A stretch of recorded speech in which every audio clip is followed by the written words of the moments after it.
Chapter 1 Son-in-Law Contract. Beep. Final assessment, Chi and blood value 39, unqualified. Overall rating, D, dismissed. The cold, mechanical voice echoed in the examination hall, like a heavy hammer blow to Lu Bufan's chest. It's over. He clenched his fists so tightly that his knuckles turned white and the veins on the back of his hands bulged.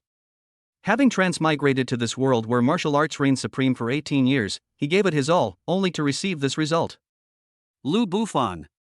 A cold voice rang out. Wang Tianming, the Dean of Academic Affairs, pushed up his gold-rimmed glasses, his eyes behind the lenses filled with undisguised contempt. According to the Academy's regulations, expulsion takes effect immediately. You must repay the 300,000 yuan in student loans accumulated during your time at the Academy within 1 week. Otherwise, the martial arts enforcement team will enforce it. 300,000. Pay it off in a week? Lu Bufan felt a sudden dizziness. The parents are ordinary wage earners who emptied their savings to scrape together the down payment for the school credits, and now they are completely broke. Where can we find such an astronomical sum within a week? Seeing Lu Bufan's pale face, Wang Tianming's lips curled into a playful smile. He took a document from the drawer and threw it on the table. Of course, the Academy isn't heartless. This is your last resort. It was a contract, and the large, gold-embossed words on the title stung Lu Bufan's eyes. Family Talent Support Agreement. What is this? Lu Bufan's voice was hoarse and dry. A husband-to-be contract. Wang Tianming uttered 4 words casually, but the contempt in them was like steel needles. You know the Su family of Jiancheng, right? The head of the Su group, the eldest daughter of the Su family, Su Qingxue, needs a husband in name only. He will pay off all your debts and provide you with a leisurely job with an annual salary of 100,000. Su Qingxue. This name is known to everyone in Jiangcheng. A prodigy, a business genius, and a young martial arts prodigy with exceptional talent, she is already a near grandmaster at the age of only 24. Would a person like that need a good-for-nothing who was expelled from the martial arts academy as her husband? Lu Bufan wasn't stupid, he immediately understood the key to it. A powerful family might need a shield to ward off evil in its internal power struggles. And he, Lu Bufan, a penniless, weak, and debt-ridden ant, was undoubtedly the easiest tool to manipulate. Wang Tianming watched his changing expressions and sneered. What? Feeling wronged? Lu Bufan, you need to face reality. On the path of martial arts, talent determines everything. Without talent, you're just trash. Being able to serve the Su family as a dog is the greatest blessing of your life. Countless people want to kneel before you but don't even have the chance. Sign it. Wang Tianming tapped the contract with his pen, and your life can go on. If you don't sign it, the enforcement team will break your arms and legs and throw you into the mining area to dig for energy stones until you die. The choice is yours. Humiliation. An unprecedented humiliation overwhelmed Lu Bufan like a tidal wave. He clenched his teeth so hard that blood seeped from his gums. Must this journey end in such a wretched way? Just as he was about to have a mental breakdown, a mysterious mechanical voice exploded in his mind. The system has detected that the host is facing a critical decision, meeting the activation requirements. Congratulations, host. The many children, many blessings system has been successfully bound. This system aims to help the host expand their family and continue their powerful bloodline. System function: by having a child with a woman of powerful bloodline, you can obtain incredible rewards such as talents, cultivation techniques, and resources based on the child's bloodline level. The stronger the partner, the more offspring, and the richer the rewards for the host. New player gift pack has been sent, please check it. Lu Bufan was suddenly stunned, as if struck by lightning. System? It's the system. He suppressed his overwhelming joy and his consciousness quickly sank into his mind. A virtual panel suddenly appeared. Host, Lu Bufan. Realm, body tempering level 3 Chi and blood 39. Bloodline, mortal unranked. Cultivation technique, basic body tempering technique beginner. Partner, none. Offspring, none. New player gift pack, Divine Healing Pill X1 can heal all non-fatal injuries and chronic illnesses, bloodline detection technique X1. Lu Bufan's heart began to pound wildly. Many children and many blessings? Does having a child with a woman of strong bloodline make you stronger? His breathing became rapid instantly, and a crazy idea rose in his mind. Su Qingxue. She is a martial arts genius at the near grandmaster level. How powerful must her bloodline be? If I could be with her. Lu Bufan immediately used the bloodline detection technique on Wang Tianming in front of him. Target, Wang Tianming. Realm, 9th level of body tempering. Bloodline, mortal unranked. An unremarkable statistic. Lu Bufan suppressed his excitement and his gaze fell once again on the humiliating contract. At this moment, this contract was no longer a mark of shame in his eyes, but a ticket to the top. Rumors circulate that Su Qingxue is cold-hearted and ruthless, and that she remains single because she suffers from a hidden illness that prevents her from having children. That's why a marriage in name only is needed to silence the family elders. If the rumors are true. Lu Bufan glanced at the divine healing pill in his system inventory. His eyes changed. Looking at the silent Lu Bufan, Wang Tianming impatiently urged, "Have you thought it through? Don't waste my time." He was ready to see Lu Bufan weep and wail as he humiliatedly signed the contract.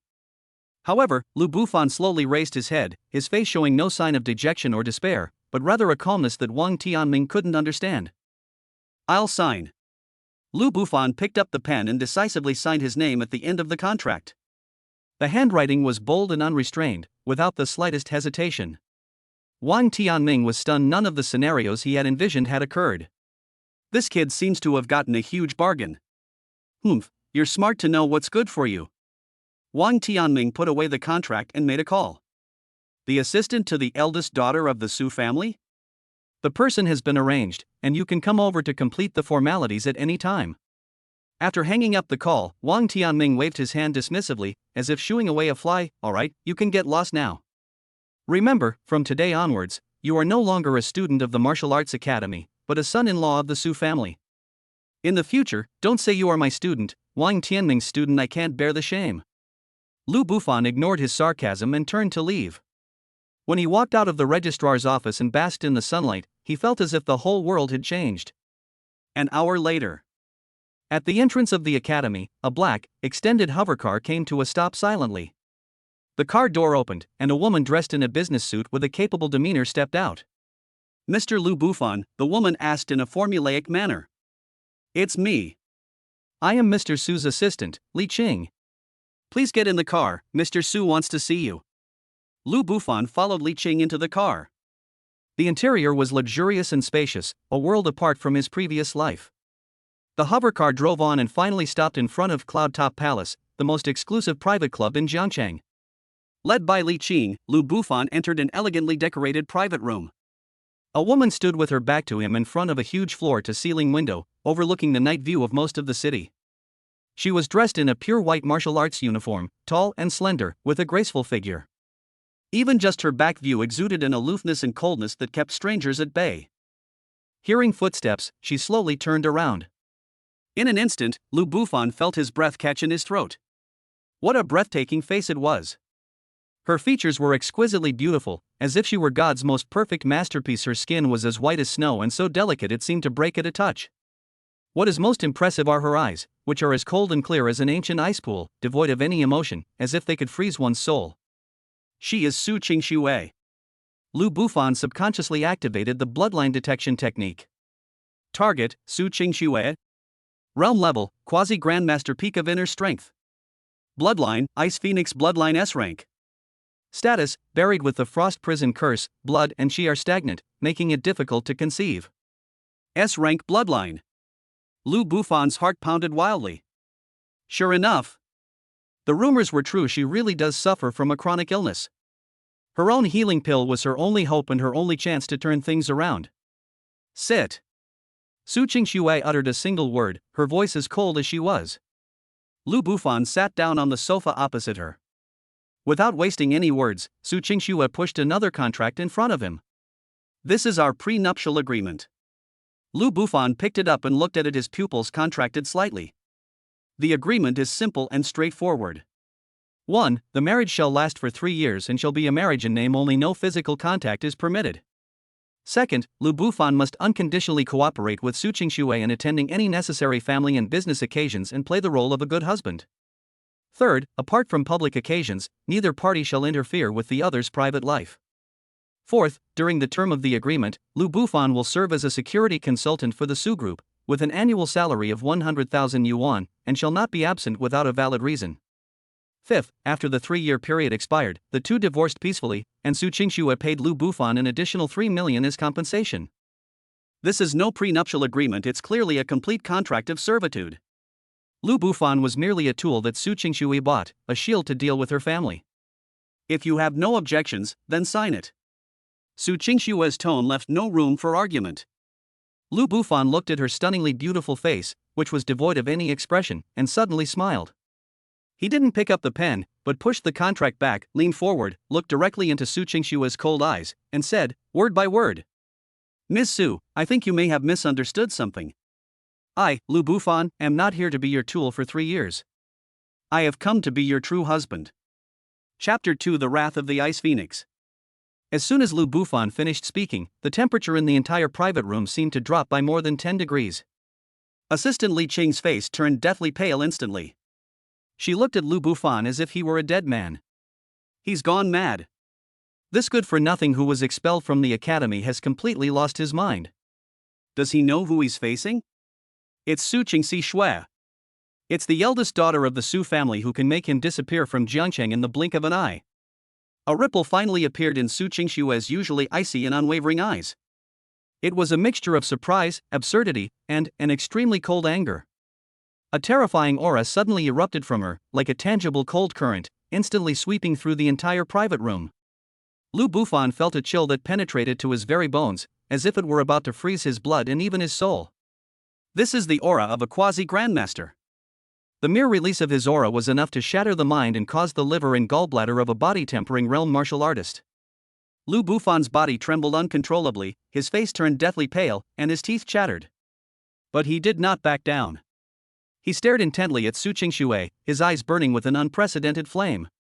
He knew this was his only chance. If he backs down today and signs this agreement, then he will truly become a complete tool.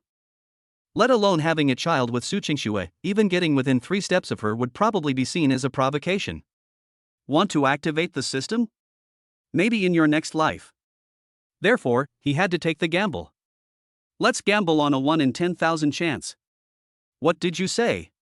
Su Qingxue spoke slowly, each word seemingly drifting from the deepest icy hell, carrying a chilling killing intent.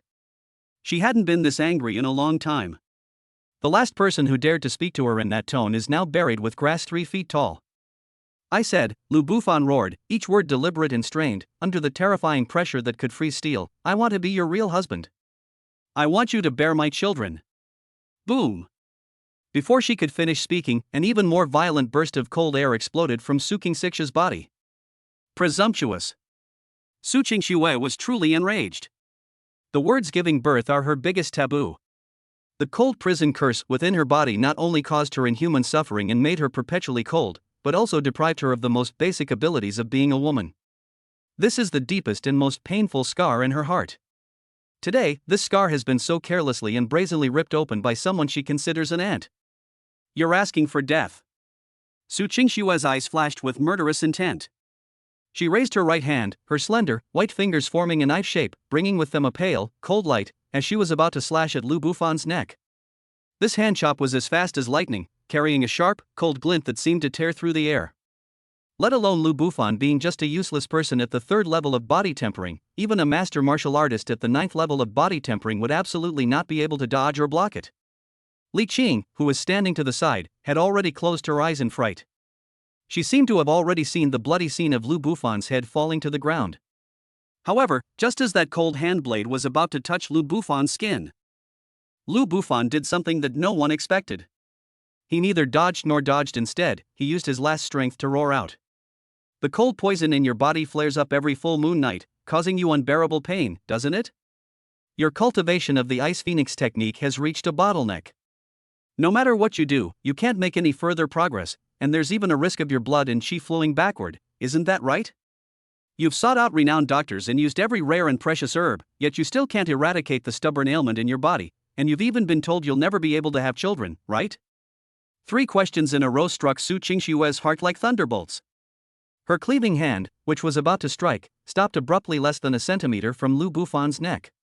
The sharp wind had already cut a thin bloodstain on Lu Bufan's skin. But Su Qingxue couldn't care less about any of that. For the first time, a look of shock appeared on her perpetually icy face. How could he have known?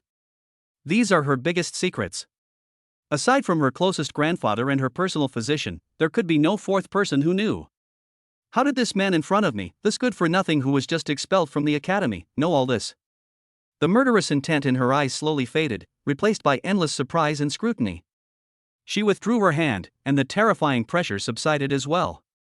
The temperature inside the private room slowly rose. Lu Bufan was panting heavily, his whole body was soaked in cold sweat, and he looked like he had been pulled out of the water. For a brief moment, he truly felt as if he had just walked through the gates of hell.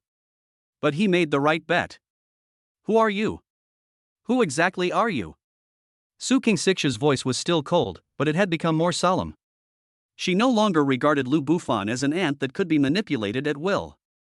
The person who can reveal her biggest secret in one breath is definitely not an ordinary person. Could he be a disciple of some reclusive master? Or a pawn sent by a rival family to test them? Who I am is not important. Lu Bufan slowly straightened up.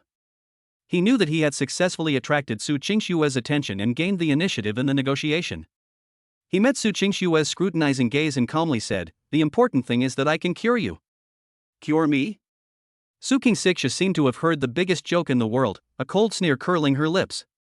I invited the Empire's top alchemy master, and even he was helpless.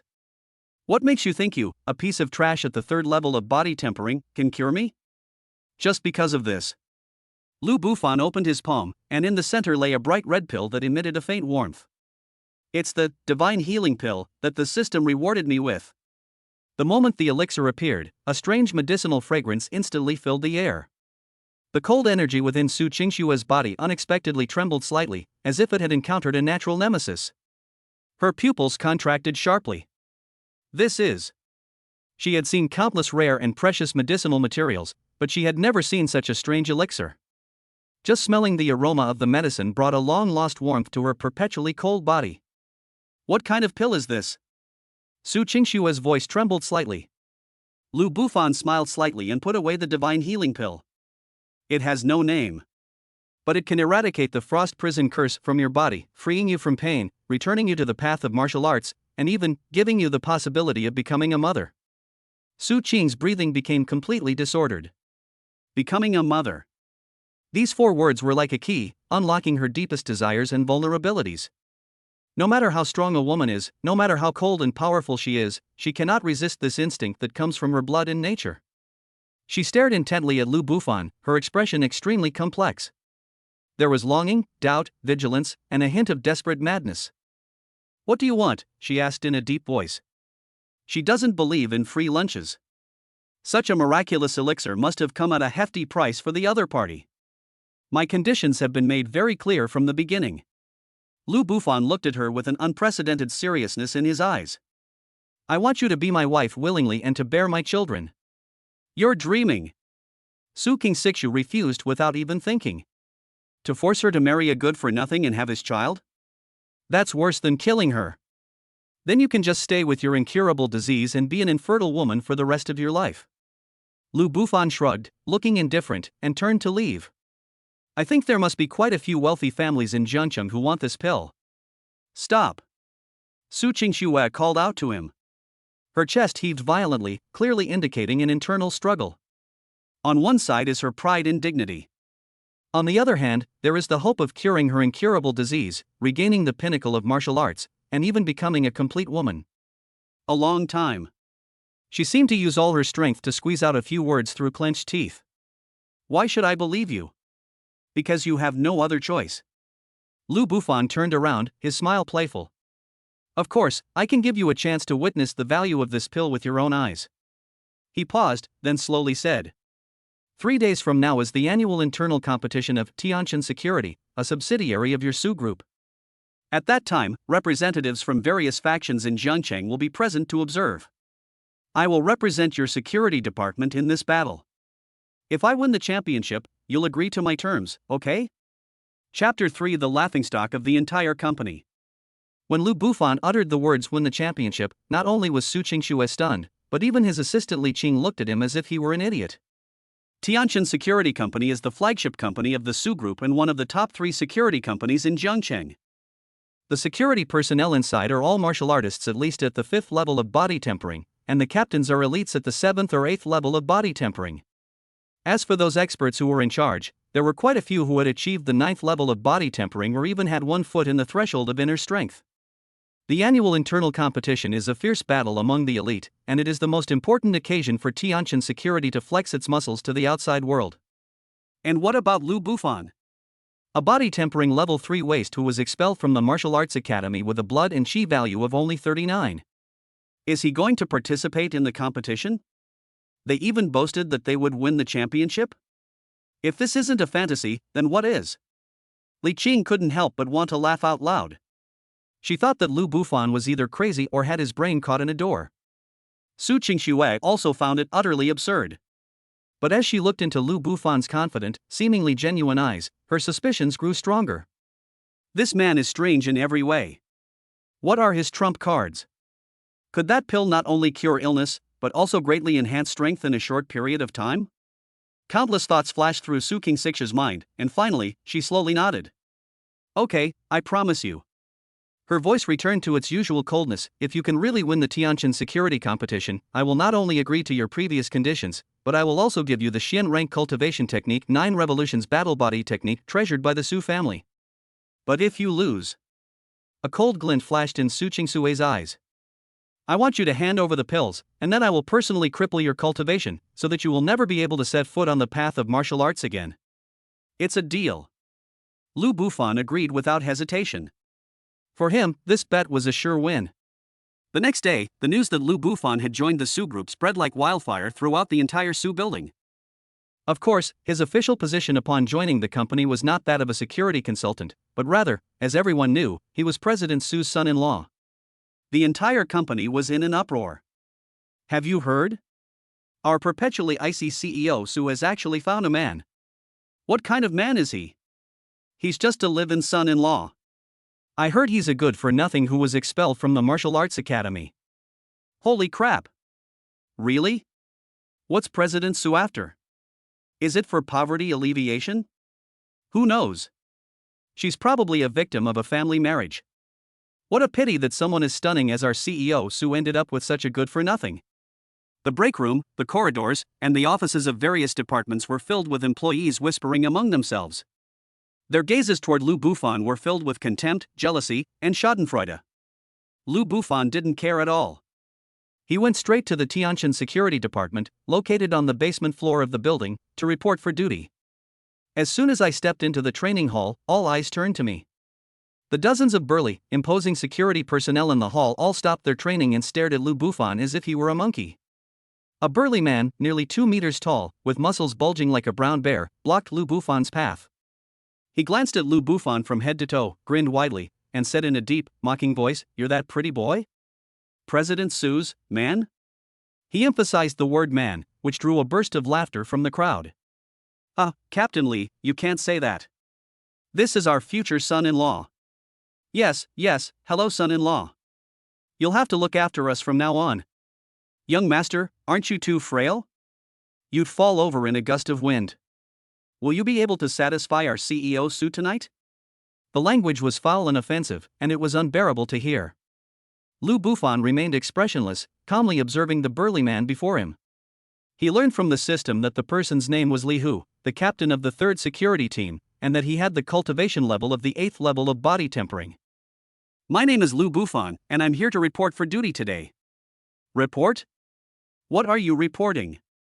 Li Hu sneered, patting Lu Bufan's chest with his large, fan-like hand. The force wasn't strong, but the insult was extremely intense. Someone like you doesn't deserve to be in our Tianjin Security Bureau. Go back to where you belong and stop getting in the way. I am the security consultant personally appointed by President Su, Lu Bufan said calmly. Advisor? Li Hu laughed so hard he almost fell over, as if he'd heard the funniest joke. You? A piece of trash at the 3rd level of body tempering, our advisor? Are you here to teach us how to embroider? Ha ha ha ha. The entire training hall erupted in deafening laughter once again. In their eyes, Lu Bufan's existence was an insult to them, martial artists who earned their living through strength. Just then, a young man in a suit with an arrogant expression walked over. His name is Zhang Yu. He is the deputy director of the security department and one of Su Qingshue's most ardent suitors. He had heard about Lu Bufan's situation long ago and was burning with anger. He came here today specifically to give Lu Bufan a hard time. What's all the noise about? What are you all doing gathered here? Don't we need to train anymore? Zhang Yu scolded sternly. Everyone immediately fell silent. Zhang Yu walked up to Lu Bufan, looking down at him with undisguised contempt and hostility in his eyes. You are Lu Bufan? It's me. I can't refuse President Su's request. Since you're here as an advisor, you should at least show us what you're capable of, right? Zhang Yu said sarcastically. How about this? The company's big competition is in 3 days, you should sign up too. If you can last 3 moves in the competition, I'll acknowledge your advisory status, how about that? Upon hearing this, everyone looked at Lu Bufan with expressions of anticipation, as if they were watching a good show. Everyone knows that in the Tianqian security competition, fists and kicks are merciless, and every year someone is seriously injured. If we send Lu Bufan, a piece of trash at the 3rd level of body tempering, up there, let alone 3 moves, he probably wouldn't even last 1 move. He'd be carried out on the spot. Zhang Yu clearly wanted to use the competition as an opportunity to legitimately cripple Lu Bufan. Everyone thought that Lu Bufan would be so scared that he would run away in a panic and make excuses to refuse. However, Lu Bufan met Zhang Yu's provocative gaze and calmly uttered 3 words. I'll participate. He not only wants to participate, he wants to win the championship. However, Lu Bufan changed the subject, his gaze sweeping over everyone present. I have one condition. Oh? Zhang Yu looked at him with interest. What are the conditions? I heard that the champion of the competition, in addition to the prize money, will also have the opportunity to enter the company's S-level armory and choose a martial arts technique, is that right? That's right. Zhang Yu nodded, sneering inwardly. This good-for-nothing is already daydreaming before even stepping onto the field. My condition is very simple. Lu Bufan's voice was not loud, but it clearly reached everyone's ears. If I win the championship, I want to choose any of the martial arts techniques in the armory without any restrictions. Silence. A deathly silence. A few seconds later, the entire training hall erupted in laughter louder than ever before. He's gone mad. This kid has completely gone mad. Who does he think he is? A martial arts master? He thinks he can choose all of them? I can't take it anymore, I'm dying of laughter. This is the funniest joke I've heard all year. Li Hu laughed until tears streamed down his face. Pointing at Lu Bufan, he gasped, Good. Good. I love it when you brag like this. I bet you. If you win the championship, I'll kneel down right now, kowtow 3 times, and call you Grandpa 3 times. I'll bet on him too. If he makes it into the top 3, I'll live stream myself doing a handstand and eating shit. Count me in. Immediately, public sentiment was outraged, and everyone regarded it as a huge joke. Zhang Yu also smiled, his eyes filled with pity as he looked at Lu Bufan. Okay, I agree, Zhang Yu said readily. I'd like to see how you're going to handle this in 3 days. He couldn't wait to see Lu Bufan get beaten up and dragged out like a dead dog during the competition. Lu Bufan ignored their mockery. He turned and went into the lounge that had been arranged for him, then closed the door. Even through the door, he could still hear the unrestrained laughter outside. Lu Bufan's face showed no anger or frustration, but rather a cold smile. Laugh to your heart's content. 3 days from now, I will make sure none of you can cry anymore. He sat down cross-legged and took out the divine healing pill from his robes. He did not swallow it immediately. This pill is meant to cure Su Qingshui. It's his biggest bargaining chip to gain the upper hand after winning the bet. What he needs to do is to elevate his strength to a whole new level within these 3 days. System, open my properties panel. Host, Lu Bufan. Realm, body tempering level 3 Qi and blood 39. Bloodline, mortal unranked.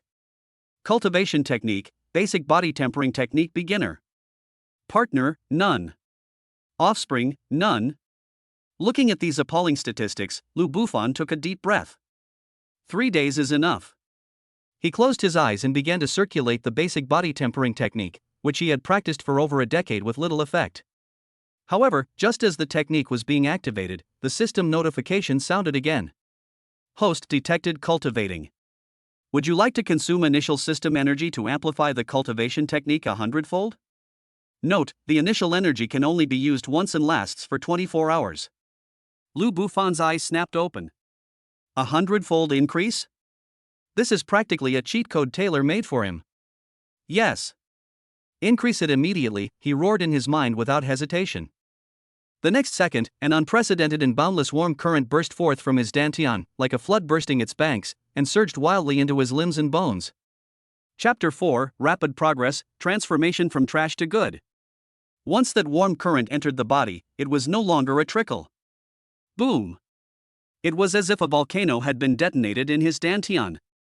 A vast and boundless heatwave, carrying indescribable terrifying energy, launched the most savage and violent attack on his limbs, bones, and meridians. Ugh! Lu Bufan groaned, and large beads of sweat instantly rolled down his forehead. Pain! The pain was unimaginable. The meridians felt as if they were being forcibly stretched open by red-hot wires, every inch of flesh was being torn apart and reassembled, and the bones groaned in unbearable pain, as if they were about to break apart inch by inch at any moment. This isn't an increase, this is torture. He clenched his teeth so hard that his lips turned white, and a trickle of blood oozed from the corner of his mouth. But he did not give up. Having accomplished nothing in his past life and now suffering endless humiliation, what is this excruciating pain compared to the mental torment he once endured? Hang in there. We have to hold on. This is his only chance, the starting point for him to defy fate.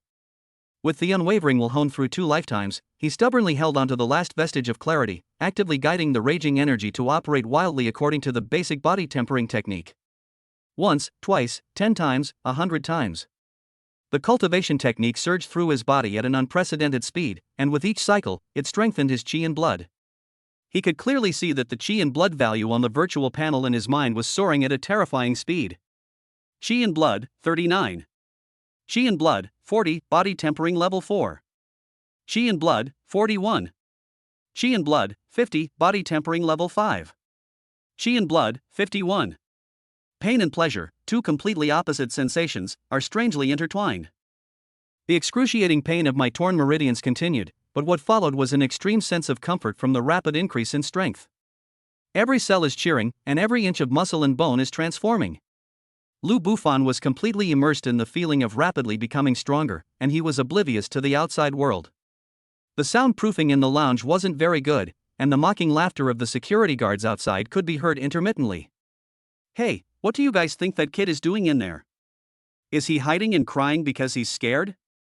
I think it's possible. Give him 3 days, and he's just figuring out how to play dead in a more respectable way. If you ask me, Vice President Zhang is too lenient.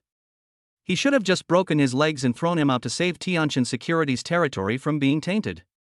Just wait and see, in the competition 3 days from now, Captain Li Hu will beat the shit out of him. These harsh taunts, however, became the best fuel for Lu Bufan to persevere. At that moment, the energy fluctuations within his body became increasingly intense, and the air in the entire restroom began to distort slightly, as if a prehistoric beast was about to awaken. The system notification sounded at the appropriate time. Warning: a 100-fold increase will cause massive energy fluctuations, easily detectable by powerful individuals outside. Activate the source energy convergence function to perfectly conceal all anomalies? Lu Bufan felt a chill run down his spine. He didn't want his secret to be exposed so quickly. Activate, he immediately confirmed in his mind. Buzz. After a slight tremor, all the violent energy fluctuations in the room were instantly smoothed out by an invisible hand and disappeared without a trace. From the outside, the small lounge appears so quiet that it seems as if nothing has happened. Time, amidst extreme pain and extreme transformation, slipped away second by second. 24 hours pass in the blink of an eye. When the notification sounded indicating the end of the amplification effect, the immense energy finally subsided and completely merged into his limbs and bones. Lu Bufan, who was sitting cross-legged, slowly opened his eyes. The entire room seemed to light up for a moment, then returned to normal. He exhaled a long breath, which was like a sharp arrow, making a slight whistling sound as it cut through the air. He opened his palms, looking at his fists, which were still not exactly rough but contained explosive power, and felt the blood and chi surging within his body like a river. System, open the panel. Host, Lu Bufan. Realm, 9th level of body tempering peak. Bloodline, mortal unranked. Cultivation technique, basic body tempering technique mastery. Partner, none. Offspring, none. 9 levels of body tempering. Peak. His chi and blood value has even reached the limit of the body tempering realm 99. Lu Bufan's heart began to pound. In just one day and one night, he crossed the insurmountable chasm that countless martial arts students could never reach in their entire lives, leaping from a useless person at the 3rd level of body tempering to a peak expert in the body tempering realm. He slowly stood up and casually threw a punch. Even without using his full strength, the force of his punch caused the air to explode with a muffled boom. He felt that he could kill a fully grown, powerful bull with a single punch. This feeling of complete transformation is like being a completely different person from the weak self I was 24 hours ago. This is the feeling of power. Lu Bufan clenched his fists tightly, his knuckles cracking crisply. Su Qingxue, our bet has only just begun. Just as he was basking in joy, the system's voice sounded again. A significant increase in your cultivation level has been detected. To avoid unnecessary trouble, the system has automatically activated the aura disguise function for you. The aura manifestation level can be freely set. Current setting, body tempering level 3. Lu Bufan's lips curled into a smile. It's like someone just brings you a pillow when you're about to fall asleep. He was just wondering how to explain his sudden surge in strength when the system perfectly solved the problem. With a thought, the powerful and domineering aura within him instantly receded like a receding tide, and he returned to being an ordinary 3rd-level body tempering martial artist. After doing all this, he took a deep breath and deliberately made himself look exhausted. He pushed open the door to the lounge and went out. To make the performance more realistic, he deliberately made his steps appear unsteady and his face pale, as if he had overindulged in sex and his body had been drained. His appearance immediately attracted the attention of everyone in the training hall. Look! That pretty boy is out. But what's wrong with him? It's only been a day, how come he looks like he's been drained dry by a dozen female demons? Ha ha ha. That's hilarious. Looking like that, you think you can participate in the competition?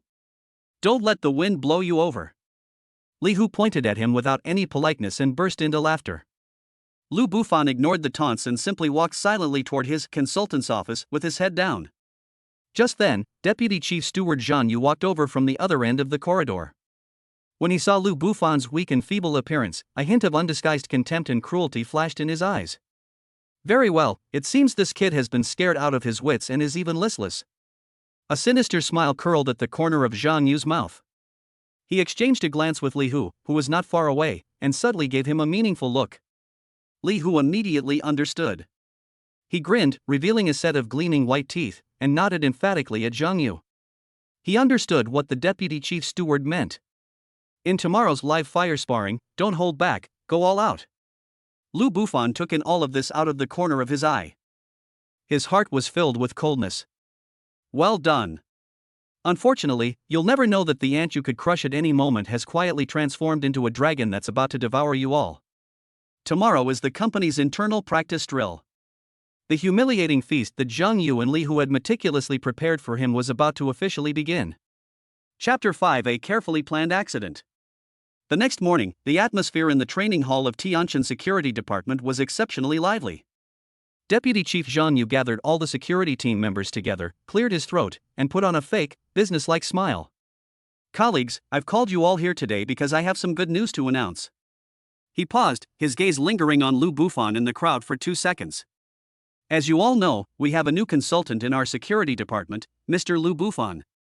In order to help Consultant Lu get familiar with our work as soon as possible and integrate into our Tianshan security family, I have decided to arrange some friendly practical training exercises from time to time, starting today. He spoke grandly and politely, his words full of deep concern for the newlyweds. This will not only enhance the relationship between colleagues, but also give Consultant Lu a more intuitive understanding of our security personnel's daily training. It's a win-win situation. As soon as he finished speaking, a suppressed chuckle rose from the crowd. Everyone knew perfectly well that this was no friendly practice match at all, it was clearly a trap set up long ago. Zhang Yu was satisfied with everyone's reaction. He pushed up his gold-rimmed glasses and continued, so, for today's first sparring session, who should we choose as Advisor Lu's partner? We need to be careful about this choice. He pretended to scan the crowd, and finally, as if after careful consideration, pointed his finger precisely at the giant at the front of the line. Li Hu.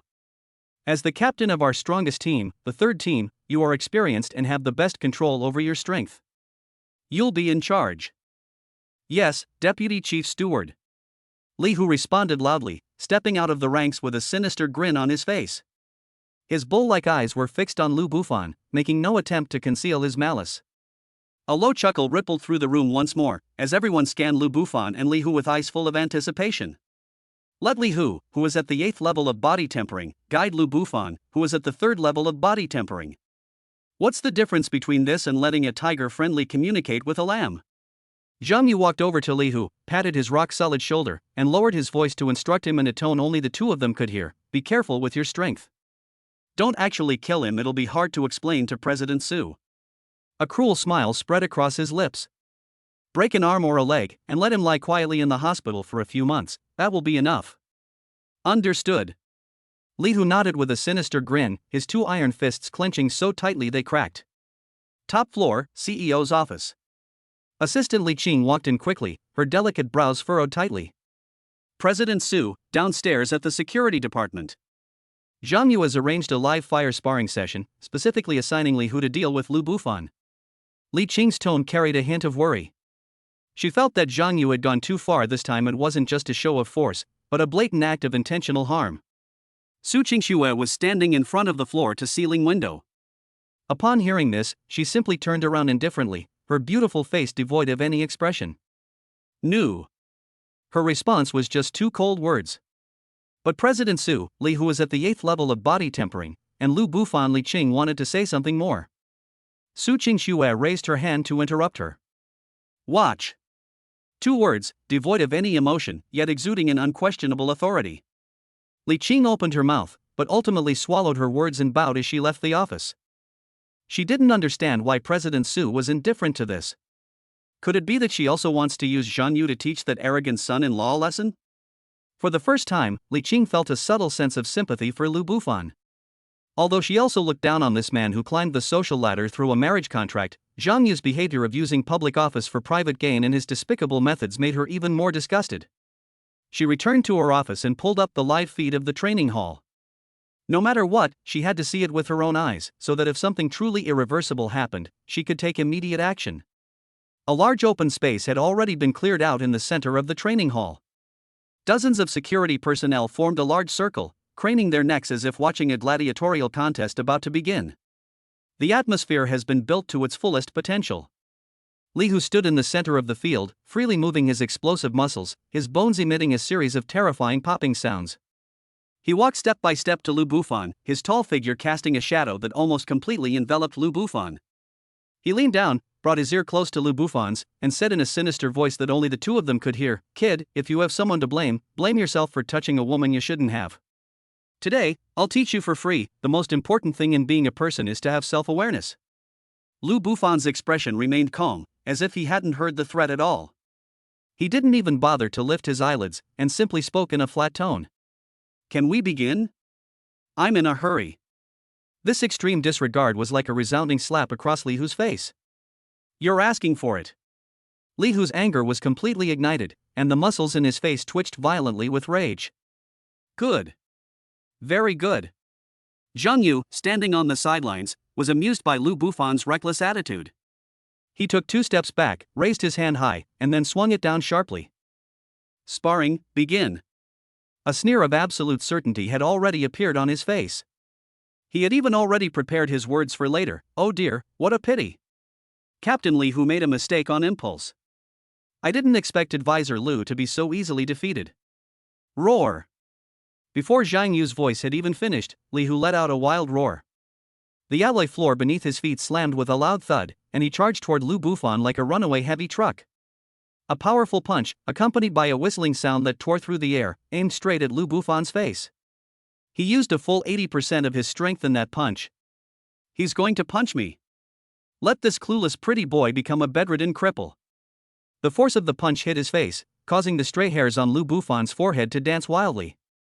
The security guards around him seemed to already see the gruesome scene of Lu Bufan's facial bones shattering and flesh flying everywhere in the next second. Faced with this fatal blow that could shatter stone tablets, Lu Bufan neither dodged nor avoided it. He simply raised his hands slowly, assuming a loose and seemingly powerless starting stance in front of him. That pose? It looks exactly like the radio calisthenics that old men and women often practice in the park. Chapter SAXS move is called Unleashing Potential. Everyone thought Lu Bufan was doomed. Faced with Li Hu's violent, mountain collapsing punch, any fancy moves seemed pale and powerless. However, just as that fist the size of a clay pot was about to smash into Lu Bufan's face, Lu Bufan made a move. His seemingly clumsy outstretched hands, at an inexplicable angle, landed squarely on Li Hu's muscular arm. There was no loud, hard impact, only a soft snap. The moment they made contact, the surging power of Lu Bufan's ninth-level body tempering peak, which was like a raging river, did not burst out violently. Instead, it instantly transformed into a spiraling dark force through an extremely profound method, guiding Li Hu's fist. Using minimal force to achieve maximum effect. Li Hu felt as if his all-out attack had struck a slippery ball of cotton. All his strength was redirected to one side by a strange spiraling force. That feeling was so suffocating that he felt like he was going to vomit blood. Lu Bufan's body, following the force of Li Hu's punch, seemed to be pushed backward by a tremendous force, his steps disordered and chaotic. But the power he had skillfully guided backfired on Li Hu himself along a strange arc. To the astonishment of everyone present, an unbelievable scene unfolded. Li Hu, a burly man who was nearly 2 meters tall and weighs over 200 kilograms, was suddenly pulled hard as if by an invisible hand. His lower body lost control instantly, and his center of gravity leaned forward. He was driven by the fierce and unparalleled force of his own punch, tripping over his own feet and falling down. Thump! A deafeningly loud bang. Li Hu landed face first on the hard alloy floor, kicking up a cloud of dust. The entire training hall fell into a deathly silence. You could hear a pin drop. The security guards, who were laughing and waiting to see a good show just a moment ago, were now frozen in place, their smiles frozen on their faces and their mouths agape. Zhang Yu, standing on the sidelines, froze his confident smirk on the corner of his mouth. His face turned from red to white, then from white to green at a visible speed, a truly spectacular sight. What's going on? Lu Bufan, the culprit, seemed to be terrified, his legs went weak, and he sat down on the ground with a thud. He was panting heavily, patting his chest with a look of lingering fear, his voice trembling. I was so scared. I don't know what happened. He looked at his still trembling hands, his eyes filled with confusion and shock. In that moment of panic, my body moved on its own. Is this what the books say about the potential that is unleashed when a person is in a life or death situation? His acting skills are superb. Roar! Li Hu, filled with shame and indignation, scrambled to his feet. His face, flushed a deep purple, was etched with humiliation and disbelief. He had absolutely no idea what had just happened. How did I fall? He felt that he had underestimated his opponent and slipped, which led to such a huge embarrassment. You little bastard! I'll kill you! Li Hu roared, wanting to charge forward again. Stop! Zhang Yu, with a gloomy face, sternly stopped him. If they miss their first strike in front of everyone and then try to attack again, that's not sparring, it's pure bullying. If word gets out, Tianshan's security will lose all face. Li Hu was glared at by Zhang Yu's cold eyes. Although he was full of resentment, he could only suppress his anger and glare fiercely at Lu Bufan, wishing he could tear him to pieces with his eyes. The deathly silence was finally broken by whispers. I didn't see wrong, did I? Captain Li. Tripped himself? What the hell is this luck? This is like winning the lottery. Impossible. Absolutely impossible. Captain Li's lower body is as stable as a mountain, how could he fall down on his own? There must be something fishy going on. But look at that kid, he's almost scared to death, he looks like he's out of his wits, it doesn't seem like he's faking it. The mockery has quietly turned into astonishment and bewilderment. No one could understand the absurd scene before them. Today's sparring session is now over. Zhang Yuchang suppressed his raging anger and squeezed out a few words through gritted teeth. He turned and left, but as he passed Lu Bufan, he paused and glared at him with a venomous look. He attributed this accident entirely to Li Hu's stupidity and underestimation of his opponent. But at the same time, his hatred for Lu Bufan also reached a new peak. In the CEO's office, Assistant Li Qing watched the dramatic scene on the monitor. Her beautiful mouth, painted with light pink lip gloss, was slightly open and remained closed for a long time. She carefully rewound and slowed down the strange video a dozen times. On screen, Lu Buffan's every move seemed so clumsy and so lucky. But all of this combined resulted in Li Hu, who was at the 8th level of body tempering, suffering a humiliating defeat in an extremely comical way. Coincide? Luck? Still. For the first time, Li Qing felt a different emotion besides contempt towards this nominal son-in-law, surprise and doubt. She dared not delay and immediately encrypted and sent the video, along with her analysis filled with intense confusion, to Su Qingxue. A few minutes later, on Su Qingxue's personal terminal, the video, slowed down tenfold, was playing. Her eyes, as cold as an icy pool, were fixed on Lu Buffan's hands, which appeared flustered but were actually incredibly precise. Looking at the screen, Lu Buffan's expression at the end was one of luck and lingering fear. For the first time ever, Su Qingxue's lips curled into a faint smile, and a hint of amusement flashed in her cold eyes. Unleashed potential? That's interesting. I'd like to see just how good your luck will be at the competition in 2 days. Chapter 7 Mr. 3 Seconds, the laughingstock of the audience. 2 days later, the annual competition of Tianjin Security officially kicked off at the No. 3 training ground underground of the Su Group headquarters. The entire training ground, large enough to hold nearly 1,000 people, was packed to capacity. The gleaming alloy floor reflected the light from the dome's matrix lights, creating a solemn and tense atmosphere. In the front row of the viewing platform sat none other than prominent figures of Jiangcheng. Representatives of the city guard, spies from the other major security companies, and several rarely seen elders of the Su Group all scrutinized the audience with varying expressions. When Su Qingxue entered the venue surrounded by a group of senior executives, the previously noisy environment instantly quieted down. She was still dressed in a pristine white martial arts uniform, her unadorned face covered with a layer of icy coldness that seemed to have stood the test of time. She walked straight to the head seat and sat down, her powerful aura causing the surrounding temperature to drop several degrees. Her gaze, like a sharp ice blade, slowly swept across the entire arena, finally pausing almost imperceptibly for less than a second on the languid figure at the very end of the contestant queue. At this moment, Deputy Manager Zhang Yu, holding the newly printed match schedule, curled his lips into a smug, sinister smile. He walked to the referee's table, discreetly handed over a slip of paper, and whispered a few words to them. The chief referee looked up at him, then at Su Qingxue on the viewing platform. After hesitating for a moment, he finally nodded helplessly. Soon, the first round of matchups appeared scrolling on the huge holographic screen. Match 1, Lu Buffan vs. Wang Wu. The moment the list was announced, the entire venue was first deathly silent, then erupted into chaos as if a bucket of cold water had been poured into boiling oil. Put. Am I seeing things? Wang Wu? That Wang Wu with a chi and blood value in the 40s, who has been at the bottom of the rankings for years and is about to be fired. Ha ha ha, that's hilarious. Are they afraid their son-in-law will be eliminated in the first round, so they arranged for him to be the weakest one to get a guaranteed spot? That's such a shameless act. A waste of resources paired with another waste of resources, a match made in heaven. It's just a pity for Wang Wu, now he's become a stepping stone known to the whole company. A complete cover-up. A blatant cover-up. A thorough investigation is recommended. Hey, what do you know? This is called the self-cultivation of a live-in son-in-law. You have to give him some face in the first round, right? In the audience, harsh laughter and boos rose and fell in waves. On the viewing platform, an elderly man with white hair and beard, dressed in a tang suit, frowned deeply. He turned his head and said to Su Qingxue beside him in a deep voice, "Qingxue, what's going on? This is ridiculous. Our Su family is going to lose all face because of this farce." This person is none other than Su Changhe, the second elder of the Su family, who enjoys extremely high prestige within the group. Su Qingxue's expression remained unchanged. She simply replied calmly, "Second grandfather, just keep watching." Her voice wasn't loud, but it carried an undeniable calmness. Su Changhe snorted coldly and said no more, but his face was extremely ugly. Off the field, the game bell rang. The tall and burly Wang Wu stepped onto the stage, his face flushed, unsure of what to do with his hands and feet. He knew he was cannon fodder, specially arranged to be a stepping stone for that pretty boy, which was a great humiliation to him. But he still wanted to struggle.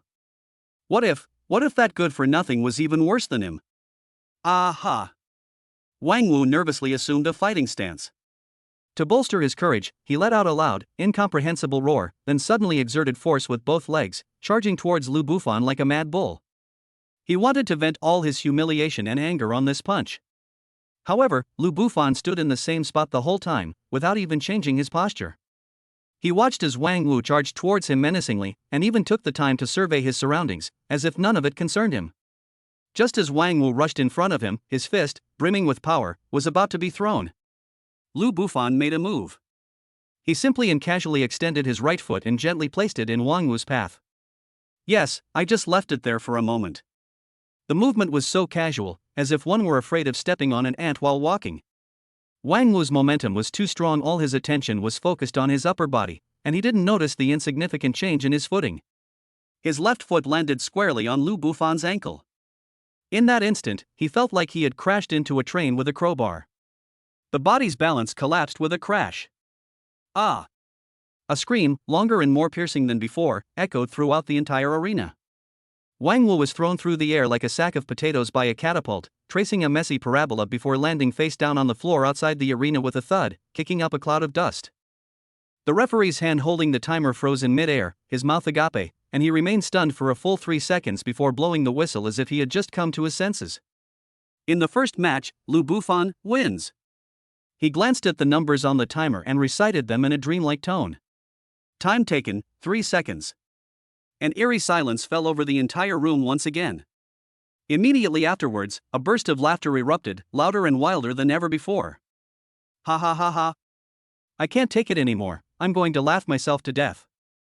3 seconds. He tripped himself and flew off? What kind of comedy is this? Mr. 3 seconds. I hereby declare that from today onwards, he is our Tianjin Securities Mr. 3 seconds.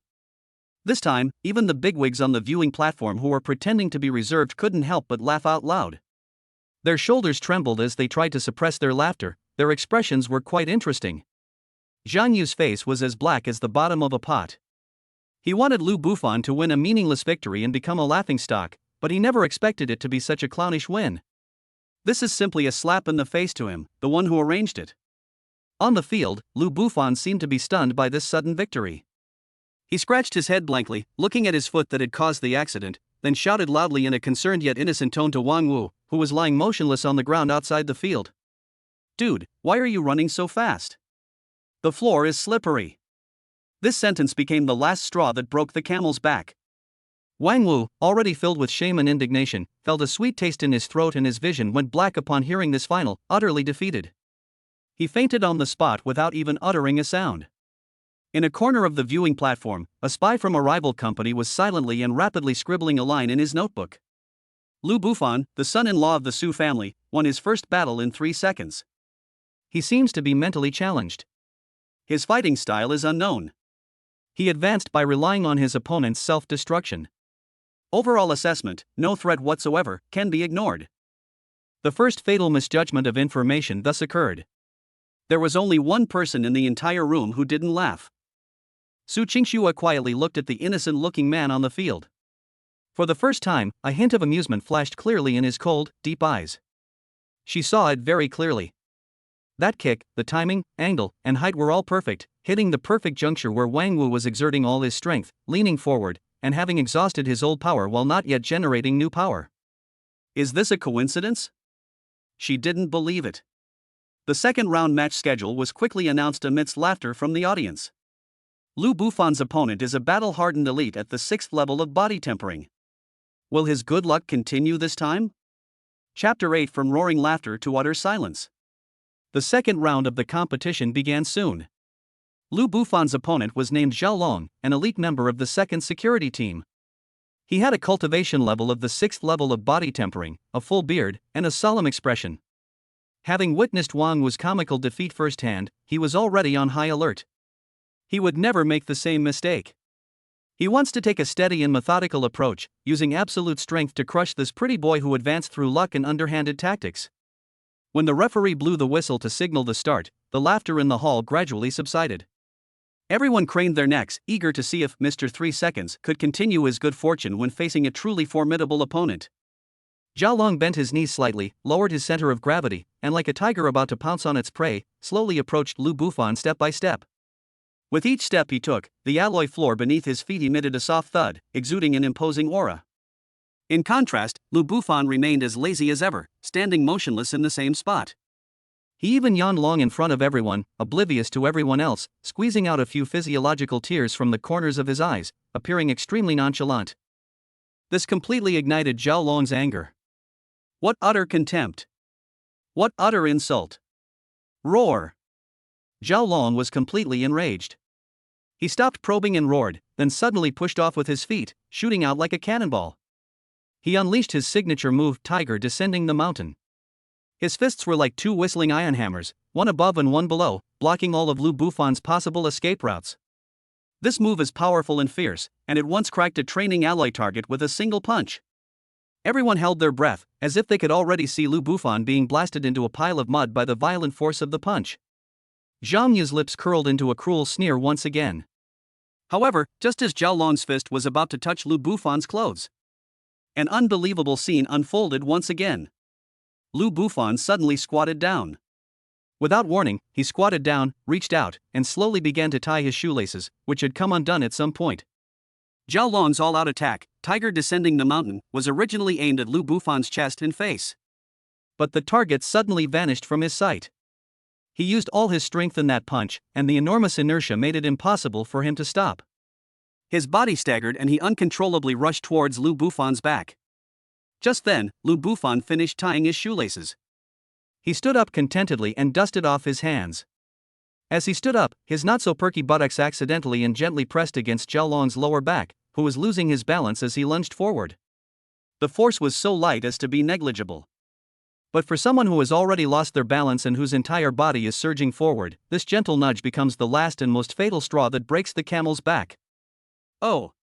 Zhao Long let out a scream that changed tone, and once again, like a kite with a broken string, he flew out of the field in an even more disheveled manner than Wang Wu, finally crashing heavily to the ground and unable to get up for a long time. The referee's whistle sounded hesitantly once again. He glanced at the timer, and with a trembling voice and an expression of utter disbelief, announced. Time taken, 5 seconds. Lu Bufan wins. This time, there was no uproarious laughter. Instead, there was only deathly silence. It was the kind of utter, chilling silence where you couldn't even hear a breath, a complete and utter deathly stillness. Everyone stared wide-eyed, as if they were ducks with their necks being choked, staring intently at the man who had just stood up and was innocently dusting off his buttocks. This is, again, luck? In the crowd, a security guard muttered to himself in a voice barely audible, his voice filled with an uncontrollable tremor. This idea spread like wildfire through everyone's minds, like a virus. But this time, no one dared to laugh out loud. Once is a coincidence, but twice? On the viewing platform, Su Chanhe, the second elder of the Su family, had his brows furrowed into a knot. He couldn't understand it at all. But his intuition told him that this matter was definitely not as simple as it seemed on the surface. Meanwhile, representatives and spies from other factions took out their terminals and began frantically modifying the records they had just seen. Target, Lu Bufan, fighting style, extremely unpredictable. Unanalyzable. Skilled at exploiting opponents' psychological blind spots and momentum to create a winning situation. Threat level, unknown. Recommended to upgrade to key observation. The competition continues. Then came the third round, the fourth round. Lu Bufan's opponents are getting stronger and stronger, from the 6th level of body tempering to the 7th level of body tempering, and then to the elites of each team at the peak of the 7th level of body tempering. Without exception, all the matches ended within 10 seconds. His opponents, too, all got themselves out of the game in all sorts of bizarre, ridiculous, and absurd ways that made people question their existence. Some slipped and fell headfirst as they rushed over. Some people strain their backs by throwing too much force when they punch. There's an even more outrageous one. He threw a beautiful combination of punches, but every single one missed, leaving him exhausted and collapsing on the spot with cramps. The atmosphere of the entire venue underwent a dramatic transformation. From the initial uproarious laughter to the whispers in the middle, it finally evolved into a complete and suffocating silence. With each victory Lu Bufan won, this eerie silence deepened. He was like a terrifying curse, hanging over everyone's hearts. He doesn't even need to lift a finger, his opponents will surrender on their own. This has gone beyond the realm of luck and entered the realm of metaphysics.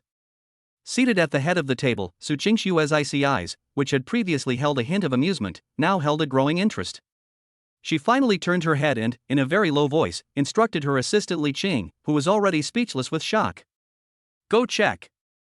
Get all his competition videos and martial arts evaluation data from when he entered martial arts high school, without missing a single one. I need to see them immediately. Yes, yes. President Su. Li Qing came to her senses and quickly bowed and retreated, a fine layer of cold sweat already seeping from her forehead. With the last opponent, a peak 7th level body tempering cultivator, losing because he couldn't stop in time and crashed into a protective post at the edge of the field, the morning's preliminary rounds came to an end. Lu Bufan advanced to the semifinals in a way that is unprecedented and likely to remain so. And his opponent. He is Chen Mo, the captain of Tianjin Security Team 1, a genuine expert at the 8th level of body tempering, and last year's runner-up. This time, we can't rely on luck again, can we? Chapter 9. He's not just lucky, he's a monster. The semi-finals will be held in the afternoon. The atmosphere in the entire number 3 training ground was extremely oppressive. If the morning's match was an absurd farce, then the afternoon's showdown carried a sense of impending doom and tension. Lu Bufan's opponent, Chen Mo, stepped onto the field. He was a man of few words, with a well-proportioned build, unlike Li Hu, who was muscular, but he exuded a sharp and capable aura. His eyes were calm as a deep pool, yet sharp as an eagle's. He is recognized by Tianjin Security as the strongest man besides Li Hu, the captain of the 3rd team. Everyone thought that Lu Bufan's incredible good luck had come to an end. Faced with an absolute disparity in strength, any attempt to take shortcuts will become meaningless. The referee announced the start of the match. Contrary to everyone's expectations, Chen Mo did not rush to launch an attack like his previous opponents. He simply stood still, his feet firmly planted on the ground, his eyes fixed on Lu Bufan, not missing a single tiny movement, searching for any possible flaw. Lu Bufan also unusually refrained from yawning or making any unnecessary movements. He stood quietly, watching his opponent. The two stood in the center of the stadium, 10 meters apart, for a full minute. No one moved. But the mental pressure brought by this silent confrontation was greater than that of any previous match. In the stands, people dared not breathe, and could only hear the pounding of their own hearts. In the VIP section, Zhang Yu's face was extremely pale, and his knuckles were white as he gripped the armrest. He never dreamed that this good-for-nothing in his eyes could actually get this far. Finally, Chen Mo made a move. His movements were slow, but each step was steady and powerful. The alloy floor beneath his feet made a heavy thump, thump, thump sound, like a mountain slowly crushing down on Lu Bufan. He used the most orthodox military combat techniques, which were wide and simple, without any fancy moves, but full of the killing intent of iron and blood. Faced with this overwhelming pressure, Lu Bufan took the initiative to act for the first time. He no longer accidentally stretched out his foot or inadvertently squatted down, but instead developed a strange gait. His steps looked somewhat unsteady, swaying from side to side, like a drunken man, appearing disheveled. Yet, it was precisely this seemingly chaotic footwork that always managed to dodge Chen Mo's powerful attacks by the slightest margin. Chen Mo threw a straight punch, and his body swayed as the wind from the punch grazed his cheek. Chen Mo swept his leg, and as he shifted his footing, the gust of wind from the leg grazed past his trouser leg. This is... On the viewing platform, the city guard representative, who had been resting with his eyes closed, a retired military leader, suddenly opened his eyes, leaned forward, stared intently at Lu Bufan on the field, and exclaimed in shock. Is this the Drunken 8 Immortals footwork, a long-lost technique from an ancient martial arts school? No, it seems similar, but its essence appears to surpass even the legendary version. His words were like a thunderclap, exploding in the silent viewing platform. On the field, Chen Mo has launched a full 30 attacks in a row. His punches became faster and faster, and the force became stronger and stronger. Not to mention injuring Lu Bufan, he couldn't even touch the corner of the other's clothes. Sweat trickled down his forehead. A tremendous storm was raging within him. He finally understood. The man in front of me didn't rely on any bullshit luck at all. He completely overwhelmed him, like a dimensional reduction attack, through his combat intuition, timing, and the exquisiteness of his movements. Those seemingly comical victories this morning were no coincidence at all. Instead, this man, in a way they couldn't comprehend, precisely calculated and exploited the weaknesses of each opponent, manipulating them at will. He treated everyone like fools. Having figured this out, Chen Mo's attacks gradually ceased. He stood there, his chest heaving violently, panting heavily. Looking at Lu Bufan across from him, who remained calm and composed, his breathing perfectly steady, his eyes lost all fighting spirit, replaced by deep shock and a hint of bitterness. He took a deep breath and did something that surprised everyone in the room. He solemnly clasped his hands in a fist salute to Lu Bufan. I lost. He actually admitted defeat right away. The entire audience erupted in uproar. Admitting defeat voluntarily? This is more shocking than any other way of being blasted away. This means that, in the mind of Chen Mo, a powerful expert at the 8th level of body tempering, the gap between him and Lu Bufan has become so large that there is no need to continue fighting. Ignoring the surrounding noise, Chen Mo turned around, walked off the stage, and returned to his team. One of the team members asked, puzzled, Captain, why are you giving up? You haven't even used your full strength yet. Chen Mo shook his head and said in a hoarse voice, it's no use. He looked up at the calm figure on the stage, his eyes filled with complex emotions. He's not lucky, he's a monster. A monster who makes a fool of all of us. These words spread like wildfire throughout the entire training ground. Monster. The name monster spread like wildfire. Lu Bufan advances to the finals. His opponent was none other than Li Hu, the captain of the third team who had threatened to break his arms and legs during practice and made a bet with him before the match. Li Hu stood in the waiting area, looking at Lu Bufan on the stage, who was receiving the awe-inspiring gazes of the entire audience, and the muscles on his face twitched uncontrollably. For the first time, a trace of fear appeared in his eyes, besides overwhelming anger and humiliation. The night before the final, Zhang Yu found Li Hu, who was drinking alone in the lounge, his face pale, with a gloomy expression. He slammed a brocade box heavily onto the table. The brocade box was opened, and inside lay a pill that was entirely crimson and exuded an ominous and violent aura. This is the blood frenzy pill, which can make your strength increase by 1 level within half an hour, directly approaching the peak of the 9th level of body tempering. Zhang Yu's voice was like a venomous snake from hell. This is your only chance, and the last chance I'm giving you. Chapter 10: Forbidden Drugs and the Final Madness. The air in the lounge the night before the final was as still as lead. Li Hu sat alone on the cold bench, several empty bottles on the table in front of him. The alcohol hadn't numbed his senses, instead, it had made the fear in his eyes even clearer. The scene of Chen Mo's voluntary surrender that afternoon was like a poisonous thorn, deeply embedded in his heart. That man wasn't just lucky. It's a monster. He kept replaying Chen Mo's hoarse comment in his mind, and his body began to tremble uncontrollably. Squeak! The door to the lounge was pushed open, and a cold draft blew in. Zhang Yu walked in, his facial muscles tense, and even his usually refined gold-rimmed glasses couldn't hide the resentment and madness deep in his pupils. He didn't speak, but simply slammed an exquisite ebony brocade box heavily onto the table in front of Li Hu. A muffled thud made Li Hu's body tremble violently. Zhang Yu slowly opened the brocade box, and a bright red pill lay quietly on a velvet cushion. The surface of the pill seemed to have flowing light swirling around it, emanating an ominous and violent aura. Just looking at it made one's heart race and blood boil.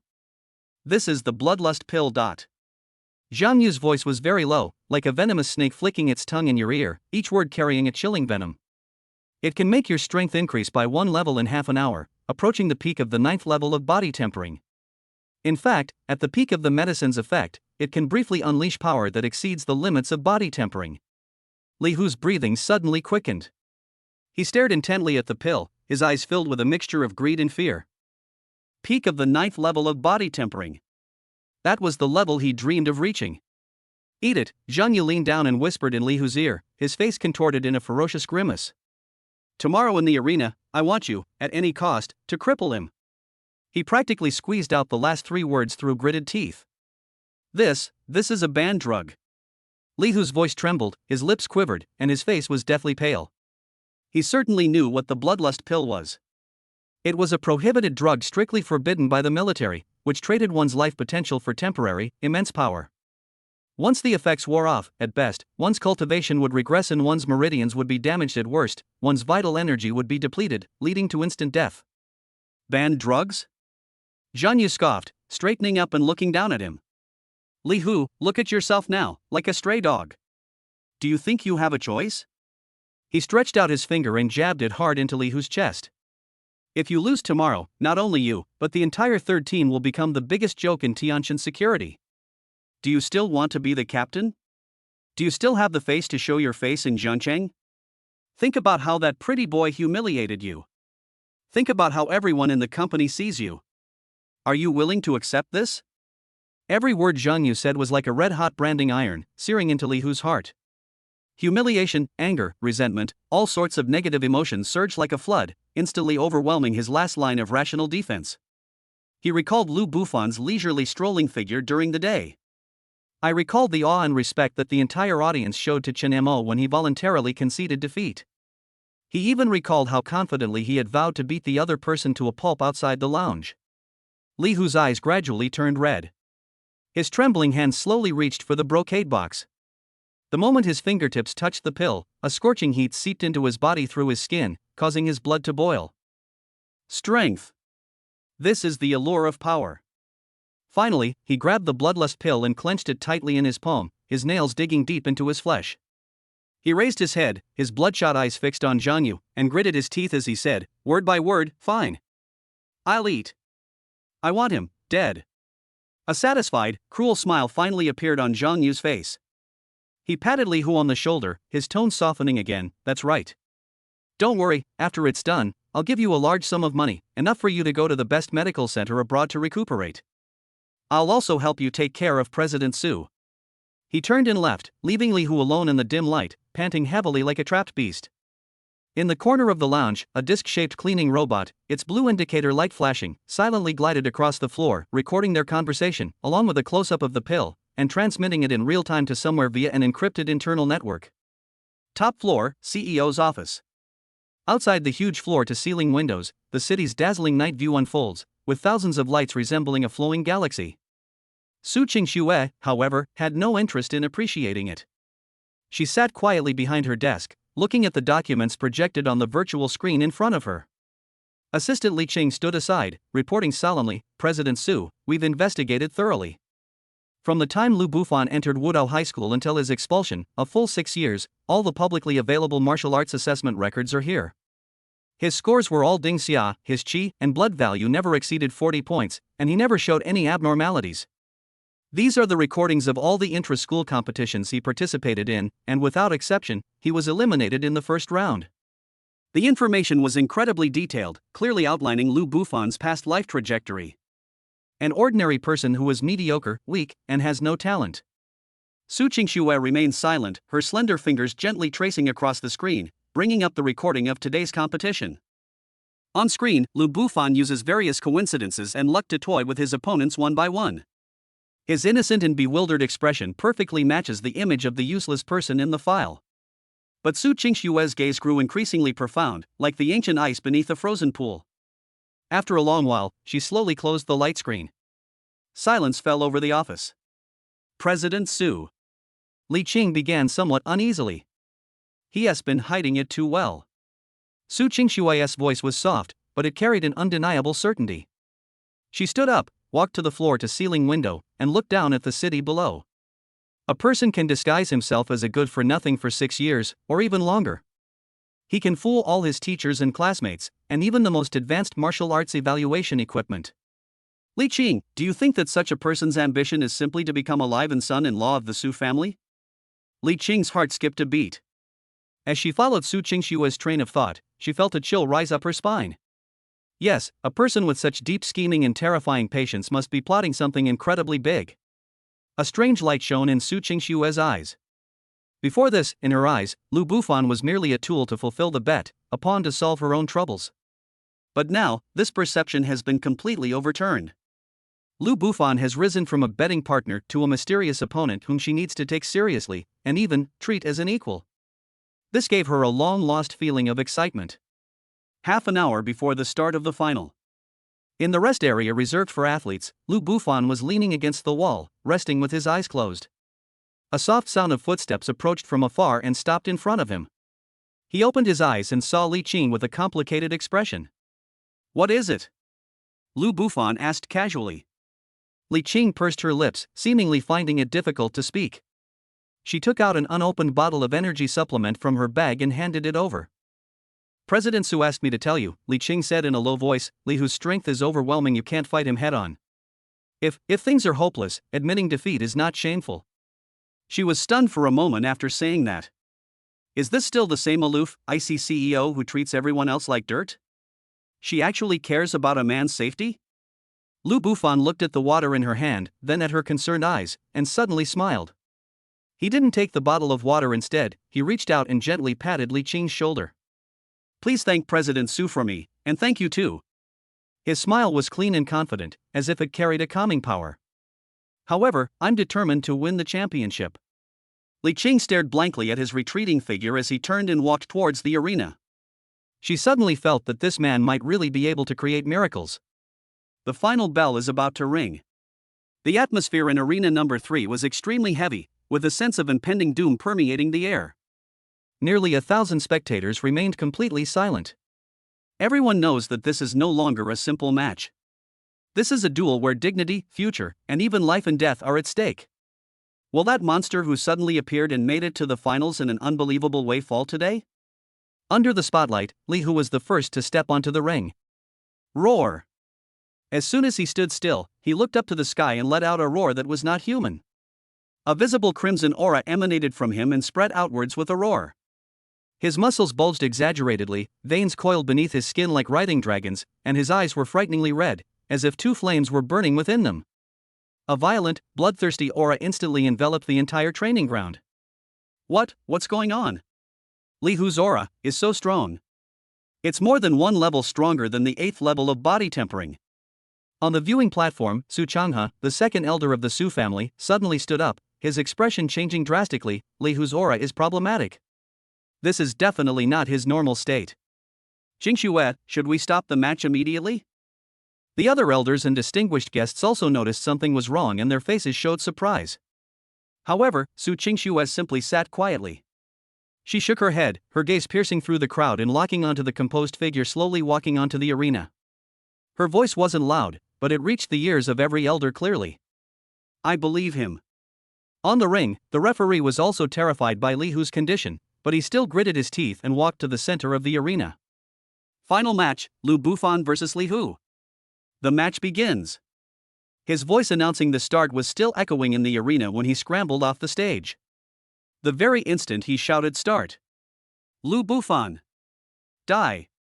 Li Hu let out a deafening roar, and the special alloy arena beneath his feet was stomped into a clear footprint by his violent force. Boom! A loud bang.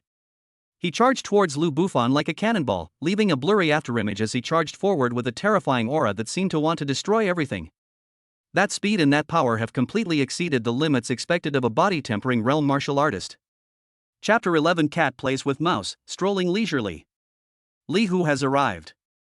It carried crimson shockwaves and a piercing shriek that tore through the air, like a primordial beast that had broken free of all its shackles. His fist, as big as a clay pot, drew a long white wave of air. Before the fist even arrived, the violent wind from the punch made Lu Bufan's clothes flutter and his black hair dance wildly on his forehead. The power of this punch absolutely surpasses the level of the 8th level of body tempering, and is infinitely close to the peak of the 9th level. From the audience, gasps of surprise rose like a tidal wave, forming a continuous chorus. My God! This power! It's terrifying! It's over! That Lu Bufan is dead for sure! Who can withstand that punch? Get out of the way! Li Qing held her breath in nervousness, her hands unconsciously clenching the hem of her clothes, her heart pounding in her throat. Even the elders of the Su family on the viewing platform subconsciously leaned forward, ready to step in and save people at any moment. However, Lu Bufan, who was at the center of the storm, remained as calm as an ancient well. Just as that fist, powerful enough to shatter stone, was about to strike his face, he moved. There was no earth-shattering counterattack, no dazzling moves. He simply shifted his body slightly to the left and took a half step back with his left foot. A very simple and basic side step. The movement was so small and light that it seemed as if it were just to brush off some dust from one's shoulder. But this seemingly insignificant movement caused him to slide out of Li Hu's fists, locking range like flowing water. Li Hu's ferocious punch grazed his nose and, with devastating force, slammed into the empty space behind him. Boom! A deafening explosion. The hard, special alloy arena was smashed by this punch, leaving a clear fist mark several inches deep. Debris flew everywhere. Lu Bufan stood right next to that terrifying fist imprint, no more than 3 inches away. He even had the leisure to reach out and gently pat the corner of his clothes that had been ruffled by the wind from the punch, as if it had been covered with some non-existent dust. The entire training ground fell into a moment of deathly silence. Everyone was stunned by this incredibly thrilling yet breathtaking scene. You dodged it? Are you kidding me? At such close range and at such speed, how could he possibly dodge? Li Hu's punch missed its mark, the immense force causing him to stagger. He whirled around, his bloodshot eyes fixed on Lu Bufan, who was standing right in front of him, filled with rage and disbelief. Roar! He didn't give Lu Bufan any chance to catch his breath, roaring as he pounced on him again. Sweep kick. Straight punch. Elbow strike. Knee strike. After consuming the bloodless pill, he seemed to have become a tireless killing machine, putting all his strength into every strike and making every move powerful and heavy, stirring up a violent storm of attacks on the arena. His punches and kicks rained down, creating sonic booms that echoed throughout the arena, causing the entire ring to tremble slightly under his relentless onslaught. However, Lu Bufan was like a fallen leaf in a raging storm, or a butterfly in a tempestuous storm. No matter how ferocious or dense Li Hu's attacks were, he could always dodge them with the smallest amplitude and the most unbelievable angle at the most dangerous moments. His footwork was even more graceful and ghostly than when he faced Chen Mo in the semi-finals. Sometimes it moves like a willow swaying in the breeze, sometimes like a nimble ape climbing a branch, and sometimes like a drunkard staggering. He strolled leisurely and with ease through that storm of attacks powerful enough to tear steel apart. From beginning to end, Li Hu didn't even manage to touch the hem of his clothes again. This scene completely overturned everyone's understanding. If the morning's matches were bizarre, and the semifinals were monstrous, then this is beyond words. This is not even in the same league. Li Hu became increasingly alarmed and irritable as the fight progressed. He felt like a burly man wielding a massive hammer, chasing after a ghost he couldn't even lock onto. He possessed devastating power, yet he couldn't even catch a glimpse of his opponent. This feeling of powerlessness and frustration drove him almost to madness. The drug was consuming his reason and life force. Hide. Hide. Hide. You're just a fucking coward who only knows how to hide. Li Hu roared madly, the blood in his eyes growing thicker and thicker, his attacks becoming more chaotic and disorderly, revealing only the most primal savagery and ferocity. A cold smile curled at the corners of Lu Bufan's lips. Idiot. I'm waiting for the moment when the medicine wears off and your blood and chi flow backward. In his vision, the whole world seemed to have entered slow motion.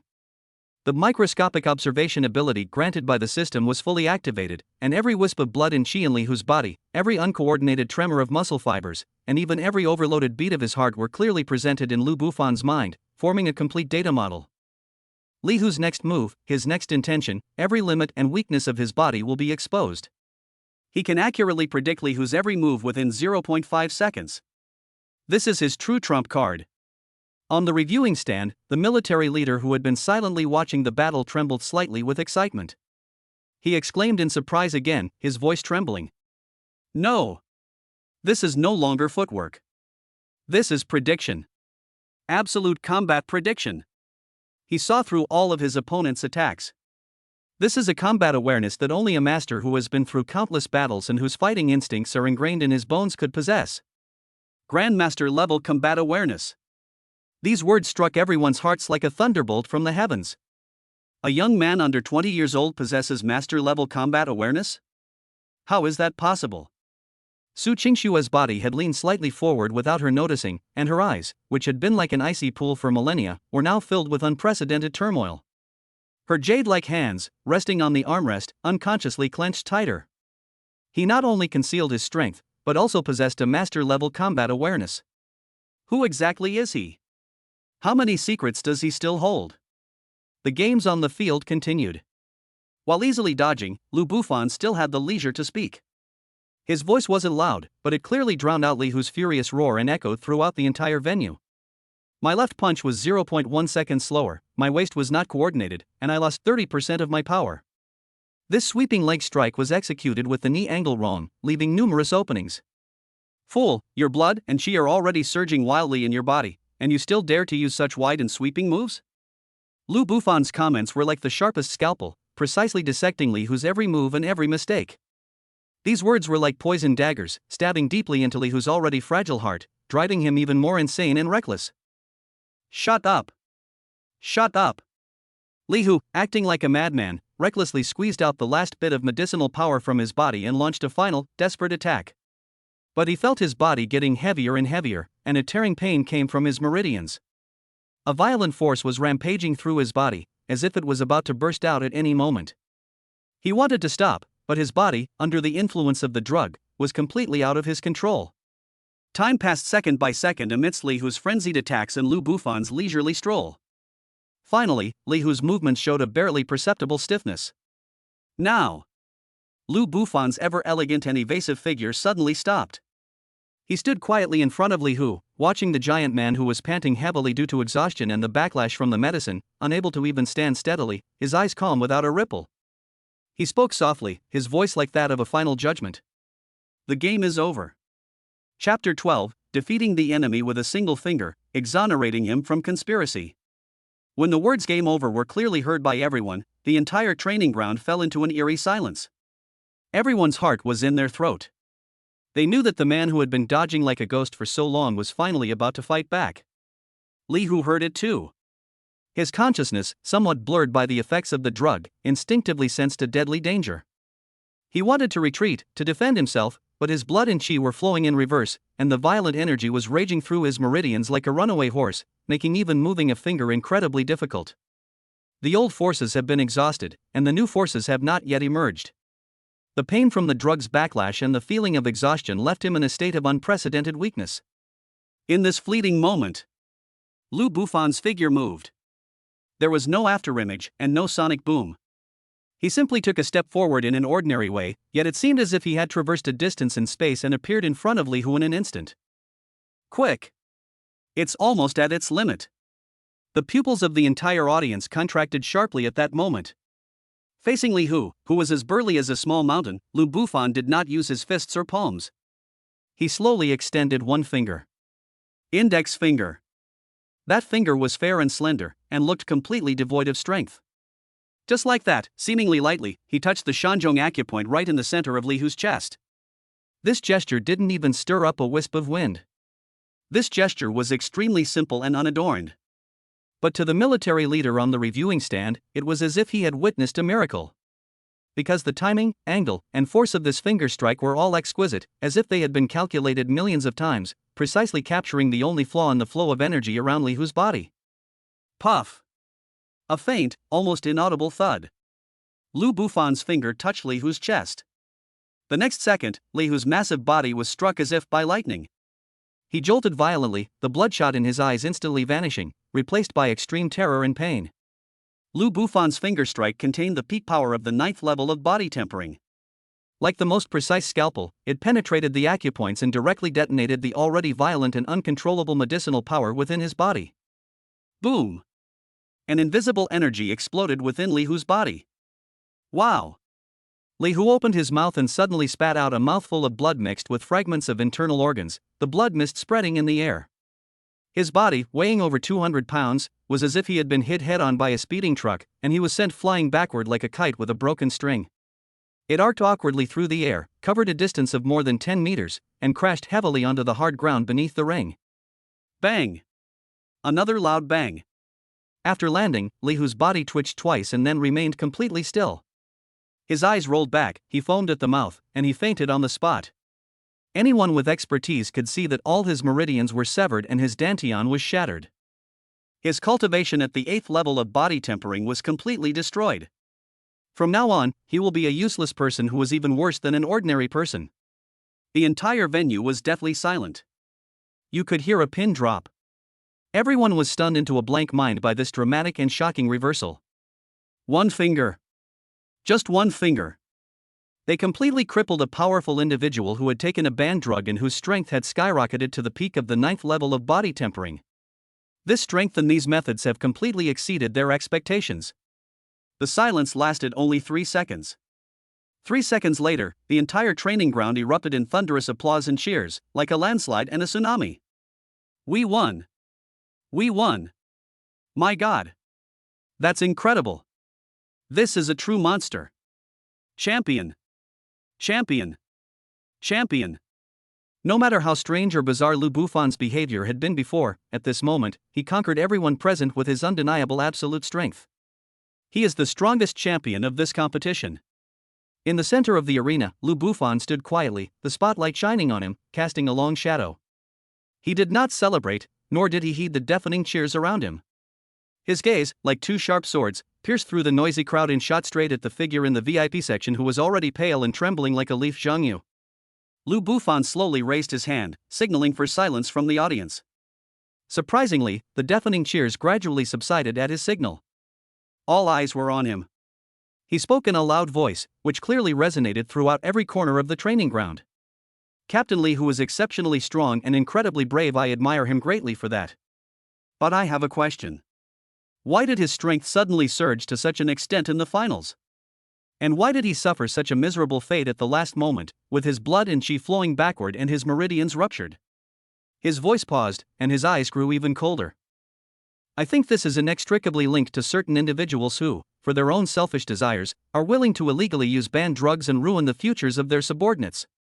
The moment he finished speaking, the entire audience erupted in uproar. Everyone's gaze followed Lu Bufan's and turned to Zhang Yu. Just then, the huge holographic screen above the arena suddenly lit up. The screen flickered briefly before a crystal-clear video began playing. The scene in the video was the lounge on the night before the final. In the video, Zhang Yu's distorted and ferocious face is clearly visible to everyone. This is the bloodlust pill, I want you to cripple him at all costs. His sinister and vicious voice was clearly broadcast through the sound system of the training ground. The evidence is irrefutable. The truth has come out. After a brief moment of deathly silence, the entire training ground erupted in chaos. Shameless. Utterly shameless. They actually used banned drugs. And they even tried to kill him. How did this scum become the deputy chief steward? To suppress a newcomer, they actually did something so damaging to the company's reputation. It's a disgrace to Tianjin security. Angry denunciations and contemptuous curses surged towards Zhang Yu like a tidal wave. Zhang Yu felt dizzy and his vision went black. His legs buckled, and he slid off the chair and collapsed to the ground. No. It wasn't me. It's a setup. This is a fake video. It's a setup, he stammered, his voice trembling with despair. But no one believed his nonsense anymore. On the main seat, Su Qingshue's face was covered with a thick layer of frost. She slowly stood up, her icy voice like a judgment from the deepest hell. Enforcement team. Take Zhang Yu down and, in accordance with the company's highest regulations, treat him as a traitor. Before he could finish speaking, two black figures appeared behind Zhang Yu like ghosts. They exuded a powerful aura far exceeding that of the body-tempering realm. One on each side, they dragged the still struggling Zhang Yu out of the venue like a dead dog. An elaborate conspiracy has now been exposed. The referee finally snapped out of his shock. He rushed onto the ring, raised Lu Bufan's arm high, and with all his might, announced in a loud voice. I hereby announce. The ultimate champion of this year's Tianjin Security Annual Competition is Lu Bufan. A deafening roar of cheers erupted once again, more enthusiastic and frenzied than ever before. Amidst countless gazes of awe, worship, and fervor, Lu Bufan's path to the championship came to a perfect end in the most perfect, awe-inspiring, and exhilarating way. He stood in the center of the ring, enjoying the moment that everyone was watching. His gaze, however, pierced through the bustling crowd, overcame layers of obstacles, and looked towards the highest point of the viewing platform. There, the stunning white figure was also quietly watching him. Their eyes met, as if they had transcended time and space. Chapter 13, Call me Grandpa 3 times, dare you answer? That stunning white figure was also quietly watching him. Their eyes met, as if they had transcended time and space. Su Qingshue's gaze was no longer filled with the initial coldness and scrutiny, but rather with a complex mix of emotions. There was shock, inquiry, a hint of admiration she herself was unaware of, and even a secret excitement of meeting a worthy opponent.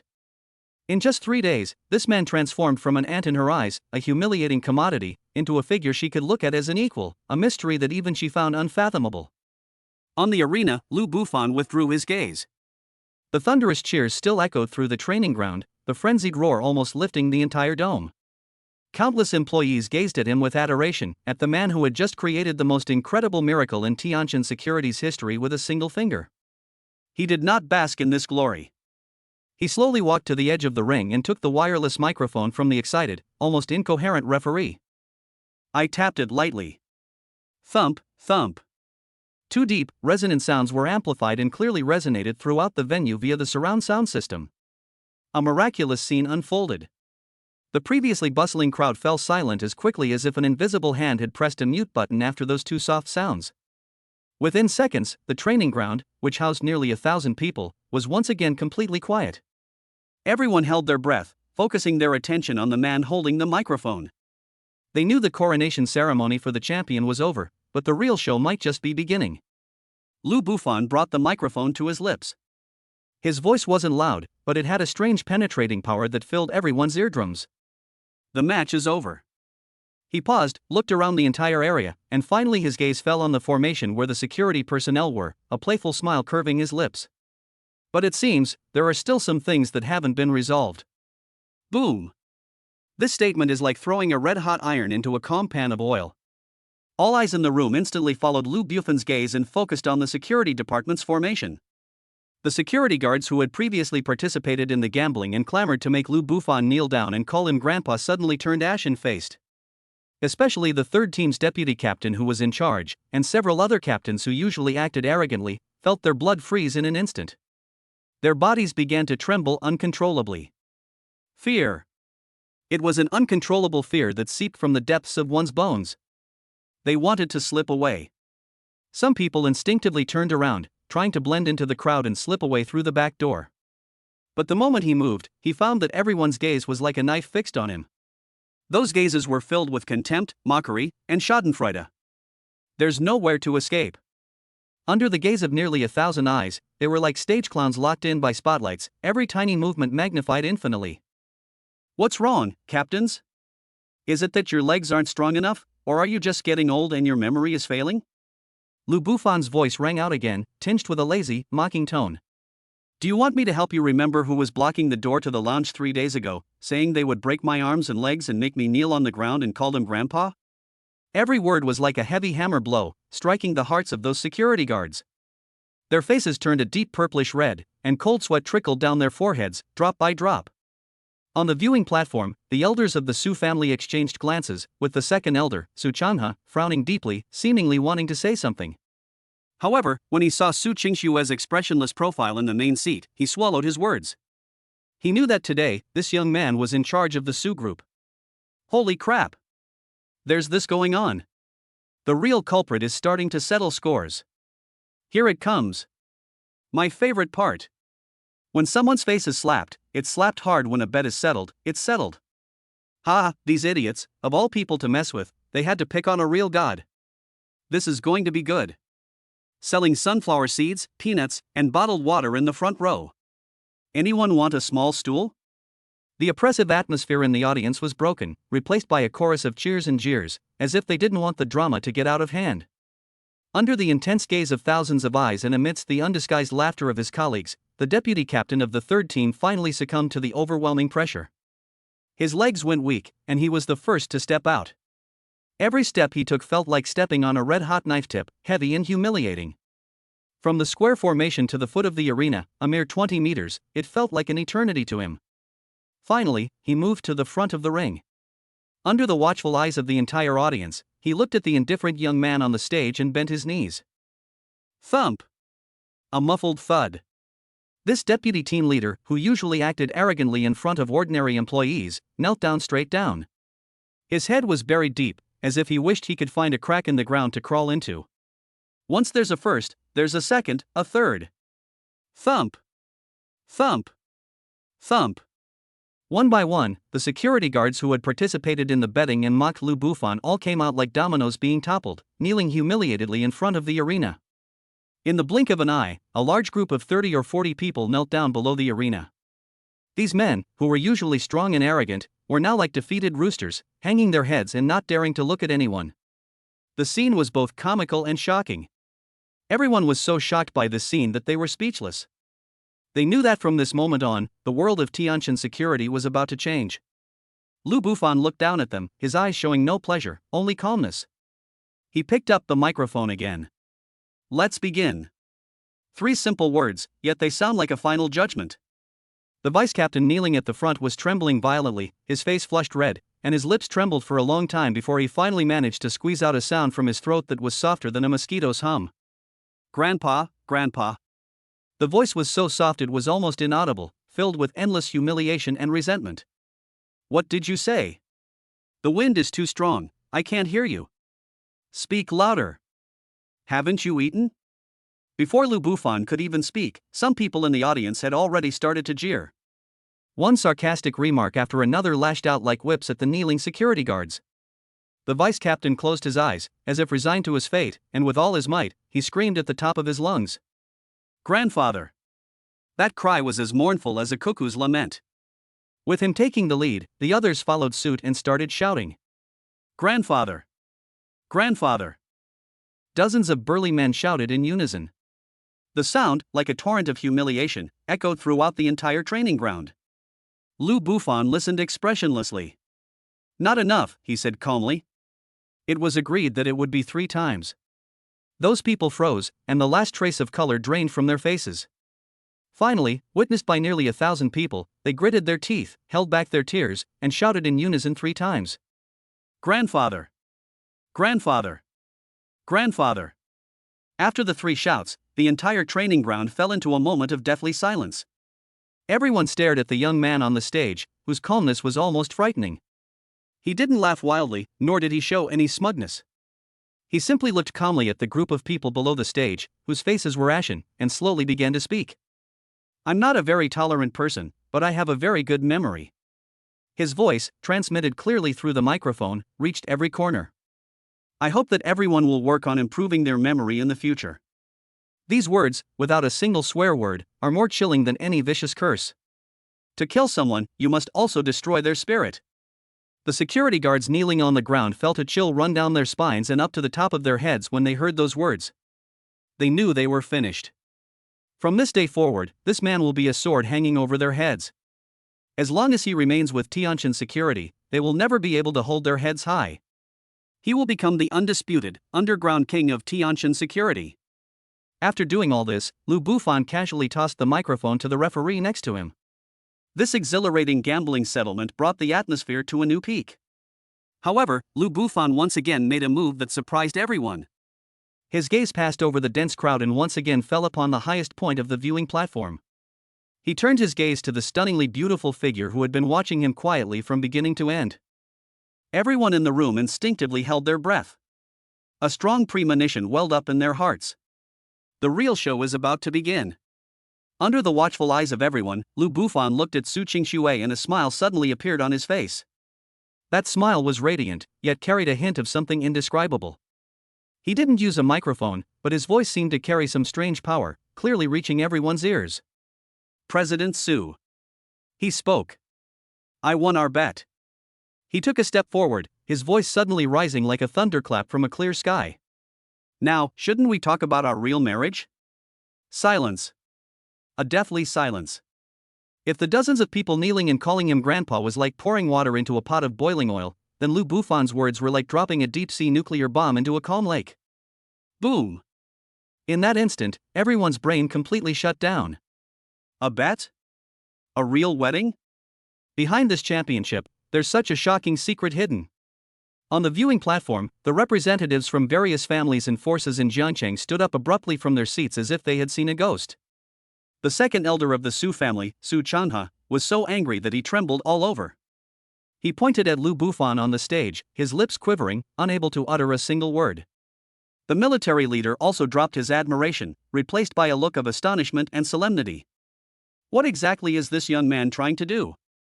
Is he trying to force the Su family's icy empress to abdicate in front of the entire Jiangcheng high society? All eyes turned to Su Qingxue. They wanted to see how this legend of Jiangcheng would deal with this devastating blow.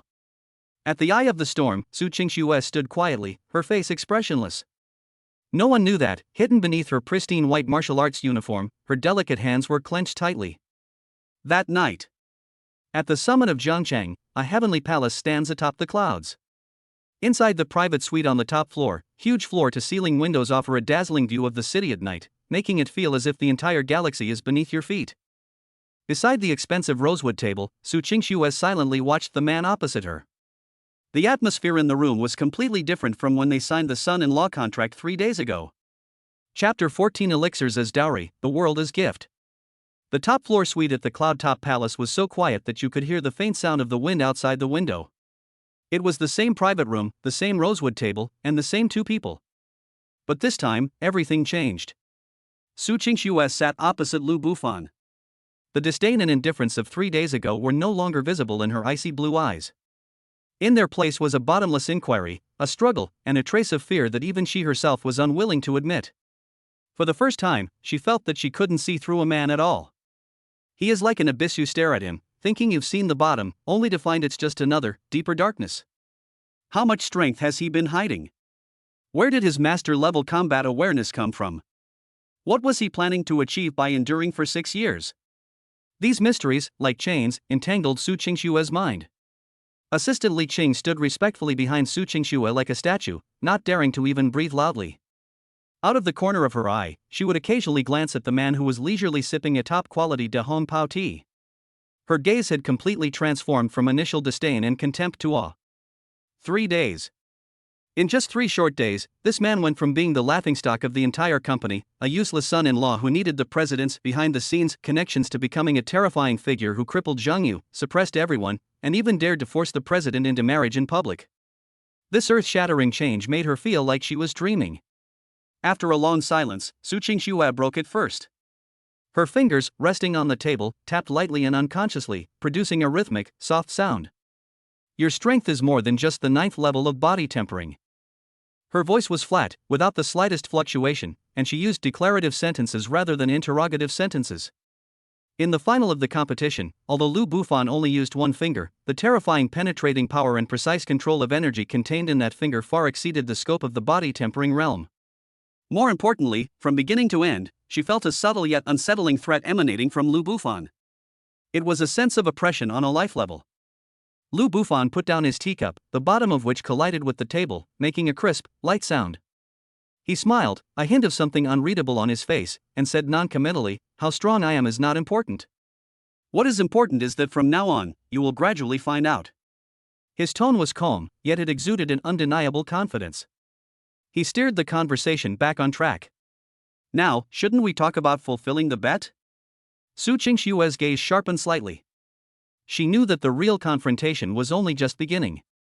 Lu Bufan didn't say anything more. He simply reached out and slowly slipped his hand into his robes, taking out the warm, smooth white jade bottle that he always kept close to his body. He placed the jade bottle on the table and gently pushed it with his slender fingers. The jade bottle traced a graceful arc across the smooth rosewood table surface and silently slid to Su Qingxue's feet. The bottle stopper was not opened, but a strange, warm scent was already wafting out from the bottle opening. The aroma carried a refreshing medicinal fragrance, and even more so, a pure and extreme life energy. Su Qingxue's body stiffened the moment she smelled the scent. The frosty prison curse within her body, that chilling power that had tormented her for over a decade like a maggot clinging to her bone, was now stirring uncontrollably. That's neither rejection nor confrontation. It's not a desire, but a kind of instinct. Like a dying traveler in the desert who sees an oasis. Like a prisoner struggling in the darkness who sees the light of day. Su Qingxue's breathing became somewhat rapid at this moment. She reached out, her fingertips trembling slightly as she touched the white jade bottle. It feels warm and smooth to the touch, like holding a piece of warm jade. This is. Her voice trembled uncontrollably for the first time.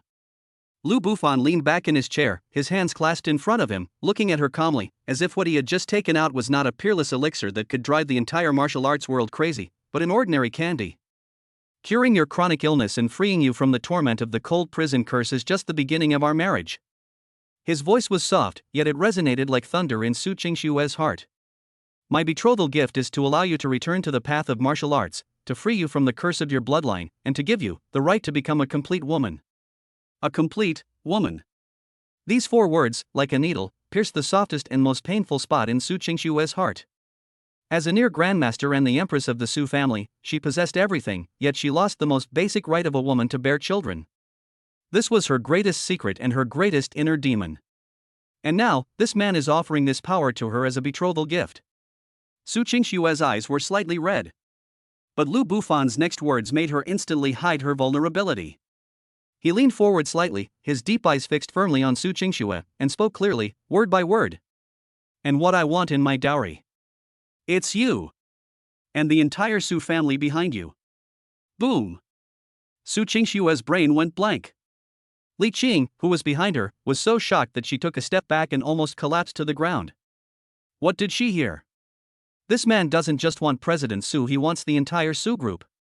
His appetite has actually reached such an extent?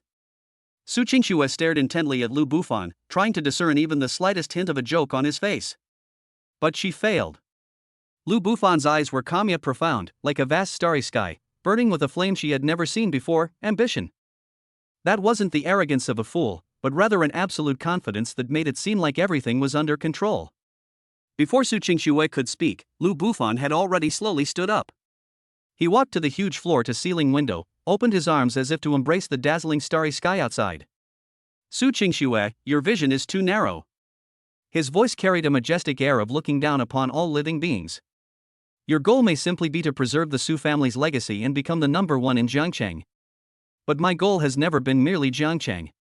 He turned around abruptly, his gaze sharp as lightning, piercing straight into Su Qingxue's heart. I want the Su family to break out of Jiangcheng and go global. I will make this entire world tremble because of my descendants, Lu Bufan's offspring. These words, like a divine pronouncement, carried an air of domineering arrogance and an ambition that declared himself invincible, and they fiercely impacted Su Qingxue's soul. She was completely stunned. She gazed at the man's retreating figure by the window. In that moment, he seemed no longer a human being, but an ancient god or demon about to awaken. The aura and grandeur emanating from him were unlike anything she had ever witnessed in her life. She always thought she was proud enough and ambitious enough. But in front of this man, her ambition seemed like childish whimsy. After the initial shock, an unprecedented flame was ignited in Su Qingxue's heart. Yes, what is a mere Jiangcheng? If she can cure her incurable disease and return to the pinnacle of martial arts, why can't she stand on an even higher stage? This man not only healed her body, but he also seemed to be able to lead her and the entire Su family to see a broader landscape she had never imagined. Su Qingxue looked at the man in front of her, then looked down at the pill on the table that could change her life. After a period of intense swaying, the scales in her heart finally tipped completely. She slowly reached out her hand. The hand that once wielded a multi-billion-dollar conglomerate and signed countless contracts that determined the fate of others was now trembling almost imperceptibly. She picked up the white jade bottle. The warmth from her fingertips seemed to melt a corner of her heart, which had been frozen for over a decade. For a moment, she almost burst into tears. She raised her head, her icy blue eyes brighter than ever before, and gazed at Lu Bufan, about to reveal her final decision. Chapter 15: The Qualification to Break the Curse, Pure Yan Bloodline. I promise you. 3 words were softly uttered from Su Qingxue's lips. The sound wasn't loud, but it seemed to carry immense weight, resounding loudly in the quiet private room. The gamble has come to an end. This gambling game, which began with a humiliating contract to become Aliven's son-in-law, swept through the entire Tianjin Security Bureau and even shook half of Jiangcheng's high society. In the end, it ended with Lu Bufan's great victory. He not only won the championship and dignity, but also Su Qingxue's promise, and the future of the entire Su family. Li Qing, who was standing to the side, breathed a long sigh of relief, feeling that her back was already soaked with cold sweat. She knew that from this moment on, the landscape of the Su group, and even the entire Jiangcheng, would be completely changed because of this man. A knowing smile appeared on Lu Bufan's face. He sat back down in his chair, poured himself a cup of tea, and moved with unhurried ease, as if his declaration, which was enough to overturn the world, was nothing more than a casual remark to him. However, Su Qingxue's next action made him raise an eyebrow slightly. She gripped the jade bottle tightly, but instead of immediately uncorking it and swallowing the pill as Lu Bufan had expected, she simply looked at Lu Bufan, her beautiful face now displaying an unprecedentedly solemn expression. There is one more thing I must tell you before we fulfill our agreement. Lu Bufan realized that things were not as simple as he had thought. He put down his teacup and gestured for him to enter. This pill is indeed the only hope to cure my frost prison curse, Su Qingxue said in a deep voice, each word spoken very slowly and clearly. But the frost prison curse in my body is not an ordinary cold poison, nor is it a common martial arts ailment. Her gaze became distant, as if she were lost in some ancient memory. It originates from an ancient curse. It was a vicious curse planted on my ancestor while he was exploring an ancient ruin. This curse is passed down through the Ice Phoenix bloodline from generation to generation, and it becomes more and more domineering with each generation. In my generation, it has become deeply entangled with my bloodline and my soul. For the first time, Lu Bufan's brows furrowed slightly. An ancient curse? A bloodline inheritance? This goes beyond the scope of ordinary martial arts and involves a more mysterious realm. Su Qingxue ignored Lu Bufan's expression and continued to explain, therefore, the process of breaking the curse is equivalent to using the purest and most yang medicinal power of the pill to forcibly strip the power of the curse from the depths of my bloodline. You can imagine it as a supreme war erupting within my body. On one side is the immense medicinal power of the elixir, on the other side is an ancient curse that has plagued my bloodline for hundreds of years. This process is extremely dangerous. Her tone grew increasingly serious. The two forces will clash most fiercely in my meridians in Dantian. The slightest mistake will cause an energy storm to leak out, which will be enough to make me explode on the spot and die, with my body and soul destroyed. Li Qing, who was listening nearby, was terrified and turned pale. She never imagined that the president had been enduring such terrifying pain and crisis. Lu Bufan's brows relaxed. Instead of feeling troubled, he had a sudden inspiration. He realized that this was not a problem at all, but rather a golden opportunity to take his relationship with Su Qingxue to the next level. What do I need to do? He asked directly. Su Qingxue gave him a deep look, seemingly admiring his composure. It needs protection. She looked into Lu Bufan's eyes and said, word by word. During the 49 hours I spend circulating my internal energy to neutralize the medicinal effects and remove the curse, which is a full 4 days and 4 nights, a martial artist with the strongest and most yang bloodline must stay by my side without ever leaving my side. He needs to use his own purest essence and internal energy as a guide, and through his cultivation technique, he must protect my heart meridian and spirit at all times. If there is any sign of the cold energy of the curse leaking out, he must immediately use his yang energy to guide, neutralize, and resolve it. Otherwise, once the cold air invades my heart meridian, I will surely die. Hearing this, Lu Bufan understood. This is the next step in the system task. Okay, I will protect you. He agreed without hesitation. However, Su Qingxue shook her head. A rare, faint blush rose on her cheeks, like a red plum blossom quietly blooming on an iceberg in the dead of winter. Even her icy voice showed a barely perceptible fluctuation. Things are not that simple. She paused, seemingly struggling to find the words, but ultimately forced herself to continue. To ensure a perfect bloodline connection and absolutely smooth, lossless energy transmission between the protector and me. She paused for a moment, seemingly finding it difficult to speak. There must be no clothing in the way. It is necessary to have skin-to-skin contact, synchronize energy, and blend qi. Boom! Upon hearing this condition, Li Qing felt her mind go blank, and her cheeks flushed red as if they were about to bleed. Skin contact?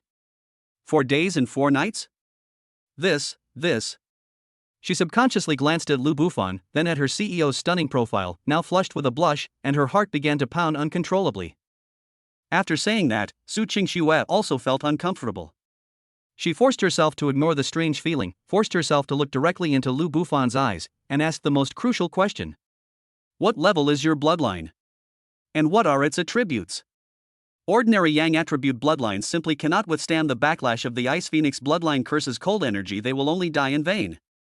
That's her biggest worry. Lu Bufan is very strong and mysterious. But bloodline is something innate. If his bloodline isn't strong enough, not young enough, then no matter how powerful he is, he won't be able to protect her. Lu Bufan smiled. He was still thinking about how to smoothly complete the first step of the system's having offspring with Su Qingxue, but unexpectedly, the opportunity came to him on its own. Moreover, it was done in such a reasonable yet ambiguous intense way. Although his bloodline is only that of a mortal, his rating is the lowest, F. But after the system is activated, the physique it bestows upon him is unique, the primordial Tao body that can evolve infinitely with the birth of offspring. In terms of masculinity and purity, what in this world can compare to the word Hongmeng? He did not answer directly. He slowly stood up and walked step by step to Su Qingxue. The atmosphere in the private room instantly became incredibly ambiguous. Li Qing was so nervous that she forgot to breathe. Lu Bufan didn't stop.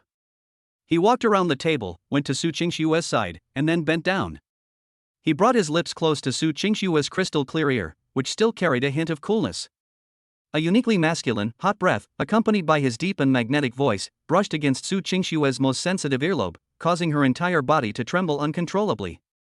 He whispered confidently and ambiguously in a voice only the two of them could hear. What is my bloodline? Why don't you try and find out? Su Qingxue's body froze instantly. She felt a jolt of electricity coursing through her body from her ears, making her frozen heart skip a beat. Before she could react, Lu Bufan's voice rang out again, carrying a deadly provocation. Now, I only have one question for you. Are you ready for the process of breaking the curse? The scorching breath so close. Provocative words. And those deep eyes that seem to see through everything. Su Qingxue, the icy quasi-grandmaster who runs a multi-billion-dollar conglomerate and remains unfazed even when facing a massive army, felt a sense of panic for the first time. Her heart was in complete turmoil. How should she answer? How will this man's mysterious bloodline reveal its ultimate strength and masculinity? Chapter 16: The Primordial Tao Body, Proof of Ultimate Yang. The scorching breath so close. Provocative words. And those deep eyes that seem to see through everything. Su Qingxue, the icy quasi-grandmaster who runs a multi-billion-dollar conglomerate and remains unfazed even when facing a massive army, felt a sense of panic for the first time. Her heart was in complete turmoil.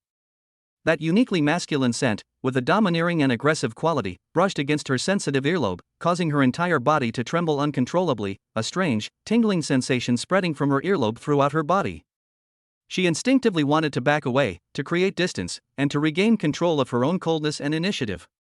But Lu Bufan didn't give her that chance. Before she could react, Lu Bufan straightened up, a playful smile in his deep eyes, and reached out to gently grasp her wrist, which was resting on the table. You! Su Qingxue's body tensed instantly, like a startled female leopard, and the icy internal energy within her body was about to erupt instinctively. However, just as she was about to break free, a warm and pure masculine aura, unlike anything she had ever felt before, flowed continuously from Lu Bufan's seemingly ordinary palm. This aura is neither as scorching and explosive as flames, nor as warm and gentle as sunlight. It's more like a source. A kind of energy that is the most primal, purest, and most masculine of life. The moment this aura touched her skin, Su Qingxue was horrified to discover that the frosty prison curse cold energy within her body, which had been like a leech to her bones for years, causing her unbearable pain, had become incredibly docile, like a mouse seeing a cat or ice and snow meeting the first rays of the sun. It even trembled with a sense of submission. The curse power that lingered deep within the meridians, constantly radiating coldness and death, was forced back into the corner of the dantian under the suppression of this masculine aura, trembling in fear. The pain that had plagued her for over a decade, causing her to struggle in a freezing hell every night, found unprecedented relief at this moment. It was a long-lost warmth and peace that almost brought her to tears. This feeling far surpassed any top-tier elixir she had ever taken. Su Qingxue was completely stunned. Her icy blue eyes were filled with disbelief. She stood frozen in place, letting Lu Bufan hold her wrist, forgetting to struggle, forgetting to speak, and even forgetting to breathe. The solid defense she had built in her heart with coldness and pride was completely shattered and collapsed at this moment by this unparalleled pure yang energy. Who exactly is he? What kind of bloodline is this? Li Qing, who witnessed the whole thing, was so shocked that she covered her mouth with both hands to keep from screaming. What did she see? She saw her own aloof and icy CEO, who always looked down on all men. After this man grabbed her wrist, a hint of embarrassment and annoyance flashed across her face, followed by extreme shock, and finally, a complex expression of relief, even tinged with a bit of bewilderment, appeared on her face. Li Qing had never seen that expression on Su Qingxue's face before. It's like an iceberg quietly melting under the warm sun. Li Qing felt that her worldview had been shattered countless times tonight by this man named Lu Bufan. The way she looked at Lu Bufan had risen from awe to a level almost like looking up to a god. This man is simply the CEO's destined nemesis and savior. It took Su Qingxue a long time to recover from the shock. She withdrew her hand with some complicated feelings. The place where Lu Bufan had held her hand still retained a trace of reassuring warmth. She took a deep breath, forcibly suppressing the turmoil in her heart, and her icy blue eyes shone brighter than ever before. Without further hesitation, she made her final decision. Li Qing. Yes, President Su. Li Qing replied quickly, startled. Pass on my order, open the Su family's forbidden area, the Shenyang secret chamber. Su Qingxue's voice returned to its usual coldness, but now carried an undeniable resolve. From this moment forward, no one is permitted to approach within 100 meters of the forbidden area. Anyone who disobeys will be punished according to the clan rules. Yes. Li Qing nodded emphatically, immediately turned around, and quickly walked out of the private room to carry out the order. Once again, only Lu Bufan and Su Qingxue remained in the entire top-floor private room. Su Qingxue looked at Lu Bufan with a complicated expression and said, "My life is in your hands." The news that the head of the Su family was about to open the forbidden secret chamber to protect an outsider was like a bombshell, instantly detonating within the core of the Su family. Especially when they learned that this so-called outsider was actually Lu Bufan, the son-in-law who had made a name for himself in the competition but whose status was lowly. The entire Su family elders' council was in an uproar. The Su family's council hall. Nonsense. Utter nonsense. The second elder, Su Chanha, with his white hair and beard and a dignified face, slammed his palm on the mahogany table in front of him, making the teacups vibrate. The forbidden chamber is the foundation of my Su family's heritage. How can we allow a boy of unknown origin to enter and leave at will? What's more, that girl Qingxue actually wants to be alone with a man in a secret room for 2 days and 2 nights. If this gets out, what will become of the Su family's reputation? Does she still want to be the head of the family? Su Chanha was so angry that he trembled all over and his face turned red. Beside him sat 7 or 8 core elders of the Su family, each with a somber expression and filled with righteous indignation. Second brother is right. This is absolutely unacceptable. That kid is just a body-tempering realm cultivator. Even if he wins the competition by chance, what qualifications does he have to protect the clan head? There must be something fishy going on here, the third elder echoed. I heard that after the competition, that brat publicly pressured Qingxue to bring up some marriage. His wolfish ambitions are blatantly obvious. He clearly wants to use this opportunity to seize power in my Su family. We can't let Qingxue continue her nonsense. We must stop her. Amidst the crowd's agitation, Su Chanha suddenly stood up and waved his hand. Come on. Follow me to the forbidden area. I want to see who dares to let this wild brat in today. Outside the Su family's forbidden area, the atmosphere was as heavy as iron. On the long stone corridor leading to the forbidden area, Su Qingxue, dressed in white, stood at the forefront with an icy expression. Lu Bufan stood calmly beside her. Before them, second elder Su Chanha, along with a group of family elders, blocked their path with imposing force, forming a human wall. Qingxue, you have disappointed me greatly. Su Chanha pointed at Lu Bufan and angrily rebuked him. For such a shameless son-in-law who only knows how to use sweet words to bewitch you, you actually dare to defy the world and engage in such a disgraceful practice of dual cultivation? His voice was loud and clear, containing inner strength, and echoed throughout the entire corridor. The matter of dual cultivation? Su Qingxue's face was covered with a thick layer of frost, and her voice was colder than the surrounding air. Second elder, please watch your words. As the head of the Su family, it is not your place to interfere with my decisions. You. Su Chanha was so angry at her tough attitude that he almost choked. Fine. What a Su family head you are. Don't forget, your position as family head was also approved by our elders. If you insist on going your own way and ruin the Su family's century-old reputation, we also have the right to remove you. The two sides were on the verge of exploding. At this crucial moment, Lu Bufan, who had been silent all along, suddenly chuckled softly. He stepped forward and stood in front of Su Qingxue, looking calmly at the group of imposing elders before him. Elders, getting so angry is not good for your health. His tone was nonchalant, as if he were talking about a trivial matter. Su Chanha was about to explode, angrily rebuking him for having no right to interrupt as a son-in-law. But the next second, his words were abruptly stuck in his throat. A pure, vast, and domineering masculine aura emanated from Lu Bufan, like an ancient dragon awakening, silently being released. This aura did not manifest as a physical attack, nor did it stir up any gale. But it was like an invisible mountain, pressing down hard on the hearts of all the elders present. That was an absolute suppression originating from the level of life itself. Faced with this aura, Su Chanha and the others felt their internal energy become sluggish, as if it would be assimilated and burned at any moment. They felt like ants standing in front of a volcano about to erupt, insignificant and powerless. This is... Su Chanha's expression changed drastically in an instant. His face, which had been flushed with anger, turned deathly pale in an instant. His pupils contracted as he stared intently at Lu Bufan, his eyes filled with shock and disbelief. The other elders were forced to retreat repeatedly by this aura, their faces turning pale, and they looked at Lu Bufan as if he were a monster. They finally understood why Su Qingxue had made such a decision. A man with such a terrifying bloodline, let alone just being at the body-tempering realm, even if he were just an ordinary person, would be a guest of honor in any top-tier power. This is not some son-in-law at all. This is a true dragon lurking in the shallows. Under Lu Bufan's calm yet slightly oppressive gaze, Su Changhe's originally resolute attitude began to waver. Finally, he gritted his teeth and squeezed out a few words. "Humph. I hope you won't regret this." Having said that, he reluctantly stepped aside to make way for him. Seeing this, the other elders also fell silent, retreating quietly to the side. An impending family feud was swiftly and decisively suppressed by Lu Bufan in the most direct and shocking way. Lu Bufan withdrew his breath and smiled slightly at Su Qingxue. Su Qingxue gave him a deep look, her eyes sparkling with admiration. Ignoring the elders with their complicated expressions, the two walked side by side toward the heavy stone door at the end of the corridor, a secret chamber made of millennia-old black iron. With the sound of the mechanism turning, the stone door slowly opened with a rumble. The two stepped inside. The stone gate slowly closed again, completely isolating it from all outside attention and disturbances. Inside the secret room, the luminous pearls embedded in the walls emitted a soft glow.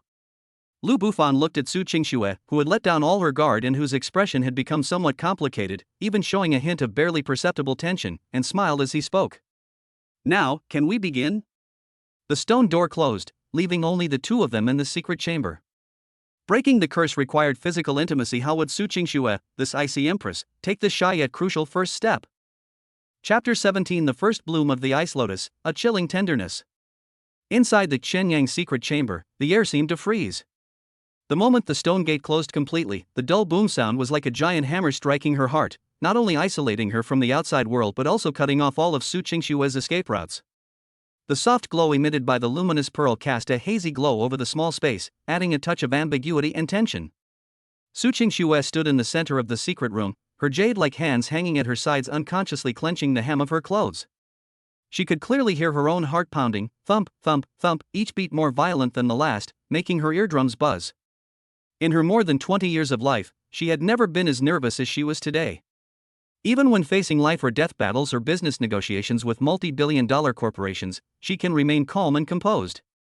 But now, she took a deep breath, and the air she inhaled felt hot, as if it had been ignited by the faint masculine aura emanating from Lu Bufan. Finally, as if she had made some important decision, she slowly turned her back to her. She faced Lu Bufan with a stunningly beautiful back view, yet one that was also filled with vulnerability and defensiveness. Lu Bufan didn't speak, he just looked at her quietly. He saw that Su Qingxue's hands, which were usually as steady as a rock, were now trembling slightly as she slowly raised them and fumbled for the white martial arts uniform belt around her waist.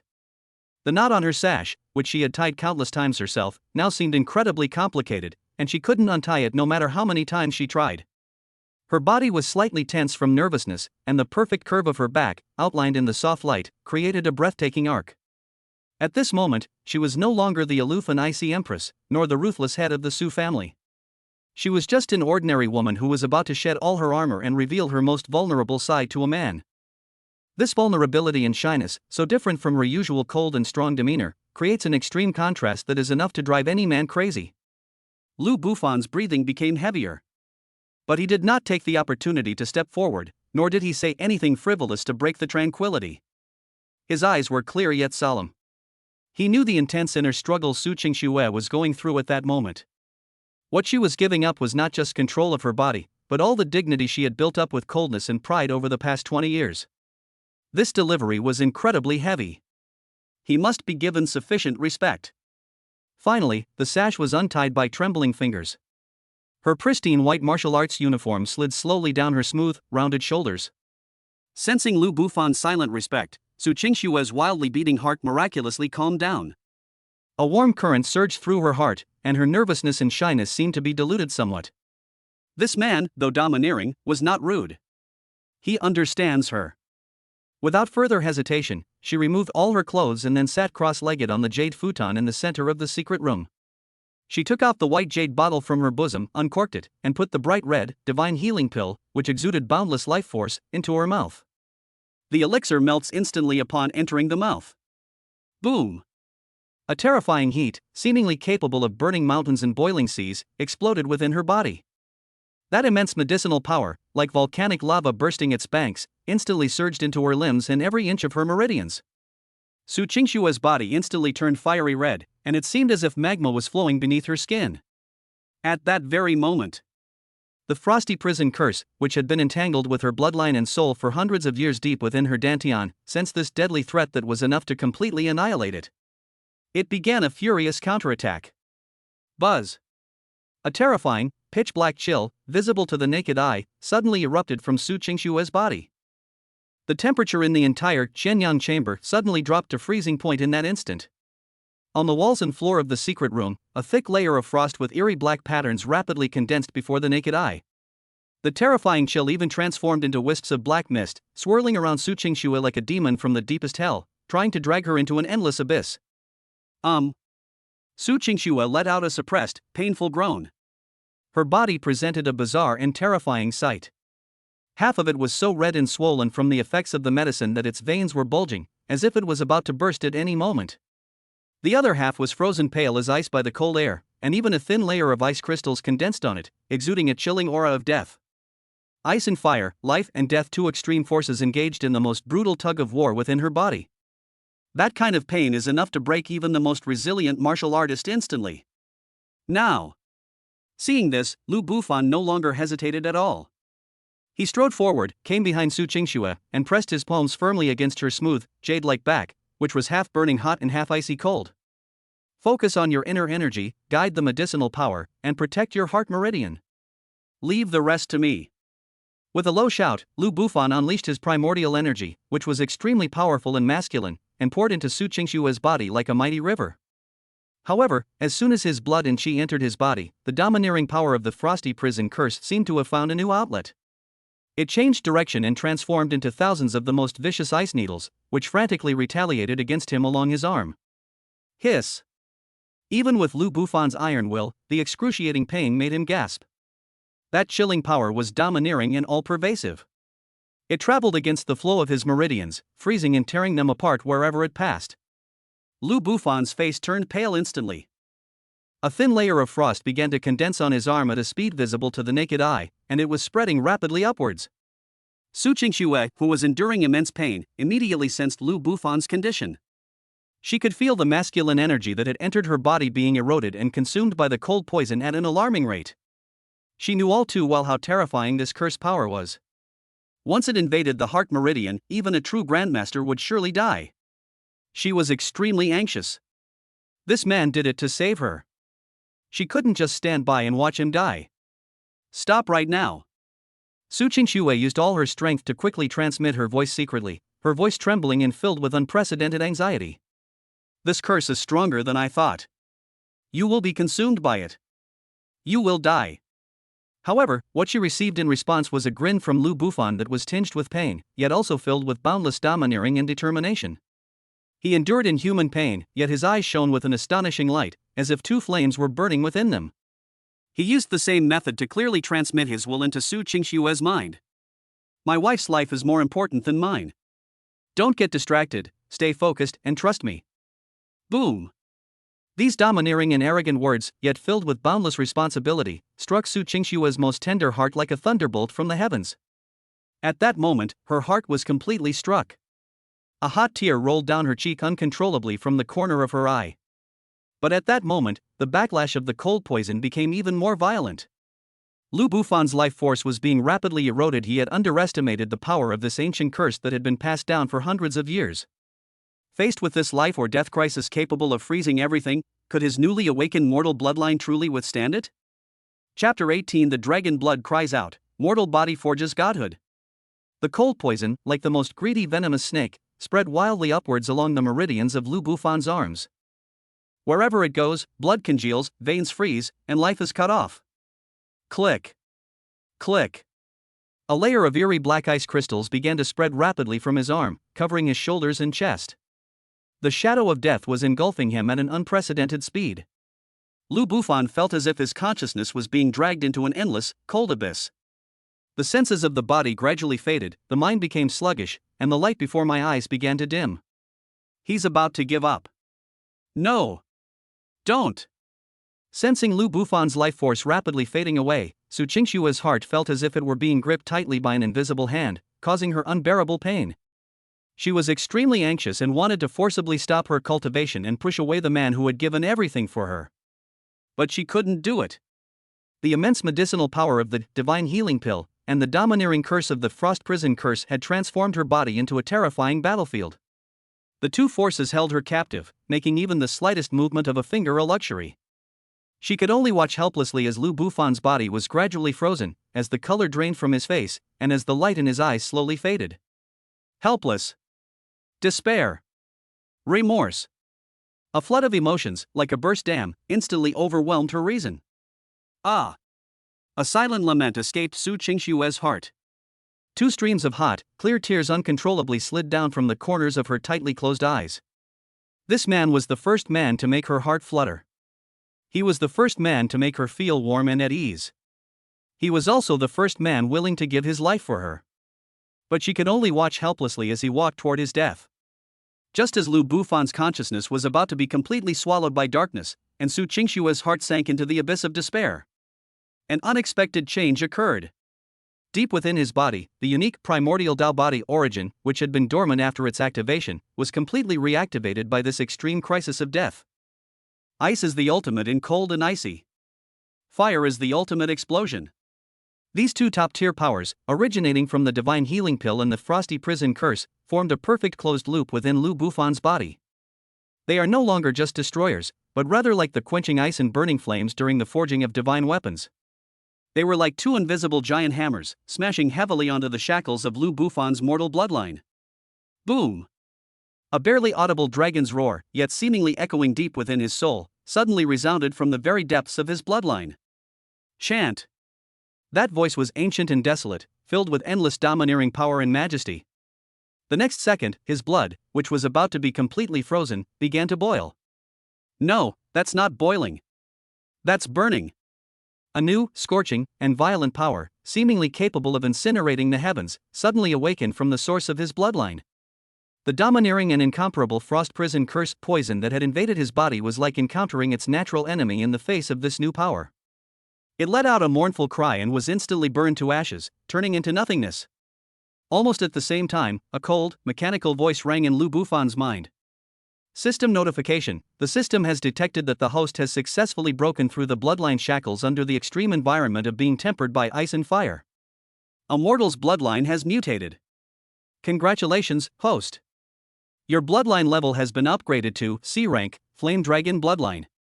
The consciousness that had been plunged into darkness was instantly reignited by this newfound power. Lu Bufan suddenly opened his eyes. In his eyes, it seemed as if two clusters of golden dragon flames were burning fiercely. Ha ha ha. Well done. Lu Bufan was overjoyed. He could clearly feel that the blood in his body was no longer ordinary red, but had taken on a faint, yet infinitely majestic, crimson gold hue.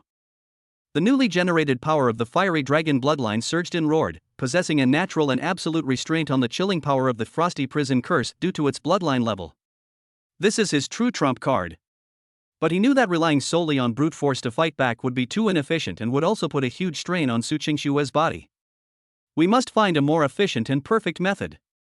System. Without hesitation, Lu Bufan immediately issued the command in his mind. Immediately deduced the most suitable dual cultivation method for fusing the C-grade, Flame Dragon bloodline, and the S-grade, Ice Phoenix bloodline. Instructions received. Begin simulation. The simulation requires a large amount of system energy. Is this confirmed? Confirm. Demonstration in progress. Data model established. Cultivation path optimized. Deduction complete. Obtained a low-grade heaven-ranked dual cultivation technique, 9 revolutions of ice and fire. In an instant, a vast and profound torrent of information surged into his mind. That is a miraculous cultivation technique specifically designed to harmonize the extreme yang and extreme yin bloodlines. Using yang as the furnace and yin as the fire, yin and yang complement each other, and ice and fire are in the same furnace. With each operation, the power of the two bloodlines can be refined to a higher purity, and even the domineering power of the curse can be refined into the purest energy to nourish both sides. This is practically a divine cultivation technique tailor-made for him and Su Qingxue. Lu Bufan was greatly encouraged. He immediately transmitted the complete mental techniques of the 9 revolutions of ice and fire into Su Qingshue's mind with perfect clarity through a mental link. At the same time, his domineering yet infinitely confident voice resonated deep within Su Qingshue's soul. Don't be afraid. Do as I say. Su Qingxue, who was immersed in grief and despair, was suddenly jolted. She sensed Lu Bufan's life force, which had become powerful again, even more than 10 times stronger than before. Furthermore, I sensed the incredibly profound cultivation technique in my mind. Her heart was instantly filled with ecstasy. He's not dead. Not only did he not die, he became even stronger. Without a second thought, Su Qingxue immediately composed herself and, with her powerful comprehension as a quasi-grandmaster, instantly grasped the secrets of the 9 revolutions of ice and fire technique. Without hesitation, she immediately began to guide the medicinal power and cold energy within her body, circulating them according to the new cultivation method. Lu Bufan also exerted his strength at the same time. His masculine energy, now imbued with the bloodline of the flame dragon, was no longer simply transferred and instead, it transformed into a roaring crimson gold fire dragon, actively confronting the dark, chilling aura. This time, it's no longer just a simple battle and attrition. Rather, it was a process of guidance, a process of integration, a process of refinement. The 2 terrifying forces that were originally rampaging through his and Su Qingxue's bodies, almost destroying them, miraculously began to slowly form a perfect Tai Chi cycle under the guidance of the 9 revolutions of ice and fire technique. The situation was reversed in an instant. Lu Bufan, who was originally a passive protector, has completely become the absolute leader in this battle to break the curse. He switched from defense to offense. However, although the new technique was incredibly powerful, Lu Bufan and Su Qingxue both discovered a new problem as the technique was put into practice. This exercise requires that the 2 people not only synchronize their qi and blood energy. Furthermore, it requires that their body, mind, and spirit reach a state of perfect harmony and complete synchronization. This means that they will now enter a state of shared practice that is far deeper, more private, and more unreserved than physical intimacy. Chapter 19 Above Grandmaster, Divine Child enters the womb. The operation of the 9 revolutions of ice and fire technique fundamentally reversed the situation in the secret chamber. But this reversal led Lu Bufan and Su Qingxue into a more mysterious and heart-pounding situation. The cultivation method requires a high degree of synchronization between the spirit, body, and soul. This is a union that goes far beyond skin-to-skin contact. This means that their thoughts, their perceptions, and their souls will all be open to each other without reservation under the guidance of this practice. Su Qingxue was the first to sense this change. Her consciousness seemed to break free from the constraints of her body and enter a wondrous realm. Here, she can see Lu Bufan. What they saw was not his body, but his soul, which was like a blazing golden sun, and deep within his soul, a crimson gold dragon coiled and roaring, exuding endless majesty. At the same time, Lu Bufan's consciousness also entered her world. He saw a frozen snowfield, and in the center of the snowfield, a noble and holy ice phoenix, but heavily bound by black chains, was crying mournfully. That was her soul, her true nature. Don't be afraid. Lu Bufan's soul conveyed an incredibly gentle yet powerful message. His fiery dragon blood energy was no longer a brutal energy transfer, but transformed into thousands of the purest primordial runes, which were gently imprinted on the black chains binding the ice phoenix. Sizzle. Like boiling oil melting snow, the curse chains representing the origin of the frost prison curse began to melt away inch by inch under the refinement of the fiery dragon runes. They did not disappear into thin air, but were transformed by the profound techniques of the 9 revolutions of ice and fire into streams of the purest, strange energy between yin and yang, which in turn nourished the ice phoenix and the flame dragon. Su Qingxue's soul let out a joyful cry. She could feel that the shackles that had tormented her bloodline for hundreds of years were being loosened little by little. As the power of the curse was continuously refined, streams of incredibly pure energy, like a bursting dam, surged wildly into her limbs and bones. Some of this energy comes from the divine healing pill, some from the refined curse, and some from Lu Bufan's inexhaustible fiery dragon bloodline. Under repeated impacts, the meridians in Su Qingxue's body were continuously widened and strengthened. Her dantian was expanding at an unprecedented speed. The barrier of the near Grandmaster Peak was teetering on the brink of collapse before that immense energy tide. Boom! After an unknown amount of time, Su Qingxue felt as if something inside her body had been completely shattered. A terrifying pressure, more than 10 times stronger than before, surged from her body into the sky.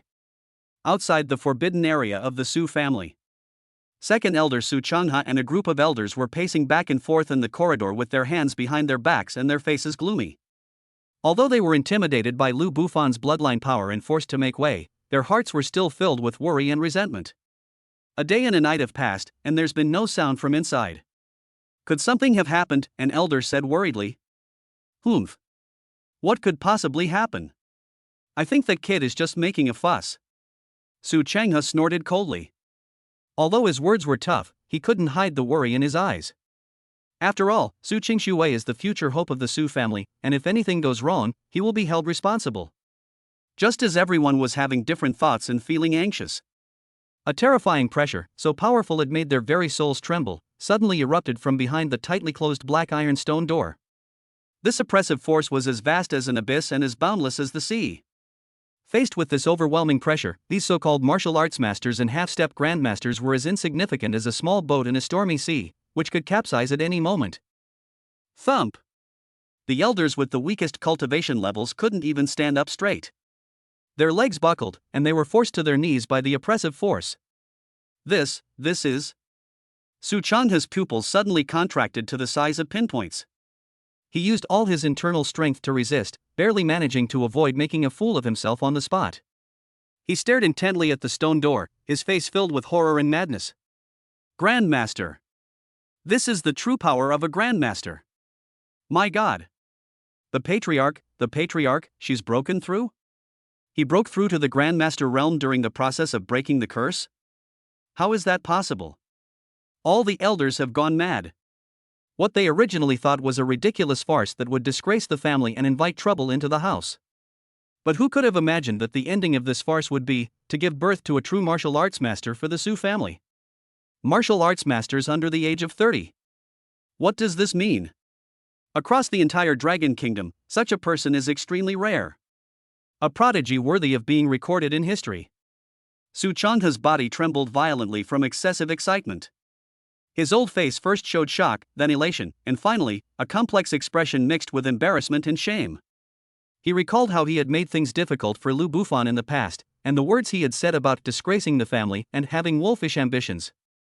He felt a burning pain in his old face, as if he had been slapped countless times in public. It turns out, the clown was actually myself. Inside the sealed room, the energy tide reached its peak.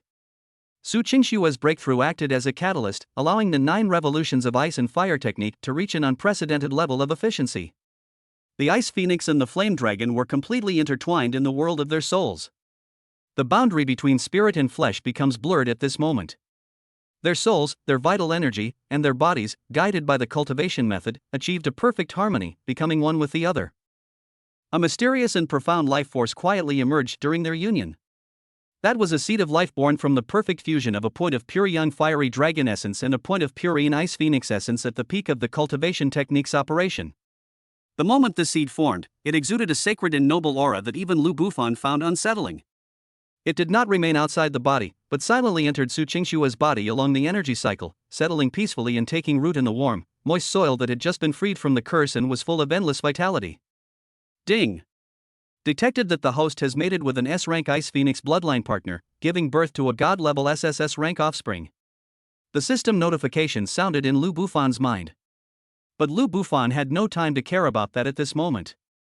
His entire being was immersed in that symphony of spirit and flesh. After an unknown amount of time, the energy tide within the sealed chamber finally subsided. Su Qingxue's long eyelashes trembled slightly, and then she slowly opened her eyes. What kind of eyes were those?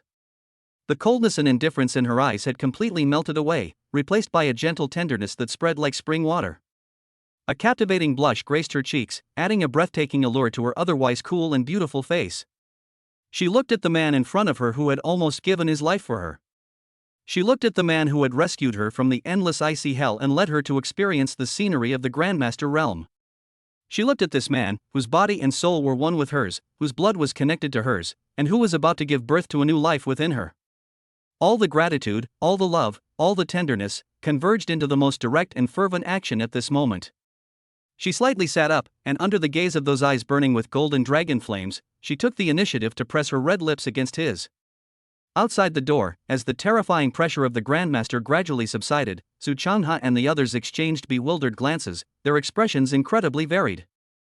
Shock, elation, embarrassment, shame, in the end, all turned into deep awe for the young man inside the door. Su Changhe straightened his robes, cleared his throat, and took the lead in bowing deeply and respectfully towards the stone gate. Congratulations, Patriarch, on reaching the Grandmaster realm. Congratulations to the Su family on the addition of another Grandmaster. A loud and joyful voice echoed through the corridor for a long time. Inside the secret room, their lips parted. Lu Bufan felt Su Qingshue's unprecedented tenderness, and his heart was filled with boundless pride. The curse was successfully broken, the beauty fell in love with him, and they even conceived a divine offspring. So what kind of incredible reward will the system give me next? Chapter 20, The Record of the Heaven-Burning Battle. An incredible reward from the system. After Su Qingxue broke through, she did not get up immediately. She needs time to solidify her newly acquired Grandmaster status and to adapt to the surging new power within her. Those eyes, once as cold as frost, now gazed tenderly at Lu Bufan, the affection within them seeming to melt even steel. Taking advantage of this break, Lu Bufan focused his mind and began to take stock of his gains. The notification sound of divine offspring that he had just heard had filled him with immense anticipation. System, settle the reward. Lu Bufan silently recited in his heart.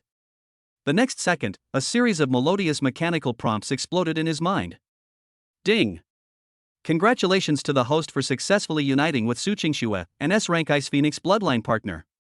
Testing has confirmed that Su Qingxue, the partner, has successfully conceived the potential for offspring is being assessed. Judgment complete. The offspring's bloodline is the Ice Flame Holy Dragon body, with a potential level of God level SSS level. Successfully triggered the Divine Child's Conception 100x critical hit reward. Rewards being processed. It's here. Lu Bufan's heart skipped a beat. 100x critical hit. This was the highest reward he had ever received since he got the system. Reward 1, Cultivation Enhancement. The host's current cultivation level will be directly raised to Grandmaster Level 3. Boom! The moment the system's voice fell, a terrifying energy, even more vast and pure than that of Su Qingxue during her breakthrough, appeared out of thin air within Lu Bufan's body. This energy seemed to come from the void of another dimension, appearing out of nowhere without any warning. Peak of the 9th level of body tempering. Half-step Grandmaster. Grandmaster Level 1. Grandmaster Level 2. Grandmaster Level 3. The barriers within Lu Bufan's body were as fragile as paper in the face of this unreasonable torrent of energy, and were broken through one after another with overwhelming force. His blood and chi were transforming, his bones were rumbling, and his dantian was expanding at a crazy speed. In just a few breaths, he crossed the insurmountable chasm that countless martial artists could not reach in their entire lives, leaping from a minor cultivator in the body-tempering realm to a Grandmaster Level 3 expert who could be considered a powerful figure even in the entire Dragon Kingdom. That's not all. Reward 2, Cultivation Technique Gift. A top-grade heaven rank attack cultivation technique, the Record of Burning Heaven Battle, is awarded. Another flood of information rushed into Lu Bufan's mind. That was an unparalleled, domineering, and top-tier cultivation technique filled with the aura of destruction and slaughter. The Record of the Burning Heaven Battle uses the bloodline of the fiery dragon as a guide to unleash the burning heaven dragon flame, which can burn everything. The technique is divided into 9 levels. When mastered, one can burn a city with a single thought and boil the sea with a single rage. Its power is many times stronger than the so-called S-level plan protecting technique of the Su family. This is practically a weapon of mass destruction tailor-made for him. Reward 3, Bloodline Enhancement. The host's Flame Dragon bloodline purity has increased to 30%. Bloodline divine abilities awaken, Dragon's Might, Dragon Flame Armor. As the third reward fell, Lu Bufan felt his blood begin to boil once again. The crimson gold blood became even purer and more dazzling. The illusory dragon coiled deep within his bloodline also became more solid and majestic. At the same time, 2 entirely new abilities, like instincts, were imprinted deep within his soul. Dragon's Might, using the power of bloodline, it forms an absolute suppression on the soul level against those with low-level bloodlines and those with weak will. Dragon Flame Armor. The dragon flame of the bloodline is condensed into a solid armor on the body surface, with amazing defensive power and the ability to burn attackers. The barrage of rewards left Lu Bufan feeling a little dizzy. Happiness. It came so suddenly. He felt the earth-shaking changes within his body, and the unprecedentedly powerful force that surged through him, filling him with boundless joy and pride. From this day forward, he can finally be considered to have the means to make a living in this world. However, after his initial euphoria, Lu Bufan quickly calmed down. He glanced at Su Qingxue, who was meditating with her eyes closed beside him, and a thought flashed through his mind in an instant. A tree that stands out in the forest will surely be felled by the wind. His rise to power was too rapid, almost illogical. If he were to reveal his Grandmaster level 3 strength now, it would certainly deter troublemakers, but it would also attract countless unnecessary investigations and troubles. It might even arouse Su Qingshue's suspicion. After all, he was just a body-tempering realm cultivator a moment ago, but in the blink of an eye he became a Grandmaster who was even stronger than her. How do you explain that? Playing dumb to outsmart others is the key to success. System. Lu Bufan immediately ordered, conceal all your auras. Energy fluctuations and bloodline pressure, disguise them all as if you were at the peak of the 9th level of body tempering. Make it flawless, so that even a Grandmaster at the peak wouldn't be able to detect any flaws. Command received. Energy convergence system activated. Aura disguise mode activated. Disguise complete. Almost instantly, the terrifying power within Lu Bufan's body, powerful enough to change the very fabric of mountains and rivers, was sealed away by an invisible shackle. The aura of a Grandmaster-level expert emanating from him, along with the aura of the fiery dragon bloodline, vanished without a trace. At this moment, apart from his pale complexion due to the exhaustion he had just undergone, he looked no different from before entering the secret chamber. He was still that genius at the peak of the 9th level of body tempering. After doing all this, Lu Bufan's lips curled into a meaningful smile. He eagerly anticipated the interesting expressions on the faces of those self-righteous enemies who confidently came to his door only to run into him, this impenetrable wall. At this moment, Su Qingxue slowly opened her eyes.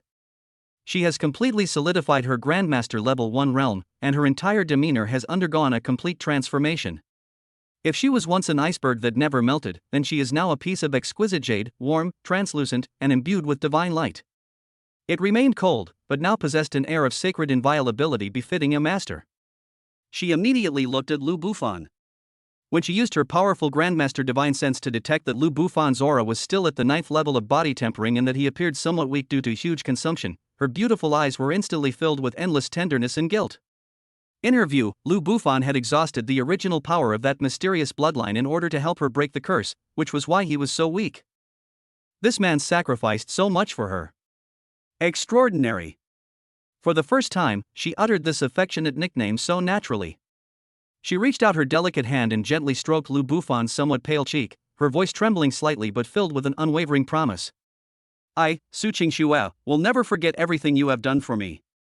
From this day forward, you are my only man, Su Qingxue's only man, and the future master of the Su family. The Su family's arsenal, elixir storehouse, and rare and precious materials, all their resources are open to you. I will do everything in my power to help you reach the Grandmaster realm as soon as possible. Hearing these heartfelt words and feeling the delicate touch on his cheek, Lu Bufan chuckled inwardly. Help you? Little Shuer, your husband is much better than you now. However, he remained expressionless, instead revealing a look of deep affection and devotion to love. He took Su Qingxue's hand in his own and placed it against his heart, saying softly, for you, everything is worth it. The two gazed at each other tenderly, their eyes seeing only each other. Having gone through life and death together, and experienced the fusion of body and soul, their relationship has been completely solidified and is now inseparable. At this tender moment, outside the secret chamber, came the second elder's voice once again, a voice filled with respect and ecstatic joy. Reporting to the patriarch, the auspicious time has arrived. Are you ready to emerge from seclusion? Su Qingxue blushed slightly and sat up straight from Lu Bufan's embrace. The two smiled at each other and began to tidy their clothes. When that heavy black ironstone door opened again with a rumble after 2 days and 2 nights, all the elders of the Su family who were waiting outside witnessed a scene they would never forget. The newly promoted Grandmaster Su Qingxue, dressed in white, looked both sacred and majestic. Meanwhile, Lu Bufan, the son-in-law they had once looked down upon, walked out with a smile on his face, standing shoulder to shoulder with the head of the family. What shocked them most was the way the patriarch looked at that man, his eyes filled with a tenderness they had never seen before. The Su family is about to undergo a major upheaval. The news of Su Qingxue's breakthrough to Grandmaster spread like wildfire throughout Jiangcheng. The Su family has decided to hold an unprecedented grand banquet for Grandmasters 3 days from now, inviting celebrities from all walks of life to join in the grand event. The entire city of Jiangcheng was in an uproar. But none of them knew that a huge crisis targeting the Su family and the newly promoted Grandmaster Su Qingxue was quietly approaching from the distant capital of the empire. Chapter 21: Two Grandmasters from One Family? Jiangcheng shakes. A new Grandmaster has been born in the forbidden area of the Su family. This news was like a nuclear bomb that exploded, completely shaking the entire Jiangcheng high society within just half a day. Martial arts masters under the age of 30. What an earth-shattering concept! For nearly 50 years, no such young grandmaster has appeared in the entire Jiangcheng. The Su family's status was already firmly established as the #1 family in Jiangcheng because of Su Qingxue, a quasi-grandmaster. Now, with her breakthrough, the Su family is no longer just the #1 in Jiangcheng, but has become a top-tier power that ranks among the top 3 in the entire Jiangnan province. For a time, the Su family's gate was bustling with activity, a veritable marketplace. The heads of major families, enterprises, and martial arts schools in Jiangcheng prepared generous gifts and were eager to pay a visit, hoping to see this legendary female grandmaster in person and, incidentally, to sound out the Su family's future intentions. Boxes of precious medicinal herbs, truckloads of rare metals, and astronomical sums of bank drafts were delivered to the Su family's door like a flowing river. The threshold of the Su family's house was almost worn down by the overly enthusiastic guests. At the heart of this storm, besides the dazzling new master Su Qingxue, there is another name that is repeatedly mentioned by everyone, shrouded in mystery. Lu Bufan. That useless son-in-law who was once the laughingstock of the whole city.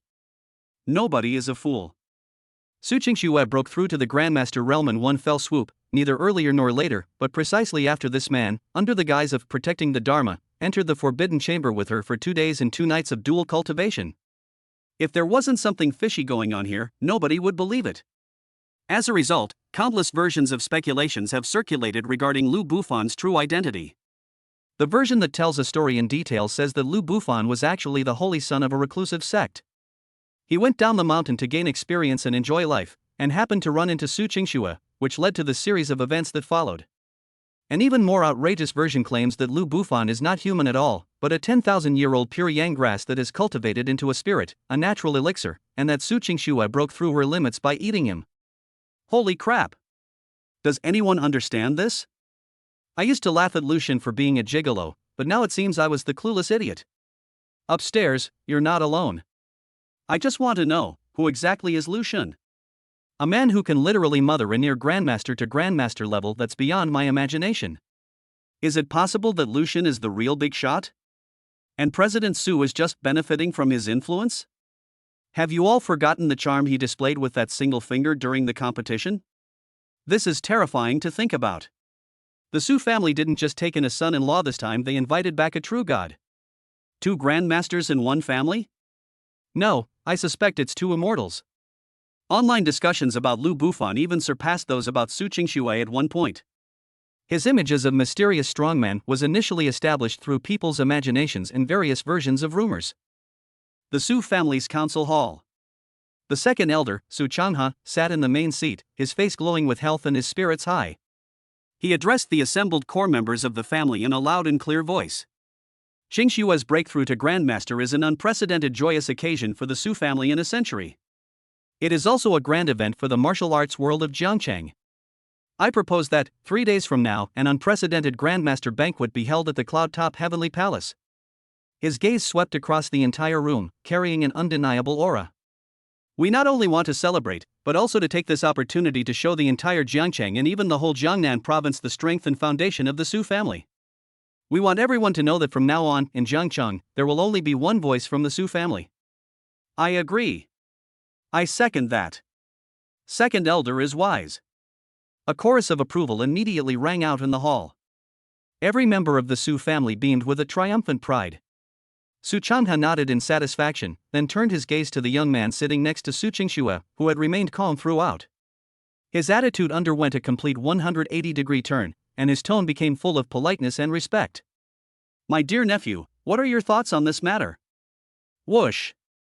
All eyes were on Lu Bufan. These Su family executives, who had once looked down on him, now had eyes filled with awe, curiosity, and a hint of flattery. They all knew that this young man's current status in the Su family was, to some extent, equivalent to that of the family head, Su Qingxue. Su Qingxue also turned her head, looking at him with a smile in her beautiful eyes, the meaning of which was very clear, you decide. Lu Bufan understood. He knew that Su Qingxue was taking the initiative to hand over power to him, helping him establish true authority within the Su family. Of course he wouldn't refuse. Lu Bufan cleared his throat and slowly opened his mouth. His voice was not loud, but it clearly reached everyone's ears. A banquet must be held, of course. And it must be a grand and special one. He stood up, his gaze sweeping across the entire room, and an invisible aura of leadership emanated naturally from him. However, just having a grand display is not enough. He held up one finger. We have 3 objectives for this banquet. First, to establish our authority. To let everyone know the power of the Su family. Second, to consolidate. To bring all usable resources and connections in Jiangcheng into the Su family's system. Third. He paused, a playful smile curving his lips. Screening. Look around this Jiangcheng, who are our friends, and who are just opportunists. These words stirred the blood of all the Su family members present, yet also sent a chill down their spines. Good heavens! What a bold spirit this young man has! And what a deep and calculating mind he possesses! He turned a celebratory banquet into a strategic plan to reap the benefits of Jiangcheng's resources. Su Changhe nodded repeatedly as he listened, his eyes filled with admiration as he looked at Lu Bufan. With such skill and vision, given time, he will surely become a great hero. Qingxue is such a lucky girl. Su Qingxue looked at Lu Bufan, who was speaking eloquently and confidently in the crowd, her beautiful eyes sparkling with admiration, and her heart filled with pride and love. This is the man she chose. Ultimately, under Lu Bufan's leadership, the preparations for the Grandmaster's banquet proceeded smoothly. Su Qingxue made all the information and network of contacts of the Su group available to Lu Bufan. Taking this opportunity, Lu Bufan absorbed knowledge like a sponge, frantically familiarizing himself with the vast business empire that would one day belong to him. One after another, gold-embossed invitations were sent to prominent figures in Jiangcheng and even major cities in the surrounding areas. Everyone who received the invitation felt honored and said they would definitely attend on time. In an instant, the entire Jiangcheng was in turmoil, and everyone's attention was focused on the heavenly palace on the cloud top 3 days later. However, just as Jiangcheng was thriving and everyone was immersed in the joy of the upcoming feast, the distant capital of the empire. Within a magnificent estate covering thousands of acres, with pavilions and towers resembling an ancient imperial palace. The Wang family. This colossal entity stands atop the power pyramid of the Dragon Kingdom. Inside the study, a handsome young man dressed in white robes, with a somewhat effeminate air, was playing with a jade thumb ring in his hand. On the table in front of him was a coded report from Jiangcheng. The secret report was simple: Su Qingxue of the Su family broke through to the Grandmaster realm yesterday. He, Grandmaster. The elegantly dressed young man let out a soft, enigmatic laugh. He slowly raised his head, and a cold, possessive glint flashed in his narrow, phoenix-shaped eyes. After waiting for you for so many years, you finally haven't disappointed me. The time is almost here. He spoke softly into the shadows of the study. Pass down the word to prepare the Phoenix Blood Jade as a congratulatory gift. It's time to bring her back and fulfill the marriage agreement between our Wang family and the Su family. The night before the Grandmaster's banquet. Above the city of Jiangcheng, above the clouds. A private airship, entirely black and shaped like a hawk with outstretched wings, silently pierced the night sky. It did not pass through any waterway declarations, nor did it alert any radar. It landed silently in an abandoned manner on the outskirts of Jiangcheng. The hatch opened. A group of guards dressed in black, exuding a cold aura, escorted an elderly man holding a red brocade box as they quickly descended the stairs. The old man's gaze drifted towards the brightly lit city center of Jiangcheng in the distance, a hint of disdain and arrogance flashing in his cloudy eyes. A grandmaster from a mere border town dares to make such a big show of himself? They really don't know their own limitations. Hopefully, when this newly promoted Grandmaster Su sees our Wang family's gift tomorrow, he will still be able to smile. Chapter 22, The Focus of Attention. Who is this gentleman? 3 days passed in the blink of an eye. Jiangcheng, cloud-top heavenly palace. This banquet hall, suspended atop the city's tallest building, is entirely made of reinforced glass, resembling a crystal palace floating between the starry sky and the city lights. Tonight, this is the center of the entire Jiangnan province. Luxury private airships, like weary birds returning to their nests, glided silently across the night sky and landed on their exclusive helipads. The car door opened, and those who stepped out were all big shots whose mere presence could make the Jiangcheng business world tremble. Dressed in the finest formal attire, with perfectly measured smiles on their faces, and carrying carefully prepared gifts, they exchanged pleasantries as they walked into the dazzling array of lights. Inside the banquet hall, the dome is a vast projection of the starry sky, and the floor is transparent, offering a panoramic view of the city's dazzling nightscape. Melodious classical music flows in the air, and elegantly dressed waiters carry trays filled with fine wines and delicacies, moving among the crowd. The atmosphere was lively, yet it maintained the unique reserve of high society.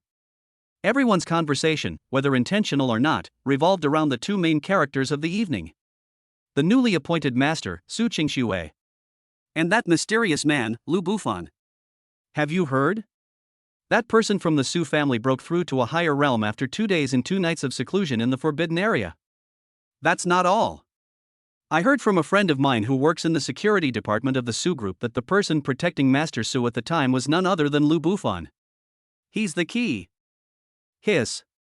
Just who is this Mr. Lu? I only heard that he was a gigolo before, but now it seems that the rumors misled me.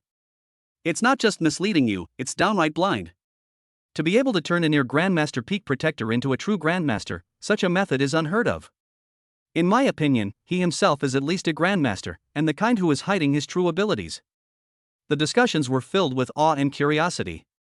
In an inconspicuous corner of the banquet hall, several young men in security uniforms, responsible for perimeter security, were looking at the important figures inside, chatting and laughing, with an incredibly complex expression. They were the same team members who led the mockery of Lu Bufan back in the security department. "Boss, tell me, were we blinded by greed back then?" a team member asked, his voice trembling and on the verge of tears. Former team leader Li Hu, whose cultivation was destroyed due to taking banned drugs, has long since disappeared. While these people have kept their jobs, they have become marginalized figures in the entire Su family, living in constant fear. "Don't say any more," another team member said, his face pale. "Just thinking about how we forced Mr. Lu to kneel down and call him Grandpa makes my legs go weak. What kind of person did we offend back then?" They gazed from afar at that dazzling center, a place they could never set foot in, their hearts filled with endless regret and fear. Just then, the noise at the entrance of the banquet hall suddenly fell silent. Everyone seemed to be put on pause, and without prior arrangement, they all turned their gaze toward the entrance. Under the lights, two figures stood side by side. Su Qingxue wore an ice blue off-the-shoulder evening gown, her long hair styled in a high updo, revealing her swan-like neck. She wore no luxurious jewelry, yet she herself was the most dazzling presence in the entire room. A subtle yet vast aura of a grandmaster naturally emanated from her. It wasn't a deliberate oppression, but rather a unique aura that emerged from a leap in life level, merging with the heavens and earth. She stood there, as if the entire starry sky had become her backdrop. Beside her stood the man, Lu Bufan, dressed in a well-tailored black suit. He didn't have Su Qingxue's outgoing aura. He appeared gentle and refined, calm and reserved. But it was this calmness that gave everyone present an even more unfathomable feeling. He was like a black hole, silently swallowing up all the light and all the exploration. Su Qingxue's hand was intimately linked with his arm. This gesture was like a heavy hammer blow, striking the hearts of all the guests. This is no longer a simple protector relationship. This is clearly a declaration of sovereignty. This man is the future master of the Su family. After a brief silence, a suppressed gasp erupted from the crowd. "Oh my God. They really." The way Master Su looked at him, my God, it was full of tenderness. "It's over. The hearts of all the young talents in Jiangcheng are going to be shattered tonight." The crowd automatically parted to make way for them. Su Qingxue, arm in arm with Lu Bufan, slowly walked into the venue on the soft red carpet. "Mr. Lu, I've long admired your name." A loud voice rang out. Chen Mo, one of the top 4 in the competition and known for his hard skills, held a wineglass and took the initiative to greet them. His face no longer held any of the fighting spirit he had displayed on the stage, only heartfelt respect remained.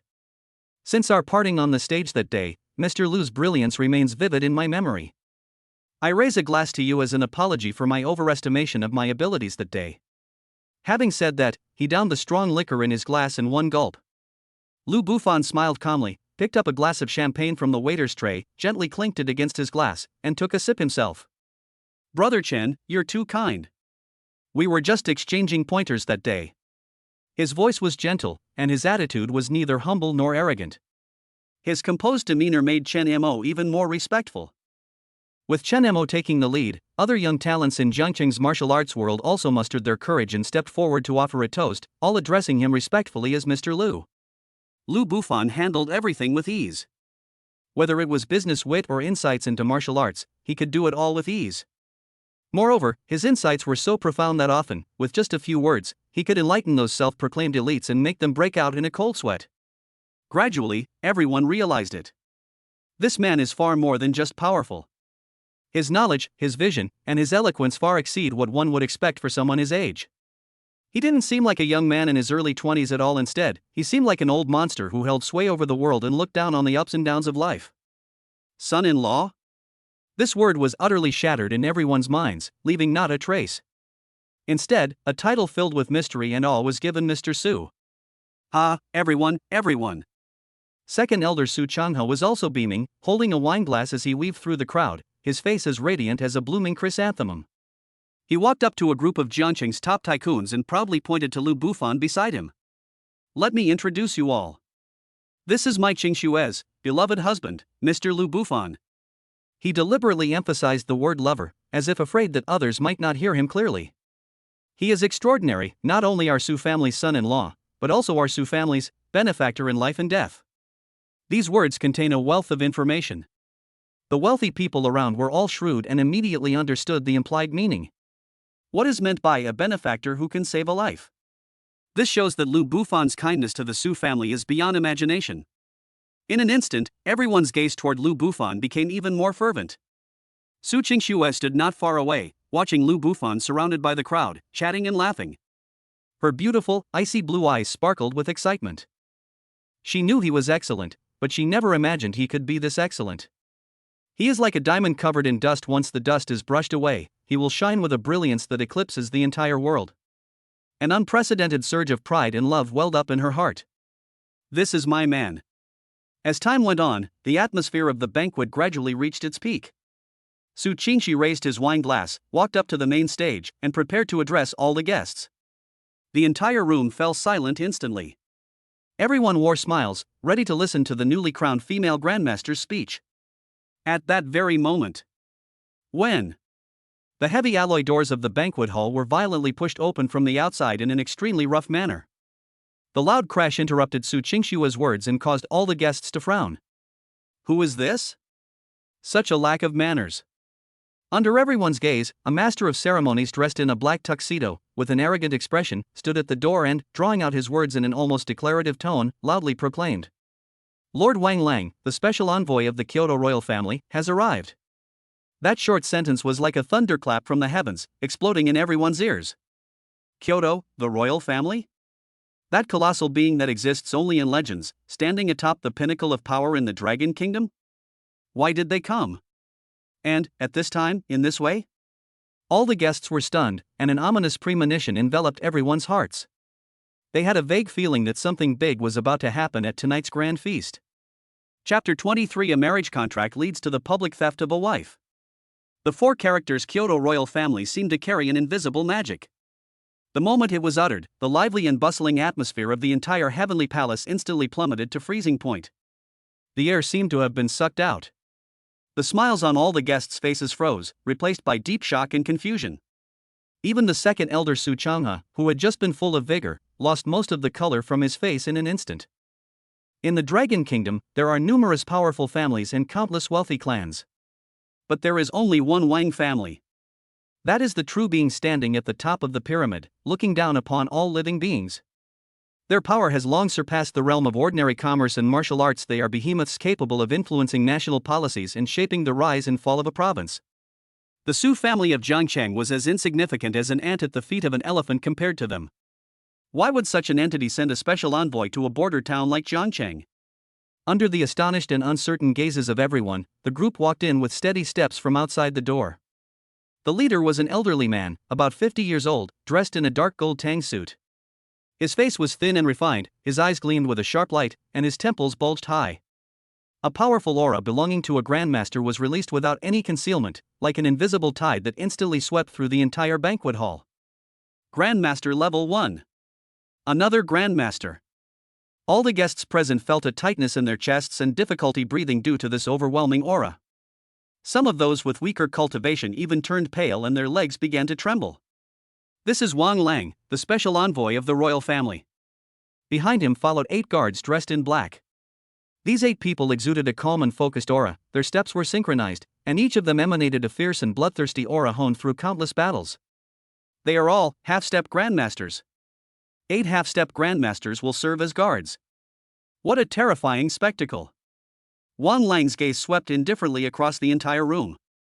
His gaze did not linger on any of Jiangqing's celebrities for more than half a second. It was a kind of indifference towards inferior beings that came from his very bones. He ignored Su Qingxue on the main stage, and also ignored the Su family elders whose expressions changed drastically. He led his men straight to the center of the banquet hall, as if this were not the Su family's home ground, but his Wang family's backyard. This extreme arrogance and rudeness made the faces of all the Su family members turn extremely ugly. Special Envoy Wang, it is an honor to have you here. I am sorry for not welcoming you properly. In the end, it was second elder Su Changhe who, steeling himself, forced a smile that looked more like a grimace and stepped forward to bow. However, Wang Lang didn't even glance at him, only letting out a contemptuous snort from his nostrils. He finally turned his gaze to Su Qingxue on the main stage. That look didn't seem like he was looking at a master of the same level. It was more like he was examining a piece of his own collection that he was fairly satisfied with. He slowly raised his hand. One of his guards immediately stepped forward and respectfully handed him a brocade box carved from sandalwood. Wang Lang opened the brocade box. Everyone's attention was drawn to it. Inside the brocade box lay a piece of ancient jade, entirely blood red, carved with the simple character king. The ancient jade emitted a faint warmth, as if it were alive. Su Qingxue. Wang Lang spoke, his voice not loud, but carrying an unquestionable tone of command. 23 years ago, your father, Su Zhinan, traveled to the capital to seek a drop of dragon blood essence from my Wang family's ancestor in order to break through to the Grandmaster realm. Our ancestor cherished his talent and bestowed upon him the essence. In return, Su Zhinan made a verbal agreement with my Wang family that after you come of age, you will marry into my Wang family and marry my eldest grandson, Wang Teng. This phoenix blood jade is the token from back then. Boom! Wang Lang's words were 10,000 times more domineering than his grandmaster aura. Every word was like a heavy hammer, slamming into everyone's hearts. The entire banquet hall erupted in chaos. Everyone was stunned by this shocking revelation.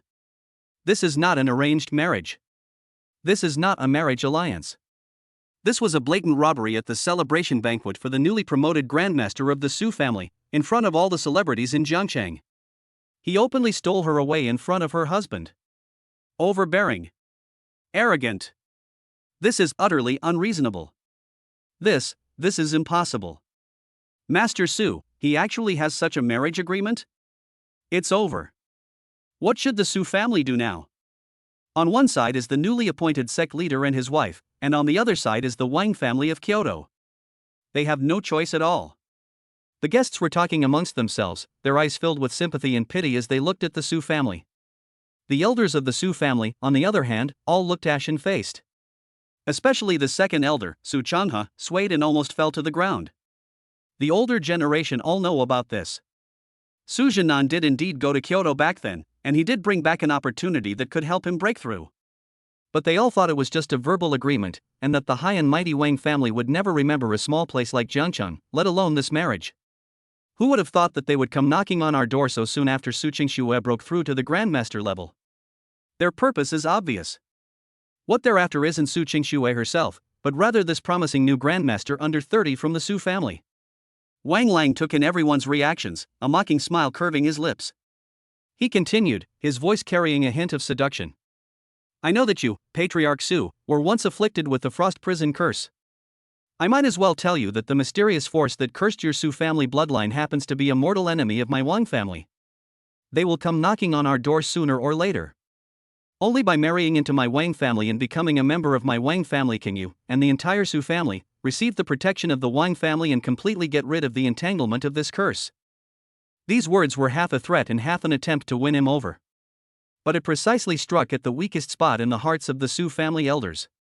That mysterious curse-casting force is the sword of Damocles hanging over the Su family for hundreds of years. If we can get close to the Wang family, this mighty tree, we can not only solve this major problem, but also allow the Su family to rise to prominence overnight. This seems like a good deal.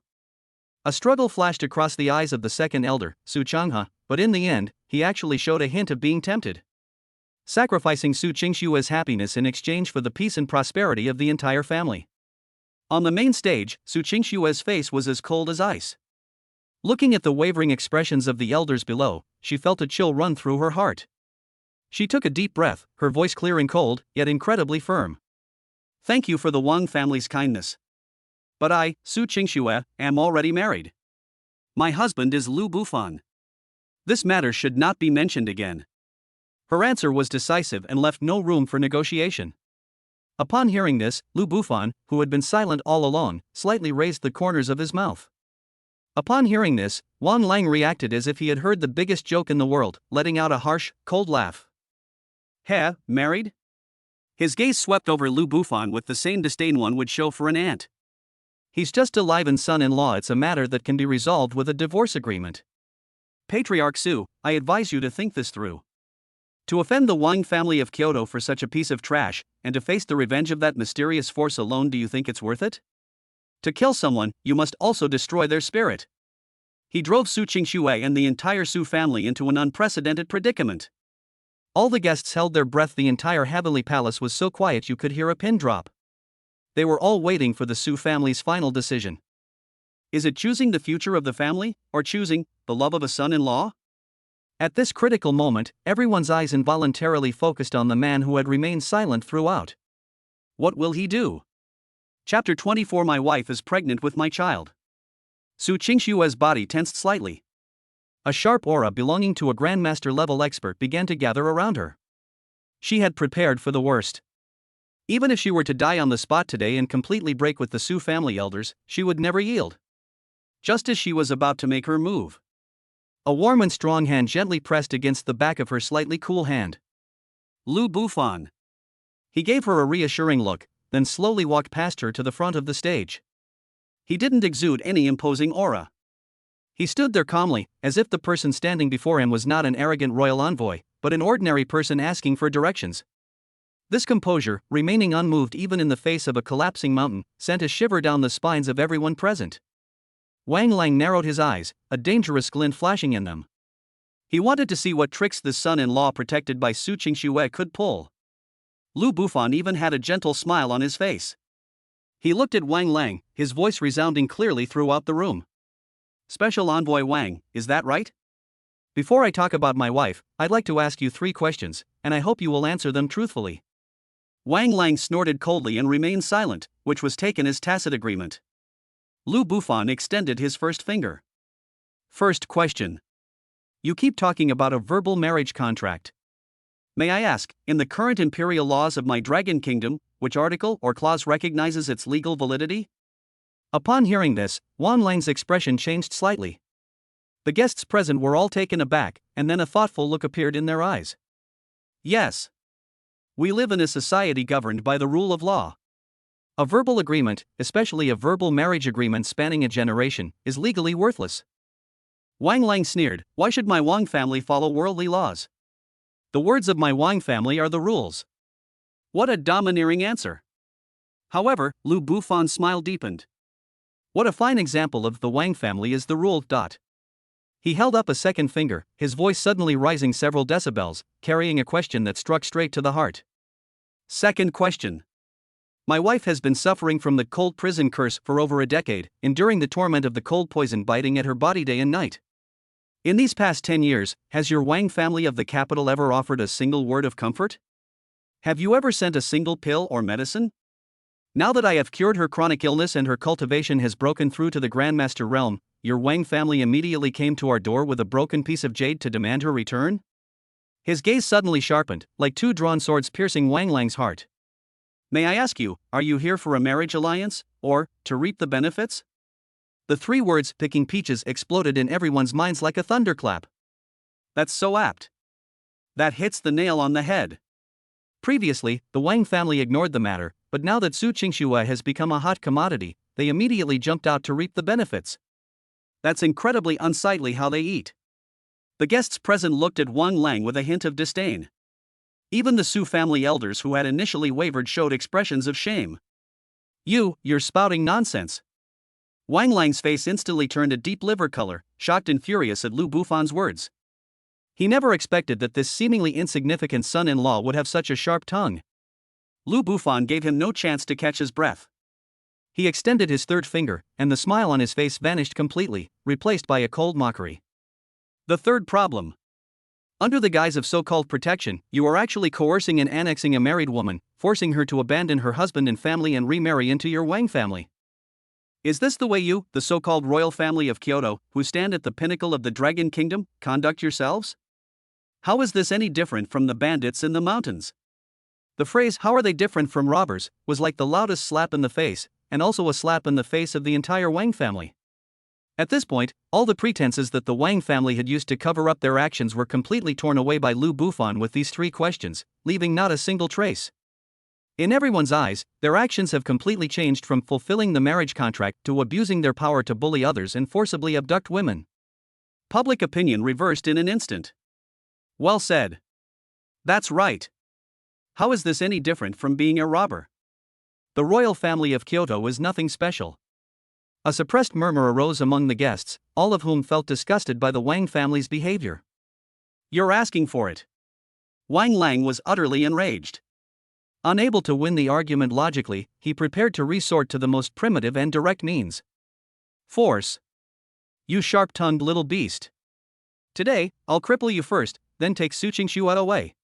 Before he finished speaking, a terrifying aura belonging to a grandmaster-level expert soared into the sky.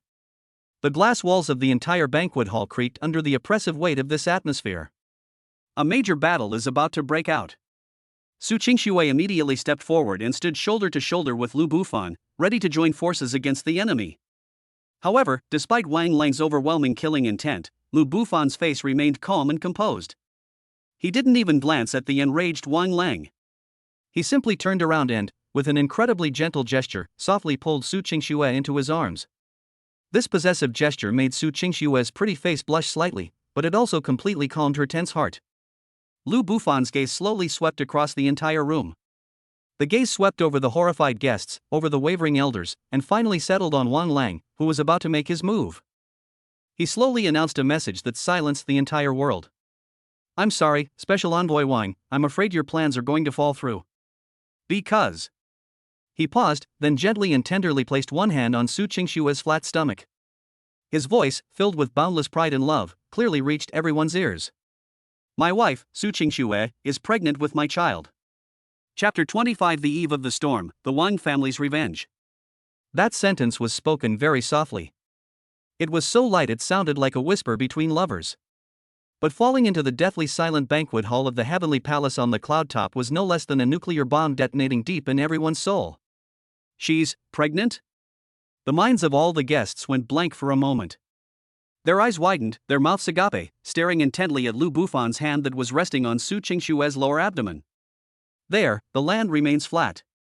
But at this moment, in everyone's eyes, it seemed as if a universe was hidden there that could overturn the entire game. Su Qingxue herself was also stunned. She subconsciously looked down at that warm hand, feeling the reassuring power emanating from it. Us. Do you have a child? This thought instantly melted her heart, which had been frozen by anger, into a pool of spring water. An unprecedented mix of shyness, joy, and sweetness welled up in her heart, causing two breathtaking blushes to rise on her beautiful cheeks. She did not deny it. She simply leaned deeper into the arms of the man who had sheltered her from the storm. This action speaks louder than 1,000 words. It's fake. This is definitely fake. Wang Lang let out a sharp roar, like a cat whose tail had been stepped on. His eyes were bloodshot as he stared intently at Lu Bufan. You've only been cultivating together for a few days? How could you be pregnant so quickly? Kid, you're just stalling for time, you're courting death. His aura as a grandmaster surged once more, as if he were about to make a move at any moment. Lu Bufan didn't even bother to lift his eyelids. He simply held his wife and glanced at Wang Lang with an expression as if he were looking at an idiot. Do I need to explain my relationship with my wife to you? Or perhaps. His voice suddenly turned cold, carrying a chilling aura. Your Wang family wants to kill my Su family's pregnant patriarch in front of all the celebrities in Zhangcheng? Try moving it? Just wait and see tomorrow whether the reputation of your Kyoto royal family will be even more stinking than the sludge in the sewers. The icy words, like a chilling wind from the depths of hell, instantly extinguished all the anger in Wang Lang's heart. His body stiffened, and the momentum that had reached its peak was abruptly swallowed back. Should we take action? He dares not. He can use coercion, bribery, or even assassination. But he would never dare to lay a hand on a female grandmaster who had just announced her pregnancy today, here, in front of so many eyes. That's not upholding the dignity of the Wang family, that's putting the Wang family in a very difficult position. Okay. Wan Lang was so angry that he trembled all over and said good 3 times in a row. His thin face turned from red to green, then from green to purple, and finally turned into a dark gray. He knew that he had lost today. They suffered a crushing defeat. He lost to this son-in-law whom he had never taken seriously from beginning to end. He glared at Lu Bufan with venom, his eyes seeming to want to devour him alive. The Wang family will remember this debt. Boy, and your Su family, you will regret this. After uttering this threatening remark, Wang Lang could no longer stay. He abruptly flicked his sleeves, and with the 8 equally grim-faced guards, he left in a disheveled state without looking back. That hasty retreat, in stark contrast to the arrogance and domineering attitude he had displayed upon arrival, formed an incredibly sharp and ironic contrast. As the Wang family disappeared through the doorway. Inside the banquet hall, the string that had been stretched to its limit finally snapped with a snap. Dead silence. After a deathly silence lasting 3 seconds. Slap. Slap slap. Slap slap slap slap. Someone, I don't know who, was the first to start clapping. Immediately afterwards, thunderous applause, like a mountain collapsing and a tsunami crashing, instantly engulfed the entire Cloud Palace. Mr. Lu is awesome. That was awesome. With just a few words, without shedding a drop of blood, he forced the Wang family's special envoy to back down. This is no ordinary son-in-law, he's clearly a brilliant strategist. Courageous and resourceful, loyal and righteous. Master Su, what a discerning eye. We admire you wholeheartedly. All the guests spontaneously stood up and gave the most enthusiastic applause to the couple on the main stage, paying them the highest respect. There was no longer any doubt or contempt in their eyes, only a deep and heartfelt awe. If, in their eyes, Lu Bufan was previously just a powerful, mysterious expert. At this moment, his image has been completely elevated. He became the head of the Su family, a man of courage and wisdom, adaptable and resourceful, capable of turning the tide in the blink of an eye. Among the crowd, Su Changhe, the second elder of the Su family, had his old face flushed red. Hearing the overwhelming praise around him, he felt as if every word was a resounding slap across his face. I am so ashamed, I want to disappear. He recalled his earlier wavering, and how he almost sacrificed Su Qingshue's happiness for the sake of his family's interests. And look at that young man on the stage, who stood alone against the Wang family's grandmaster, unfazed, all to protect the Su family and his wife. He wished he could disappear into a crack in the ground. Thump! Under everyone's astonished gaze, the second elder, who held a high position and was highly respected in the Su family, suddenly collapsed to his knees and knelt down straight towards the main stage. Master! Mr. Lu! Su Changhe was overcome with tears, his voice filled with endless regret and guilt. I am guilty. It was my short-sightedness that nearly led to this terrible mistake. I begged the patriarch and Mr. Lu to punish me. His kneeling gesture clearly demonstrated the attitude of the Su Family Elders Council. This also put the minds of all the Su family members who still had doubts at ease. Lu Bufan looked calmly at Su Changhe kneeling on the ground. He didn't immediately help her up, nor did he reprimand her. He knew that kneeling was necessary. This is both a way to win over people's hearts and an opportunity to establish authority. Only when these people feel awe from the bottom of their hearts can the Su family truly unite as one. In the end, Su Qingxue couldn't bear it any longer and said softly, "Second elder, please rise. Today's matter is over." Lu Bufan then stepped down from the stage, personally helped Su Changhe up, and said gently, "Second elder, you are too kind. You are only thinking of the family, and Qingxue, and I can understand." He employs both kindness and severity, and knows when to give and when to take control. This move was executed with unparalleled skill. Su Changhe was moved to tears. He stood up and bowed deeply to Lu Bufan with utmost respect. From this day forward, I, Su Changhe, will obey only the orders of the patriarch and Mr. Lu. Anyone in the Su family who harbors disloyalty will be the first to face my wrath. At this moment, the Su family was more united than ever before. The banquet concluded in a warm and harmonious atmosphere. After seeing off all the guests, only Lu Bufan and Su Qingxue remained in the vast Cloud Palace. Su Qingxue could no longer hold on, and her whole body slumped into Lu Bufan's arms as if she had no bones. The tip of her nose was surrounded by his masculine aura that gave her immense peace of mind. I could still feel his strong, powerful heartbeat in my ear. Thank you. Her voice carried a hint of languor and weariness, as if she had survived a catastrophe. This was the first time in her life that she had felt so at ease. Even if the sky falls, this man will hold it up. This feeling captivated her. Lu Bufan put his arm around her soft waist, lowered his head and gently kissed her smooth forehead. Fool, we are husband and wife. He looked at the blushing face of the woman in his arms, then suddenly grinned mischievously and whispered in her ear, "But, you really don't blame me for taking it upon myself to say you were pregnant?" Su Qingshue's face flushed red instantly, down to her ears. She buried her head even deeper, her voice barely audible. No.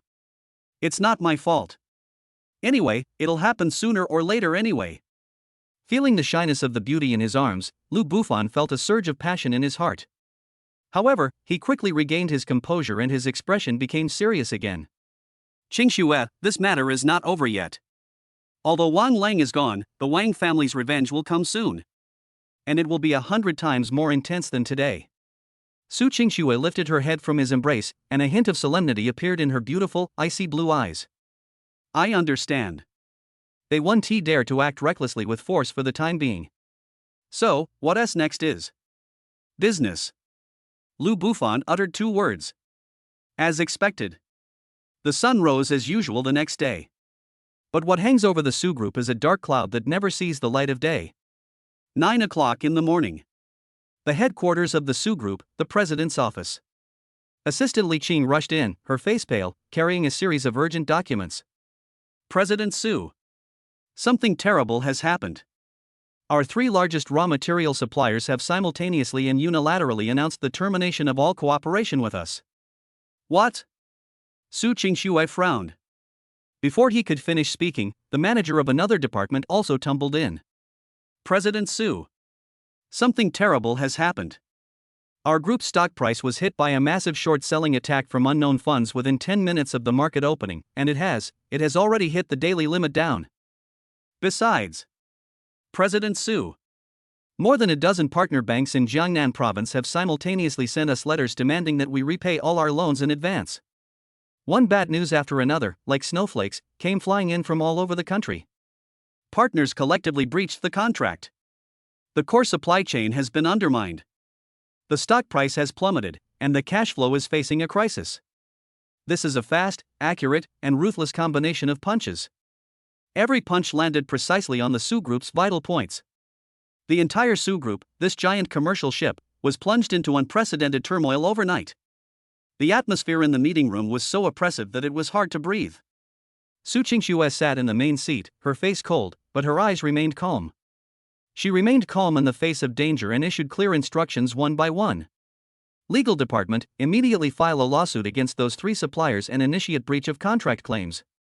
Finance department, take stock of all our working capital and fixed assets, and prepare to deal with the bank's collection efforts. Public relations department, issue a statement to stabilize market sentiment. She was like an experienced captain, trying to steady the ship in this storm. But everyone knew that, faced with the behemoth that was the Wang family, everything they did was like a mantis trying to stop a chariot. In the business world, the Su family was defeated by a lower-level attack. Outside the conference room, Lu Bufan looked through the glass wall at the woman inside, who was overwhelmed with worry but still bravely holding on to everything, and a pang of heartache flashed in his eyes. But he didn't go in. He simply took out his phone and dialed a number he hadn't contacted in a long time. The call was connected. He looked at the rolling clouds outside the window, a cold smile curving his lips. Don't rush, let them run wild for a few days. Hunter, be patient. Once the prey reveals all its cards, we'll wipe them all out in one fell swoop. Chapter 26 Unusual Phenomena of Fetal Movement, Ice and Fire Phoenix Dance in the 9 Heavens. Time slips away quietly. 3 months passed in the blink of an eye. Autumn has arrived in Zhangchang. The weather, like the stock price of the Su Group, is getting colder day by day. During these 3 months, the Wang family's business machinations were like a leech, seeping into every nook and cranny. The Su Group, once a commercial behemoth in Jiangcheng, is now riddled with holes under the continuous bombardment of the Wang family, a war fortress. Su Qingxue almost single-handedly shouldered all the pressure. She used all her connections, sold off a large number of non-core assets, and even mortgaged several of her estates to banks in order to barely maintain the group's cash flow and prevent it from collapsing on the spot. But everyone knows that this is just a short-sighted solution. If this continues, within 6 months, the Su family, a prominent family that has stood in Jiangcheng for a century, will be completely wiped out economically. The entire upper class of Jiangcheng was shrouded in a repressive atmosphere. Those families that had fawned over Lu Bufan and the Su family at the Grandmaster banquet now chose to remain silent, watching this unequal war from afar, fearing they might get burned. The atmosphere at the Su family manor was equally somber. The once bustling scene is long gone. Only Lu Bufan remained unchanged. He accompanied Su Qingxue every day to handle official business, take walks, and cultivate, as if the commercial storm outside that was capable of destroying everything had nothing to do with him. His calmness became Su Qingxue's only source of emotional support during the storm. That night, the moon was cool and clear. Su Qingxue sat cross-legged on a futon in the quiet room, circulating the 9 revolutions of ice and fire technique to regulate her internal energy. 3 months of dual cultivation allowed her cultivation level to be completely stabilized at the first level of the Grandmaster realm. Her belly was already slightly protruding, nurturing the new life on which boundless hope was placed. Lu Bufan sat to the side, protecting her. Inside the quiet room, all was peaceful. Suddenly, Su Qingxue's body trembled slightly. She suddenly opened her eyes, her beautiful, icy blue eyes filled with surprise and joy. She instinctively placed her hand on her lower abdomen. Just now, she clearly felt the little life inside her move slightly. That was the first fetal movement. A wonderful feeling of blood connection instantly spread throughout her body, bathing her in a radiance called maternal love. Lu Bufan noticed her unusual behavior immediately and asked with concern, "What's wrong?" A gentle smile, unnoticed even by herself, graced Su Qingxue's face. He moved. The moment she uttered those words, boom! The whole world seemed to shake violently at that moment.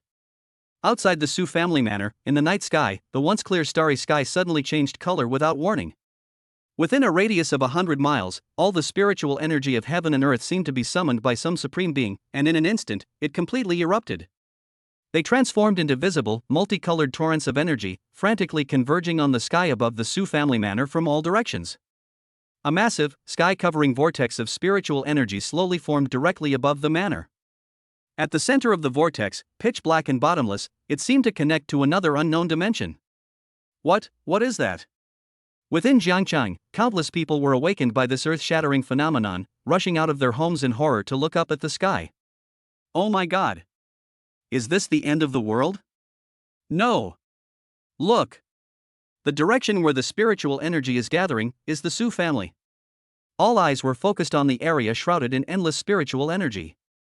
At this moment, all the martial artists in Jiangcheng, regardless of their cultivation level or where they were, felt a kind of throbbing originating from the depths of their blood at the same time. It is the soul-searching submission and worship of a lower life form when facing a higher deity. Under the influence of this throbbing sensation, the internal energy within their bodies began to circulate uncontrollably at an accelerated pace. Inside a martial arts school in the west of the city, an old master who had been stuck at the half-step Grandmaster realm for more than 10 years and had long been disheartened was staring blankly at the strange phenomenon in the sky. He suddenly felt a crack appear in his stagnant dantian, which had been like a pool of still water. The bottleneck that had plagued him for half his life has finally loosened. This is an incredible opportunity. The old master was so excited that tears streamed down his face. He immediately sat down cross-legged and began to frantically absorb the rich, almost liquefied, spiritual energy in the air. The same scene is playing out repeatedly in every corner of Jiangcheng. The mere aura emanating from the birth of this extraordinary phenomenon brought immense benefits to all the martial artists in the city. Just as the whole city was in shock. Above the Su family manor, within the enormous vortex of spiritual energy, another strange change occurred. Hold head high. A high-pitched, domineering dragon roar, filled with supreme majesty, suddenly exploded from the depths of the vortex. The sound waves rolled on, spreading throughout the heavens. Immediately afterwards, a phantom of a fiery dragon, thousands of feet long and engulfed in crimson gold flames, emerged from the vortex with its ferocious yet sacred head. Its eyes are like 2 burning suns. Its dragon scales shimmer with an immortal metallic luster. It simply sat there quietly, and a terrifying pressure that could scorch the heavens and boil the seas enveloped the entire city. The fiery dragon has appeared. But that's not all. Another clear, noble phoenix cry, seemingly capable of cleansing the soul, resounded throughout heaven and earth. On the other side of the fiery dragon phantom, an equally enormous ice phantom, its entire body formed from 10,000-year-old mysterious ice and radiating holy brilliance, slowly unfolded its exquisitely beautiful wings. Its appearance caused the temperature in the entire city to drop by more than 10 degrees. Even glistening snowflakes were falling from the air. A dragon and a phoenix. One ice, one fire. Two sacred totems, representing the pinnacle of bloodlines, appeared out of thin air above Jiangcheng, intertwining and reflecting each other's brilliance. The roar of dragons and the cry of phoenixes resounded throughout the heavens. The extreme powers of ice and fire, instead of clashing, form a mysterious and perfect balance. Throughout Jiangcheng, everyone who witnessed this scene had the same thought pop into their head. Extraordinary celestial phenomena indicate the imminent arrival of a divine being. Inside the quiet room, Su Qingxue was so stunned by the sight outside the window that she was speechless. She stared blankly at the two enormous phantoms in the sky that shared the same bloodline as herself and Lu Bufan, her heart filled with turbulent waves. She finally understood just how extraordinary is the child in her womb. This is no ordinary bloodline. This is a divine child. Lu Bufan's gaze was equally solemn. He looked up at the phantom images of dragons and phoenixes in the sky, but felt no joy. Instead, he felt a strong sense of crisis. He knew that this was both the greatest honor and a death warrant that could bring him to his death. Such an earth-shattering phenomenon could not be hidden from anyone. The Wang family, and those even more terrifying forces hidden in the shadows, will soon come knocking on their door. In an inconspicuous residential house on the outskirts of Jiangcheng, a man in black who was meditating suddenly opened his eyes. He rushed to the window and stared at the incredible image of a dragon and phoenix dancing together in the sky. His face was filled with horror and fervor. Without hesitation, he crushed a communication jade talisman in his hand. Urgent report. The target. Su Qingxue's unborn child has triggered a celestial phenomenon. Suspected, a divine bloodline has descended upon the world. We request the patriarch's decision. The distant Kyoto, the royal family. Upon receiving the secret report, the Wang family's top officials fell silent. After a long silence, came heavy breathing and an uncontrollable gasp filled with greed and fear. God-level bloodline. If we could seize this child and nurture him using the Wang family's secret methods, the Wang family will soar to great heights and may even become a truly immortal family. In the Dragon Kingdom, in a mysterious valley shrouded in mist and unknown to the world, an ancient and magnificent palace stands silently. On the palace plaque, 3 large characters were carved in a flowing, elegant style. Tianjiu Pavilion. Deep within the Tianjiao Pavilion, in a spacious stone chamber, stands an ancient stone tablet, hundreds of feet tall and entirely black. This stone tablet has been there for hundreds of years without any response. But at the very moment the strange phenomenon occurred in Jiangcheng. This sensing stone tablet, which had been sealed for countless years, suddenly burst forth with an unprecedented, dazzling 9-colored divine light. A beam of light shot into the sky, piercing the palace dome and stirring up the winds and clouds throughout the valley. Chapter 27 The Pride of Heaven. Your stage is not limited to Jiangcheng. The dragon and phoenix phenomenon lasted for a full quarter of an hour before slowly dissipating. However, the shock it brought was like a boulder thrown into a calm lake, stirring up towering waves throughout the entire martial arts world of the Dragon Kingdom. Jiangcheng, a coastal city that was originally inconspicuous on the map of the Dragon Kingdom, suddenly became the focus of attention for countless forces. Countless gazes, some greedy, some wary, some curious, pierced through mountains and rivers, focusing on the small piece of land of the Su family manor. The Su family has been thrust into the spotlight. However, to everyone's surprise, for the next 3 days, Jiangcheng remained calm and peaceful. Neither the Kyoto royal family, who were sharpening their knives, nor any other forces alarmed by the strange phenomenon took any action. It was as if the extraordinary phenomenon that night was just an illusion. But both Lu Bufan and Su Qingxue knew that this was just the suffocating calm before the storm. Those predators lurking in the shadows are all watching each other, wary of each other. Nobody wants to be the first to jump out, only to be ambushed by the mantis lurking behind. They are waiting. Waiting for the right moment, waiting for an opportunity to strike decisively. This invisible pressure was 100 times heavier than the 3 months of business strangulation by the Wang family. On the 3rd day after the strange phenomenon occurred, in the afternoon, the autumn sunlight streamed through the floor-to-ceiling windows into the living room of the Su family manor, creating a warm and pleasant atmosphere. Su Qingxi leaned back on the sofa, holding a parenting book in her hands, reading it with great interest. Since the first fetal movement that night, she has temporarily entrusted all the affairs of the group to the second elder Su Changha and a group of trusted confidants, while she stays at home and enjoys this rare period of peace. Lu Bufan sat to the side, slowly peeling an apple for her. The blade is steady, the peel is intact, making it look like a work of art.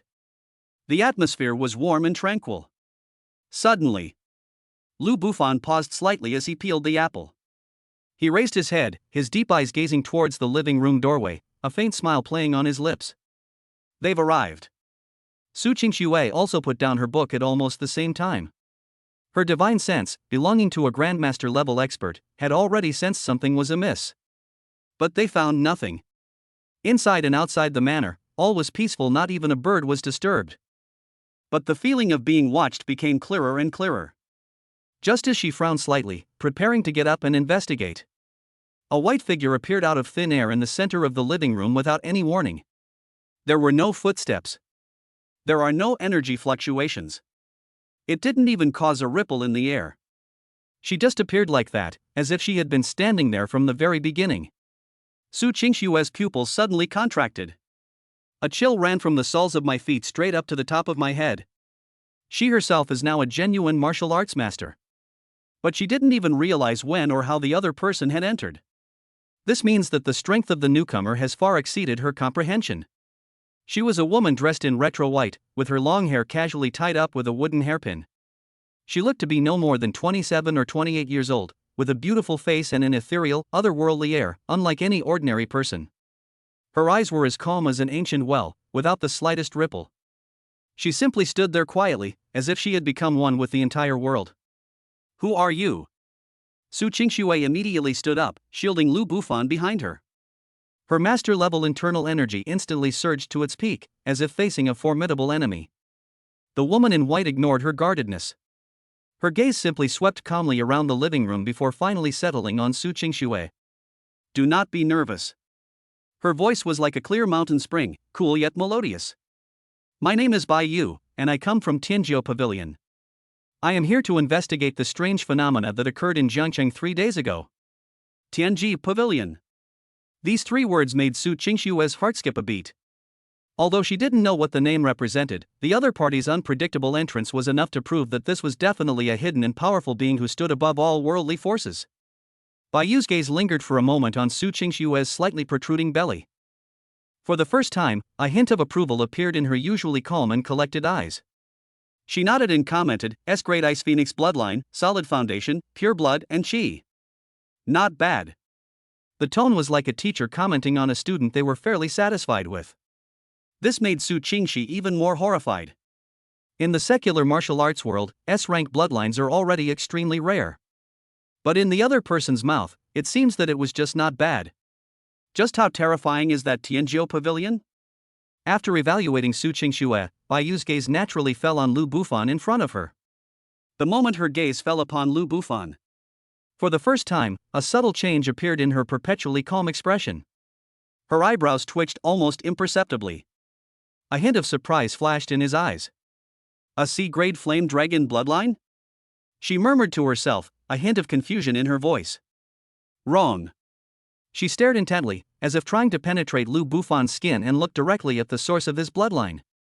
This aura is domineering, scorching, and full of the power of destruction and rebirth. It is definitely not something that an ordinary C-grade bloodline can possess. It seems, it's not that simple. Her words sent a chill down Lu Bufan's spine. This is the first person who, since he got the system, could see through his extraordinary bloodline at a glance.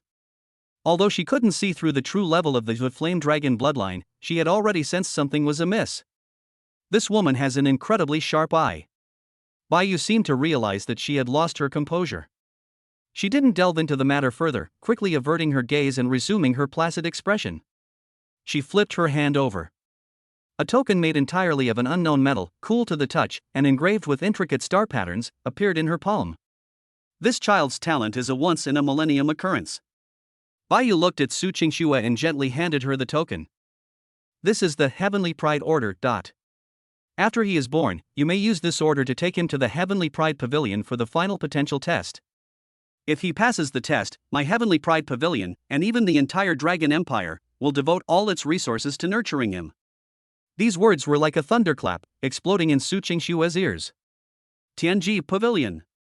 Empire. We will dedicate all our resources to nurturing him. This is such an amazing promise? This small token is nothing less than a golden ticket to the very top of imperial power. With this ticket, let alone a mere royal family in Kyoto, even a force 10 times stronger than the royal family would never dare to covet them again. Su Qingshua's fingertips trembled slightly with excitement as she carefully accepted the heavy heavenly pride token. The biggest crisis for the Su family seems to have been resolved so easily. After giving her instructions, Bai Yu prepared to turn and leave. She came suddenly, and she left just as abruptly. But the moment she turned around, her steps faltered slightly. She gave Lu Bufan a deep look. This time, she didn't speak, but instead used a method that only Lu Bufan could hear to directly transmit a thought into his mind. The blood of the fiery dragon is unparalleled in its domineering power and should not be bound by the mortal world. Your stage extends far beyond this small river city. Take care of yourself. The words fell. Her figure vanished into thin air, just as it had appeared. It was as if it had never existed. Only the pride token, radiating a faint starlight, remained, proving that everything that had just happened was not an illusion. A long silence fell over the living room. Su Qingxue was still immersed in immense joy and shock. Lu Bufan, meanwhile, stroked his chin, his eyes becoming more profound than ever before. Tianjiu Pavilion. And the last words left by the woman in white. It seems that behind my C-grade, flame dragon bloodline, lies an even greater secret, one that even the system has not fully revealed. This world is much more interesting than he imagined.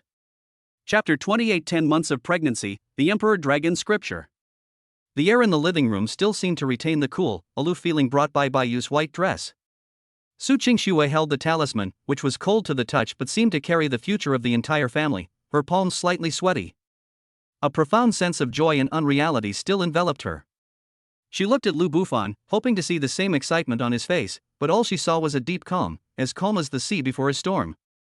Lu Bufan rubbed his chin, his mind still replaying Bayu's last words.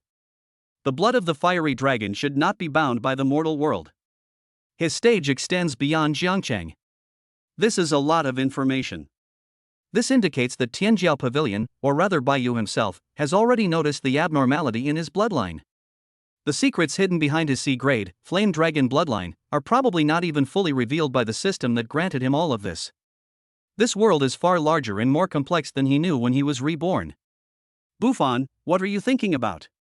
Su Qingshue's voice pulled him back from his thoughts. Lu Bufan snapped out of his reverie, looked at his wife's worried face, smiled gently, reached out and pulled her into his arms, patting her back softly. I'm thinking about what an extraordinary life our son will have in the future. He didn't voice his worries, but simply took the heavenly pride token from Su Qingshue's hand and placed it on the table with a soft click.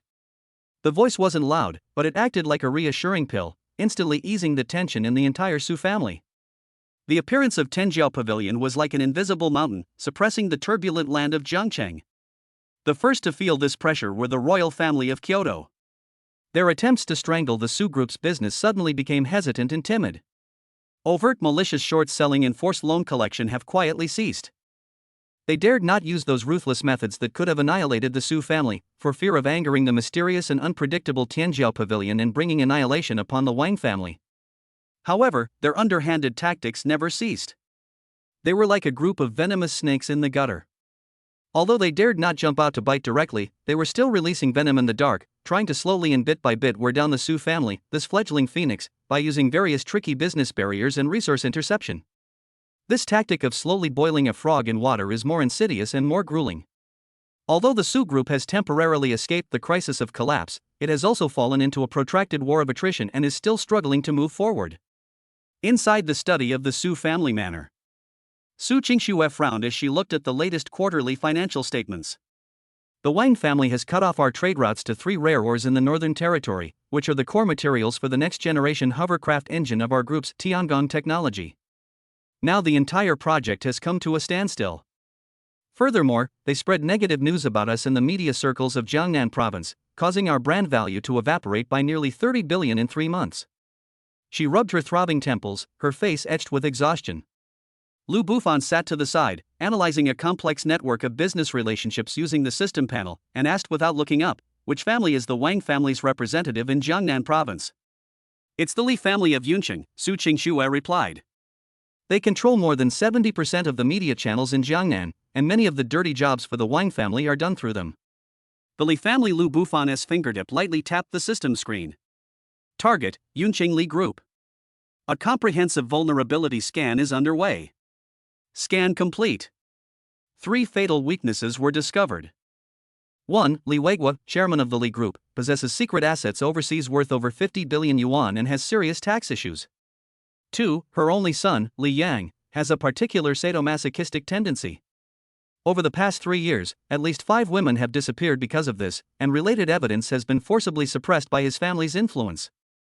3. The Li Group's core business, oceanic trade, is suspected of smuggling strategic materials strictly prohibited by the empire. The transaction ledgers are stored in a secure room 30 meters underground at its headquarters in Yuncheng. A series of shocking pieces of information were clearly presented to Lu Bufan. The curve of his lips grew increasingly cold. Qingxue, you're like this. He leaned close to Su Qingxue's ear and whispered his plan. After listening, Su Qingxue's beautiful ice blue eyes widened, until finally, only deep shock remained. Looking at her husband's calm face, she realized for the first time that this man's terrifying nature went far beyond martial arts. Strategic planning leads to victory from afar. Such methods are simply devilish. 3 days later, a commercial earthquake suddenly erupted in Jiangnan province. The Li family of Yunqing, a local tyrant who had wielded immense power in Jiangnan for decades, saw their empire crumble overnight. First, secret overseas assets were anonymously reported, and the Imperial Tax Administration directly dispatched an investigation team and issued the highest fine in history. Immediately afterwards, videos and evidence of Li Yang, the eldest son of the Li family, abusing and murdering women spread like a virus throughout the entire empire network, arousing huge public outrage. Holy crap! Is Li Yang a beast? He's playing such a dirty trick. The filth of capitalists is beyond my imagination. They must be sentenced to death. I heard there were minors among the victims. Only execution would appease public anger. The online public opinion was completely ignited. Before the Li family could react, the most fatal blow came. A top-secret ledger detailing the Li family's smuggling of strategic materials was anonymously sent to the headquarters of the Imperial Security Bureau. The suspect was caught red-handed. The evidence was irrefutable. This time, even the royal family of Kyoto couldn't intervene in time to rescue the person. Li Weiguo, the head of the Li family, was put in shackles that very day, and the entire family business was directly seized by the empire. A vast business empire collapsed in just 72 hours. This swift, accurate, and ruthless strike shocked the entire Jiangnan business community. Everyone knew that this was a bloody counterattack by the Su family against the Wang family. With the downfall of a top-tier wealthy family in Jiangnan, they declared to everyone, the Su family is not a pushover. Kyoto, the royal family. Smack! A valuable blue and white porcelain teacup was smashed to the ground and shattered into pieces.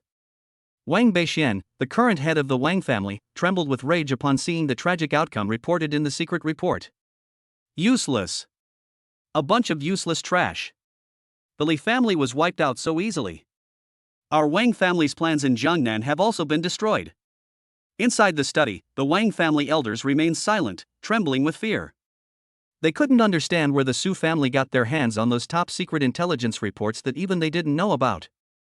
Patriarch, what do we do now? An elder asked cautiously. Wang Beixuan's chest heaved violently, and finally, he slumped back into the armchair. Stop. He waved wearily. Until the attitude of the Tianjiao Pavilion becomes clear, all actions against the Su family shall be suspended. That Lu Bufan is too strange. This business war, which lasted for several months, finally came to an end with the Wang family withdrawing voluntarily. Lu Bufan, this name, once again shocked everyone who was following this struggle in a completely different way. He proved to the entire Su family and the entire Jiangcheng that his value went far beyond his unfathomable martial arts prowess. His wisdom and methods are equally unfathomable. Time flies like an arrow. Autumn goes and winter comes, spring arrives and flowers bloom. In the blink of an eye, she was already 10 months pregnant and nearing her due date. The Su family manor is no longer as peaceful as it once was. An invisible tension hung over everyone's hearts. Everyone knows what the unborn child means. That was not just a new life, but the future hope of the Su family, a divine child capable of stirring up the entire empire. For the past 10 months, Lu Bufan has stayed by Su Qingshue's side almost every step of the way. But he wasn't idle either. The core area of the manor, around the villa that belonged to him and Su Qingxue, had been transformed into an impregnable fortress. He used up nearly half of the rare materials in the Su family's treasury, and with his own powerful internal energy at the third level of the Grandmaster realm as a guide, he personally set up one powerful array after another. The main defensive Ice Phoenix Guardian array, once activated, can form an ice crystal barrier, strong enough to withstand a Grandmaster's full force attack. The main attack technique, Flaming Dragon Locking Heaven Formation, draws upon the power of Earth Fire, transforming an area within 1,000 meters into a fiery inferno. There's also the 9-bend Exquisite array, primarily for illusion, and the Void Shadowless array, primarily for concealment. Layer upon layer, interlocking. He knew very well that the moment his child was born would inevitably trigger another extraordinary phenomenon in the heavens and earth. At that time, who knows how many petty villains will be unable to suppress their greed and take the opportunity to cause trouble. Only by planning ahead can one remain invincible. Not only that, he also simplified the divine-level cultivation technique Burning Heaven Battle Record that he obtained from the system, a technique capable of causing bloodshed. He removed the most core and domineering parts, and taught some basic body tempering methods and combined attack techniques to the second elder Su Changhe, as well as the Su family's most core 36 guards. These guards were selected from among the best. Having obtained a simplified version of this divine technique, they were all transformed, their strength increasing by leaps and bounds in just a few months.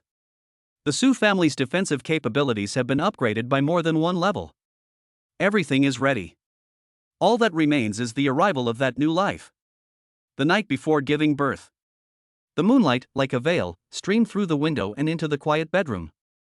Su Qingxue leaned against the headboard, her belly high and protruding, her face glowing with maternal warmth as she gently stroked her stomach. Lu Bufan sat on the edge of the bed and gently pressed his ear against it. He could clearly feel a powerful and domineering life force thumping within the warm amniotic fluid. The heartbeat was steady and powerful, like a god beating a drum, subtly resonating with a certain rhythm between heaven and earth. He could even feel a sense of closeness and resonance originating from the depths of his bloodline. That was his child. It was a miracle he and the love of his life created together. He raised his head, looked into Su Qingshue's gentle, watery eyes, and held her soft hand in his palm. His eyes became incredibly gentle, yet they held a firmness that could support the entire sky. Don't worry, go to sleep. Dad will protect you. Everything is ready, except for the east wind. This divine offspring, who carries the hopes of everyone and is destined to rewrite history, will bring about a world-shaking and unprecedented spectacle upon his birth.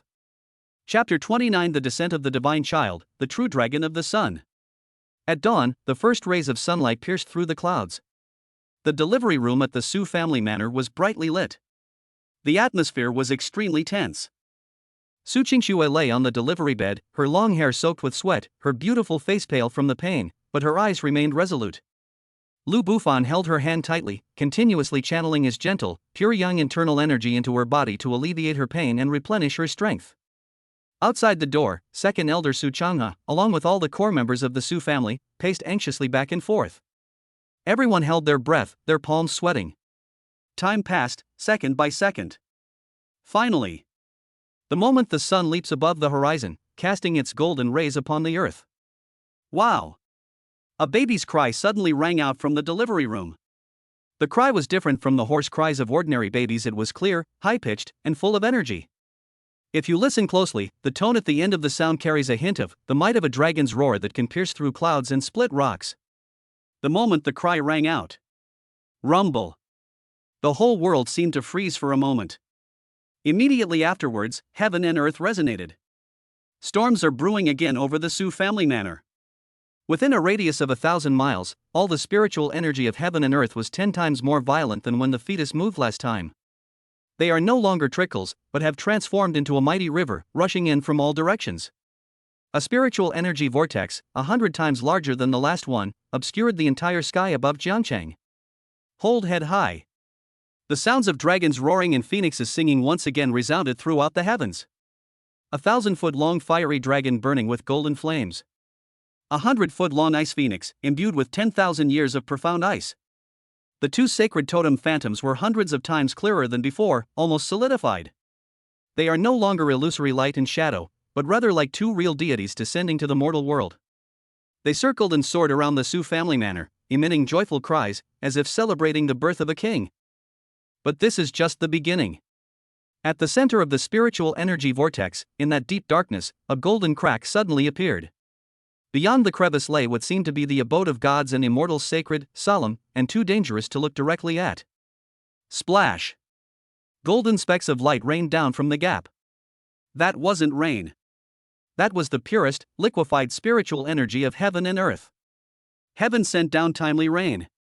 Golden spiritual energy rain covered the entire Jiangchang. In the city, countless withered plants and trees are visibly rejuvenating, sprouting new branches and buds. In the park, hundreds of flowers bloom boldly in the autumn sun, vying for beauty. Countless residents of Jiangchang felt refreshed and comfortable after being bathed in this golden rain. Many of their long-standing ailments were cured without medication. For all the martial artists in the city, this is an unprecedented opportunity. My God! My bottleneck, the 7th level of body tempering that I've been stuck on for 8 years, is finally broken. Ha ha ha! I broke through. I actually broke through to the 9th level of body tempering under these circumstances. Quickly! Everyone! Sit cross-legged. Absorb the spiritual rain. This is a miracle. This is the grace of the gods. Countless martial artists, wherever they were swept up in ecstasy. They all sat down cross-legged on the spot, frantically absorbing this once-in-a-lifetime opportunity. In an instant, the entire city of Jiangchang was ablaze with bursts of radiant light, like a grand fireworks celebration. The whole city is bathed in blessings because of the birth of a baby. Inside the delivery room. In Lu Bufan's mind, the cold system notification sound exploded like a tsunami. Detection of the birth of the host's eldest son. Bloodline talent assessment in progress. Evaluation complete.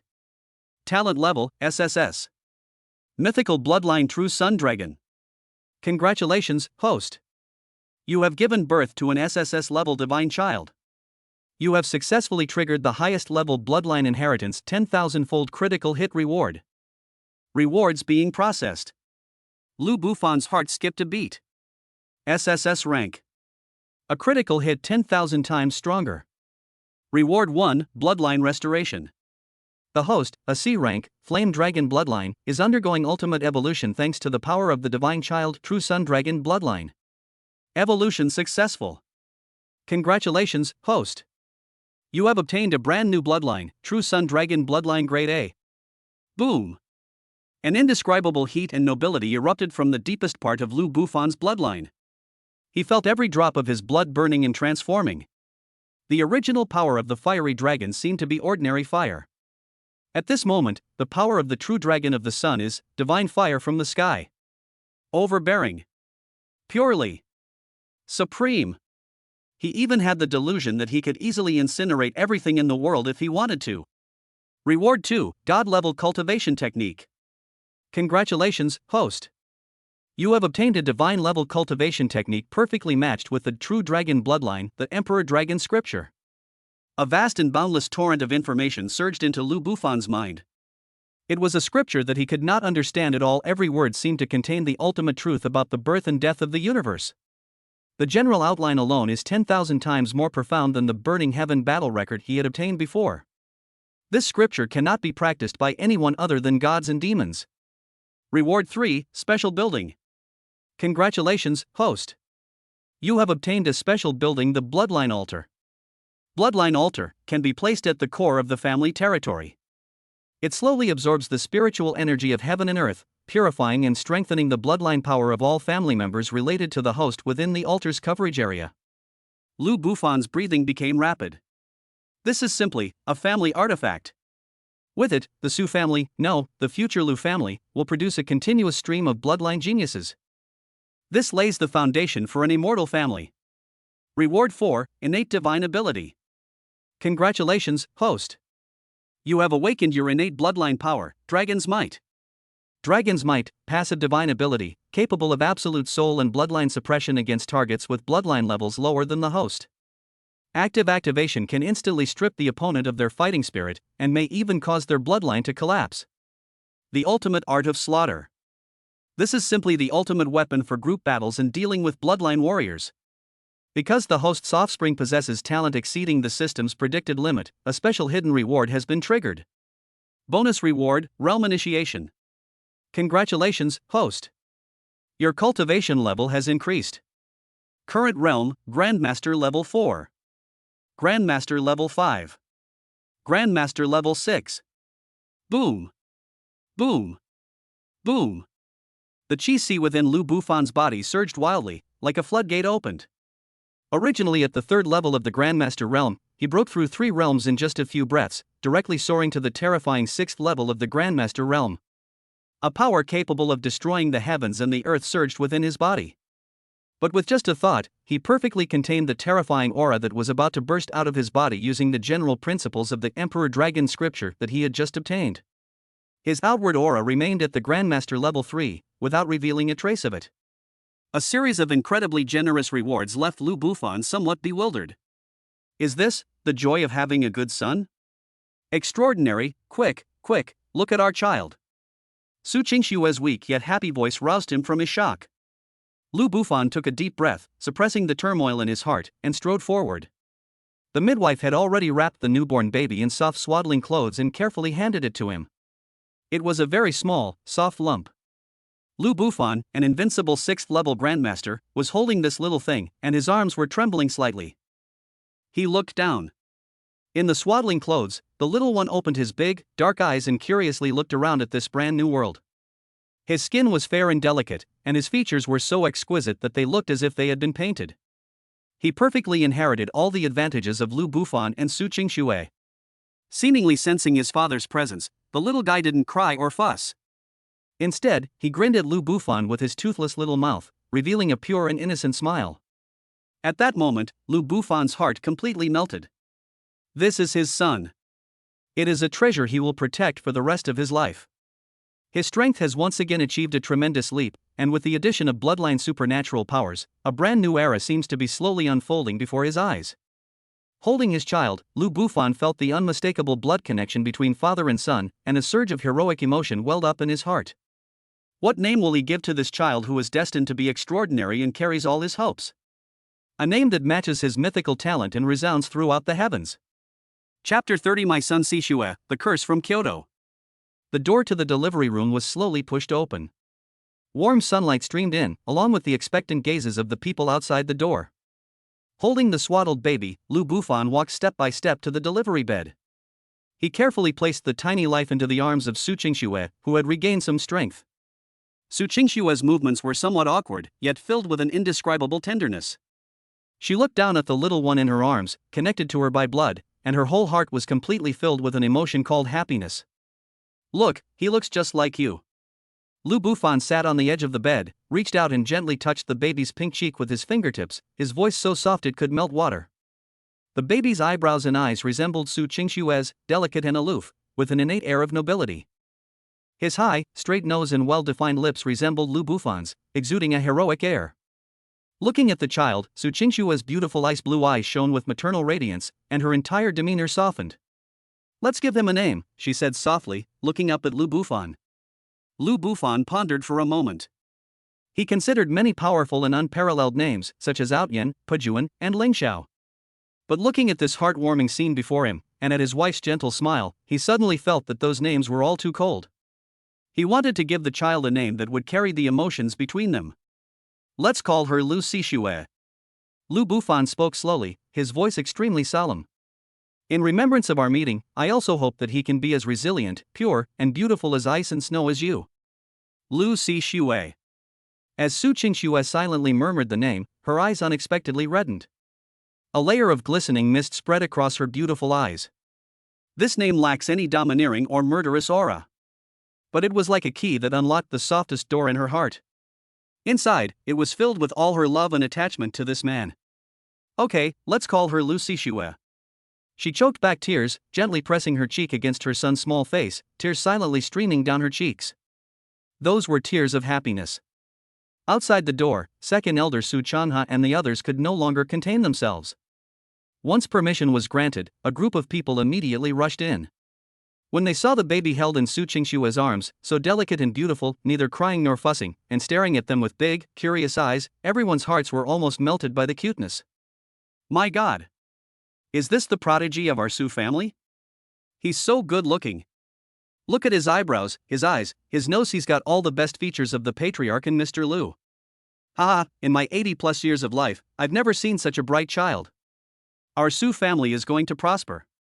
Prosper.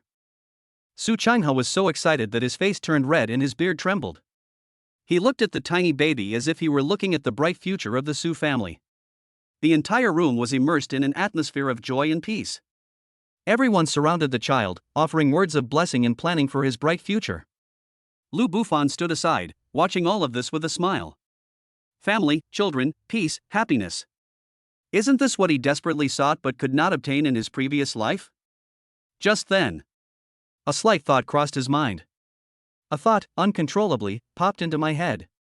He developed a strong interest in his newly acquired innate divine power, Dragon's Might, which he had not yet had time to study in detail.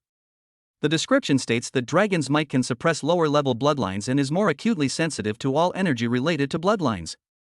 What if you used it on your own son? His son, however, possesses the bloodline of an SSS-level sun dragon. What would it feel like for someone with an A-grade bloodline to sense an SSS-grade bloodline?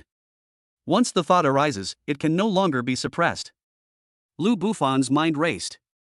He silently released a faint, almost negligible amount of Dragon's Might, which, like a gentle breeze, slowly enveloped his sleeping son, Lu Xixue. He didn't intend to do anything. He simply wanted to feel the power of his child's bloodline from another level, more deeply, and experience the wonderful connection between father and son. However, the moment his dragon might touched his son's bloodline, Lu Bufan's smile suddenly froze. His pupils contracted to the most dangerous pinpoints in an instant. A terrifying killing intent, powerful enough to freeze the soul, erupted from the deepest part of his body. Something's wrong. In his perception, he did not feel the pure, domineering, and radiant power of the solar dragon that he had expected. No. To be precise, I felt it. However, on the outer layer of that sacred bloodline power, like a maggot clinging to a bone, another power was also wrapped around it. That was an extremely cold, vicious, and cursed power filled with decay and resentment. It was like an invisible venomous snake, tightly coiling around the son's delicate and pure bloodline, constantly emanating an ominous aura, trying to pollute and even devour that sacred origin. The fluctuation of this force. A thought flashed through Lu Bufan's mind like lightning. He recognized this power. The fluctuation of this power is of the same origin as the cold prison curse that was planted on Su Qingxue and tormented her for more than 10 years. It's even 100 times more insidious than the cold prison curse. The cold prison curse is nothing but torture. And this power, its purpose is destruction. It's about destroying the future of a mythical bloodline from its very foundation. Lu Bufan's body began to tremble slightly due to extreme anger. He abruptly closed his eyes, unleashing the power of his A-grade sun dragon bloodline, which activated the Dragon Might, divine ability, running wildly. He followed the source of that cursed power upstream, piercing through endless space. His divine thoughts seemed to traverse thousands of mountains and rivers. Ultimately, it precisely locked onto one direction. Imperial Kyoto. Royal Mansion. Inside that gloomy, ancient shrine. The Wang family. Lu Bufan slowly opened his eyes. His once gentle black eyes had now turned into a cold, emotionless dark gold. The Wang family's revenge has arrived. They weren't coming for him, nor for Su Qingxue.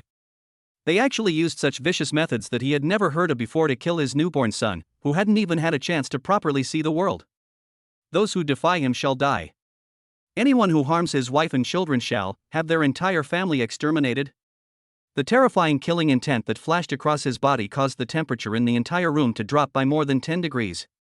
The Su family elders, who had been laughing and chatting, suddenly fell silent, staring at Lu Bufan in shock, wondering what had happened.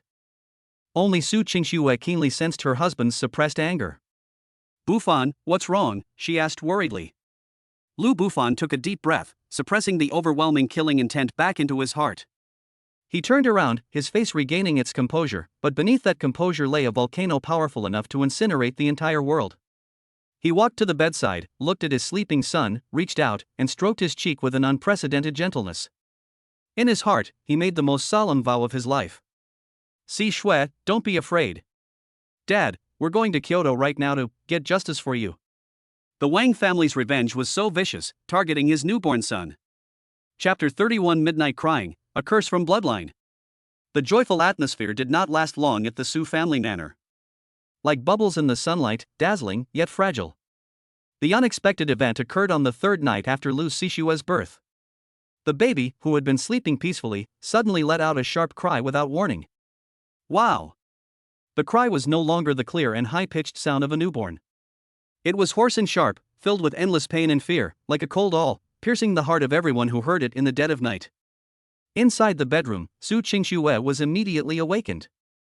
She sat up abruptly, rushing barefoot to the crib without even putting on her shoes. With just one glance, her heart, which had just been melted by maternal love, was instantly gripped tightly by an invisible hand and frozen into ice. Little Sishue, in her crib, had her face turned blue from holding her breath. His eyes were tightly closed, his small body was convulsing violently, and his limbs were stiff, as if he were enduring some kind of unseen torture. A thin, visible layer of white frost was rapidly spreading from his body. Si Shui. Su Qingxue gasped in surprise and, without thinking, pulled the child into her arms, trying to warm him with her own body heat. But that chill was terrifyingly cold. Even through the swaddling clothes, she, a grandmaster of the Ice Phoenix bloodline, still felt a bone-chilling cold. Bufan! Wake up! Something's wrong with the child. Su Qingxue's voice trembled with a panic that she herself was unaware of. Lu Bufan opened his eyes almost the instant she spoke. He showed no signs of sleepiness, his dark golden eyes held a cold, calm gaze. He stepped forward and took the child from his wife's trembling hands. Upon handling it, it felt as cold as a piece of iron. Xiao Sishue's life force is visibly fading away at an alarming rate. Don't panic. Lu Bufan's voice was frighteningly calm, like a reassuring pill, forcefully stabilizing Su Qingxue's emotions that were about to collapse. He held the child in his arms, placing one hand on his back, and a gentle, pure power of the true dragon of the sun slowly flowed over him. The chilling aura, upon contact with this extremely yang and powerful energy, retreated swiftly, as if encountering a venomous snake that had met its nemesis. The bluish-purple discoloration on Xiao Sishue's face gradually faded. His convulsions stopped, and his breathing returned to normal, though still weak. The sharp cries turned into intermittent, heartbreaking sobs. Su Qingxue breathed a slight sigh of relief upon seeing this scene, but her heart sank to the bottom. It's the cold hell curse. Her voice was filled with endless self-blame and regret. It's my bloodline that's dragged him down, it's my fault. She believed that the remnants of the curse that had tormented her for over a decade, which remained within her body, had transferred to this more vulnerable life after the child's birth. It's none of your business. Looking at his wife's face, which was filled with pain, Lu Bufan embraced her and their child, gently comforting them. Trust me, I will cure him. His tone was gentle yet firm. But deep within his calm eyes lay mountains of corpses and seas of blood, and a raging inferno. Remnants of the cold prison curse? No. He saw it clearly using his dragon might, supernatural power. Those are not remnants at all. That was a completely new curse, 100 times more insidious than the frost prison curse, a living curse. It was like a black, barbed venomous insect, coiled around the source of the sun's bloodline, opening its ferocious mouth to frantically devour his life essence. And the source of this power pointed precisely to the royal family of Kyoto, thousands of miles away. Good. What a fine Wang family. What a vicious method. Holding his son, who was gradually stopping crying and falling into a deep sleep, Lu Bufan felt a surge of murderous intent, but he suppressed it with an iron will. Now is not the time to get angry. The most urgent task is to save my son. In the following days, a gloomy atmosphere hung over the Su family manor. Xiao Sishue's condition fluctuates. During the day, under the suppression of Lu Bufan's pure yang internal energy, he looked no different from a normal baby. But every midnight, that insidious curse would erupt precisely on time. Each outbreak was more intense than the last. Each time, it would torment Xiao Sishue to the point of near death. The entire Su family was in complete chaos. Second Elder Su Changhe mobilized all the connections in the Su family to invite the most famous pediatric experts in Jiangcheng and even the Jiangnan province. The experts used state-of-the-art equipment to conduct a comprehensive examination on Xiao Sishue. The conclusion that was drawn, however, sent chills down everyone's spine. Mr. Su, Mr. Lu, judging from all vital signs, the young master is very healthy and has no physical ailments. However, his life energy is indeed rapidly dissipating in a way that we cannot understand. This is beyond the scope of modern medicine. An elderly expert with white hair wiped the cold sweat from his forehead and gave a diagnosis that was almost mystical. Medical interventions were deemed ineffective. The Su family was plunged into utter despair. Like Su Qingxue, they all stubbornly believed that this was the curse passed down through generations in the Su family bloodline, which had descended once again. Retribution. This is all retribution. One of the elders of the Su family even broke down on the spot, kneeling on the ground and wailing. Is my Su family line truly doomed to die out? An atmosphere of oppression, despair, and helplessness enveloped every corner of the manor. Su Qingxue was utterly exhausted. She stayed by her son's side day and night, repeatedly using her master-level Ice Phoenix power to fight against the chilling curse. Her power could indeed temporarily suppress the outbreak of the curse. But this is tantamount to drinking poison to quench thirst. Each confrontation takes an enormous toll on her. In just a few days, she became noticeably haggard, and her once radiant face was now pale and exhausted. As a grandmaster, she is at the very top of Jiangqing's hierarchy. But now, she can't even save the life of her own son.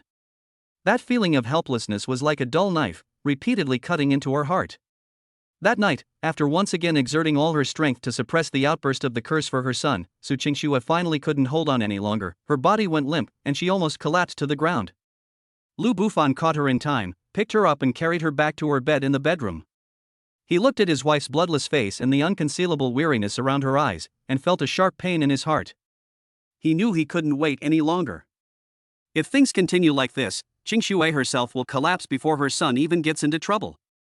Qingxue, get some rest tonight. Lu Bufan covered her with the blanket, his voice carrying an undeniable authority. Tonight, I'll stay by Si Shue's side. I assure you, starting tomorrow, he will never cry again. Su Qingxue weakly opened her eyes, grabbed his hand, her eyes filled with pleading independence. Bufan, do you really have a way? She has now placed all her hopes on this omnipotent man. Have. Lu Bufan leaned down and gently kissed her smooth forehead. Go to sleep. When you wake up, everything will be all right. His voice seemed to possess a strange magic, finally allowing Su Qingxue's extremely tense nerves to slowly relax. A deep weariness washed over me like a tide. She closed her eyes and, amidst endless worry, drifted off to sleep. Once he confirmed that his wife was fast asleep, the tenderness on Lu Bufan's face vanished instantly. Instead, there was a chilling cold that could freeze everything for eternity. He picked up his son, who was breathing weakly in the crib, turned around, and walked step by step towards the secret room in the basement of the villa, which he had set up with many restrictions. Some of my trump cards were meant to be saved for a more crucial moment. But now, I can't worry about that anymore. Wang family, don't you want to see what I'm really capable of? Okay, I'll show you. I accept this gift you went to such lengths to plant in my son. But this return gift, your Wang family must receive it carefully. Chapter 32 Bloodline Altar. With my blood, I will protect my loved ones. The door to the secret room was as heavy as a mountain. Forged from millennia-old black iron, it is engraved with dozens of isolation formations personally set up by Lu Bufan. Buzz. As Lu Bufan placed his palm on the ground, the array's light swirled, and the heavy iron door slid open silently inward. Behind the door lies a completely different world. There are no luxurious decorations here, only a vast emptiness. In the very center of the secret room, a simple and ancient stone platform stands quietly. The stone platform is about 1 meter high and has a chaotic gray-black color throughout. It is unknown what material it is made of. Its surface is engraved with countless intricate and mysterious patterns, as if containing the ultimate truths of heaven and earth. One glance at it is enough to stir one's soul. This is the special building that the system rewarded us with the bloodline altar. Since acquiring it, Lu Bufan has kept it in this most secret room and has never used it. He originally intended to use it as the foundation for the rise of his family, allowing it to gradually take effect. Unexpectedly, the first time she used it was to save her son's life. Lu Bufan carried Xiao Sixue step by step to the altar. He looked down at his son in his arms, whose brows were furrowed in pain and who was sobbing softly even in his sleep. His eyes were filled with endless love and guilt. It was him, the father, who failed to protect him. Si Shui, don't be afraid. He gently rubbed his cheek against his son's cold little face. It will be all right soon. After saying that, he took a deep breath and carefully placed his son's small body into the groove at the top of the altar, which seemed to be tailor-made for the baby. The moment Xiao Sixue's body touched the altar, The entire gray-black altar seemed to awaken from its slumber, and the mysterious patterns on its surface began to emit a faint glow. A gentle yet vast aura emanated from the altar, softly enveloping Xiao Sishue's body. Soothingly, Xiao Sishue's tightly furrowed brows slowly relaxed. The chilling aura emanating from his body was temporarily suppressed by this power. A system notification sounded in Lu Bufan's mind. A bloodline altar has been detected and placed. Activating purification mode requires consuming a higher-level bloodline of the same origin as an energy source. Confirm startup? They share the same origin. Superior bloodline. Lu Bufan looked at the activation rune on the altar, which needed to be filled with blood, without the slightest hesitation. He raised his left hand, pointed his fingers like a knife, and slashed his right wrist hard. Sizzle! The skin broke open, and fresh blood gushed out. But the blood was not the usual bright red. Instead, it had a faint, dazzling, golden hue. Grade A Sun Dragon blood. Every drop contains an unparalleled life energy and supreme young fire. Golden blood dripped from his wrist onto the cold stone surface of the altar. Sizzle, sizzle. It was as if a red-hot iron had touched ice and snow. The moment the blood came into contact with the altar, it was frantically absorbed by those glowing patterns. As blood was injected, the light of the entire bloodline altar grew brighter and brighter. The moment Lu Bufan's blood completely filled the activation rune. Boom! An indescribable, terrifying energy surge erupted from the center of the secret chamber. A thick beam of light, interwoven with gold and ice blue, shot into the sky, instantly piercing the dome of the secret room and penetrating the entire villa. Within the pillar of light, the magnificent phantom images of dragons and phoenixes reappeared. This time, it will no longer appear in the heavens. Instead, within this small, secret room, two guardian deities, almost tangible in appearance, materialized. A 1,000-foot-long fiery dragon coiled on the left side of the altar, its golden eyes opening and closing, divine fire flickering and burning away all evil. The 100-foot-tall ice phoenix hovered to the right of the altar. As its icy blue phoenix feathers unfurled, holy light shone down, purifying all things. The sounds of dragons roaring and phoenixes singing echoed in the secret chamber, transforming into the most sacred prayer. Outside the villa, Su Qingxue, who should have been fast asleep, was so startled by the vast and boundless energy fluctuations that she jumped out of bed the moment the pillar of light shot into the sky. She rushed to the window and stared in horror at the dragon and phoenix pillar of light shooting straight into the sky from below her villa. She was completely stunned. This is... She sensed two extremely familiar auras. One of them was the power of the Ice Phoenix bloodline, which originated from the same source as her, but it was 100 times purer and more holy than her own. The other was the domineering power of the fiery dragon bloodline emanating from Lu Bufan, but its power was 10,000 times more terrifying than she had ever imagined. These two forces are now perfectly intertwined, forming an unparalleled pressure that even makes her, a grandmaster, feel a chill and want to bow down in worship. Extraordinary Si Shui. Su Qingxue's heart jumped into her throat instantly. She didn't know what was happening in the secret room, but she could sense that her husband and son were at the center of that energy storm. Without thinking, she was about to rush downstairs. But her foot stopped as soon as she took a step. She remembered Lu Bufan's unquestionable gaze and his solemn promise. He said he had a way. He said that everything would be all right once she woke up. Hesitation, struggle, worry. A battle of emotions raged within her. In the end, she chose to believe. She didn't go downstairs instead, she stood by the bedroom window, her hands tightly clasped together in front of her chest, pouring out all her heart and soul into praying for the father and son inside the secret room. Inside the sealed room, the bloodline altar has been fully activated. Under the combined suppression and protection of the dragon and phoenix phantoms, the power of the altar began to surge wildly into Xiao Sishue's body. Wah!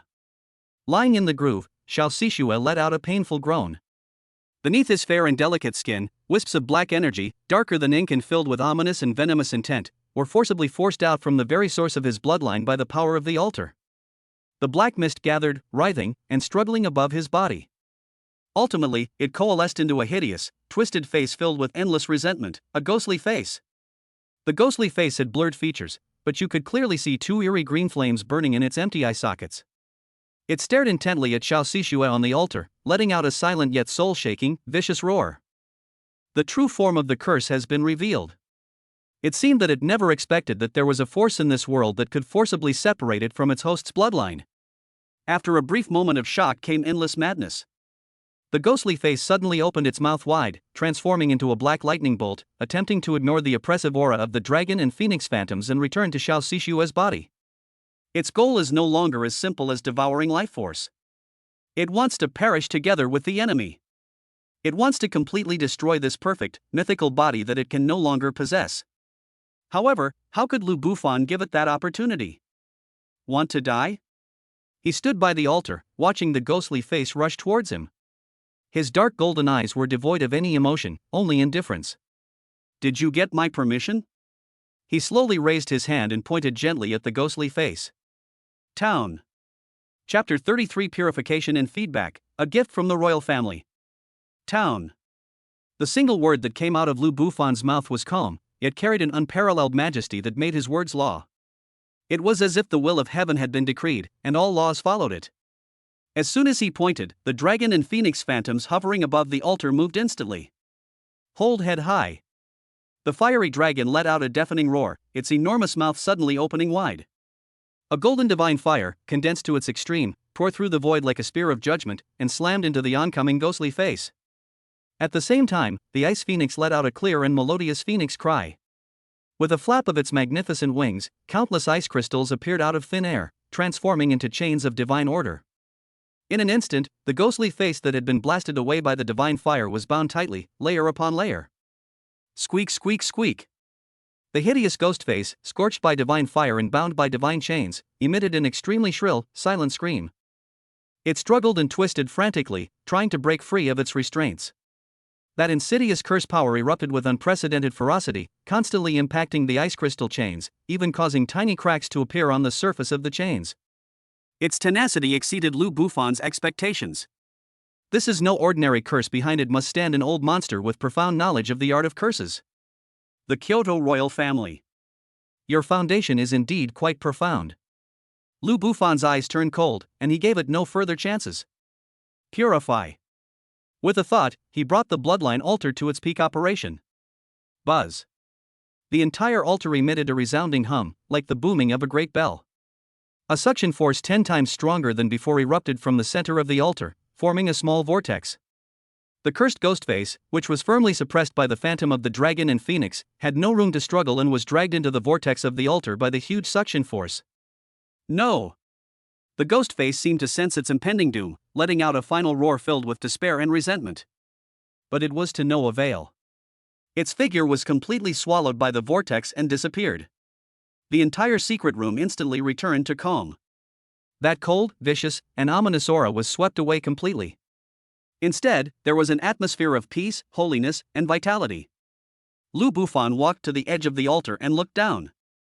On the surface of the altar, the mysterious runes were flashing rapidly with a peculiar rhythm. It's like a sophisticated purification instrument, decomposing, purifying, and transforming the impurities that have just been swallowed. A few minutes later, the altar's operation gradually subsided. A stream of pure, unadulterated, and primordial bloodline energy, like a gentle stream, flowed slowly from the groove in the center of the altar into Xiao Sishua's body. This is the most extraordinary aspect of the bloodline altar. It can not only purify curses, but also transform the insidious energy of curses into the purest nutrients, which are then fed back to the host. The vicious curse that the Wang family painstakingly and at great cost planted has now become the first, powerful tonic on Xiao Sishua's path to growth. Nourished by this pure energy, Xiao Sishua's body underwent a tremendous transformation. His life essence, which had been depleted by the curse, was completely replenished in just a few breaths, and even surpassed it. Within his body, the originally conflicting Solar True Dragon bloodline from Lu Bufan and the Ice Phoenix bloodline from Su Qingxue, under the harmonization of this energy, began to merge perfectly at an unprecedented speed. Ice and fire are no longer opposed. Yin and Yang have achieved a perfect balance.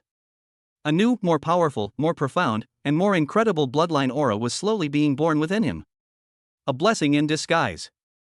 This life or death crisis did not destroy him. Instead, it was like the most rigorous tempering, allowing this rough gem to bloom with unparalleled divine light ahead of time. As Lu Bufan sensed the bloodline power within his son, which was several times stronger than when he was born, a genuine smile finally appeared on his face. He reached out and hugged his son, who had fully recovered and was sleeping soundly, back into his arms. This time, it feels smooth and full of vitality. He could clearly feel the unbreakable blood connection between father and son. The crisis has been resolved. He held the child, removed the protective array from the secret chamber, pushed open the door, and went out. Outside the door, Su Qingxue was waiting anxiously. Seeing Lu Bufan emerge unharmed, carrying the child, her heart finally settled. She quickly stepped forward and took the child from Lu Bufan's hands. When her hand touched her son's warm and strong body, when she saw his rosy and healthy little face, when she heard his steady, peaceful breathing, Su Qingxue could no longer hold back her tears, which streamed down her face. It's all better, it's really all better. She held her son, sobbing uncontrollably. All the fear, despair, and self-blame that had been building up in her heart over the past few days turned into tears of joy at this moment. She cried for a long time before she gradually calmed down. She raised her red, tear-streaked eyes to look at the man who had once again created a miracle for her, and asked in a hoarse voice, "Bufan, how did you do it?" Lu Bufan remained silent for a moment. He knew that this was an issue he couldn't avoid. He walked up to his wife, reached out, and gently wiped away the tears from the corners of her eyes. "Qingxue, do you remember when I told you about the extraordinary encounter I had when I was young?" He selectively delivered the prepared remarks. "During that fortuitous encounter, I not only awakened my bloodline, but also obtained a fragmented ancient secret technique concerning the power of bloodlines. This secret technique can set up a special altar to purify all curses and impurities in the bloodline. However, setting up the altar requires a great deal of effort, and it requires my own life essence as a catalyst. That's why I haven't told you before. These words are half true and half false." This explained the source of tonight's earth-shattering commotion while perfectly concealing the most crucial secret about the system. Su Qingxue listened quietly. She looked into Lu Bufan's eyes, which were filled with sincerity. She didn't press him to find out what that so-called adventure was. They didn't delve into the origins of that so-called ancient secret method. She simply reached out and gently stroked the wound on Lu Bufan's wrist, a wound that had healed but still left a faint white mark. Her eyes were filled with endless heartache and love. "You must not hurt yourself like this again." She gently rested her head on Lu Bufan's chest, her voice choked with lingering fear. "I don't care what secrets you have, and I don't care who you are. All I know is that you are my husband, Su Qingxue's husband, and the father of my child. That's enough." At this moment, the last trace of estrangement between the couple completely vanished. Their relationship was ultimately elevated after they went through this life or death crisis together. From then on, there was no more suspicion, only absolute trust. Lu Bufan held his wife and children tightly in his arms, savoring this hard-won warmth and peace. The crisis has only been temporarily averted. The culprit who orchestrated this behind the scenes is still safe and sound in Kyoto, 1,000 miles away. Passive defense is ultimately not a long-term solution. Only by taking the initiative to completely eliminate the threat at its source can we achieve true and lasting peace. The Wang family. It's time to pay the price for what you've done. However, the Wang family is powerful and has been entrenched in the capital for a century. Trying to move them is like a mayfly trying to shake a tree. The first issue that needs to be addressed is the intelligence problem. How can one accurately identify all the weaknesses of such a behemoth? Chapter 30 for the security consultant in Jiangqing's underground emperor. The night was as dark as ink, covering every corner of the Su family manor. Inside the bedroom, only a dim wall lamp was on, its soft light just enough to make out Lu Sishua's peaceful sleeping face in the crib. His breathing was even and long, his small chest rose and fell rhythmically, and his face had a healthy rosy glow. No longer can one see even a trace of the bruises and pain inflicted by the curse from a few days ago. Su Qingxue lay on her side on the bed, one hand resting on Lu Bufan's chest, sleeping soundly as well. These past few days have been the most restful night's sleep she's had since becoming a mother. Lu Bufan kept his eyes open, showing no signs of sleepiness. He quietly looked at his wife and children beside him, feeling the hard-won peace. His heart, which was about to explode with anger, was forcibly smoothed out by this warm scene. But beneath this calm lies a deeper, colder vortex. Passive defense cannot bring lasting peace. Only by completely eradicating the root of the threat can this warmth last forever. The Wang family. These two words weighed on his heart like a stone. To bring down a behemoth that has entrenched itself in Kyoto for a century, with deep roots and a network of connections throughout the empire, requires a scalpel sharp enough and precise enough. And the blade of this knife is intelligence. Lu Bufan slowly closed his eyes, and in his mind, a network of relationships belonging to Jiangchen was rapidly being built. The next morning.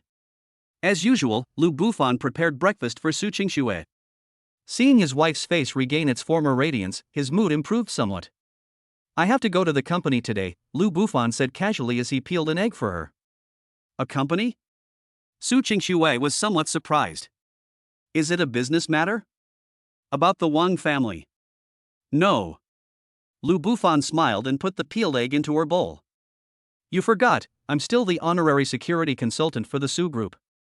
I've been busy with home lately, but I should probably check on the security department." Su Qingxue then remembered that her husband had such an identity. That position was specially arranged for him after the competition, so that it would be legitimate. However, a series of major events occurred later, and the position became merely a formality. All right, Su Qingxue nodded without thinking too much. "It's time to show your face, otherwise the people below will forget about you as their chief advisor." Little did she know that Lu Bufan's trip was not for showing off. He was going to truly take over the other side of the city. At 10 a.m., in the western district of Jiangcheng, at a top-tier KTV called Golden Splendor. This is the territory of Brother Leopard, one of the leaders of Jiangcheng's underground forces. In the most luxurious private room on the top floor, Brother Leopard was playing dice with several scantily clad women, his arms around two women on either side of him. The room was filled with the pungent smell of alcohol and perfume. Brother Leopard's real name is Li Bao. With a cultivation level of the 9th level of body tempering, he is considered a well-known figure in Jiangcheng. "Brother Leopard, we got a call from the Su Group. They say their newly appointed security consultant is coming to inspect our work." A henchman in a black suit pushed open the door and reported cautiously. Upon hearing this, Li Bao downed the glass of foreign liquor in one gulp and scoffed disdainfully. "Security consultant? Isn't that just that gigolo from the Su family? What right does he have to come here for an inspection?" "Tell him I'm too busy, and tell him to get lost." In the entire Jiangcheng underworld, who doesn't know Lu Bufan, the live-in son-in-law of the Su family? He's just a good-for-nothing who climbed to the top by relying on women. Although he won the competition by luck some time ago, Li Bao, a seasoned veteran who lives on the edge of danger, didn't take him seriously at all. This Brother Leopard, the other party said he's already downstairs. Cold sweat beaded on the underling's forehead. "What?" Li Bao frowned, pushed the woman in his arms away, and stood up. "Damn it, you're asking for it, aren't you? Brothers, come down with me and see. I want to see how much guts this pretty boy has." He led a dozen or so burly thugs, walking menacingly downstairs. In the lobby of the KTV, Lu Bufan sat quietly on the sofa, like an ordinary guest waiting for a friend. He was dressed casually, with a clean and refined air, which seemed out of place in the luxurious environment. "You're Lu Bufan?" Li Bao and his men surrounded Lu Bufan, looking down at him with eyes full of provocation and disdain. Lu Bufan raised his eyelids, glanced at him, and said nothing. He simply reached out and picked up a solid steel pipe, about the thickness of an arm, used for decoration, from the coffee table. "Kid, what the hell do you mean?" Li Bao's face darkened. Lu Bufan remained silent. He simply held the two ends of the steel pipe with both hands in front of everyone, and then gently applied force. Crunch, squeak. A sickening metallic creak echoed through the hall. That incredibly hard solid steel pipe, in his hands, was like a twisted rope, forcibly twisted into a bizarre U-shape. Bang! He casually tossed the piece of scrap metal at Li Bao's feet. The entire hall was deathly silent. Li Bao and his dozen or so men's eyes nearly popped out of their sockets. The arrogance and disdain on their faces froze instantly, replaced by endless horror and fear. This is fucking human power? Li Bao, who was at the peak of the 9th level of body tempering, knew that even if he tried his best, he could only bend the steel pipe at most. But the man in front of me did it so casually, as if he were twisting a noodle. This is not even in the same league. Grandmaster. He's definitely a grandmaster. Li Bao's legs began to tremble uncontrollably. He finally understood why this man could become the son-in-law of the Su family. "Are you free now?" Lu Bufan finally spoke, his voice calm, yet it struck Li Bao's heart like a heavy hammer. Yes. Mr. Lu, no, Master Lu. Please come upstairs, please come upstairs." Li Bao's waist bent at a 90-degree angle instantly, and cold sweat poured down his face like a waterfall. He bowed and scraped, personally leading the way, his obsequious manner even more perfect than that of his most clever underlings. Half an hour later. The Tiger Gang in the eastern district of Jiangcheng, the Flying Eagle Gang in the southern district, and the Black Water Society in the northern district. All the prominent figures in Jiangcheng's underground world rushed to the Golden Splendor rooftop private room as quickly as possible. They looked at the young man sitting in the main seat, quietly drinking tea, and then at Li Bao, who was standing to the side like a grandson, personally serving him tea and water. They didn't dare to utter a sound. Lu Bufan's gaze swept across the faces of these local bullies from Jiangcheng. From today onwards, I'm in charge of Jiangcheng. His voice wasn't loud, but it reached everyone's ears clearly. Any objections? Silence reigned. Who dares to object? The steel pipe, twisted into a pretzel shape, still sits in the corner of the private room, like a silent warning. Very good. Lu Bufan put down his teacup and got straight to the point. I need some intelligence. All information about the Kyoto royal family. The more detailed the better, especially all the shady secrets of their core members. The words fell. The temperature in the entire private room seemed to drop by more than 10 degrees. The group of bigwigs who had just been silent and trembling with fear now turned deathly pale, looking even worse than if their parents had died. Master Lu, Master Lu. The most senior hall master mustered his courage and spoke in a trembling voice. It's not that we don't want to help you, it's the Wang family, we can't afford to offend them. Yes, Master Lu. That's the Wang family of Kyoto. A behemoth whose every stomp of their foot can make the entire empire tremble. For a small fry to investigate them is like lighting a lamp in a latrine. It's suicide. Everyone echoed this sentiment, their faces filled with fear. Lu Bufan frowned slightly as he looked at their pathetic appearance. He knew that expecting this rabble to fight against the Wang family was truly a pipe dream. I didn't ask you to investigate. He said it calmly. I'm just asking you, where in Jiangcheng can I buy this intelligence? Upon hearing this, everyone looked at each other in bewilderment. In the end, it was the same old hall master who hesitated for a moment, lowered his voice, and said a name. Master Lu, in Jiangcheng, if there is really a place that can get this level of intelligence, then there is only one place. Baix Xiaolu. Bai Xiaolu? Lu Bufan repeated the name. Yes. The old hall master nodded, a hint of awe in his eyes. This is the most mysterious intelligence organization in Jiangcheng, known as knowing everything and trading everything. As long as you can afford the price, they can find out everything from imperial secrets to your neighbor's lost dog. However, the old hall master changed the subject. This 100 knowledge tower operates in an extremely strange manner. No one knows where their headquarters is, and no one has ever seen their leader. They only issue and receive missions through some special channels. It is said that their intelligence network has already infiltrated every corner of the empire, and even the top families in Kyoto are wary of them. Lu Bufan's eyes lit up. You search high and low without finding it, only to have it come to you effortlessly. This is exactly the kind of organization he's looking for. He stood up, walked to the floor-to-ceiling window of the private room, and looked down at the bustling city below. But who exactly is this person who never shows their face? How could he possibly make contact with this most mysterious figure in Jiangcheng? Chapter 35: Extravagant Spending, Sickly Beauty, and the King of Intelligence. Night falls and the city lights come on. When Lu Bufan returned to the Su family manor, the coldness and oppressive aura that belonged to the underworld had been completely concealed. He pushed open the bedroom door and saw Su Qingxue holding Xiao Sixue, pacing gently around the room, humming an off-key lullaby. The scene is warm and peaceful. You're back? Su Qingxue smiled gently when she saw him. Lu Bufan stepped forward, took the child from her hands, and skillfully held him in his arms. Xiao Sixue seemed to smell her father's familiar scent, smacked her lips, and fell into a deeper sleep. Have you taken care of everything at the company? Su Qingxue asked casually as she straightened his slightly wrinkled collar. That's about it. Lu Bufan felt a warmth in his heart as he looked at his wife's concerned eyes. It's just a small matter.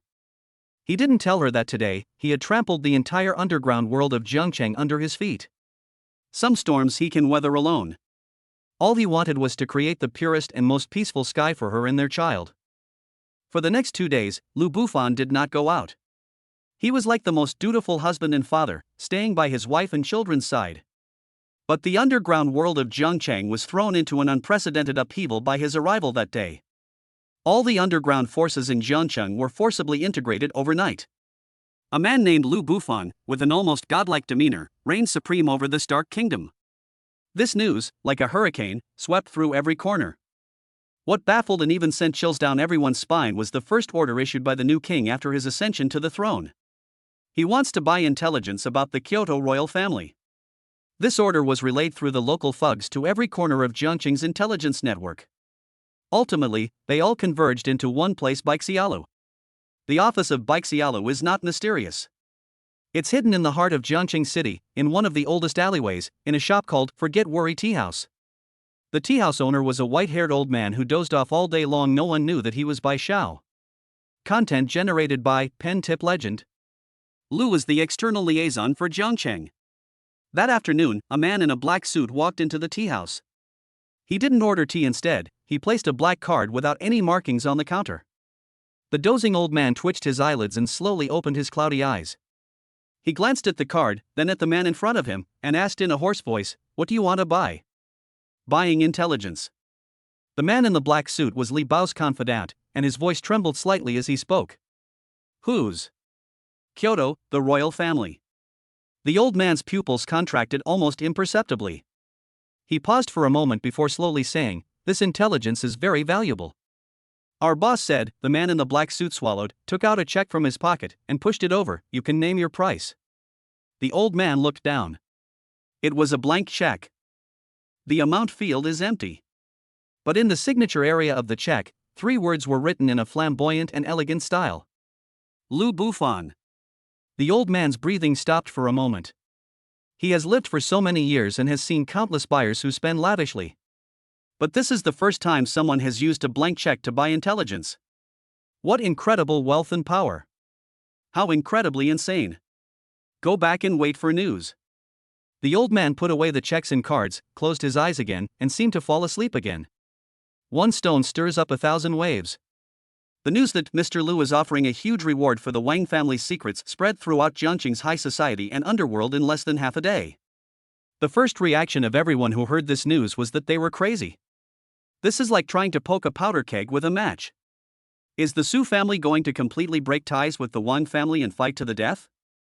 Countless people were waiting to see the Su family make a fool of themselves. They felt that this Lu Bufan was just arrogant and ignorant, relying on the power of the Su family. However, what they received was neither the Wang family's thunderous retaliation nor Baixiala's silence. Instead, it was an invitation sent only to the Su family manor. The invitation is made of a very rare type of warm jade that feels warm to the touch. There were no extra words above, only an address and a time. The signature was a stylized seal resembling the characters Prajna. The address pointed to another behemoth in Jiangcheng, even older and more low profile than the Su family. The Qin family, a renowned family of physicians. Lu Bufan held the invitation, a hint of amusement flashing in his eyes. He knew that the fish he had caught had taken the bait. The next day, in the evening, following the address on the invitation, Lu Bufan arrived at the Qin family's manor alone. Unlike the modern luxury of the Su family manor, the Qin family manor is as rustic as a Jiangnan garden that has traveled from ancient times. Pavilions and towers, small bridges and flowing water, and a faint, refreshing medicinal fragrance permeate the air. A solemn-faced middle-aged man dressed in a butler's uniform was already waiting at the door. "Mr. Lu, the host has been waiting for quite some time." The butler bowed slightly to Lu Bufan and gestured for him to enter. Instead of taking Lu Bufan to the magnificent reception room, he led him through the winding corridors towards the deepest part of the manor, to a heavily guarded building that was designated as a forbidden area. The closer you get to that small building, the stronger the medicinal fragrance in the air becomes. It wasn't the smell of a single herb, but rather a unique fragrance formed by the mixture of thousands of rare herbs, a fragrance so potent it could even cause a martial artist's blood to surge. Finally, the butler stopped in front of an elegant bedroom on the top floor of the building. "The host is inside." After saying that, he quietly withdrew. Lu Bufan pushed open the door. The sinister and authoritative presence that one would expect from an intelligence chief did not materialize. What comes into view is a room that is extremely simple and elegant. The room was sparsely furnished, containing only an old-fashioned desk and a hospital bed by the window. The afterglow of the setting sun shone through the window screen onto the hospital bed. A young girl was leaning against the bed. She was wearing a loose white silk nightgown, and her long, jet black hair was casually draped over her shoulders. Her skin was an almost transparent pale white, as if it had never seen the sun for years, and was as fragile as a piece of exquisite porcelain. Her features were exquisitely perfect, and her beauty was breathtaking. But that kind of beauty carries a morbid, fragile feeling, as if it could wither away at any moment. This is Qin Banruo, the legendary eldest daughter of the most powerful family in Jiangcheng, the apple of the eye of the Qin family, and also the most famous medicine pot in Jiangcheng. A poor soul who, it is said, has never left this hospital bed since birth and has been kept alive by countless rare and precious herbs. She seemed to hear the door open, and slowly, she raised her head. What kind of eyes were those? Clear and profound, it seems to see right through people's hearts. That look in her eyes didn't resemble that of a young girl who had been bedridden for a long time. Instead, it resembled that of a wise man who held the reins of power and had seen through the vicissitudes of life. You've arrived. Her voice was soft and gentle, carrying a hint of frailty, yet it reached Lu Bufan's ears clearly. Lu Bufan looked at her without saying a word. He is waiting. Let's wait for this most mysterious intelligence king in Jiangcheng to make the first move. Qin Banruo's gaze lingered on his face for a moment. She suddenly smiled softly, a smile that brought a touch of life to her pale face. Mr. Lu, that's quite a generous gesture. She didn't beat around the bush and went straight to the point. However, the secrets of the Kyoto royal family cannot be bought with money. Oh? Lu Bufan raised an eyebrow. Then what will we use to buy it? A sharp glint flashed in Qin Banruo's eyes, as if she could see right through him. She spoke slowly, word by word. I'd buy it with my life. A piece of intelligence that could bring the Wang family to their doom. Its price is also a life that could rival the Wang family. You're buying intelligence from me. It's not a transaction, it's an alliance. I'm curious, what gives you the confidence to think your life is worth this price? After she finished speaking, she coughed violently, as if those few words had exhausted all her strength. A maidservant quickly stepped forward and patted her back to help her catch her breath. Looking at the young woman before him, who, despite being on her sickbed, could still stir up the winds and clouds of the world with a few words, Lu Bufan felt a genuine sense of solemnity for the first time. This woman is no ordinary person. Her wisdom was even more terrifying than any of the old monsters he had ever seen. It seems I've found the right person. Lu Bufan smiled, a smile full of confidence. Since it's an alliance, shouldn't I at least know who my ally is? Qin Banruo stopped coughing, leaned against the pillow, and looked at him. Her deep eyes sparkled with wisdom and amusement. I am by Xiaolu. Chapter 36 The Divine Body of Medicine and S-Level Incurable Disease. I am by Xiaolu. The 6 simple words, spoken by that sickly girl, were more shocking than the pressure of any grandmaster. The air seemed to freeze at that moment. In the room, only Qin Banruo's slightly rapid breathing and the rustling of bamboo leaves in the breeze outside the window could be heard. Lu Bufan looked at her, his expression unchanged, but his mind was on high alert. He considered countless possibilities.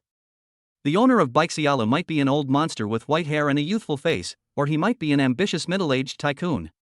But he never expected it to be this woman in front of him, who looked like she could be blown away by a gust of wind, the #1 sickly beauty in Jiangcheng. The contrast is too great. It was powerful enough that anyone who underestimated her would be utterly destroyed.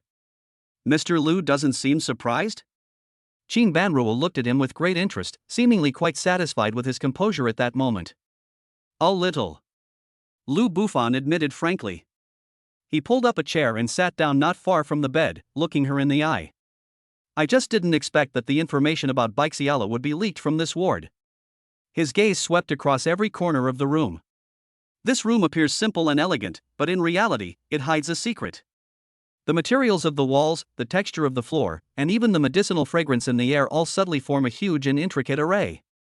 This formation serves both to prolong the life of the girl in the sickbed and to protect her from all outside prying eyes. This place is her prison, and also her kingdom. The most dangerous place is the safest place, isn't it? A self-deprecating smile appeared on Qin Banruo's lips. Who would have thought that a bedridden cripple would be the intelligence king of Jiangcheng's underworld? Her gaze sharpened again, like 2 invisible scalpels, ready to dissect Lu Bufan thoroughly, inside and out. Now, it's my turn to ask. Mr. Lu Bufan, the son-in-law of the Su family, with the 3rd level of body tempering cultivation, made a name for himself in the Su group's annual competition and won the championship. Subsequently, in the forbidden area of the Su family, he assisted Su Qingxue in lifting the cold prison curse and helped her break through to the Grandmaster realm. Several months ago, with swift and decisive action, the Li family, the Wang family's agent in Jiangnan, was wiped out, forcing the Wang family to back down. 3 days ago, he forcibly integrated all the underground forces in Jiangcheng and became the new underground emperor of Jiangcheng. With each sentence Qin Banruo spoke, Lu Bufan's gaze grew more serious. Some of what she said were open secrets, but others, such as the specific methods she used to help Su Qingxue break through her limits and to destroy the Li family, were absolute secrets. This woman really knows everything. You are shrouded in mystery. Qin Banruo leaned forward slightly, her all-seeing eyes fixed on Lu Bufan. Your rise has been too fast to be reasonable. Your strength is also like a bottomless pit, no one knows just how strong you really are. You clearly have the ability to overturn the table, but you insist on wearing the mask of a son-in-law and lying low in the small city of Jiangcheng. Tell me, what exactly do you want to do? You went to great lengths to buy information about the Wang family. Was it really for the sake of the Su family, or is it that there is a deeper grudge between you and the Wang family that we are unaware of? Her voice became more and more oppressive with each sentence. Every question precisely targets Lu Bufan's most crucial secret. This is no longer a test. This is a warning. She was telling Lu Bufan that she held absolute control in this deal. As Lu Bufan listened to her analysis, another wave of shock surged within him. Because, at the same time that Qin Banruo began to analyze him, he was doing the same thing. However, he didn't use analysis. Rather, it is the system. Target locked, Qin Banruo. In-depth bloodline exploration is underway. Exploration complete. A screen of light, visible only to him, slowly unfolded on his retina. Name, Qin Banruo. Age, 19. Cultivation level, non-meridian blockage. Bloodline talent, S-rank holy body of the medicine spirit. Status, physical awakening in progress 35%. Due to the inability of the mortal body to bear the power of the sacred body, the life essence is continuously being lost, the meridians are withering, and the 5 internal organs are failing. Estimated lifespan, 1 year and 3 months. Medicinal spirit body, one of the most superior physiques in the world.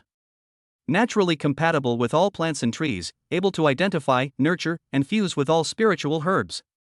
If fully awakened, it can refine the legendary immortal elixir, and even possess the heaven-defying ability to bring the dead back to life and heal flesh and bone. Awakening conditions requires guidance and harmonization with the purest and most yang bloodline power, supplemented by a vast amount of rare and precious natural resources, in order to reshape the physical body and rebuild from the ashes. The moment Lu Bufan saw the words S-rank medicine spirit saint body, his breath caught in his throat for half a second. Another one. Another S-class chosen one. No wonder. No wonder she possesses such terrifying wisdom at such a young age. The divine body of medicine not only has an affinity with plants, but also develops the brain, giving its owner near divine deductive and analytical abilities. She wasn't analyzing at all. She is predicting the future. But at the same time, Lu Bufan finally understood why she was in such a critical condition. This is a physique that would make even gods and demons envious. But this gift from heaven has also become the most vicious death warrant. Her body was like an ordinary glass cup, but it was forcibly filled with a vast ocean. The result can only be a ruined cup and spilled water. This is hardly a terminal illness. This is clearly divine retribution guarding a divine treasure vault, yet being burned alive by the divine light emanating from it. At that moment, both hunters simultaneously bared their fangs. Qin Banruo believed that she had grasped Lu Bufan's secret and had gained the upper hand. Little did she know, Lu Bufan had already seen through her deepest and most fatal trump card. This is a standoff between hunters. It seems that Miss Qin knows me very well. Lu Bufan slowly spoke, breaking the silence.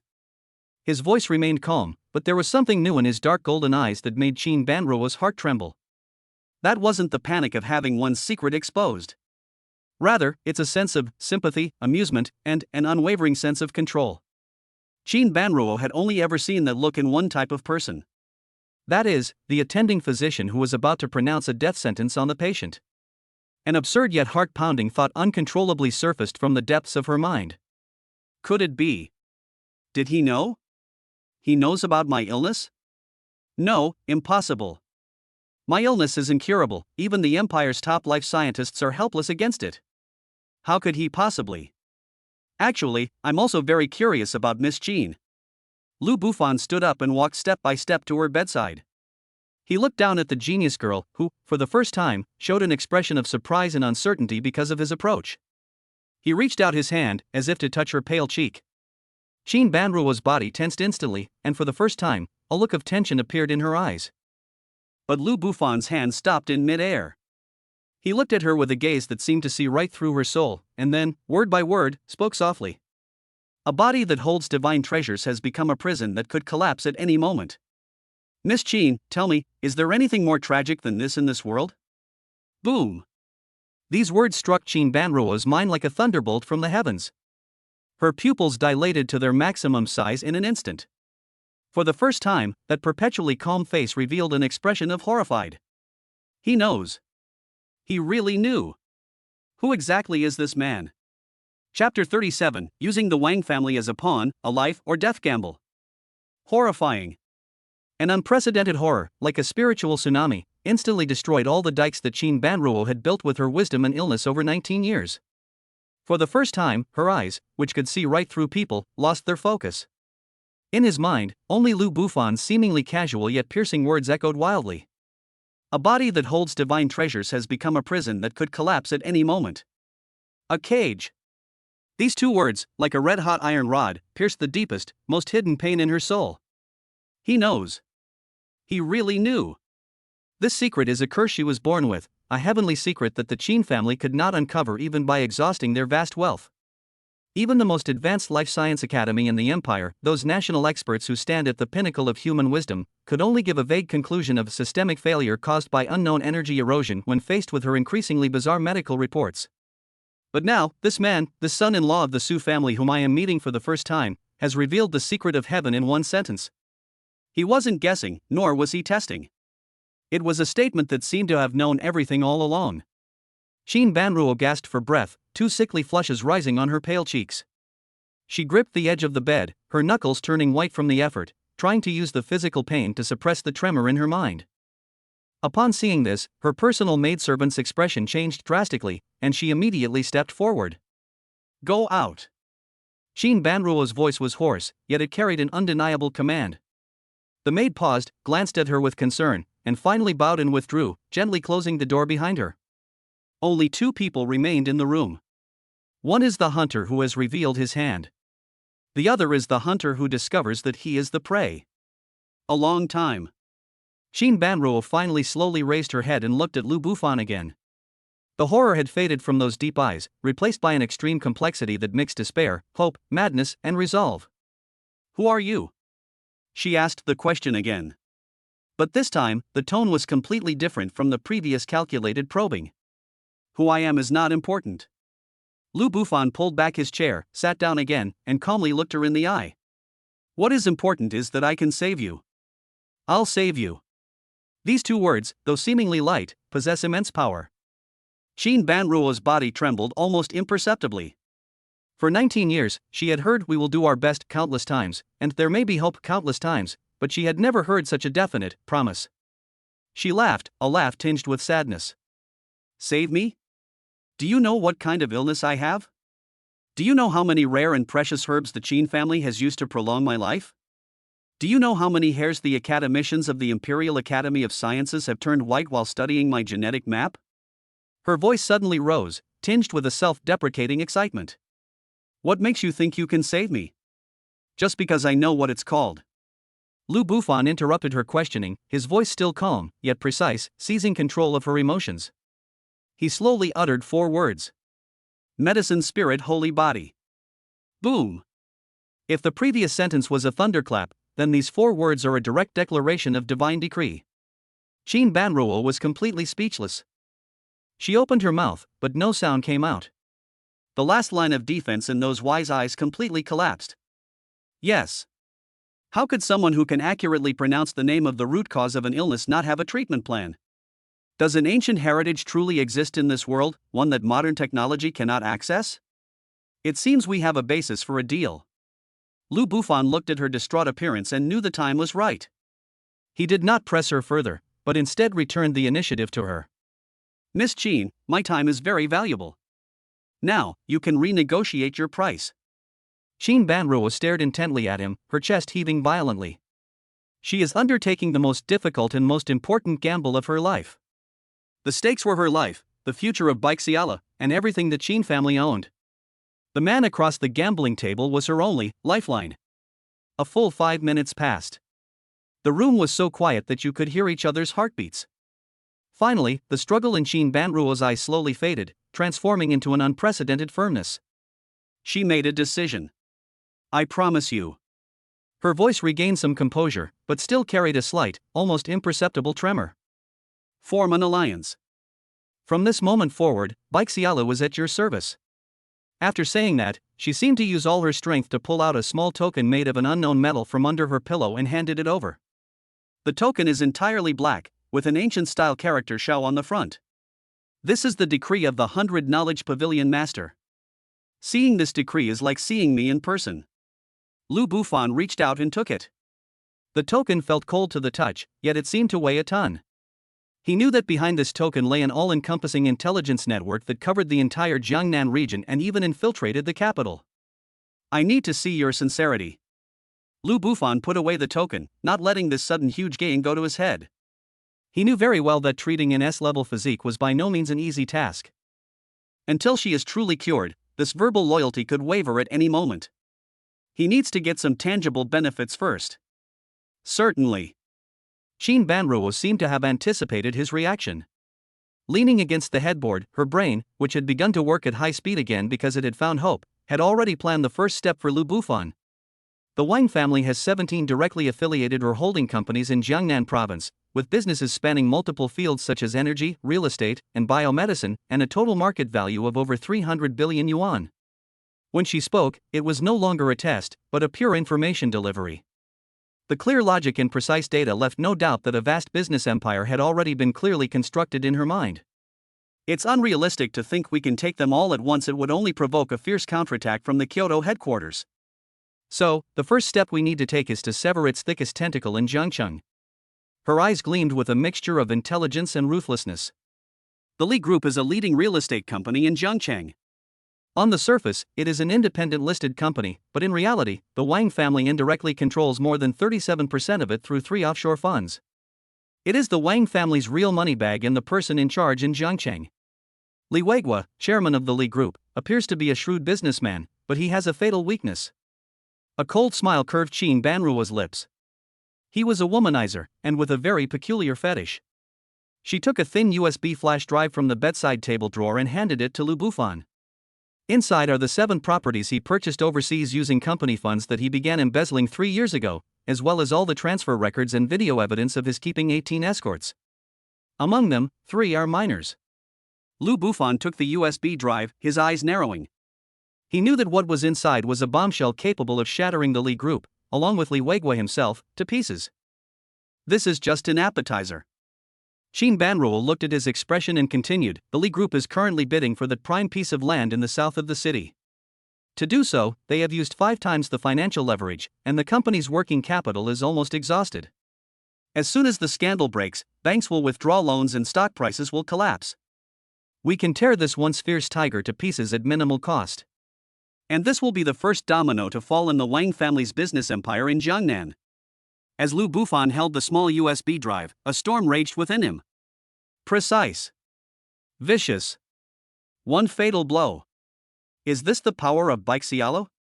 A top strategist who controls such a terrifying intelligence network is worth far more than a master army.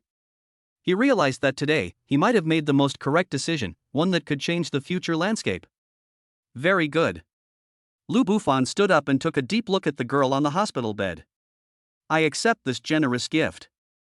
In return, I promise you that once I have wiped out the Wang family's influence in Jiangcheng and stabilized the situation, I will begin to cure your chronic illness. How long will it take me? Qin Banruo asked the question that concerned her the most. Lu Bufan pondered for a moment. It can take anywhere from 1 month to 3 months. He looked into her eyes, where the flame of hope had been rekindled, and gave her an answer that almost took her breath away. I will make the Wang family disappear completely from Jiangcheng. After saying that, he didn't linger, turned around, and strode away. The room returned to silence. Qin Banruo leaned against the headboard, her fists clenched tightly, her body trembling slightly with excitement. I'm taking the gamble. She staked her life and everything in Baixialo on this mysterious man. Outside the window, the last rays of the setting sun shone through the curtains and fell on her face. For the first time, that pale face of 19 years shone with a radiance called rebirth. The weather in Jiangchang is about to change. And she will be one of the most important players in this transformation. Chapter 38. A thunderous strike tears open a crack in the business empire. Night, the top floor of the Su Group headquarters building, the president's office. The lights were on full display, as bright as day. Outside the huge floor-to-ceiling windows, the city lights twinkle in every corner, and traffic flows like a river, creating a vibrant and bustling scene. But inside the office, the atmosphere was as heavy as the sea before a storm, oppressive and turbulent. Su Qingxue stood in front of the floor-to-ceiling window, looking at the night view outside, her brows slightly furrowed. Behind her stood several of the most core executives of the Su Group, each a veteran who had been in the business world for decades. At this moment, these business elites, who are usually so confident and in control of billions of dollars, all had solemn expressions and dared not even breathe loudly. On the conference table in front of them lay an action plan that Lu Bufan had just drafted. The plan's name is simple and blunt: Operation Tiger Slaughter. Their target is the Li Group, a behemoth in Jiangqing's real estate industry. This is insane. Zhang Xian, the CFO, a veteran employee nearing 50 and known for his prudence, wiped the cold sweat from his forehead, his voice trembling slightly. Mr. Lu, I understand that you want to retaliate against the Wang family, but directly attacking the Li Group this is tantamount to throwing an egg against a rock. Yes. The marketing director couldn't help but chime in. The Li Group is worth nearly 100 billion, and it has the Wang family backing it up. Our size makes it almost impossible for us to win in a head-on confrontation. Their concerns are not unfounded. In their eyes, Lu Bufan's plan was nothing short of a madman's diary filled with the word suicide. The plan requires the group to use billions of dollars to short Li Group's stock as soon as the stock market opens tomorrow, regardless of the cost. In the eyes of any professional financial trader, this is the most foolish and irrational gamble. However, in the face of everyone's doubts, Lu Bufan simply sat calmly in the main seat, his fingers lightly tapping the table. He offered no explanation, but instead turned his gaze to his wife, who had remained silent throughout. Su Qingxue felt his gaze. She turned around, her beautiful, icy blue eyes sweeping over everyone present before finally settling on Lu Bufan's face. In her eyes, there was no doubt, no wavering, only absolute trust. From the moment Lu Bufan showed her the contents of that USB drive, she knew that her husband was about to create another miracle that would shake the entire Jiangchang. Implement. Su Qingxue parted her red lips slightly and uttered only two words. The voice wasn't loud, but it carried an undeniable authority. The entire conference room fell silent instantly. Zhang Qian and the others looked at each other, their faces filled with struggle and confusion. But seeing Su Qingxue's resolute gaze, they ultimately chose to obey. Yes, President Su. The next day, at 9:30 a.m. The opening bell rang precisely on time at the Jiangnan Provincial Stock Exchange. A fierce battle, one that will be recorded in the annals of Jiangqing's commercial history, has officially begun. The atmosphere inside the trading room of the Su Group was extremely tense. Dozens of top traders sat in front of their computers, ready for action. Start. With a command from the commander-in-chief, a massive number of pre-prepared sell orders flooded into the Li Group's stock trading platform like a burst dam. 100,000 hands. 500,000 hands. 1 million hands. The stock price immediately plummeted. On the screen, the green line representing the Li Group's market value began to plummet vertically downwards at a startling angle. 1%. 3%. 5%. The entire market was stunned. Countless retail and institutional investors who were watching the Li Group's stock were still trying to figure out what had happened. What's going on? Who's dumping shares? Are you crazy? Selling money like this without considering the cost? Where did this intruder come from? Inside the chairman's office at the headquarters of the Li Group. Li Weiguo stared at the precipitous drop in the candlestick chart on his computer screen, his face turning ashen. Investigate. Investigate. Find out which bastard is behind this. He roared angrily, sweeping the documents off the table and onto the floor. However, before he could finish speaking, the office door was pushed open in a panic. Chairman Li. Something terrible has happened. His secretary, a young and beautiful girl, was pale with fright and ran in trembling hands, holding her phone. You should look at the news. Li Weiguo snatched the phone away. He was struck dumb by a single glance and froze on the spot. On the phone screen, the most authoritative financial news app in Jiangcheng is pushing out a headline news item. The title is shocking, highlighted in bold blood. Shocking scandal. Li Weiguo, chairman of the Li Group, is suspected of embezzling a huge sum of public funds and keeping multiple mistresses, some of whom may be underage girls. Below the news article were high-definition and censored photos and shockingly clear videos. There are scenes of him frolicking with a group of bikini-clad models on a luxury yacht overseas. There are bank transaction screenshots showing him transferring huge sums of money to different women's accounts. There's even surveillance footage of him taking a girl who looks only 16 or 17 years old into a 5-star hotel room. The evidence is irrefutable. Boom! Li Weiguo's mind went completely blank. He felt dizzy, as if the whole world was collapsing before his eyes. It's over. Everything is over. The explosion of public opinion was like throwing a spark into a pot of oil that had already been poured out. The entire city of Jiangcheng was in complete chaos. Within just half an hour, this news spread like wildfire across all social media and news platforms. Hashtag chairman of the Li Group hashtag. Hashtag shocking scandal hashtag. Hashtag minors hashtag. One after another, these glaring keywords were pushed to the top 3 of the trending search list by angry netizens. Holy crap! This is like a real-life business drama. They're going all out. Using company funds to chase girls? Is this how you squander the money of us small shareholders? I'm disgusted. They even prey on minors. This kind of scum deserves the death penalty. Run for your money on Li Group stock. Don't ask why, just say it's up on the rooftop. Panic began to spread.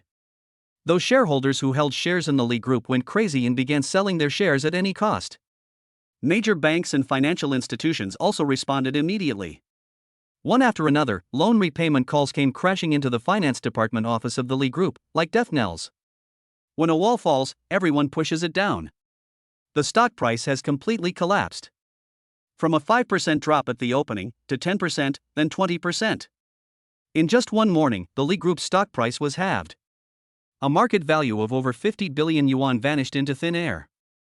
The entire Jiangcheng business community, and everyone who was paying attention to this storm, fell into a deathly silence. Looking at the candlestick chart on the screen, which had completely flattened out and was devoid of any vitality, they felt nothing but endless chill. That's too fast. That's too ruthless. From launching the attack to completely ending the game, it took no more than 2 hours. What a thunderous and overwhelming method this is. What a terrifying scheme this is.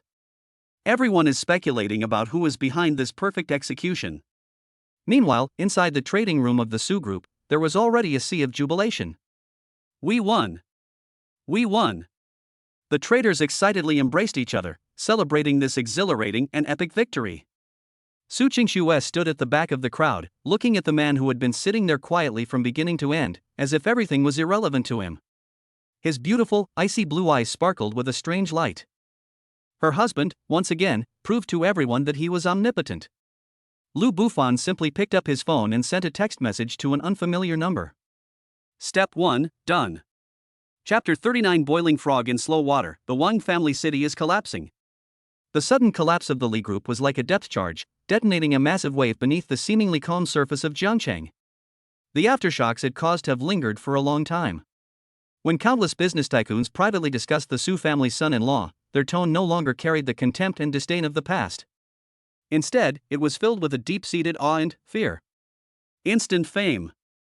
For the first time, the name Lu Bufan was no longer an appendage of Su Qingxue, but an independent symbol with terrifying power, imprinted in the minds of all the upper echelons of Jiangcheng. However, just when everyone thought he would press his advantage and launch a second and third wave of thunderous attacks on the Wang family's other businesses in Jiangcheng, unexpectedly, Lu Bufan chose to back down.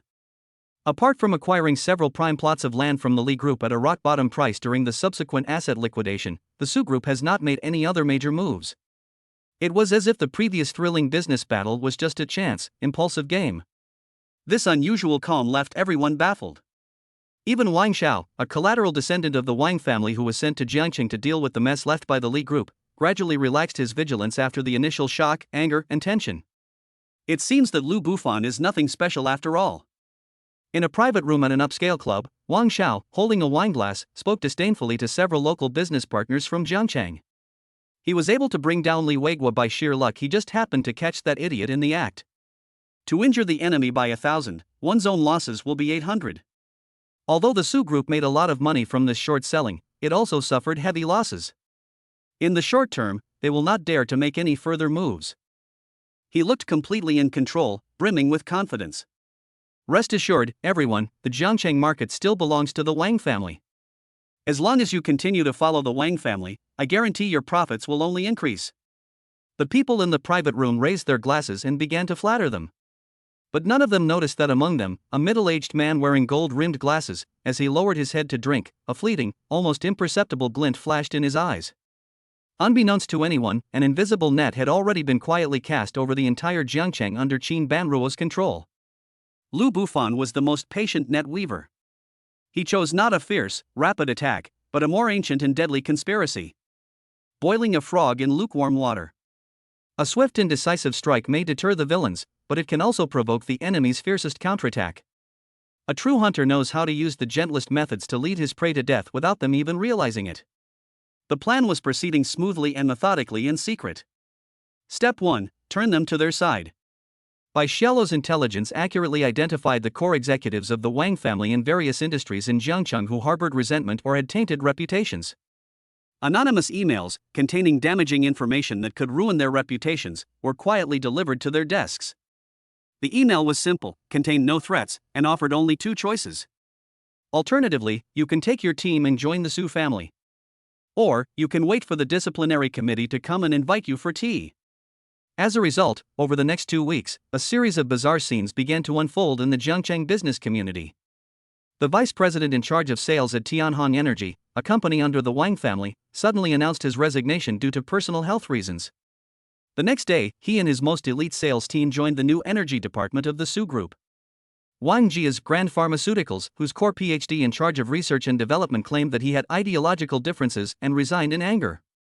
He then accepted the appointment as chief scientist of Su's biotechnology and took with him several undisclosed patent formulas worth billions of yuan. 1, 2, 3. Core talent, like iron filings attracted by a magnet, began to frantically detach and leave the Wang family's business empire.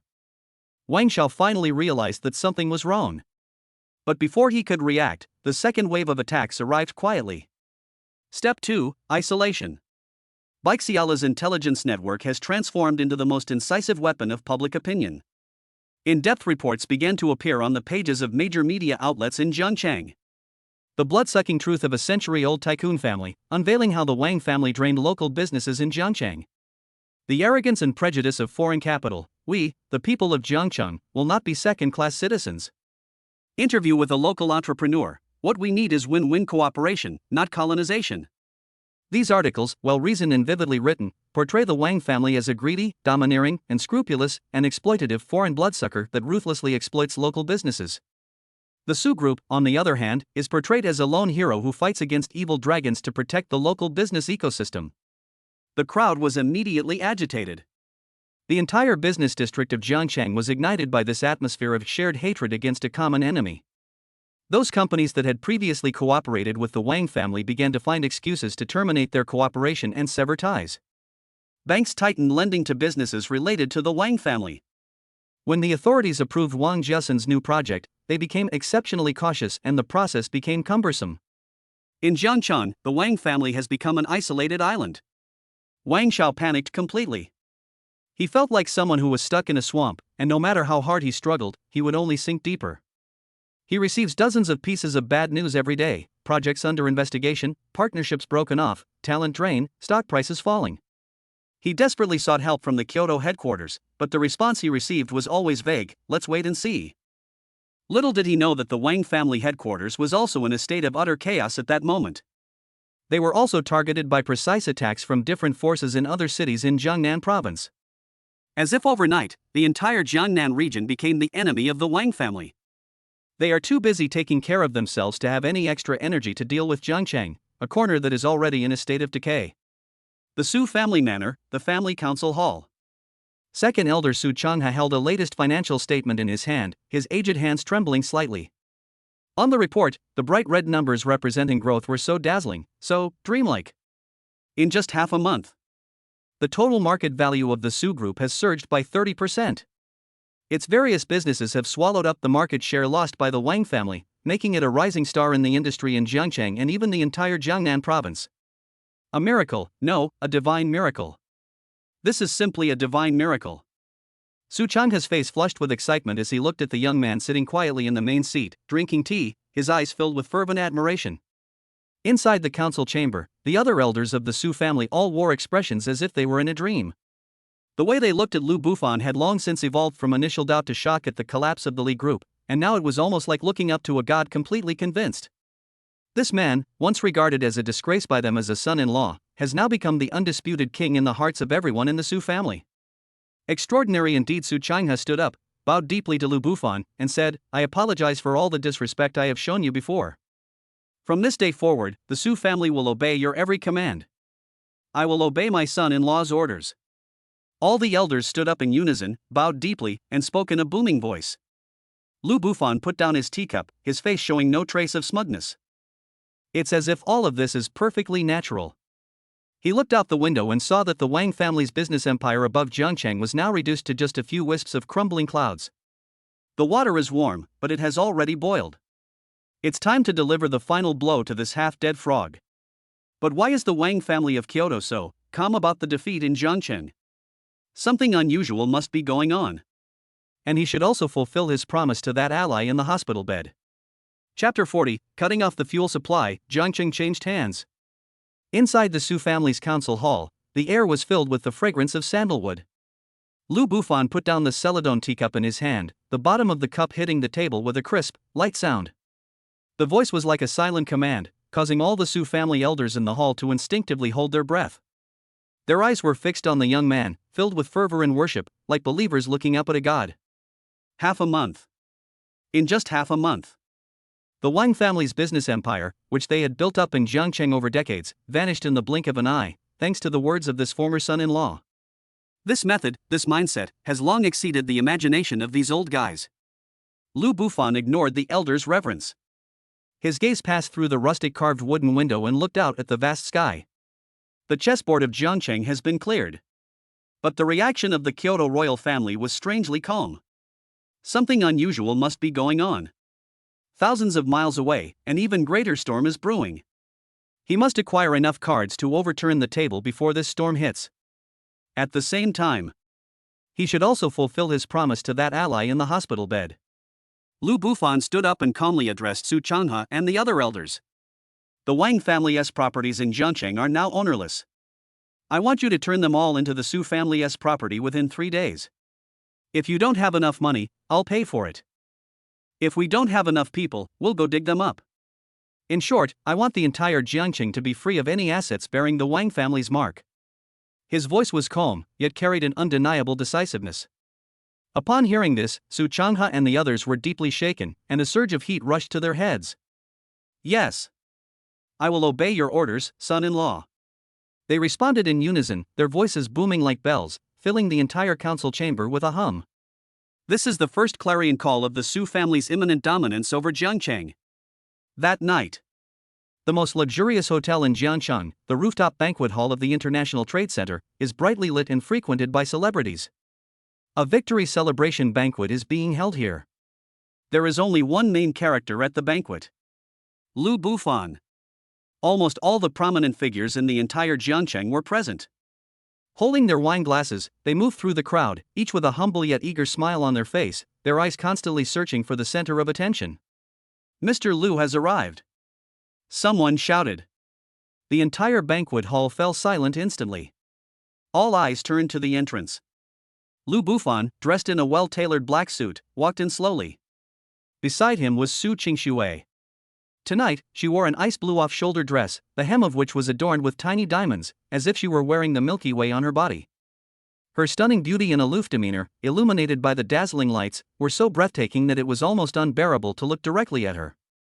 She held Lu Bufan's arm intimately, and in those once icy eyes, only unyielding tenderness and pride remained. They were a perfect match, like a couple from heaven. Mr. Lu. President Su. After a brief silence, the crowd erupted with unprecedented enthusiasm. Those business tycoons who had previously mocked Lu Bufan were now swarming around him, their faces beaming with obsequious smiles. "Mr. Lu, you are truly a young man of great talent and extraordinary ability." This boiling the frog slowly strategy has left the Wang family utterly powerless. It is simply a textbook example of business warfare. Yes, we were blind to your greatness before, and we hope Mr. Lu will forgive us. I'll drink this cup of wine first as a sign of respect and to apologize to Mr. Lu. Mr. Lu, do you think our company still has a chance to participate in that project in the east of the city? We don't care about profits, we just want to get a share of the profits with you. Flattery filled the air, and humble smiles graced the faces of onlookers. This is reality. When you are weak, all the malice in the world will come your way. When you are powerful, the whole world will treat you kindly. Lu Bufan was already used to this. He simply raised his glass calmly, gesturing to the crowd. He didn't say much, but he exuded an aura of authority that made people dare not act rashly. Su Qingxue gracefully deflected most of the toasts for him. The couple worked together seamlessly and handled the situation with ease. In a corner of the banquet hall, several local entrepreneurs, who had been suppressed by the Wang family for many years and were now finally able to hold their heads high, gathered together and looked at Lu Bufan, who was surrounded by everyone like a star, and were filled with emotion. Who would have thought that in just half a month, the landscape of Jiangcheng would have truly changed? Before, when we met members of the Wang family, it was like grandsons meeting their grandfathers. Now, that Wang Xiao from the Wang family took a plane back to Beijing last night. I heard that when he left, he didn't even have time to pack his luggage, looking like a stray dog. Ah, that was great. That was so satisfying. We have to thank Mr. Lu for all of this. He's the real hero of Jiangcheng. Hero? I think he's more like a ruthless villain. This Mr. Lu's methods are far more vicious than those of the Wang family. Meanwhile, online discussions about this upheaval in Wuhan have already exploded. The topic remains highly popular on local forums and social media in Jiangcheng. Holy crap! Does anyone in the family understand this? It's like the real-life Dragon King returning. That son-in-law of the Su family was actually the real big boss. Upstairs, your information is outdated. Still calling him alive and son-in-law? Now you have to respectfully call him Mr. Lu. Didn't you see the news? The Wang family's businesses in Jiangcheng were completely divided up by the Su group and over a dozen local companies in just one day. The Wang family is completely out of Jiangcheng. Holy crap! Really? The Wang family is a century-old powerful clan. They've been operating in Jiangcheng for decades, deeply entrenched. How could they just collapse like that? Heh, what's impossible? You just didn't see Mr. Lu's methods. Financial strangulation, media frenzy, turning the core leadership against him, cutting off his lifeline. A combination of blows like that, even a god couldn't withstand it. The Li group collapsed, and so did the Wang family, but they suffered an even more gruesome end. Hiss. So, does that mean Jiangcheng will be dominated by the Su family, or rather, Mr. Lu's family, from now on? That's too narrow-minded. What do you mean by one company dominating? This is called Jiangcheng belongs to the Lu family from this day forward. I declare that from today onwards, Mr. Lu is my one and only male god. Handsome, strong, devoted, and damn smarter than a god. Isn't that a million times more exciting than those popular young idols? Lu Bufan paid no attention to the noise of the internet or the extravagance of the banquet. He simply stayed with his wife, handled all the necessary social interactions, and then left early. Underground parking lot. The Rolls-Royce doors closed, shutting out all the noise from the outside world. Su Qingxue leaned on Lu Bufan's shoulder, feeling his familiar scent, and a sense of peace settled in her heart. Are you tired? She reached out her slender hand and gently massaged his temples. It's all right. Lu Bufan took her small hand, placed it to his lips, and gently kissed it. A beautiful blush rose on Su Qingxue's cheeks. Even though she is already a mother, when faced with her husband's sudden intimacy, she still feels her heart race like a young girl experiencing first love. What are your plans next? Su Qingxue asked softly. She knew that destroying the Wang family's power in Jiangcheng was only the first step. The real storm is yet to come. There's one last promise I need to keep. Lu Bufan started the car, but the direction wasn't back to the Su family manor. Su Qingxue didn't ask him what his promise was, nor did she ask him where he was going. She simply leaned quietly against him. She supports whatever her man wants to do. That's enough. The car drove smoothly through the night. Lu Bufan glanced at the back seat through the rearview mirror. There, a dozen boxes made of special warm jade were placed side by side. Inside were rare medicinal herbs that he had gathered from all over Jiangnan province today, using the resources of the Su family and Baixialu. This is the medicinal ingredient he prepared for Qin Banruo. This also demonstrates his sincerity towards this ally. Half an hour later. The entrance to the quaint and elegant Qin family manor. The solemn-faced butler was already waiting there. When he saw Lu Bufan get out of the car, the scrutiny and wariness he had felt at their first meeting were gone from his eyes, replaced by a deep and heartfelt awe. He bowed deeply to Lu Bufan, bending at a 90-degree angle. "Mr. Lu, the host has been waiting for quite some time." Lu Bufan nodded and gestured to the bodyguards behind him to carefully unload the jade boxes from the car. The butler's pupils contracted slightly as he looked at the jade boxes that emitted a faint spiritual aura, and his sense of awe deepened. He led Lu Bufan through the winding corridors and brought them back to the heavily guarded small building. The strong medicinal scent in the air seemed more complex and heavy than last time. Lu Bufan pushed open the door to the top floor room. The room remained simple and elegant. The girl in the hospital bed looked even more haggard than when we last met. His pale face was almost devoid of color. Her life was being extinguished at an extremely rapid pace. Hearing the door open, Qin Banruo slowly opened her eyes. When she saw Lu Bufan, a glimmer of light finally returned to her dim eyes. "You've come." Her voice was barely audible. Lu Bufan remained silent. He simply walked to the bedside, opened the jade boxes containing rare medicinal herbs one by one, and placed them on the table. In an instant, the entire room was filled with all sorts of strange medicinal fragrances, and the spiritual energy was so rich that it almost materialized. Finally, he took out a palm-sized box from his pocket, also made of warm jade. He gently placed the jade box on Qin Banruo's bedside table. "I'm here to fulfill my promise." As he finished speaking, he slowly pushed open the lid of the jade box. In an instant, a dazzling, vibrant green light burst forth from the box. A pill the size of a longan, entirely emerald green, with countless tiny runes flowing across its surface, lay quietly inside. An indescribable, refreshing life force instantly filled the entire room. Just by smelling this scent, Qin Banruo felt as if a clear spring had been poured into her nearly exhausted body, and her spirits were instantly invigorated. This is the miraculous medicine that Lu Bufan, based on the ancient pill formula he obtained from the system and combined with the essence of his own A-grade Sun True Dragon bloodline, tailor-made for her a heaven-defying divine medicine. The Sacred Body Creation Pill. Chapter 41. The Holy Body Revives, a flower blooms in a single thought, and the Emperor reigns supreme. The room was so quiet that only Qin Banruo's rapid breathing could be heard. Her gaze was fixed intently on the emerald green pill, unable to look away even for a moment. The elixir lay quietly in the jade box, yet it seemed like a beating heart, radiating endless vitality. That pure life energy even formed a visible, pale green vortex in front of her. She felt that her withered internal organs, like a riverbed that had been dry for 100 years, were yearning for the arrival of sweet rain. And the pill in front of her was the very rain that gave her a new life. Is this hope?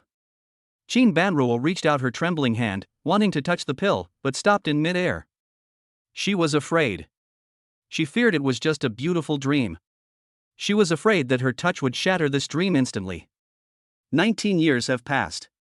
She was trapped in this hospital bed for 19 years. Every day, she is racing against death. Every day, she could clearly feel her life slipping away little by little through her fingers. With her godlike intellect, she controlled Jiangqing's intelligence network, manipulating events at will. But she couldn't control her own destiny. Until this man appeared.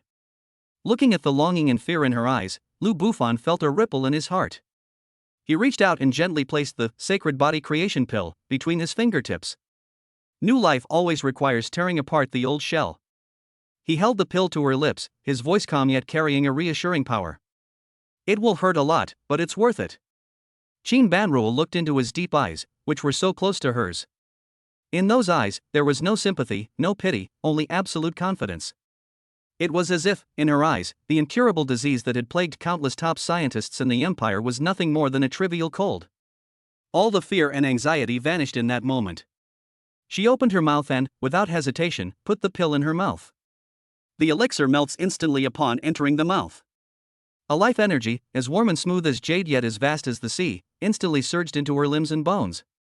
Sheen Banruel let out a muffled groan. The feeling was like parched land being instantly submerged by a raging flood. Every meridian and every cell in her body emitted a greedy, frantic cry. They are devouring. Longing. The feeling of warmth lasted for less than 3 seconds. Immediately afterwards, an excruciating pain erupted from every corner of her body. Ah! Sheen Banruel let out a shrill scream, her body arching uncontrollably, her forehead instantly covered with large beads of sweat. Pain. Extreme pain. It felt as if millions of ants were gnawing at her marrow. It was as if countless red-hot knives were cutting through her meridians. This is the only way to break down the old and build the new. The medicinal power of the sacred body creation pill is forcibly reshaping her body in the most domineering and tyrannical way. It destroys those long deteriorated and withered cells and tissues, while at the same time giving birth to brand new cells full of infinite vitality. Destruction and rebirth are waging a brutal war within her body. Sheen Banruel felt her consciousness being swallowed up by this boundless pain, and that she might completely succumb at any moment. Just then, a warm yet strong hand gently touched her back. A surge of pure, primal energy, as gentle as a trickle, slowly flowed into her body. This energy did not alleviate her pain, but rather acted like a precise navigator, protecting her last vestige of consciousness as it crumbled. At the same time, it began to guide the violent medicinal power, circulating it orderly within her body along a mysterious trajectory. It's Lu Bufan. He had anticipated all of this. To possess an S-grade medicinal spirit body, one must have a physical body that is also at the level of a divine treasure body. This reshaping process is extremely dangerous. The slightest mistake could result in complete annihilation. Therefore, he must personally protect the Dharma. Time passed, second by second. Inside the room, Sheen Banruel's screams gradually subsided. Instead, there was a suppressed, beast-like growl. Her body began to emit a faint, emerald-green halo. Layers of grayish-black impurities, with a fishy smell, were continuously expelled from her pores. That was all the lesions and death energy that had accumulated in her body for 19 years. Her skin, which was originally as pale as paper, was becoming translucent and crystalline at a speed visible to the naked eye, like the finest white jade, radiating a warm and precious glow. Her long hair, which had become slightly yellowed due to illness, regained its black and shiny appearance, shimmering with a healthy glow. I don't know how much time passed. When the last trace of impurity is expelled from the body. As the last wisp of medicinal power perfectly permeated her limbs and bones. The entire room suddenly fell silent. Lu Bufan slowly withdrew his hand. On the hospital bed, the girl, covered in filth, slowly opened her eyes. What kind of eyes were those? Clear and bright, as if all the dust had been washed away, yet so profound, as if it contained the life secrets of the entire universe. She sensed it. An unprecedented power, brimming with boundless vitality, was surging and roaring within her body. It was a godlike power, seemingly capable of controlling the growth of all things. She slowly sat up from the bed. It was a movement that she had to exert all her strength to barely complete over the past 19 years. At this moment, however, it is done so easily and naturally. She looked down at her hands. Those hands were no longer withered and bony, but had become slender, fair, and full of strength. She threw back the covers, barefoot, and got out of bed. For the first time in 19 years, her feet were truly on solid ground. She stood up. Tears, uncontrollably, streamed down her face. These are not tears of pain, nor tears of despair. It is joy, it is rebirth, it is the complete release of all the grievances and resentment that have been suppressed for 19 years. She turned around and looked at the man who had given her all of this. She wanted to smile at him and say thank you. But the newly generated, immense, and uncontrollable power within her body completely spiraled out of control at this moment due to the intense fluctuations in her emotions. Boom! An invisible wave of thought, filled with the mysteries of life, swept through the entire Sheen family manor from her center in an instant. The next second, a miracle has occurred. Deep within the manor lies the medicinal garden, cultivated for hundreds of years with immense effort by the Sheen family. The rare medicinal herbs that take 100 years to mature seem to have been put on fast forward, and began to grow wildly at a speed that defied the laws of nature. The blood-red Ganoderma lucidum, which was only the size of a palm, grew into a giant cap more than a meter wide in an instant, radiating a rosy glow. 1,000-year-old Hishowu plant, which was about to wither, suddenly came back to life, growing roots in the shape of a human, exuding a spiritual aura. A pond of 9 colored water lilies, which had been dormant for 100 years, bloomed simultaneously in an instant, their 9 colored petals illuminating half the night sky. Countless exotic flowers and plants, whose blooming season had long passed, defied the seasons and competed for beauty at this moment. In an instant, the entire Qin family manor was transformed from a simple and rustic garden into an ancient medicinal herb garden that only existed in myths and legends. The dense, almost overwhelming spiritual energy soared into the sky, forming a magnificent, 7-colored canopy above the manor. Oh my God! What is that? A miracle! It's a miracle! The herb garden, our herb garden! Good heavens! Am I dreaming? Inside the manor, all the Qin family members and servants rushed out. They knelt on the ground, looking at the mythical scene before them, so excited that they were speechless and their eyes were filled with tears. Inside the small building, Qin Banruo stared blankly out the window at the miracle she had created with her own hands, completely overwhelmed by an unprecedented shock. She was no longer the sickly beauty who couldn't even kill a chicken. She is the goddess of medicine, who controls the power of life. She slowly turned around and walked step by step to Lu Bufan. Then, to Lu Bufan's astonishment, she straightened her nightgown, which was already soaked with dirt, and bent her knees in front of him, about to perform the kneeling ceremony that ancient women would only perform for their husbands. Qin Banruo's entire life belongs to you. Her words were powerful and carried an indelible mark. Lu Bufan reacted quickly, catching her just as her knees hit the ground. The girl's body was soft and warm like jade, carrying a unique fragrance that blended the scents of countless herbs with the girl's own natural aroma. I saved you, not so you would kneel before me, Lu Bufan said softly, looking into her eyes filled with love and affection. As Qin Banruo was supported by him, feeling the warmth from his palm, her cheeks flushed and her heart pounded like a deer. The calm, rational mind that belonged to the master of Baixiala completely shut down at this moment. All she knew was that the man before her was her everything, her everything. She mustered the greatest courage of her life, raised her head, and bravely met his gaze with her eyes that shone like stars. Mr. Lu No, extraordinary. Her voice carried a hint of shyness and trembling that she herself was unaware of. I have something to tell you. Chapter 42 The Confession of the Master of the 100 Schools, sharing the throne with you. The night grew ever deeper. Outside the window, the miracle created by the medicine spirit saint body still shone brightly, illuminating the entire Qin family manor as if it were daytime. The air in the room seemed to freeze. The rich aroma of medicine, mixed with the unique fragrance emanating from the young girl, created an ambiguous atmosphere that could drive any man crazy. As Lu Bufan supported Qin Banruo, he could clearly feel the slight trembling of her delicate body and her heart beating so fast it was almost unbelievable. He looked at the face before him, now devoid of all sickness and haggardness, breathtakingly beautiful, and said nothing. He is waiting. When this girl, who had just been reborn and was eager to give everything she had, finally spoke her mind. Qin Banruo took a deep breath. The air, filled with life energy and spirituality, calmed her heart, which was pounding in her chest. She didn't break free from Lu Bufan's support. Instead, she used that strength to take half a step forward. The two of them were now closer than ever. Up close, Lu Bufan could clearly see her long eyelashes trembling nervously, like butterfly wings. I have been trapped in this cage since birth. Qin Banruo spoke slowly, her voice no longer weak and feeble, but clear and melodious like a mountain spring. My world consists only of this room, these medicines, and those cold, endless data. I thought my life would continue like this, slowly heading towards its end in darkness and despair. Her gaze slowly shifted from Lu Bufan's face to the flourishing medicinal garden outside the window, a garden she had personally created. Until you came along. You are like a ray of light, the most ruthless and unreasonable light, which forcefully tore apart all the darkness in my world and shattered all the shackles on my body. What you gave me was not hope. She turned her head, and her eyes, as bright and dazzling as black gemstones, locked onto Lu Bufan once again. What you gave me was a new life. It is a completely new world. After saying that, she gently broke free from Lu Bufan's support. Then, she made a move that surprised even Lu Bufan. She reached out her slender hand and took out a jet black token, strung on a red cord and warmed by her body heat, from inside her collar. It was that token, representing the highest authority of the 100 Knowledge Tower, the Tower Master's order. She held the token up in front of Lu Bufan.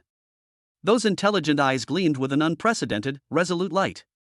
In the past, this decree served as proof of the covenant. Her voice was clear and firm. She held the token and reverently handed it to Lu Bufan.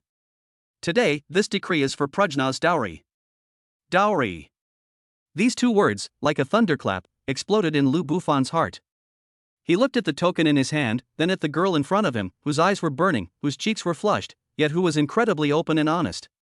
For a moment, he didn't know what to say. Is this the confession of an S-class chosen one? They don't talk about romance, nor do they express their love. In the most direct and domineering way, I will pack up everything I cherish most, including myself, and deliver it to you. Qin Banruo looked at him, seemingly afraid that he would refuse, and took another step forward, almost pressing herself against him. She tilted her head back, and her eyes, which could see right through people, were now filled with sincerity and perseverance. I don't want to be the woman behind you, managing your business and raising your children in the background. Sister Su is gentle, elegant, intelligent, and virtuous. She does these things better than I do. Her voice carried a hint of pride and confidence unique to young girls. I want to be your sharpest sword, your trump card. The intelligence network of Baixiala will become your eyes and ears, enabling you to see the world and monitor all directions. My medicinal spirit body will become your most solid support, helping you to cultivate spiritual herbs and refine divine pills, so that your power will have no more worries. She tiptoed, her breath sweet and fragrant, the warm air brushing against Lu Bufan's ear with a deadly allure.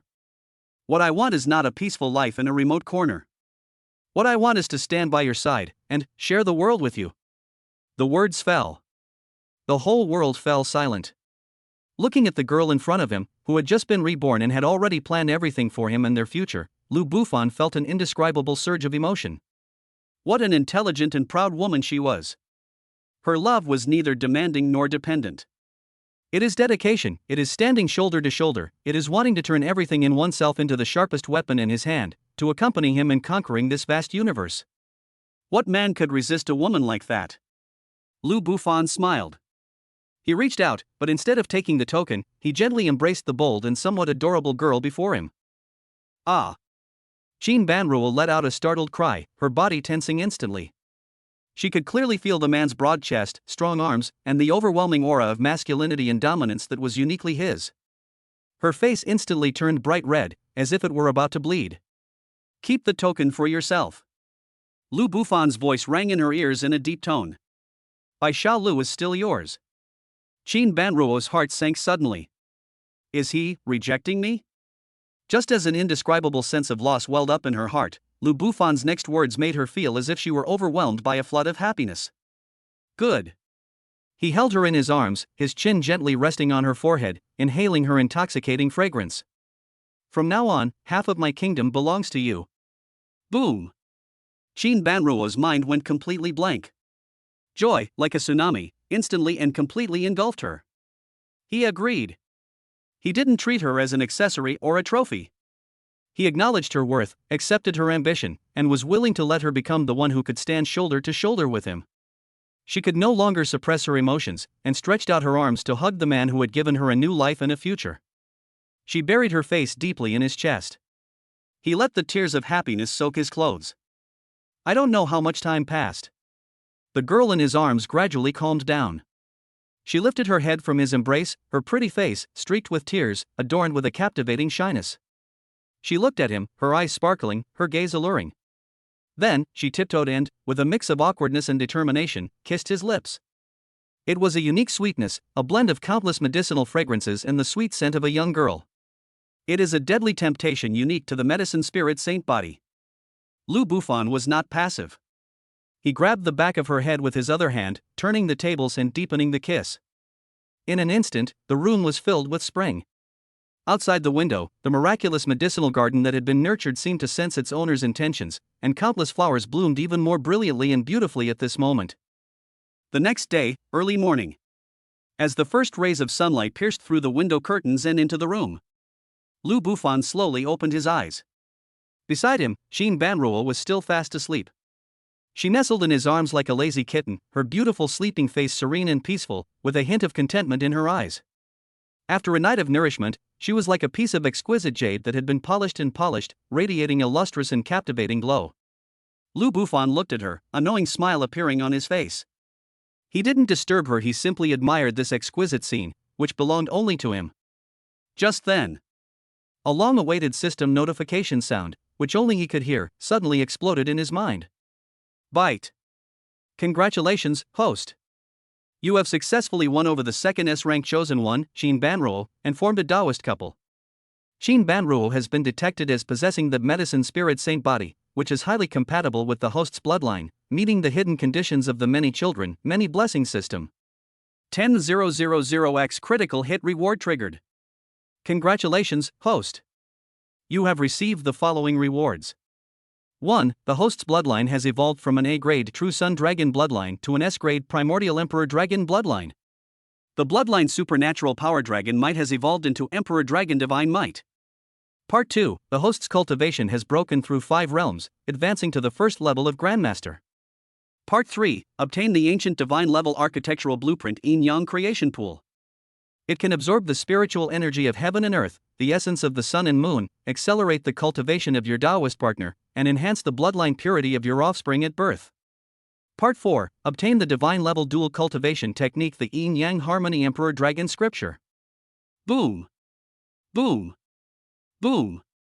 A series of system notifications, like a nuclear explosion, made Lu Bufan's breath catch in his throat for half a second. S-rank bloodline. Grandmaster. A god tier building. God level cultivation technique. This reward is even more generous than the one given when the divine child was born last time. It's even more heaven-defying.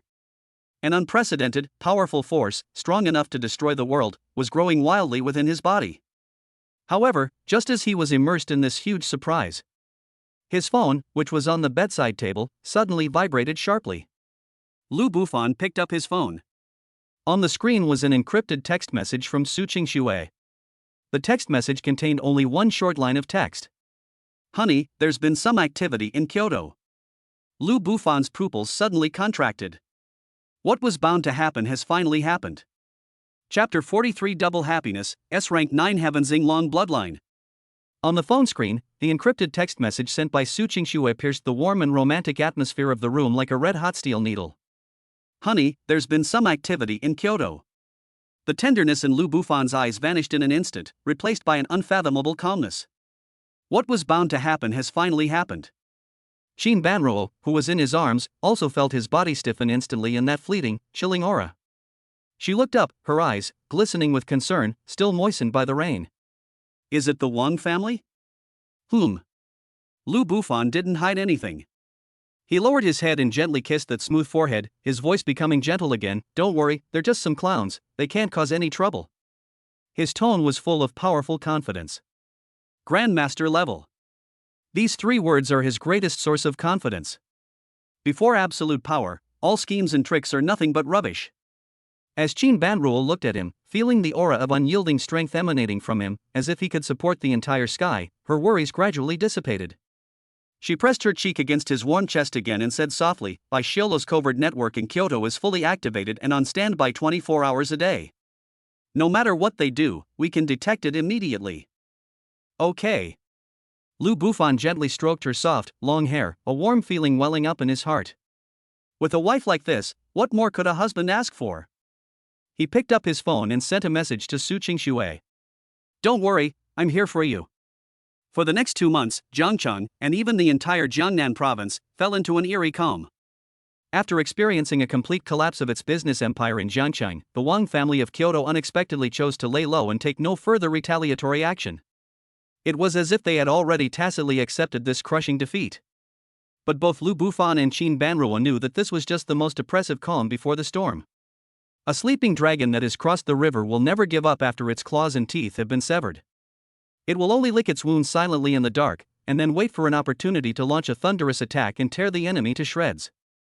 Meanwhile, Lu Bufan was also using this precious time to frantically accumulate his strength. While consolidating his Grandmaster Level 1 realm, he also frantically refined various ancient pills with the help of Shin Banruo, the walking medicine god.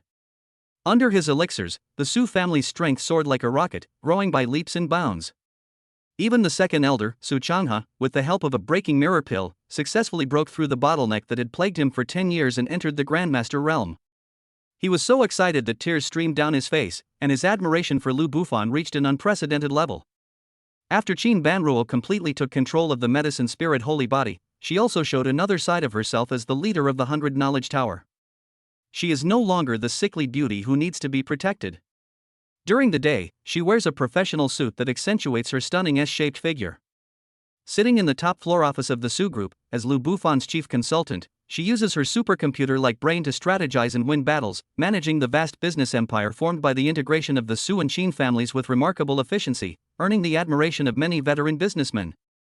At night, she sheds all her strength and competence, transforming into a pool of spring water, writhing and yielding beneath Lu Bufan, fully displaying the ultimate charm of her medicinal spirit body, a charm so alluring that even immortals would succumb to it. One can only truly appreciate the flavor of something after tasting its marrow. Lu Bufan would arrive at the Qin family manor almost every day to report for duty, enjoying the extreme experience of this contrast between ice and fire. That night, the moon rises above the willow branches.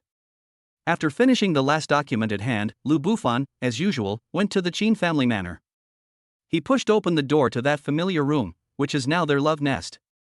But he found that Qin Banruo was not waiting for him in bed as usual.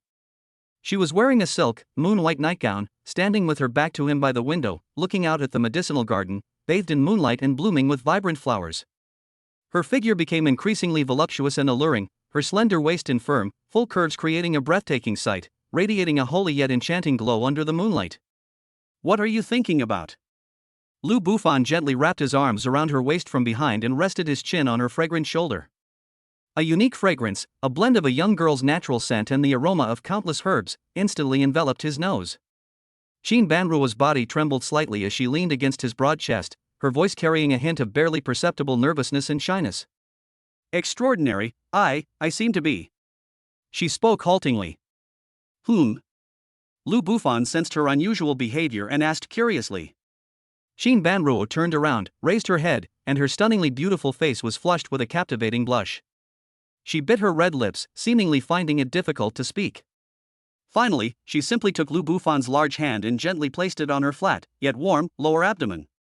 "It seems there's a little life here." Boom! In an instant, Lu Bufan's mind seemed to be struck by a thunderbolt. He froze on the spot. Beneath his palm, the warm, smooth skin was so soft. He could clearly feel a faint yet vibrant pulse of life quietly gestating there. That's his bloodline. His and Qin Banruo's child. An indescribable ecstasy, like a landslide and a tsunami, instantly overwhelmed him completely.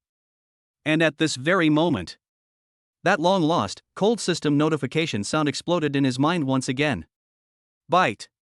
Congratulations, host. You have successfully united with Qin Banruo, an S-rank chosen one and medicine spirit holy-bodied partner. The offspring's bloodline potential has been detected as SS level. Heaven-level bloodline 9 netherworld medicine godbody. Meets the highest standards of the many children, many blessings system. Triggered, a 10,000x critical hit reward. Rewards are being distributed. 1. Congratulations, host. Your bloodline has been upgraded from S-rank Primordial Emperor Dragon Bloodline to S-rank 9 Heavens Responding Dragon Bloodline. Your bloodline divine ability Emperor Dragon Divine Might has been enhanced. 2nd, congratulations, host. Your cultivation level has broken through 2 realms. From the 1st level of Grandmaster, you have advanced to the peak of the 3rd level of Grandmaster. Part 3, congratulations, host, you have obtained the Supreme Inheritance, Shinong Inheritance Alchemy and Medicine. You will receive a portion of the elixirs and medical memories of the ancient god of medicine, Shinong. 4, congratulations, host, you have acquired a special skill, Lifelink. The host can establish a lifelink with all Taoist partners and offspring. In times of crisis, they can share life force. If one survives, all will be immortal. Boom. Boom. Boom. A series of system notifications, like for nuclear bombs detonated in a chain reaction, caused Lu Bufan's consciousness to go blank for a brief moment. The next second, a terrifying energy, 1,000 times more powerful than ever before, erupted within his body. Roar! A high-pitched dragon roar, seemingly from the primordial era, suddenly exploded deep within his soul. He felt as if his bloodline had been thrown into the furnace of the mythical era, undergoing a radical and ultimate transformation. The originally pure and masculine blood of the Emperor Dragon gained an extra touch of supreme majesty at this moment, a power to control wind, rain, thunder, and lightning, and to command all things in heaven and earth. 9 Heavens Inglong. Legend has it that it is a mythical creature that can ascend to the heavens and descend to the netherworld, whose words carry the law and whose pronouncements become law. At the same time, his cultivation level also rose steadily under the impetus of that immense energy. Grandmaster Level 4. Peak. Grandmaster Level 5. Peak. Grandmaster Level 6. Peak. In just a few breaths, his strength crossed the insurmountable barrier that countless martial artists could never reach in their entire lives, reaching a completely new and terrifying height. What shocked him even more was the Shinong inheritance that appeared out of nowhere in his mind. Countless memories of ancient elixirs, lost medical techniques, and rare herbs flooded into his mind like a burst dam, merging perfectly with his own memories. At this moment, he felt as if he had transformed into the ancient god of medicine who tasted all kinds of herbs and saved people. Any difficult or complicated disease becomes crystal clear in his eyes. Any rare elixir seemed to come out of his hands with effortless ease. The final skill, lifelink, filled him with ecstatic joy. This is practically an ultimate trump card that can extend one's life indefinitely. As long as his wife, his child, and one other person are alive, he will never truly face death. Double happiness. No. This is absolutely wonderful news. Lu Bufan slowly opened his eyes, and in those deep eyes, a golden, dragon-shaped phantom that seemed to contain the power of wind and thunder flashed by. Although his aura was perfectly concealed, the terrifying power that could stir up the might of heaven and earth with every move he made still made Qin Banruo feel a chill in her heart. She knew that her man had become stronger again. It has become stronger and more unfathomable than before. I'm going to be a father. Lu Bufan ignored the changes within his body. He simply lowered his head and looked at Qin Banruo's face, which was filled with happiness and shyness. His voice trembled slightly, without him even realizing it. He carefully lifted Qin Banruo up in his arms, as if he were holding the most precious and rare treasure in the world. Ha ha ha. I'm going to be a father. He held her and excitedly spun her around the room. The moonlight streaming through the window bathed them, freezing this moment of happiness into eternity. And none of them noticed. In the ancient capital, 1,000 miles away from Jiangcheng, a devastating plot, capable of shattering this happiness into nothingness, is quietly brewing. Chapter 44: The Ancestors' Wrath, the 7 Royal Guards. Kyoto. An old mansion covering hundreds of acres, located on the city's central axis. This is the ancestral home of the Wang family, one of the most prestigious clans in the Great Xia Empire, with a history spanning hundreds of years. Deep within the mansion, in a room bearing a plaque that reads Council Room, the atmosphere was as oppressive as an ice cellar. Wang Tianlong, the current head of the Wang family, is a man nearing 60 years old who exudes an imposing aura even without anger. He sits in the main seat with a livid face. Before him knelt a disheveled young man with a terrified look in his eyes. It was Wang Xiao, the one who was so frightened by Lu Bufan that he fled back from Jiangcheng overnight. Useless. A bunch of useless trash.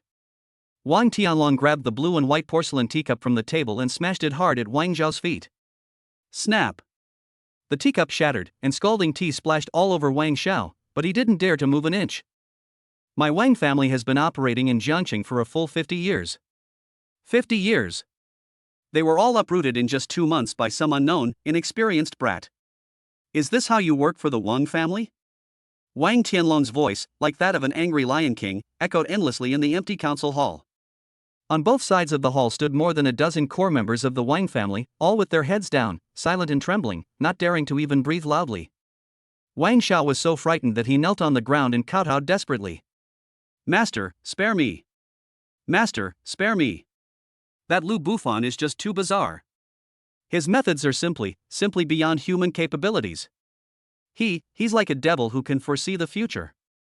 He knows every step of our plans in advance, and every counterattack we launch is like hitting cotton instead, it only makes us sink deeper. A devil? Wang Tianlong sneered, his eyes filled with disdain. Just a son-in-law of the Su family. Even if he has some fortuitous encounters, how much trouble can he cause? I think it's not that he's too strong, it's that you're all too incompetent. Just then, an elderly man dressed in a long black robe, with a solemn expression, strode in from outside the door. He walked straight to Wang Tianlong, bent down, and whispered a few words in his ear. Wang Tianlong's expression changed instantly. It was a dramatic change, from intense anger to shock and doubt, and then to extreme gloom. He suddenly stood up, grabbed the old man by the collar, and his voice was distorted. What did you say? Is the news true? The old man nodded with difficulty. The news that just came from Baixiala was absolutely true. That sickly girl from the Qin family was not only cured by Lu Bufan, but also, she got pregnant with his child. According to Baixiala's assessment, the offspring born from the union of Qin Banruo's medicinal spirit body and Lu Bufan's bloodline will have a bloodline potential of at least SS level. Boom! This news was like a bombshell, exploding throughout the council chamber. All the core members of the Wang family suddenly raised their heads, their faces filled with horror and disbelief. Another one. Another offspring with god-like potential. The first one is an SSS class Sun Dragon. Now, another one has arrived, the SS level 9 Nether Medicine Godbody. Just what kind of monster is this Lu Bufan? Was he sent by heaven specifically to subdue the Wang family? Wang Tianlong swayed, his face turning deathly pale. He finally realized what a fatal mistake he and the entire Wang family had made. They underestimated that man from the very beginning. They thought he was just an ant who had gotten lucky and had some extraordinary encounters.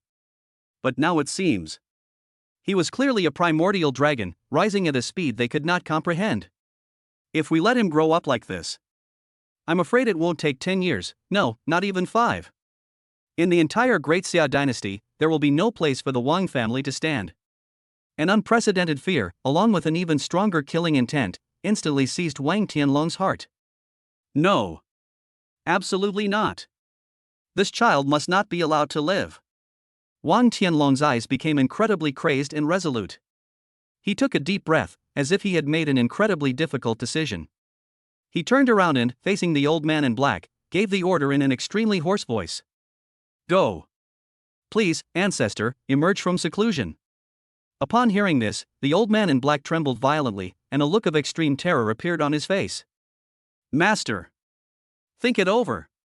Our ancestor is currently in seclusion, attempting to break through to that legendary supreme realm. If we disturb him without a momentous event, the consequences will be unimaginable. A matter of utmost importance? Wang Tianlong gave a bitter laugh, pointing outside the door to the century-old ancestral hall that symbolized the Wang family's fortune. That little beast is almost draining the fortune of my Wang family. Isn't this enormous enough? Go. Tell the patriarch that my Wang family is at a critical juncture of life and death. The deepest part of the Wang family ancestral home. An underground stone chamber that was designated as a forbidden area. Wang Tianlong knelt before the cold stone door, his body trembling slightly with fear. The stone gate was covered with ancient and mysterious runes, and a terrifying pressure, which made people's hearts tremble, seeped out from the cracks in the gate. I don't know how much time passed. The stone door, weighing tens of thousands of kilograms, slowly opened a crack inward with a creaking sound that made one's teeth ache. A chilling aura, seemingly capable of freezing one's soul, swept in from inside the door. What is it? An old, hoarse voice, devoid of any emotion, drifted from inside the door. Just those two words made Wang Tianlong, the patriarch who held the reins of the Wang family, feel as if his heart was being gripped tightly by an invisible hand. Half-step Grandmaster. This is the true savior of the Wang family, the ancestor of the Wang family who has been in seclusion for 30 years and is only half a step away from stepping into the legendary realm of terrestrial immortals. Reporting to the ancestor. Wang Tianlong buried his head deep in the ground and, as quickly as possible, reported everything that had happened in Jiangcheng, as well as the news about Lu Bufan's 2 offspring with god-level potential, in detail. Inside the stone gate, a deathly silence fell. But Wang Tianlong could clearly feel that the oppressive aura seeping from the crack in the door was increasing exponentially. Click. Click. The ground outside the stone chamber couldn't withstand the pressure and began to crack inch by inch. A long time. The aged voice rang out again. This time, his voice was filled with overwhelming rage at being disturbed from his meditation. One of them was by chance. 2 of them, that is the will of heaven. This child is a calamity sent down by heaven for my Wang family. The greatest obstacle to our Wang family's ascension to the supreme position. If this calamity is not averted and this obstacle is not broken, my royal family will never have a peaceful day. The words fell. A completely black token with a blood-red kill character engraved on the front slowly floated out from the crack in the door and hovered in front of Wang Tianlong. By holding my death order, awaken the 7 royal guards. Tell them to wipe this child and his 2 bastard children off the face of the earth at all costs. If the mission fails, bring me your head. Wang Tianlong accepted the icy, chilling token as if it were an imperial edict. Yes, ancestor. That night, 7 shadowy figures, like ghosts, silently converged from various corners of the Wang family's ancestral home onto a secret training ground. They were all different in height and weight, but each of them exuded a suffocating, terrifying aura of a master. They are the sharpest blades and the most loyal assassins, trained by the Wang family with countless resources and in the most brutal way.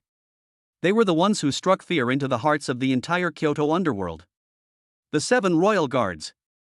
Wang Tianlong stood on the high platform, holding up the extermination order in his hand, and announced their mission in an extremely chilling voice. The 7 people remained silent. They simply knelt on one knee before the token at the same time. Then, like 7 drops of ink blending into the night, they vanished silently from the spot. Chapter 45. A stormy night, the killing trap has arrived. Night. Jiangcheng. In the Qin family manor, in that cozy little building that belonged to Lu Bufan in Qin Banruo. Lu Bufan had just finished his daily routine of checking on his wife. He slowly channeled a pure life energy containing the power of the 9 heavens Yinglong bloodline into Qin Banruo's lower abdomen. He could clearly feel that the life energy was being greedily absorbed by the tiny creature, which was only the size of a fist. Then the little guy even rolled over contentedly, as if expressing his satisfaction. Qin Banruo leaned against Lu Bufan's chest, feeling the movement in her womb, her face radiating maternal glow and boundless happiness. Look, he kicked me again. She pulled Lu Bufan's hand and placed it on her lower abdomen, saying coquettishly, "This kid is so mischievous even before he's born, he's bound to be a troublemaker in the future," Lu Bufan said with a smile, his eyes full of doting affection. The two lingered for a few more moments. Lu Bufan looked out the window at the torrential rain that was pouring down like a celestial river overflowing its banks, and stood up. "I should go back now. Qing Xue and Si Xue are still waiting for me." "Okay." Qin Banruo nodded obediently and straightened his slightly wrinkled collar. "Be careful on the road. The rain is too heavy. Drive slowly." "No." Lu Bufan gently pinched the tip of her pert nose, then turned and left. "I left the Qin family manor and got into that familiar Rolls-Royce." Lu Bufan was in an extremely pleasant mood. With a beautiful wife in his arms and a son and a daughter. He himself possessed the supreme power of the peak of the 6th level of the Grandmaster realm. At this point in life, what more could one ask for? He even somewhat enjoyed the tranquility of driving alone on a stormy night. The sound of rain pattering outside the car window. The city, shrouded in a hazy, dreamlike glow, was a blur of neon lights and rain. The car stereo was playing a soothing, old-fashioned blues tune. Lu Bufan's body swayed gently to the rhythm of the music, and he was in a state of extreme relaxation. He hadn't felt this relaxed and carefree in a long time. Since obtaining the system, his life has been like being fast-forwarded, with every step he takes teetering on the edge of a knife. Calculation, struggle, planning. He gained a lot, but he also lost a lot of the leisure and comfort that ordinary people should have. Today, he wanted to indulge himself. The car drove to a fork in the road. On one side was a wide road leading back to the Su family manor. On the other side is a quiet alley leading to the old town. As if guided by some strange force, Lu Bufan turned the steering wheel and drove towards the old street he hadn't walked on for many years. He wanted to go and see. Look at that place, where he lived for 6 years. That old Su family mansion that bore witness to all his humiliation and resentment. The car slowly came to a stop at the entrance of the old street. The rain intensified. Lu Bufan turned off the engine but did not get out of the car. He simply watched quietly as the old street appeared even more dilapidated and desolate in the rain. The dim streetlights swayed precariously in the wind and rain, casting dappled shadows of trees onto the wet cobblestone path. The air was filled with the scent of damp earth. This place seems to have been forgotten by the modern city. Time seems to pass exceptionally slowly here. Lu Bufan's thoughts seemed to drift back to many years ago. That boy, dressed in faded old clothes, had to endure the disdain of the Su family's servants and the pointing fingers of passers-by every day. He smiled, a hint of self-deprecation in his expression. Who would have thought that he was once a good-for-nothing son-in-law who couldn't even get enough to eat? Now he has become an uncrowned king whom no one in the entire Jiangcheng, or even the entire Jiangnan region, dares to provoke. Life is unpredictable, and fate can be cruel. Just as he was immersed in reminiscing about the past, his heart skipped a beat.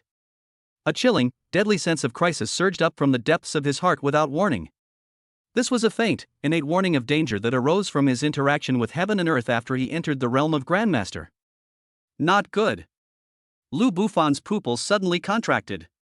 The 9 heavens Yinglong bloodline within him roared wildly in an instant. But it was all too late. Just as he was about to start the car and rush out of the old street. Buzz. A faint, almost imperceptible humming sound filled the air. The whole world seemed to have been put on pause. The rain curtain that filled the sky seemed to freeze in mid-air in a strange way. An invisible yet incredibly resilient force field, like an overturned giant bowl, instantly enveloped the entire old street.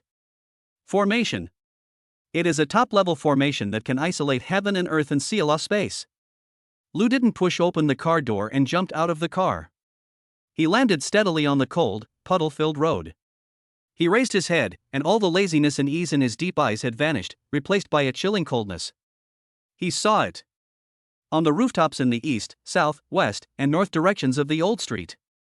4 dark figures stood there, as straight as javelins. Each of them held a battle flag in their hand. It was these 4 who joined forces to set up this deadly formation. And in front of him, behind him, and at the alley entrance to his left, 3 more, even more terrifying and chilling auras, slowly rose up. One step at a time. 3 men, all dressed in black and wearing demon masks, slowly approached him from 3 directions. One of them held a long, narrow, soft sword that resembled the forked tongue of a venomous snake. One of them wore a pair of tiger head gauntlets that shimmered with a cold, eerie blue light on both hands. Another one was completely unarmed, but his 10 fingers gleamed with a sharp luster that could tear through metal, like eagle claws. 7 people. A total of 7 Grandmasters. 7 powerful, cold, and emotionless auras of Grandmasters, like 7 invisible nets, locked him down from all directions. All escape routes were completely blocked at this moment. The rain has stopped. The wind stopped. The entire old street fell into a deathly silence. Only those 7 undisguised, chilling killing intents intertwined wildly in the air, colliding to the point of almost tearing space apart completely. The masked man at the head, wielding a soft sword, slowly raised his head. His cold gaze, hidden beneath the mask, pierced through the rain and landed on Lu Bufan. Lu Bufan. The 7 guards of the king are acting on the orders of the ancestor. Sending you to your death. The words fell. The killing intent emanating from the 7 men surged skyward simultaneously. A deadly trap set for the king of Zhongcheng. It's already taken shape. Chapter 46. Grandmasters are like dogs, yet they dare to bark at the sun? Lu Bufan. The 7 guards of the king, acting on the orders of the ancestor. Sending you to your death. The moment the words fell, the last sound in the world was completely sucked away. The frozen rain curtain and the deathly silent streets transformed into a still, ink-splashed murder scene. It moved. 7 people moved at the same time. They didn't simply pounce, they were like a sophisticated killing machine that had been running for thousands of years. Each person's movements perfectly complemented the other 6. The masked man at the head of the group flicked his wrist, and the soft sword emitted a slight hum, like a venomous snake that had been lurking for 100 years, spitting out its deadly tongue at an extremely tricky angle, aimed straight at Lu Bufan's throat. The boxer behind him let out a roar and leaped into the air like a cannonball. His right fist, adorned with tiger head gloves, crackled with a sonic boom that tore through the air, and slammed down on Lu Bufan's head. At the left alley entrance, the figure of the eagle claw man remained in place, leaving a blurry afterimage. His 5 fingers, gleaming with metallic luster, transformed into the sharpest eagle claws, silently grabbing towards Lu Bufan's heart. These 3 are the main attack. They are the decisive blow. Meanwhile, the other 4 Grandmasters holding array flags were not idle either. At the same time, they frantically poured their inner energy into the array flags. The originally invisible force field manifested as a pale blue light barrier at this moment, which contracted inward at an astonishing speed. They want more than just killing. They wanted to completely crush Lu Bufan, along with the space he stood in, turning it into dust. With 7 Grandmasters joining forces and a top-tier sealing formation, this is no longer as simple as 1 + 1 = 2. This is a net so tight it could make anyone below the Grandmaster level feel despair. Faced with this devastating combined attack, Lu Bufan didn't even lift an eyelid. He even shook his head slightly. That look wasn't serious, nor was it worry, rather, it was a deep, visceral disappointment. It was as if a group of naive children were waving ridiculous wooden swords in front of him. Just a moment before the sword, the fist, and the claw shadow were about to touch his body, He moved. There was no earth-shattering momentum, no groundbreaking moves. He merely curled his lips into a cold, extremely contemptuous smile. That's it? The two words, like a divine decree from the heavens, clearly reached everyone's ears. Immediately afterwards, he lightly tapped his foot on the ground. That's it, just a simple, understated detail. My whole being felt like a weightless leaf blown by the wind. It floated upwards in a bizarre trajectory that completely defied the laws of physics. His body traced an incredible arc in the air. Not fast, even somewhat slow. Yet it drifted past the only gap between the sword, fist, and claw attacks, 3 deadly strikes just at the right moment. A small difference can lead to a huge error. The feeling was as if 3 top masters had meticulously calculated every angle and moment to unleash their strongest attack of their lives, only to find out that it was all just to help him complete an elegant, aerial walk. What? The masked man at the head of the group's pupils contracted sharply. He watched helplessly as his sword slashed past Lou Buffon's clothes, kicking up a scrap of fabric, but didn't even touch a wisp of his skin. The other 2 were also deeply shaken. Their attack, too, failed. What terrified them even more was that the 3 of them had already exhausted all their strength for this attack. At this moment, their old strength was depleted and new strength had not yet been generated, so they had no way to change their moves midway. Boom! A deafening roar, even more muffled and terrifying than the thunder just now, suddenly exploded in the center of the old street. Soft sword, fist, eagle claw. 3 domineering forces belonging to different masters collided violently after losing their target. The violent air currents, like a Category 12 hurricane, swept outwards in all directions. The 3 of them let out a muffled groan and flew backward together, spitting out a mouthful of scalding blood in mid-air.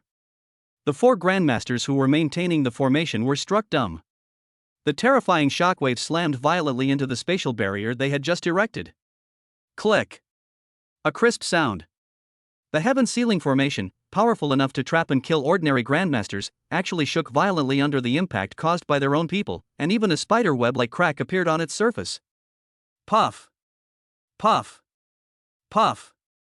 Puff! All 4 of them turned pale and felt a sweet taste in their throats, clearly indicating that they had all suffered serious internal injuries. Not a single move was made. They didn't even touch the hem of his clothes. Of the 7 royal guards that the royal family is most proud of, 3 are seriously injured and 4 are slightly injured. This is absolutely ridiculous. The entire room fell into a deathly silence.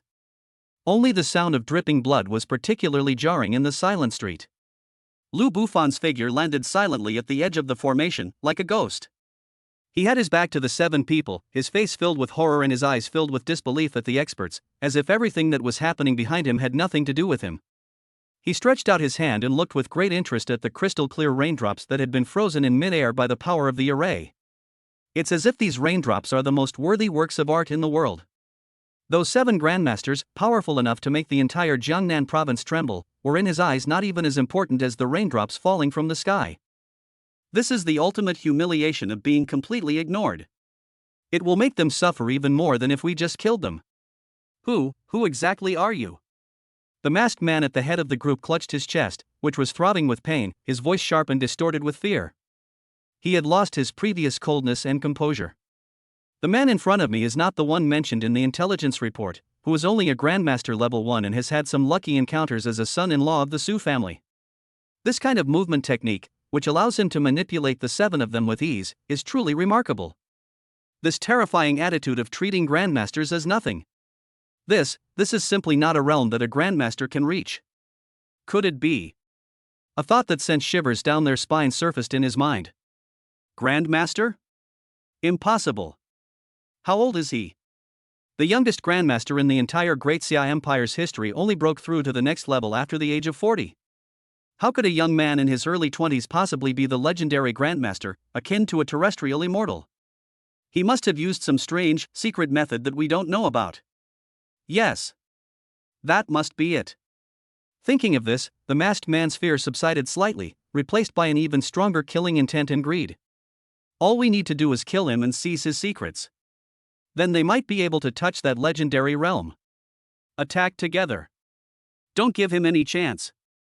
His movements are just unpredictable. Let's use an array to trap him completely. The masked man roared, his fighting spirit rekindled. However, he did not receive a response from his companions. Instead, it was a soft laugh. Lu Bufan finally turned around.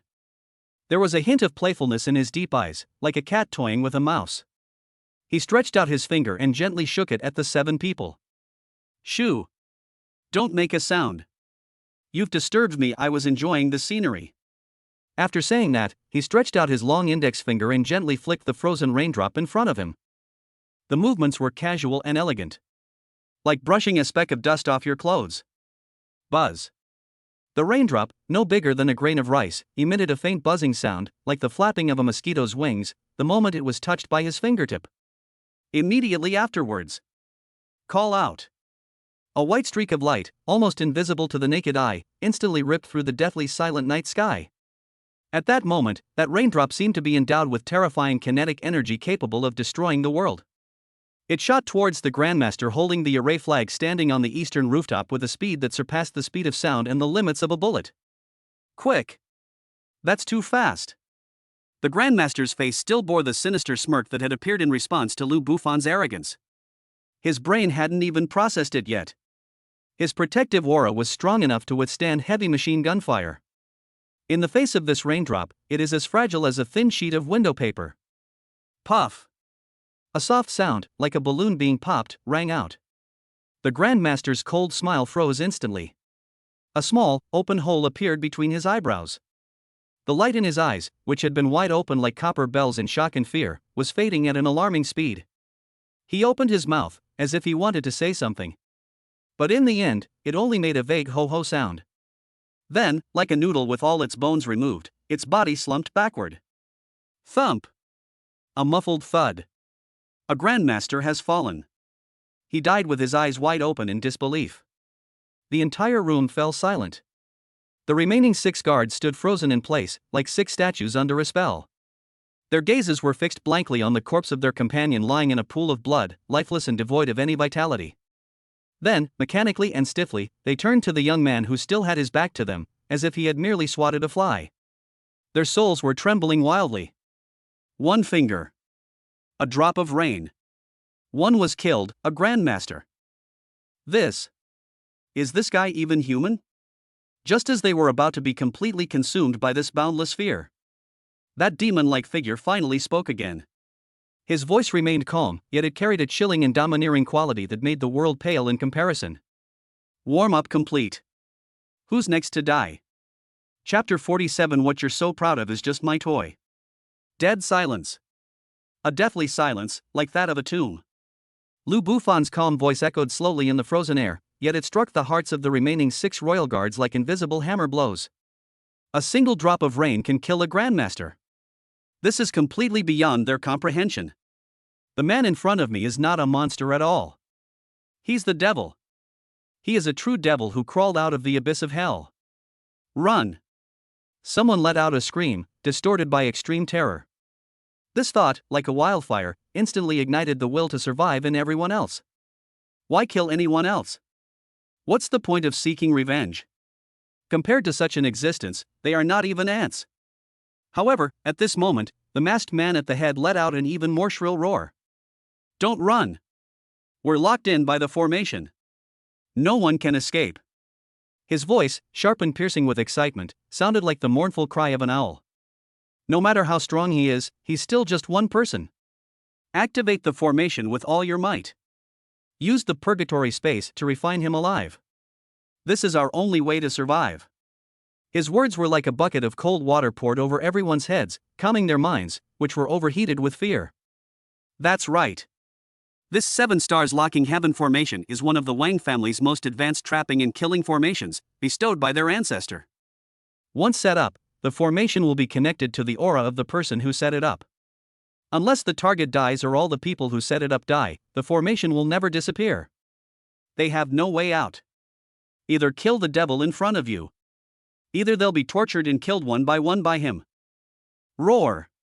Once the 6 people understood this, their eyes simultaneously flashed with a frenzied, beast-like light. They held nothing back, burning away all the remaining true energy within their bodies without reservation. 7 stars lock the heavens, purgatory descends. The masked man roared and formed an incredibly complex hand seal with his hands. The other 5 people did the same thing. Buzz. As they completed their hand seals, the pale blue light barrier that had already shown cracks suddenly shone brightly. Countless ancient and mysterious runes flowed wildly across the light barrier, and the cracks healed rapidly at a speed visible to the naked eye. Immediately afterwards, the entire array space began to shrink inward at an alarming speed. The air, which had solidified, became as thick and heavy as mercury at that moment. An indescribable, terrifying pressure was pressing in from all directions. Click. Click. The walls of the houses on both sides of the street, and even the hard bluestone pavement, cracked inch by inch under this terrifying pressure, emitting a tooth-grinding wail. They intend to completely crush this space, along with Lu Bufan, into a pile of minced meat. This is the most powerful killing move of the 7 stars locking heaven formation purgatory space. It is said that even a true grandmaster, if trapped inside, would be worn down to death by the spatial pressure that is enough to crush steel if he did not break out of the formation immediately. Feeling that terrifying pressure, like Mount Tai pressing down on you. A sickly, crazed smile appeared on the faces of all 6 guards. Die. So what if you're a grandmaster? Even the mighty Wang family's legacy will be reduced to ashes. However, the scene they had envisioned Lu Bufan being forced to his knees, begging for mercy, his bones shattered did not occur. Despite being at the very center of the pressure, Lu Bufan showed not a trace of pain. Instead, a playful smile of interest appeared on his face. That's interesting. He stretched his neck, making a crisp sound like popping beans. Is this what you call an enhanced version of the tortoise shell? He looked around, and the shrinking spatial barrier that exuded terrifying pressure seemed to him like a slightly more sturdy toy. That old codger from the Wang family, hiding in his coffin and too afraid to come out, taught you all these childish tricks? His voice wasn't loud, but it clearly pierced through the thick air and reached everyone's ears. You're about to die, and you still dare to be stubborn. The masked man trembled with rage. He could feel the pressure of the array had reached its peak. Even the finest steel would be instantly crushed into a pile of scrap metal under such pressure. He doesn't believe it. He couldn't believe that a person's physical body could be so strong. Yeah? Lu Bufan smiled. That bright and sunny smile sent a chill down the spines of the 6 people. He slowly raised his right hand. In those deep eyes, a golden, dragon-shaped phantom, seemingly imbued with the power of wind and thunder, flashed by in an instant. A terrifying and supreme majesty, seemingly from the primordial era, erupted from him. He opened his mouth and softly uttered 2 words. Wind. Come. The words fell. A miracle has occurred. This is an absolute space completely sealed off by the 7 stars locking the heavens formation, where not even a wisp of air can move. Suddenly, a fierce, biting wind arose out of nowhere. A faint, high-pitched dragon's roar was carried on the wind. The dragon's roar seemed not to come from this world, but to resound directly into the depths of the 6 people's souls. Thump! Thump! 6 masters, whose wills were as firm as a rock and who were ruthless killers, felt their legs go weak and their hearts skip a beat the moment they heard the dragon's roar. They felt that the circulation of their internal energy had stagnated for half a second. It was as if a wildcat, which was swaggering around, had suddenly heard the roar of the king of beasts. That was an absolute suppression from the deepest part of one's bloodline, from the very origin of life. It's an S-rank, 9 heavens Yinglong bloodline, an evolved version of its bloodline supernatural power. Emperor Dragon's divine might. What is this? My internal energy. I can't move it. For the first time, genuine terror appeared on the faces of the 6 people. However, this is only the beginning. Looking at their expressions, as if they had seen a ghost, Lu Bufan's smile deepened. He spoke again, slowly. Rain. Fall.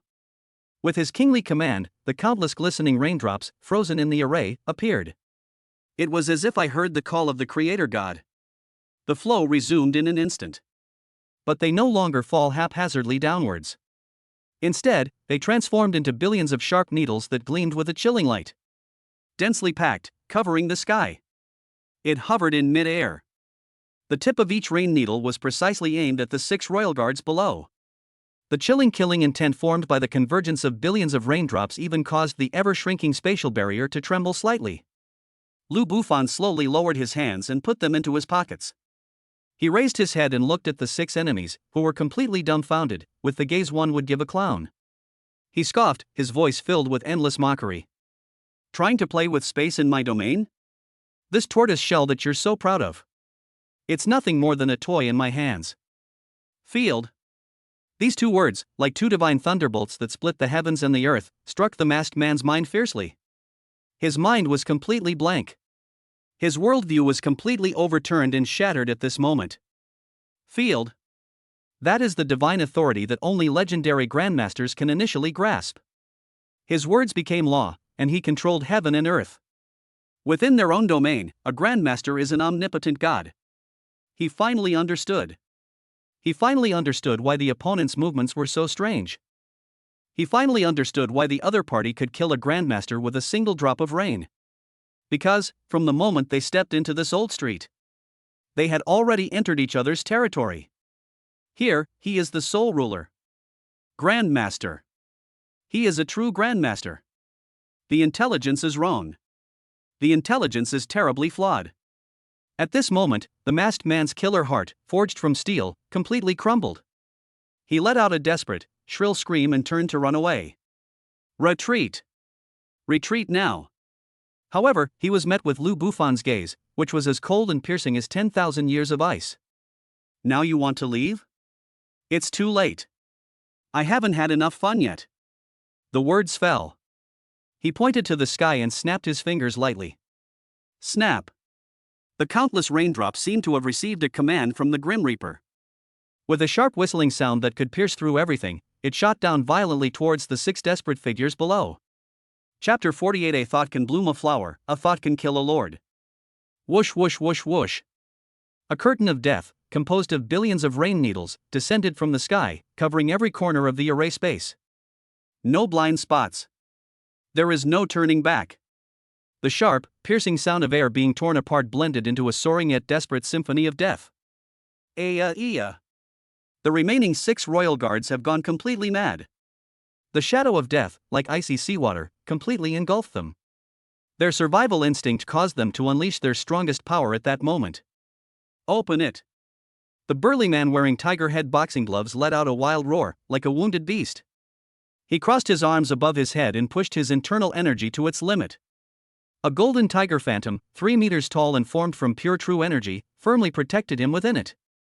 He actually wanted to use the most forceful and domineering method to withstand the endless rain. Jingle bells!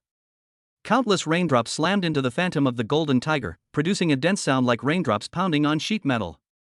Each strike dimmed the phantom tiger's shadow a little. Each strike made the burly man's body tremble violently. Fresh blood gushed out of his 7 orifices. But he still gritted his teeth and persevered. The eagle claw man, who was skilled in agility, made a completely different choice. At this moment, his body seemed to have no bones, turning into a blurry black afterimage. He actually wanted to use his ghostly speed to dart through the dense raindrops and get close to Lu Bufan for a final, desperate fight.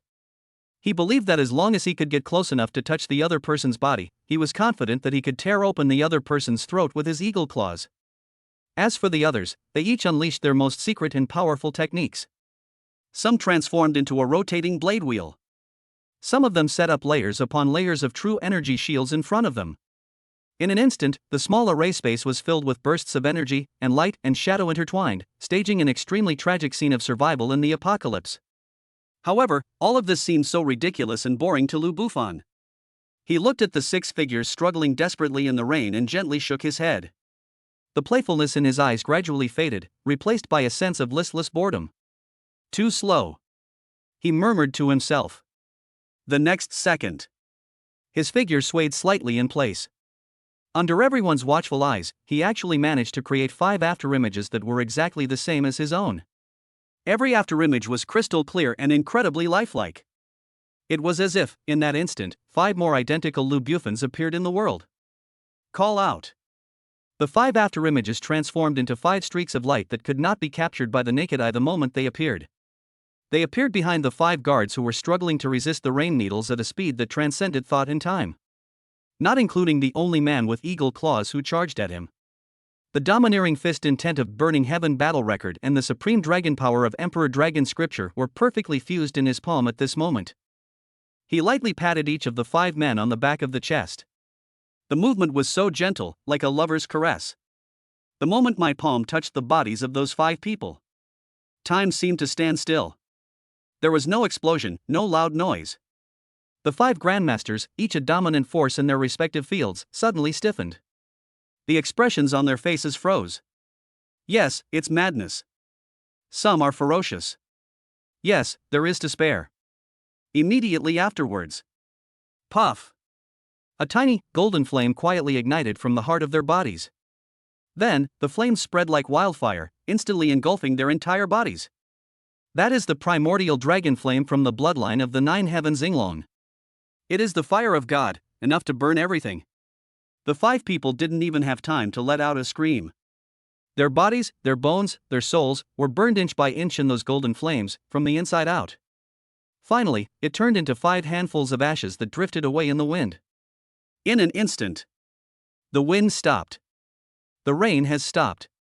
The rain needles filling the sky, the violent fist energy, and the spinning blade will all vanished into thin air. The world returned to a deathly silence. The only surviving eagle clawman stopped less than 3 meters in front of Lu Bufan. His eagle talon, powerful enough to tear through metal, remained in a forward-reaching grabbing posture. But his body froze. He stared blankly at the empty surroundings. She then looked at the young man who stood there unharmed, with not even a wrinkle on the hem of his clothes. Clang! A crisp sound. The soft sword, which he had personally led the team to bring from the royal family in Kyoto, slipped from his hand, which had completely lost all strength, and fell onto the cold, waterlogged ground. His spirit, his will, his pride as a top assassin. At this moment, it was utterly shattered. It's shattered. He was stunned. No. It's impossible. It's fake, it's all fake. He muttered to himself, his eyes glazed over, like a madman. He couldn't accept this scene, which was like something out of a god or a demon.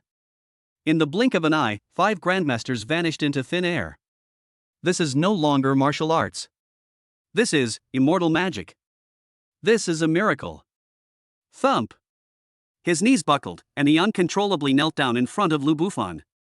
The face wearing the demon mask no longer showed any trace of murderous intent or ferocity. All that remains is the most primal and pure fear. He began to kowtow frantically to Lu Bufan.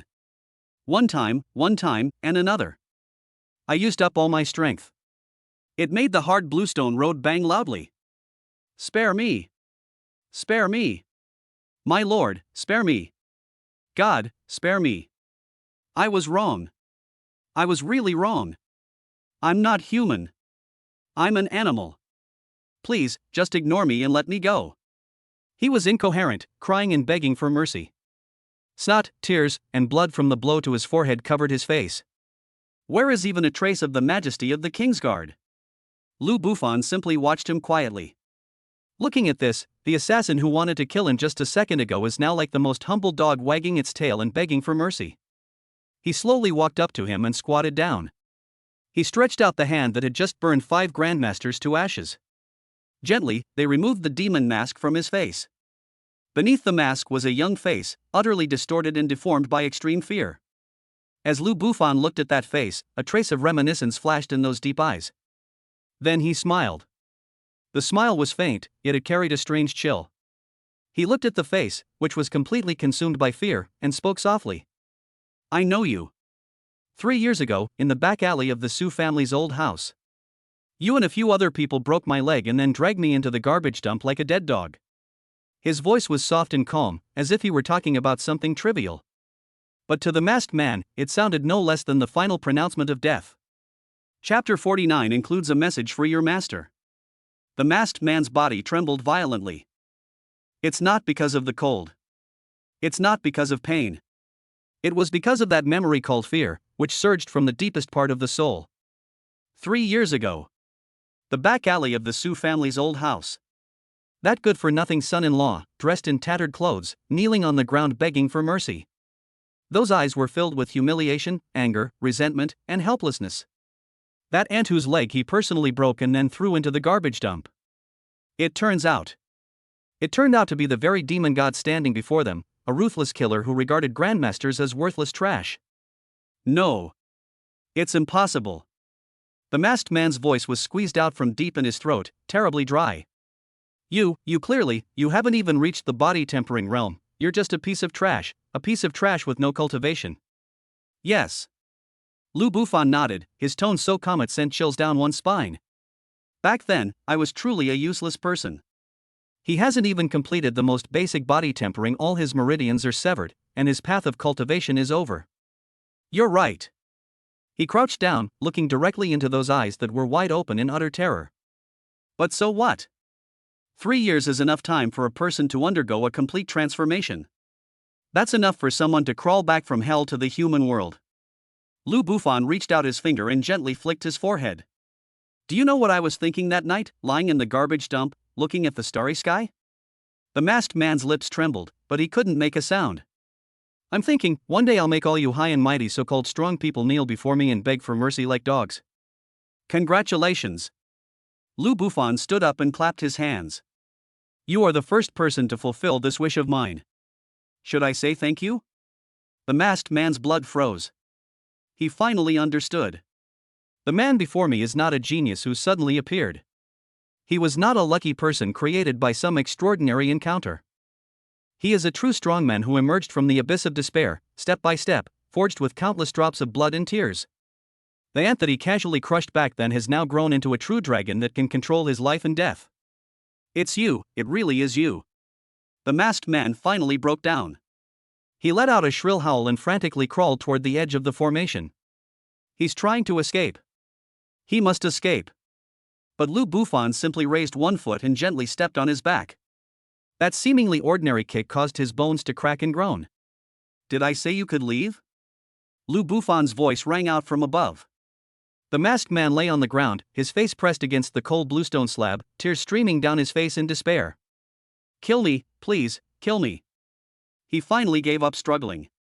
For him, death was a relief. Kill you? Lu Bufan smiled. That's so boring. He moved his foot away, squatted down again, and extended one finger. Do you know what true death means to a martial artist? His fingers were placed on his dantian lower abdomen. The masked man's pupils suddenly contracted to their maximum size. No. Don't. He struggled desperately, trying to get away from that finger. But it was too late. Puff. A very faint cracking sound, almost inaudible. The dantian is shattered. The chi that he had spent 30 years, day and night, meticulously cultivating and pouring countless efforts into, completely collapsed at this moment. The internal energy within his body, like a floodgate opened, flowed wildly from his shattered dantian and then dissipated into the world. He could clearly feel that the power that once made him proud, made him feel superior, and made him look down on the world was leaving him at an irreversible speed. Grandmaster Level 1. 9 stages of body tempering. 7 stages of body tempering. 5 stages of body tempering. Finally, it's all reset to 0. He went back to being an ordinary person who was nothing. No. They are even worse off than ordinary people. A martial artist whose dantian is destroyed will never be able to take another step into cultivation in this lifetime. The masked man let out a heart-wrenching scream. The despair and pain contained in that voice were 100 times more cruel than any torture in the world. He pounded the ground frantically, his fingernails digging into the cracks of the bluestone slabs, drawing blood. Lu Bufan stood up and looked down at the man who had completely gone mad. 30 years of arduous cultivation, all destroyed in a single day. It tastes good, doesn't it? This is what I want. He turned around and walked towards the exit of the old street. After taking a few steps, he stopped again. Oh right, I almost forgot about the important matter. Lu Bufan turned around, his voice turning icy cold. I spared your life not out of mercy. It's because you still have value. Go back. Take a message for your master. Give it to that ancestor of the Wang family, who thinks he's a god. Every word struck the masked man's heart like a heavy blow. Tell him. Lu Bufan's voice suddenly rose, like thunder from the heavens, resounding throughout the entire old street. Wash your neck clean and wait for me at the Wang family's house. Within 3 months, I will personally go to the capital and take his head. The words fell. The entire world fell into a deathly silence. The masked man stared blankly at the young figure with his back to him. He wanted to say something. But when he opened his mouth, he couldn't utter a single word. The domineering aura emanating from the other party, exuding an air of supreme authority, had completely shattered his last remaining will. Lu Bufan didn't look at him again. He raised his hand and gently clenched it in the air. Buzz. The 7 stars locking the sky formation, which covered the entire Old Street, began to tremble violently under his control. That top-tier formation, personally crafted by the Wang family patriarch and touted as capable of trapping and killing grandmasters, proved to be incredibly fragile at this moment. Click. Click. Countless cracks spread out from the barrier of the formation. Then, boom! The formation shattered. The frozen rain curtain and the oppressive space vanished in an instant. The torrential rain began to fall again, washing away the bloodstains on the ground and all traces of the battle. Lu Bufan walked into the rain. The icy rain lashed against his face and body, but it couldn't wash away the overwhelming killing intent emanating from him that made the world take notice. He got into the car and started the engine. The car headlights illuminated the road ahead. It also illuminated the depths of the Old Street, where a dilapidated figure huddled on the ground, completely soaked by the rain. Lu Bufan took one last look at him. Then, he stepped on the gas and sped away. The red light of the taillights faded into the distance through the rain. Finally, it disappeared completely into the night. On the Old Street, all that remained was the sound of the torrential rain. And then there was the man who had lost all his cultivation, slumped in the muddy water mixed with blood and rain, his expression indistinguishable as to whether he was crying or laughing. In his hand, he tightly gripped the token of the Wang family's secret guards, which was already soaked by the rain but whose pattern was still clearly visible. Within 3 months, I visited Kyoto in person. Take his head. These words were like a sword hanging over the Wang family's heads. And he was the messenger who personally returned the sword to his family. Chapter 50. A single word spread throughout the capital, astonishing the entire Wang family ancestral hall. Kyoto. The Wang family ancestral home. The council chamber was brightly lit. It was already 2 a.m., but none of the core members of the Wang family gathered here dared to leave. They waited anxiously, waiting for news to come back from Jiangchen. The deployment of the 7 royal guards represents the highest level trump card the Wang family has used in nearly a decade. According to common sense, with the strength of 7 grandmasters, coupled with the 7 stars locking heaven formation bestowed by the ancestor, even if they really encountered a grandmaster, they could still hold their own and save their lives. Killing a young junior is an easy task. But 5 hours have passed. No news came back. This is not normal. This is very abnormal. Wang Tianlong sat in the main seat, his fingers tapping incessantly on the armrest, producing a dull thump-thump-thump sound. His face was terribly gloomy. Still no news? He asked for the nth time. The elderly man in black, who was in charge of making the contact, shook his head, his forehead already covered in a fine layer of cold sweat. Master, the soul jade slips of the 7 guards are still lit up. This means they're still alive. But we just can't contact them. Before he could finish speaking, bang! The doors to the council chamber were suddenly slammed open from the outside. All eyes turned to that direction. Then, they witnessed a scene they would never forget for the rest of their lives. A figure, soaking wet and utterly disheveled, scrambled in. His clothes were tattered, his face and body were covered in mud and blood, and he reeked of a nauseating stench. More importantly, there was absolutely no trace of a martial artist about him. It's him? Someone recognized the person who had just arrived. The leader of the 7 guards has vanished without a trace. How could he? The person suddenly stopped talking halfway through their sentence. Because he saw the other person's eyes. Those eyes had lost all their luster. All that remained was endless despair and madness. The eyes of the living dead. Shadowless knelt in the center of the council hall, trembling like a leaf. Patriarch. Ancestor. Help. Help me. He opened his mouth, and the sound that came out was so hoarse it was almost inhuman. Wang Tianlong suddenly stood up and rushed to him in a few steps. Where are the others? Where are the other 6? Dead. Ing Wuzong raised his head, his expression terrifyingly numb. They're all dead. Not a single one escaped. Whoosh.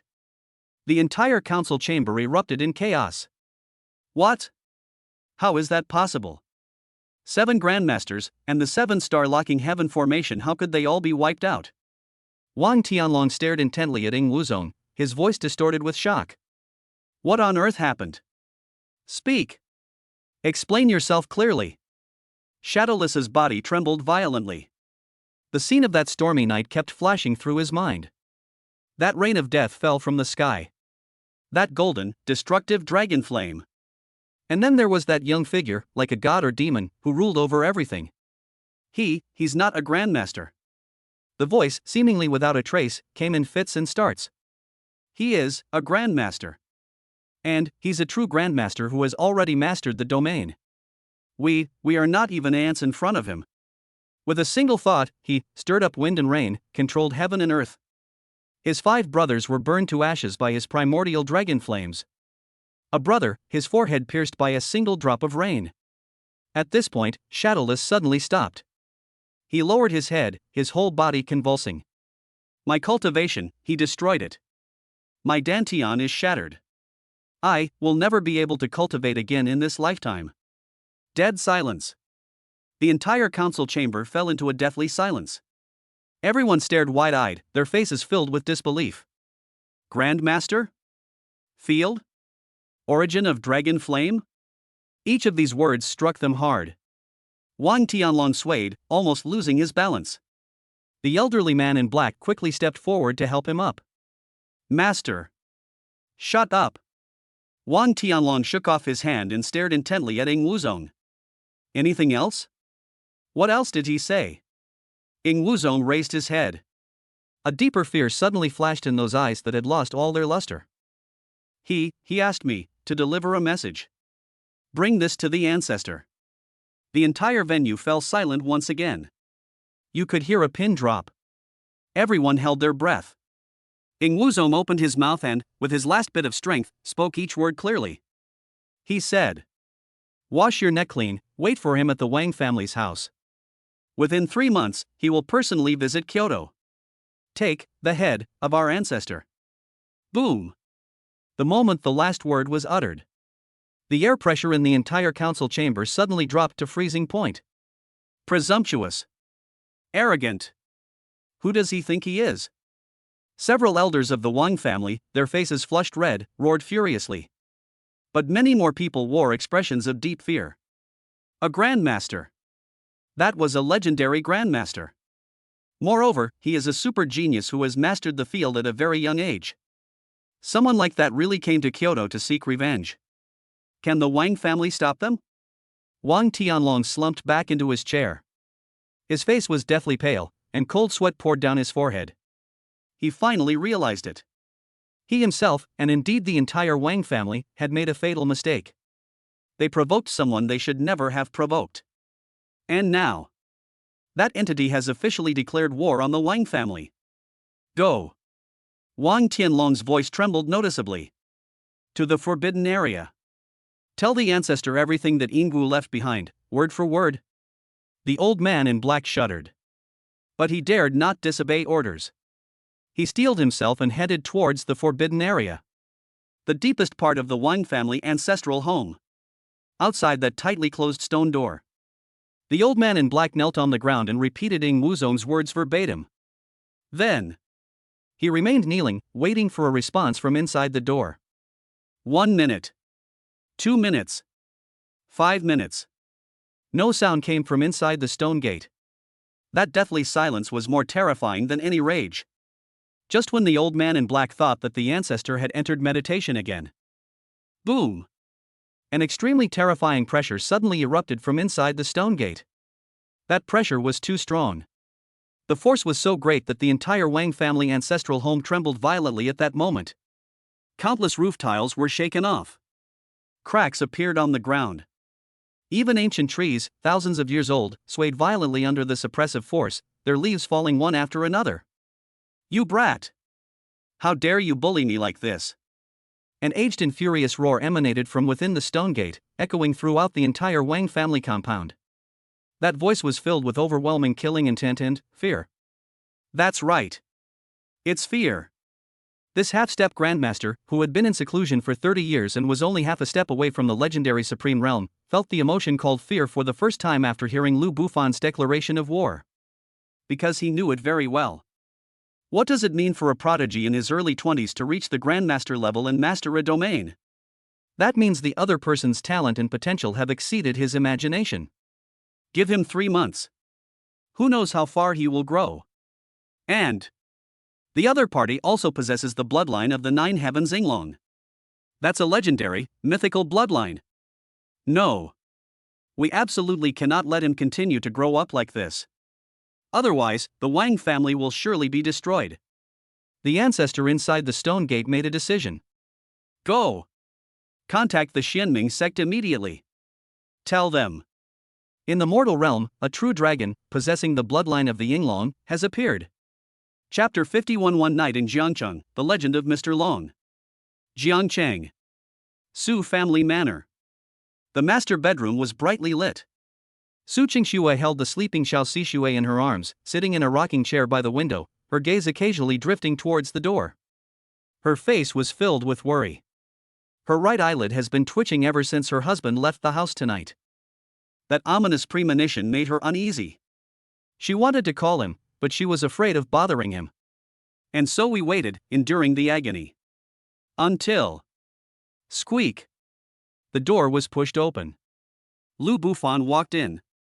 His clothes were still wet from the rain, and his hair was damp, but he had a gentle smile on his face. Still not asleep? Su Qingxue suddenly stood up, rushed to him in a few steps, and looked him up and down. Are you all right? I have a feeling something's off tonight. Lu Bufan reached out and ruffled her hair. What could have happened? I just went out to deal with a minor problem. It's been resolved. He walked to the cradle, looked at his sleeping son, and his eyes became incredibly tender. With me here, I won't let anyone hurt you. As Su Qingxue watched his retreating figure, her worries finally eased somewhat. But what she didn't know was, tonight, the upper echelons of the entire Jiangnan province were in complete uproar. The underground world of Jiangcheng. Li Bao's stronghold. This former underground emperor of Jiangcheng is now kneeling trembling in a simple Buddhist hall. Behind him knelt all the underground leaders of Jiangcheng. Dozens of people lay prostrate on the ground, not daring to breathe. Did you feel it? Li Bao's voice trembled. That aura. They all nodded. Around 10 p.m. tonight. A terrifying pressure suddenly flashed across the sky above Jiangcheng, making all martial artists tremble. The oppressive aura came quickly and went quickly. It lasted for less than a second. But in that less than a second, everyone with cultivation felt a suppression from the depths of their bloodline. That's the dragon's might. A leader said in a trembling voice. This is no ordinary dragon's might. It is the might of the true dragon. Li Bao suddenly raised his head, his face filled with fanaticism and worship. That's our emperor. Mr. Lu has made his move. He's telling us that the world in Jiangcheng has completely changed. The others also looked up, their eyes burning with excitement. To be able to follow such a true dragon. Their lives have been worthwhile. At the same time, headquarters of the Jiangnan Province Martial Arts Association. Inside a heavily guarded meeting room, a dozen or so elderly men dressed in Zhongshan suits sat around a round table. Their faces were filled with solemnity. Is it confirmed? The white-haired old man sitting in the main seat asked. The source of the energy fluctuations is Jiangcheng? Confirmed. One of the staff members in charge of monitoring produced a detailed report. At 22:17 tonight, a powerful energy fluctuation lasting approximately 47 seconds erupted in the direction of Jiangcheng's old city. According to our monitoring instruments, the intensity of that energy fluctuation has reached the Grandmaster level. Whoosh! The meeting room erupted in chaos. Grandmaster? When did Jiangcheng have a Grandmaster? Impossible. Our records show no Grandmaster level experts in Jiangnan province. The white-haired old man raised his hand, signaling everyone to be quiet. Have you sent someone to investigate? I checked. The staff member nodded. We dispatched 3 teams to the scene half an hour ago. But the message they sent back was... He paused. There was nothing there. There are only some traces of rainwater washing away the surface. It looks more like a natural phenomenon caused by a rainstorm. But that energy fluctuation, it can't be explained by natural phenomena. The white-haired old man fell silent. He tapped on the table, lost in thought. A long time. He then spoke. Continue the investigation. We must investigate every lead to the end. Besides, he raised his head and his gaze swept over everyone present. Report this information to headquarters. Tell them that a reclusive powerhouse, unknown to US, may have appeared in Jiangnan. At the level of ordinary people. The rumors surrounding tonight have begun to spread like wildfire. On a forum in the old city of Jiangcheng, a post went viral and became the #1 trending topic in just half an hour. Shocking. What happened in the old town tonight? Someone saw a dragon. OP, I live near the old street. Around 10 p.m. tonight, I suddenly heard a huge dragon's roar. Yes, a dragon's roar. That kind of sound is definitely not something a human could make. Then I looked out the window, and oh my god, I saw a huge golden dragon-shaped phantom flash by in the rain. I was so scared that I quickly closed the window and drew the curtains. First floor, OP, are you drunk? Does anyone still believe in dragons these days? Second floor, I heard it too. I thought it was thunder. But thinking about it carefully, the sound really wasn't right. Third floor, +1. My house is on the east side of the old street, and I also saw the golden light. I thought it was lightning at first. 17th floor, holy crap, I was there too. I happened to be passing by the old street entrance when I saw the whole street enveloped in a pale blue light. Then the light suddenly shattered. And then all the raindrops started hanging upside down. 32nd floor, don't talk nonsense. I just came back from there, there was nothing there. It was just a normal downpour. 33rd floor, is the person upstairs an official? Trying to suppress the news? Too late. We've all seen it.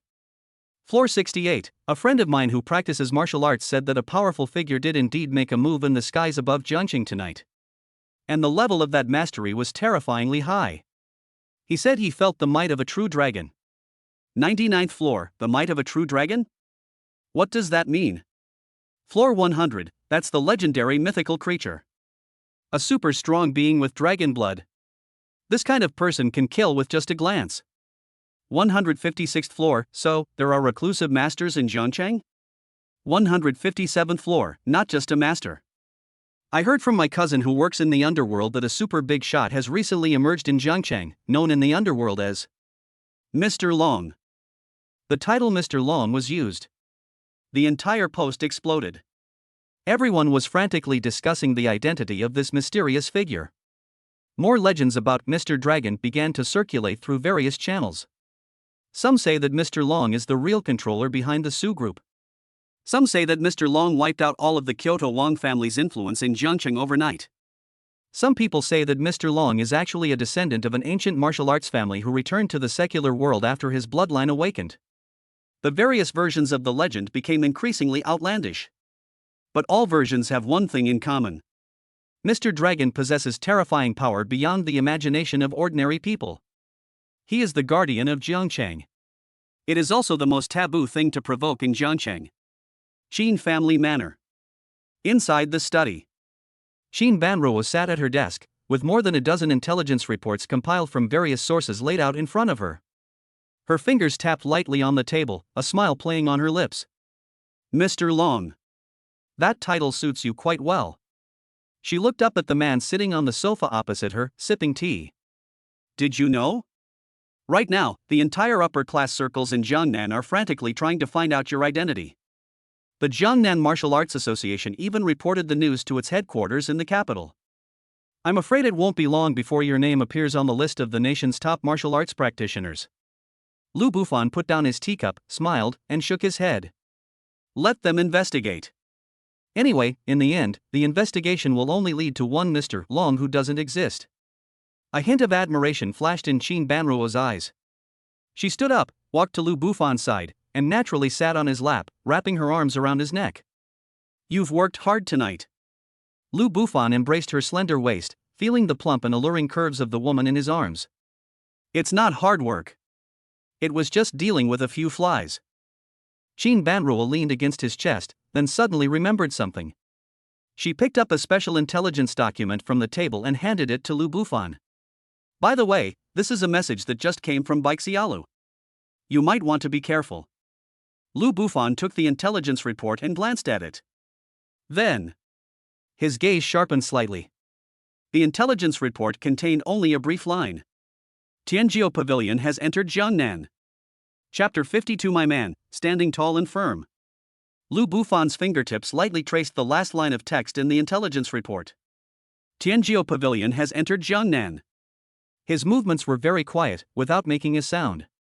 But this silent action made Qin Banruo, who was sitting opposite him and leaning lazily on the sofa, clearly feel a sense of oppressive tension, like the calm before the storm. The air in the study seemed to thicken because of that short line of text. The faint fragrance of orchids emanating from Qin Banruo, mixed with the scent of earthy soil after the rain outside the window, drifted into her nostrils, but could not dispel the heavy atmosphere. The Pavilion of Heavenly Pride. Lu Bufan repeated the name in a low voice, his fingers unconsciously tapping lightly on the pages of the intelligence report. Each tap felt like a blow to Qin Banruo's heart. She knew that the Wang family patriarch and the Xianming sect were still threats far away in the capital. But this Tianjiao Pavilion is already a venomous snake that has infiltrated one's own backyard. Its purpose, its attitude, everything is still unknown. Do you need me to use the power of Baixiala to investigate their background? Qin Banruo sat up straight, a sharp glint flashing in her charming phoenix eyes. Her silk nightgown accentuated her stunning S-curve, and the full curves of her breasts rose and fell slightly with her movements. Her snow-white skin gleamed with an ivory-like luster under the soft light. No need. Lu Bufan shook his head and casually tossed the intelligence report in his hand onto the table. Just a clown. His voice was flat, as if he were talking about something trivial. If they behave themselves, then let them stay put. If they want to do something, they shouldn't. Lu Bufan raised his head and looked out at the dark night. I will let them know who truly owns this land in Jiangnan. Looking at his profile, which appeared sharply defined under the light, Qin Banruo felt an overwhelming surge of emotion. This is the man she chose. He remained unmoved even if Mount Tai collapsed before him. Let them march on their armies, I will stroll leisurely in my courtyard. She slowly got up, walked behind Lu Bufan, stretched out her slender, fair arms, and gently wrapped them around his neck from behind. Her soft, supple body pressed tightly against his back. She rested her cheek on his shoulder and whispered, Bai Shaolu will keep an eye on the Wang family's affairs for you. I will also keep an eye on things at Tianjiao Pavilion for you. You just need to do what you want to do, that's enough. Lu Bufan turned around and grasped her soft, boneless little hand. I got my hands on a piece that was warm, smooth, and silky. Let's go home, he said softly. It's getting late. It was already late at night when we drove back to the Su family manor. The torrential rain that swept through the entire city of Jiangcheng has stopped. The air was filled with a fresh scent.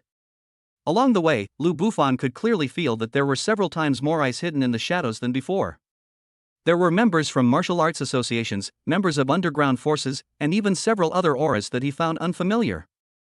The legend of Mr. Long spread throughout the entire Jiangnan region overnight. He knew that from now on, there would be no more peace in Jiangcheng.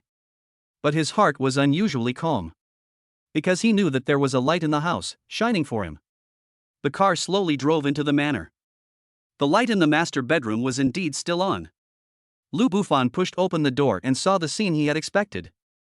Su Qingxue was holding the sleeping Xiao Sixue in her arms, sitting in a rocking chair by the window, gently swaying. She didn't look towards the door, but her slightly tense profile betrayed her inner unease. Upon hearing the door open, she stood up almost immediately and quickly walked to him. She didn't ask anything. She simply looked him up and down with her clear, cold eyes. When she saw his clothes, which were still slightly damp, her dark eyebrows, as fine as distant mountains, furrowed almost imperceptibly. Then, she turned around and silently walked into the bathroom. Soon, the sound of rushing water could be heard from inside. Lu Bufan felt a warmth in his heart as he watched her retreating figure. This is Su Qingxue. Her love was never spoken, but hidden in every subtle gesture. Lu Bufan took a refreshing hot shower, washing away the last trace of blood and chill from the previous night. When he came out of the bathroom wearing a clean bathrobe, he found two people sitting in the living room. Su Qingxue. And then there's Qin Banruo, who arrived at some unknown time. Two peerless beauties, one as aloof as frost, like a celestial maiden, untouched by the mortal world. She was alluring to the bone, like a bewitching enchantress, captivating hearts with every smile and frown. One of them was wearing a conservative white silk nightgown, with long hair flowing down her shoulders and no makeup, yet she was still breathtakingly beautiful. The other woman wore a sexy black lace camisole, revealing a large expanse of snow-white skin and a deep cleavage. Her long, straight legs were crossed, exuding a fatal allure. The two, with their contrasting styles, were surprisingly harmonious at this moment. They sat side by side on the sofa, looking at Lou Buffon, who had just come out of the bathroom, their eyes surprisingly unanimous. It was filled with deep heartache and unyielding worry. Please sit down. Jean Banruel was the first to break the silence. She patted the spot next to her, her captivating phoenix eyes fixed on Lou Buffon without blinking. There are some things I think you should talk to Qing Shuat about. Lou Buffon walked up to them, but instead of sitting down, he reached out and ruffled Su Qingshua's hair. Why aren't you asleep yet? Su Qingshua did not answer him, but simply raised her head and stared at him stubbornly. Prajna told me everything. Her voice trembled slightly. Jean Banruo sighed and pushed a newly compiled intelligence report onto the coffee table. The 7 royal guards. Her voice became serious. The Wang family's sharpest knife is also their most clandestine assassination squad. In the 30 years since its establishment, it has carried out hundreds of assassination missions, and without exception, all of its targets were Grandmaster-level experts. Success rate, 100%. 7 people, all of them are battle-hardened Grandmasters. Combined with the 7-star locking heaven formation personally crafted by the Wang family patriarch, even an ordinary Grandmaster would only face certain death if trapped. With each word Jean Banruo spoke, Su Qingshua's face grew paler. Her hands, which were resting on her knees, had unknowingly clenched into fists, her knuckles turning white from the force. When Jean Banruo said a dead end, her body swayed almost imperceptibly. She finally found out. Last night, while I was anxiously waiting. What kind of perilous, life or death situation had her husband gone through? That's no small problem. That was a net so tight it could make any martial artist despair. But he shouldered it all alone. When he came back, he acted as if nothing had happened, smiling and telling himself, "It's all taken care of." My heart felt as if it were being gripped tightly by an invisible hand. The pain was so intense that she could barely breathe. Su Qingshua slowly stood up. She walked up to Lou Buffon. She stretched out those delicate hands, once the ruthless and decisive ones that led a multi-billion-dollar conglomerate. At this moment, however, it was trembling slightly. She gently stroked Lou Buffon's face. From his forehead to the bridge of his nose, and then to his tightly pursed lips. It was as if she wanted to confirm that the man in front of her was real. Her eyes gradually reddened. A layer of glistening mist quickly condensed in her clear, cool eyes. Why? Her voice was incredibly hoarse. Why didn't you tell me? Lou Buffon took her cold little hand, placed it to his lips, and gently kissed it. His movements were very gentle. Her voice was incredibly gentle. Because my woman only needs to stand behind me and be beautiful, that's enough. Leave these fighting and bloodshed to me. Boom. These domineering yet gentle words, like a warm current, instantly broke down all of Su Qingshua's defenses. Tears, which she could no longer hold back, slid down her smooth cheeks. She threw herself into his arms and hugged him tightly. It was as if she wanted to meld herself into his body. Jean Banruo, standing to the side, watched the two embracing, and her eyes also became a little moist. She walked over and gently leaned on Lou Buffon's shoulder from the other side. She didn't cry. He spoke softly, in an incredibly firm voice. Before, I was the one who needed your protection.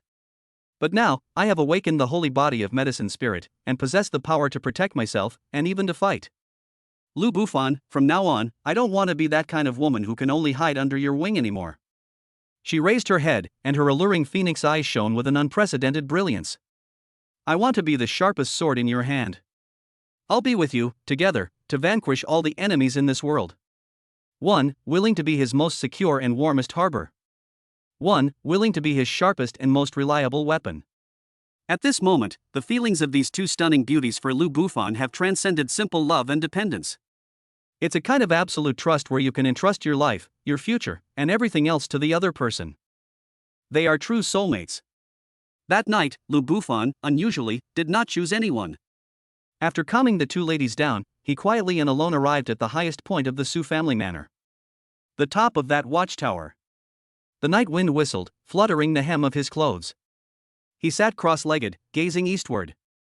That direction leads to Kyoto. This is where the Wang family lives. The agreement for March has been made. The challenge has been delivered. He knew that in the next 3 months, the Wang family, and even the Xianming sect behind the Wang family, would use every means to prevent him from setting foot in the capital. And what he needs to do. It was during these 3 months that I became stronger. So powerful that it can crush all conspiracies and schemes. He was so powerful that the entire royal family of Kyoto would tremble beneath his feet. The Wang family patriarch. Xianming sect. Lu Bufan closed his eyes, a cold smile curving his lips. Wait for me. I'll be here soon to take your dog lives. He calmed his mind and began to circulate the Emperor Dragon scripture within his body. Nothing was said that night. The next morning, when the first rays of dawn pierced the sky, a black Hongqi sedan with a special license plate silently pulled up at the gate of the Su family manor. The car door opened. A woman dressed in a white martial arts uniform, with a cool demeanor and stunning beauty, slowly stepped out of the car. Chapter 53 The Order of the Prodigy arrives, by the order of the Pavilion Master. The morning sun, carrying a hint of coolness, shone on the neatly trimmed lawn at the entrance of the Su family manor. Dewdrops shimmered on the tips of grass blades, refracting a rainbow of light. The black Hongqi sedan was parked at the entrance, its body gleaming with a low-key yet dignified sheen in the morning light. That special license plate was enough to make all the officials in the Jiangnan province give way when they saw it. The security personnel at the entrance all had solemn expressions, their hands already unconsciously resting on the weapons at their waists. They could sense that the woman who got out of the car was no ordinary person. That's not simple at all. The person who came was Bai Yu from Tianjiu Pavilion. She was still wearing that spotless white martial arts uniform, which accentuated her already aloof temperament, making her seem even more like a fairy from the Moon Palace, untouched by worldly affairs. But compared to the last time we met, there were some subtle changes in her aura. If last time she was a sharp sword hidden in its sheath, its edge concealed, so this time, she is like a silent iceberg, seemingly calm, but in reality, she contains a terrifying power that can freeze the world. Her gaze was deeper and more solemn than before. Bai Yu ignored the security guards who were on high alert. Her gaze pierced through the carved iron gate, as if she could see directly into the depths of the manor. She parted her red lips slightly, her voice not loud, but it clearly reached everyone's ears. Tianjiu Pavilion, Bai Yu. I request an audience with Mr. Lu. Inside the manor's living room, Lu Bufan was sitting in the main seat, leisurely sipping the pre-rain Longjing tea that Su Qingxue had personally brewed. The aroma of tea is fragrant and refreshing. He seemed completely unaware of everything happening outside. And yet, it seemed as if everything was within his expectations. When the butler rushed in, looking anxious, he reported the situation at the door. Lu Bufan merely raised his eyelids slightly. Let her in. Soon. Bai Yu walked into the living room under the watchful eyes of a group of security guards. Her gaze immediately fell on the man leisurely sipping his tea. The earth-shattering battle of last night seemed to have left no trace on him. He remained the same, calm and indifferent, as if he didn't care about anything. But Bai Yu knew. This is just the surface. Last night, that terrifying dragon's might, though fleeting, was still precisely captured by the monitoring artifacts of the Heavenly Pride Pavilion. That has already explained everything. Bai Yu didn't beat around the bush. She walked to the center of the living room and went straight to the point. Mr. Lu, there's no need to pretend anymore. Her voice remained cool and clear, yet carried an undeniable certainty. Although the immense dragon might last night was extremely subtle and could be controlled at will, it still could not escape the monitoring artifacts of the Heavenly Pride Pavilion. She paused for a moment, her star-like eyes fixed intently on Lu Bufan. He said it word by word. You have already entered the realm of Grandmaster. The words fell. The air in the entire living room seemed to freeze. Although it's just a guess. But when this guess was spoken so confidently by a stunningly beautiful woman with a mysterious identity, it still had an unparalleled impact. A Grandmaster in his 20s. If this gets out, it will drive the entire Great Xia Empire crazy. However, Lu Bufan, the person involved, didn't even lift his eyelids. He did not admit it. There was no denial. He simply picked up the steaming cup of tea in front of him slowly and gently blew on it. Then, I took a sip. His calm and composed demeanor made it seem as if the Grandmaster Bai Yu spoke of, who was capable of shaking the world, was not him at all. Seeing that he remained unmoved, Bai Yu frowned almost imperceptibly. She disliked this feeling of being unable to control the situation. In her past experiences, no matter who she was dealing with, as long as she mentioned the name Tianjiao Pavilion, the other party would be extremely respectful and fearful. But the man in front of me was an exception. An absolute exception. She took a deep breath, suppressing the slight displeasure in her heart, and continued speaking. Mr. Lu, your strength has indeed transcended the realm of the secular world. But have you ever considered that the enemies you've provoked also come from a world you don't know about? Bai Yu's voice was low, carrying a hint of mystery and a warning. The Wang family you know is probably considered a powerful force in the secular world. But in that world, they don't even have the right to carry someone's shoes. She looked at Lu Bufan and, for the first time, mentioned a completely new concept to him. That world, we call it the ancient martial arts world. A transcendent world, truly dominated by martial artists who regard mortals as worthless. The Wang family is nothing more than a second-rate sect called Xianming sect in the ancient martial arts world, a lackey kept by the secular world. Boom! These words struck like a thunderbolt in the living room. Although Lu Bufan's face remained calm and expressionless. But the butler behind him, upon hearing this, felt a chill run through his body and his legs went weak. Ancient martial arts world? Xianming sect? These names, which only existed in legends, have now been proven to be real. The Su family of Jiangcheng had unknowingly provoked such a terrifying behemoth. Bai Yu was very satisfied with the housekeeper's reaction. This is exactly the effect she wanted. She wanted to let Lu Bufan know what a terrifying enemy he was facing. Only then will he understand how precious the gift I am about to give him truly is. You killed the 7 guards of the king, crippled Shadowless, and even threatened to take the life of the king's patriarch. Bai Yu's voice grew increasingly cold. In the eyes of the Xianming sect, this is no different than beating a dog they raised. The wrath of the Xianming sect is far beyond what a secular family can withstand. They could easily send out just one of their inner disciples and wipe your Su family, along with the entire Jiangcheng, off the map. Every word Bai Yu uttered was like a heavy hammer, striking people's hearts hard. She exaggerated the crisis to the extreme. Then, the conversation shifted. Of course, you're not completely without a way out either. She looked at Lu Bufan, and finally a haughty smile, as if bestowing a handout, appeared on her face. Our sect leader is very interested in you.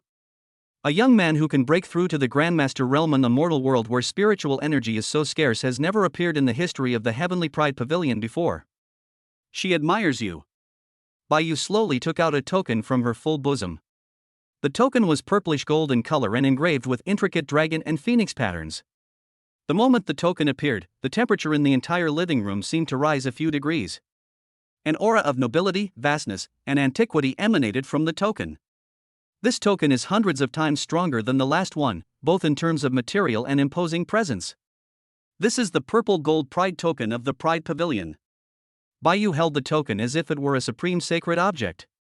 Our pavilion master has sent me to formally invite you to join the Heavenly Pride Pavilion. To become the first core member of the Heavenly Pride Pavilion in history to be selected from the secular world. As long as you accept this token, the Heavenly Pride Pavilion will help you resolve the troubles of the Xianming sect. She raised her chin and looked at Lu Bufan with an almost condescending gaze. Mr. Lu, you should understand that this is your only way to survive. The air, at this moment, completely froze. The housekeeper was so nervous that he forgot to breathe. He believed that any normal person, faced with such a terrifying threat and such a huge temptation, would not hesitate to choose the latter. Joining the Heavenly Pride Pavilion will not only resolve your current predicament, but also allow you to ascend to the heavens and enter the legendary ancient martial arts world. What an incredible opportunity! However, Lu Bufan's reaction once again surprised everyone. He finally put down his teacup. He raised his head and looked at the purple gold token that exuded endless allure. Then he smiled. There was no gratitude or excitement in that smile. Only a faint hint of mockery remained. The only way to survive? He looked at Bai Yu, whose face appeared even more sacred because of her arrogance, and gently shook his head. My path, Lu Bufan's path, has never needed to be paved by others. Chapter 54. Is your pavilion master qualified? Lu Bufan's seemingly simple yet boundless arrogant words were like a boulder thrown into a calm lake, stirring up a storm in Bai Yu's heart. For the first time, her brows furrowed tightly. For the first time, an emotion called astonishment appeared on that eternally frozen, exquisitely beautiful face. She couldn't quite understand it. In her mind, any martial artist in the secular world, upon learning of the existence of the ancient martial arts world and hearing of the terror of the Xianming sect, should feel awe, panic, and helplessness. The invitation from the Heavenly Pride Pavilion, especially the purple gold Heavenly Pride token personally issued by the Pavilion Master, was like a blessing from the gods, an incredible opportunity. The other party should kneel down with tears of gratitude, accept the token reverently, and then express deep thanks to their guide. But the man in front of me did not do that. Instead, he rejected this gift in an almost provocative tone. Has he gone mad? Or is it that ignorance is bliss? Did he really think that once he broke through to the Grandmaster level, he could ignore the rules of the ancient martial arts world and challenge a powerful sect that had been passed down for thousands of years? Mr. Liu. Bai Yu's voice turned cold. It was a chilling feeling that came from the very core of one's being offended. You seem to have no idea what your current situation is like. The words fell. A chilling yet noble aura suddenly erupted from her body. That aura was no longer like the last time, which was merely a probe. Instead, it pressed down on Lu Bufan without reservation, like an erupting iceberg. SS rank, Taiyin bloodline. Urge it to be released with all our might. The temperature in the entire living room dropped by more than 10 degrees in that instant. On the coffee table, the cup of Longjing tea, which was still steaming, visibly solidified into a crystal-clear block of ice. The several precious orchids placed in the corner withered instantly, their leaves covered with a layer of stark white frost. That terrifying aura, powerful enough to freeze the mind and solidify the blood of even ordinary grandmasters, crashed into the figure who was still sitting calmly on the sofa, like an invisible iceberg carrying world-destroying power. She wanted to use this most direct and domineering method to tell this arrogant man what he was made of. How utterly vulnerable are the grandmasters of the secular world compared to these prodigies from the ancient martial arts world? However, what happened next made her heart, which had become cold from activating her bloodline power, tremble violently. The chilling aura, powerful enough to freeze everything, instantly approached within 3 feet of Lu Bufan. It's like snow in spring encountering the scorching sun. It is like a rushing river flowing into the vast ocean. There was no violent collision. There is no energy counteraction. Just like that, silently, it melted away. Even the hem of Lu Bufan's clothes didn't budge in the slightest. How is that possible? Bai Yu's heart skipped a beat. How domineering and noble was the primal power of her SS-level Taiyin bloodline. Even within the Heavenly Pride Pavilion, among his peers, there are very few who can stand up to him head-on. But now, it has been resolved so easily by the other party? No. That's not a solution. That is a higher level, a law-based disregard. In the instant her mind was shaken. Lu Bufan finally moved. He did not get up, nor did he display any imposing manner. He didn't even move a finger. He simply, slowly, raised his eyes. I glanced at her. Just like that, nothing special, just one glance. That glance was calm and indifferent. It was as calm as an ancient pool, without any ripples.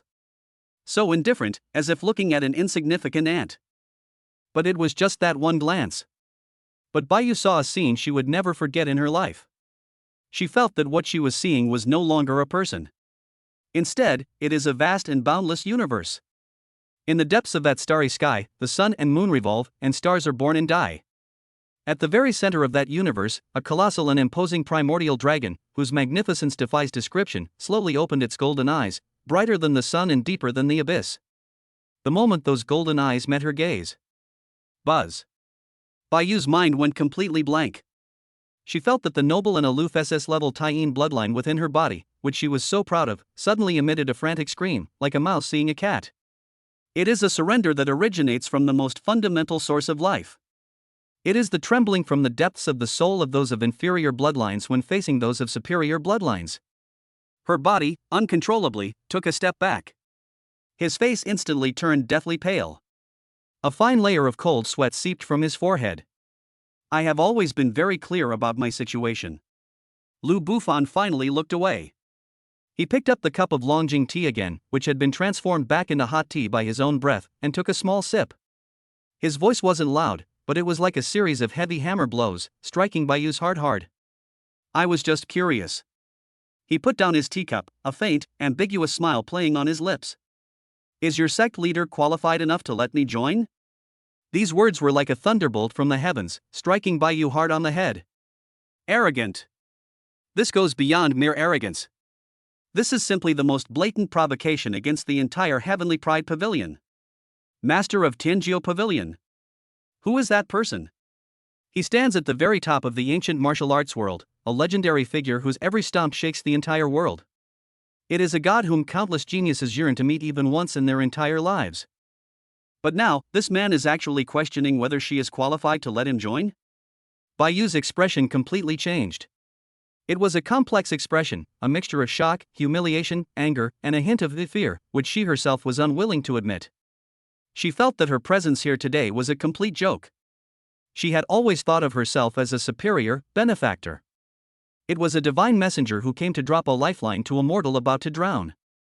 But in the end, she realized, I am the one who stands at the bottom of the well, ignorant of my own limitations, a pathetic creature. What was the other party? A mere mortal about to drown? He is clearly that celestial dragon lurking in the abyss. And I am nothing more than that little water snake that ran into the Dragon King's temple and swaggered around. Bayu took a deep breath. He took another deep breath. She forcibly suppressed the overwhelming shock and humiliation churning within her. She knew that she had lost this negotiation from the very beginning. They lost badly, utterly, and completely. Suppressing others with sheer force is no longer effective. Now, all she can do is offer something real that will interest the other party. She raised her head and looked at Lu Bufan again. The arrogance and condescension that had once filled those clear, cold eyes were gone. Instead, there was an unprecedented solemnity. She said in a deep voice, It seems I need to show you the true power of the ancient martial arts world. Chapter 55 The Ancient Martial Arts World? Just a frog in a well. The atmosphere in the living room was frozen solid. Bayu stood there, her chest heaving violently. Her stunning figure stretched her white martial arts uniform so taut that it rippled with each breath, creating dazzling waves. She took a few deep breaths, forcibly suppressing the fear she felt after being intimidated by Lu Bufan's glance. His aloof face once again adopted that haughty expression. Mr. Lu, it seems you know nothing about the world of ancient martial arts. Her voice regained its icy coldness. Like a deity proclaiming the truth to mortals.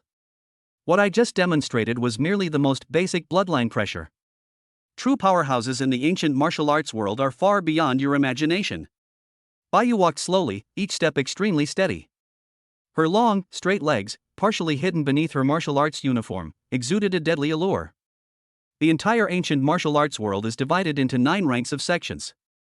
She raised her slender fingers and gestured with each one. 9th rank is the weakest, 1st rank is the strongest. The Xianming sect you've provoked is a 3rd rank sect, ranking among the top 20 in the ancient martial arts world. What does a 3rd grade sect possess?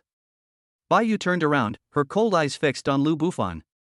300 inner disciples, 50 core disciples, and 12 elders. Every elder is a true grandmaster. And the sect leader. She paused, her voice growing increasingly serious. Sect Master Wang Xianming broke through to the Supreme Realm 300 years ago. That's an unparalleled realm surpassing even the Grandmaster. He could annihilate a city in the blink of an eye. In the living room, the butler was already pale with fright. He never imagined that the enemy his master had provoked would be so terrifying. Lu Bufan remained seated, holding his teacup. He didn't even lift his eyelids. Seeing that he had no reaction, Bayu became even angrier. She decided to use her last trump card. Furthermore, what makes the Xianming sect most feared in the ancient martial arts world is their ultimate technique, the Frost Prison Curse. As she said this, a hint of fear flashed in her eyes. This is an extremely vicious curse. Those afflicted will have a seed of icy cold planted within their bodies. Over time, the seed will gradually take root and sprout, devouring the host's life force. Ultimately, the cursed one will freeze to death in endless cold. The entire process is excruciatingly painful, a state of being unable to live or die. Bayu's voice was very low. It exudes a chilling aura. Most importantly, this curse is incurable. Countless geniuses in the ancient martial arts world have died under this curse over the past 1,000 years. Even the Heavenly Pride Pavilion can only delay the damage, not cure it. After she finished speaking, she raised her chin and stared at Lu Bufan with a look of fear on her face. However, Lu Bufan's lips curled into an extremely mocking smile. He finally put down his teacup. He spoke slowly. Are you done? The tone was as if he were listening to a child tell a joke. Is this what you call the true power of the ancient martial arts world? Bai Yu was taken aback. She had never expected Lu Bufan to react this way. Before she could even speak, Lu Bufan had already stood up. He walked to the window, turned his back to her, and looked out at the night view of the manor. Then he began to speak. The sound wasn't loud, but it was like a sharp knife, cutting into Bai Yu's heart, one cut at a time. The Xianming sect, a third-rank sect? Lu Bufan sneered. It's just a knockoff created 3,000 years ago by a rogue cultivator named Wang Hong who found a fragment of the Nine Nether Profound Ice Fiend in an ancient ruin and pieced it together on his own. A third-grade sect? If they hadn't acquired the ancient ice cave back then, with their meager abilities, they wouldn't even be ranked 9th. Bai Yu's face turned deathly pale. She stared intently at Lu Bufan's retreating figure. These secrets are only mentioned sporadically in the records of the Tinzhou Pavilion. How could he have known? Lu Bufan didn't give her a chance to interrupt. As for that Wang Xianming you mentioned. He turned around, his eyes filled with disdain. The so-called venerable realm is indeed correct. But do you know how he broke through? 300 years ago, Wang Xianming was stuck at the peak of the Grandmaster realm for 20 years, unable to make any progress. In desperation, he forcibly burned 300 years of his lifespan, using the power of the icy pool in the ancient ice cave to barely step into the threshold of the venerable realm. What is the price? Lu Bufan gave a cold laugh. His foundation has completely collapsed. For 300 years, he appeared powerful and imposing on the surface, but in reality, he was all bark and no bite. Now, he doesn't even have the strength to fight anymore, and can only stay in his sect playing tricks. In another 50 years, when his lifespan ends, the Xianming sect will immediately fall apart. After saying that, the entire living room fell into a deathly silence. Bai Yu's body began to tremble uncontrollably. Because every word Lu Bufan uttered was incredibly precise, hitting the nail on the head regarding information known only to the highest levels within the Heavenly Pride Pavilion. Even the Heavenly Pride Pavilion can only speculate about the true state of the Xianming sect master. But this man spoke with absolute certainty, as if he had witnessed it himself. Just who is he? Just as Bai Yu was shocked and lost in thought, Lu Bufan spoke again. This time, his voice was full of disdain. And that cold prison curse you mentioned. He scoffed. The laughter was full of mockery. No cure? Countless geniuses have died from this curse over the millennia? Joke. Lu Bufan strode up to Bai Yu. The two were so close that she could clearly feel the burning heat emanating from the other person. The Frost Prison Curse is not an original martial art at all. It is derived from the third level of the ancient demonic art Nine Nether Profound Ice Fiend Ice Seed Soul Erosion. However, the founder of the Xianming sect was too incompetent, turning the complete technique into a crippled version. The entire curse system is riddled with loopholes and flaws. Lu Bufan stretched out his fingers and counted them one by one. First, the condensation of ice requires a continuous supply of yin and cold energy. Once the energy source is cut off, the ice will immediately disintegrate. Secondly, the essence of ice-type minerals is an energy aggregate. It can be instantly disintegrated by impacting them with the power of ultimate yang. Third, and most fatal, is the fact that ice-type bloodlines are vulnerable to fire attribute bloodlines. Any martial artist with a fire dragon bloodline or higher has a self-igniting effect in their internal energy, making it impossible to implant the bloodline. You ancient martial arts world actually treats this kind of trashy curse as a treasure? And there's no cure for it? Lu Bufan shook his head, his eyes filled with disappointment. It seems that you so-called experts in the ancient martial arts world are nothing but a bunch of frogs at the bottom of a well, with your limited perspectives. Boom! These words struck Bai Yu like a thunderbolt from the heavens. She was completely stunned. My mind went completely blank. The method to break the cold prison curse has been studied by countless sects in the ancient martial arts world for over 1,000 years, but to no avail. But this man casually offered 3 solutions. Moreover, each one hits the nail on the head, leaving no flaws. This is absolutely impossible. Unless... Bai Yu suddenly thought of a possibility. Her pupils suddenly contracted to their maximum size. You. Her voice trembled noticeably. Who exactly are you? Lu Bufan looked at her stunningly beautiful face, which had turned pale with shock, and a meaningful smile appeared on his lips. He did not answer. He simply turned around and sat back down on the sofa. I picked up the cup of tea, which had already cooled down a bit, and took a small sip. The air in the living room felt eerily stagnant. The butler was so frightened that he hid in a corner, not daring to breathe. Bai remained standing in the same spot. Her cool, clear eyes were fixed on the man leisurely sipping his tea. Countless thoughts flashed wildly through my mind. Ancient heritage? Descendants of a reclusive family? Or is it? He actually came from that legendary place? But whichever the possibility it is. All of this means that what I did today was a huge joke. She had thought she was a high and mighty divine messenger, sent to show a frog in a well the real world. But in the end, I realized. The real frog in the well is herself. And the man in front of her. It is essentially a true dragon lurking in the abyss. Chapter 56. Before a true dragon, all are but ants. The air in the living room felt eerily stagnant.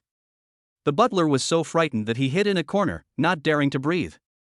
Bai remained standing in the same spot. Her cool, clear eyes were fixed on the man leisurely sipping his tea. Countless thoughts flashed wildly through my mind. Ancient heritage? Descendants of a reclusive family? Or is it? He actually came from that legendary place? But whichever the possibility it is.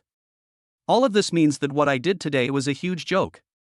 She had thought she was a high and mighty divine messenger, sent to show a frog in a well the real world. But in the end, I realized. The real frog in the well is herself. And the man in front of her. It is essentially a true dragon lurking in the abyss. Bai's trembling question echoed in the deathly silent living room. Who exactly are you? Lu Bufan did not answer. He simply drank the now cold tea in one gulp, then gently placed the empty teacup on the table with a crisp sound. The sound was like a heavy hammer blow to Bai's heart. Lu Bufan raised his head and looked at her face, which had lost all color due to shock and fear. A contemptuous smile curled at the corner of his mouth. What do you think? He paused, his voice calm, yet carrying an innate, ingrained arrogance. Does an ant have the right to know the name of a true dragon?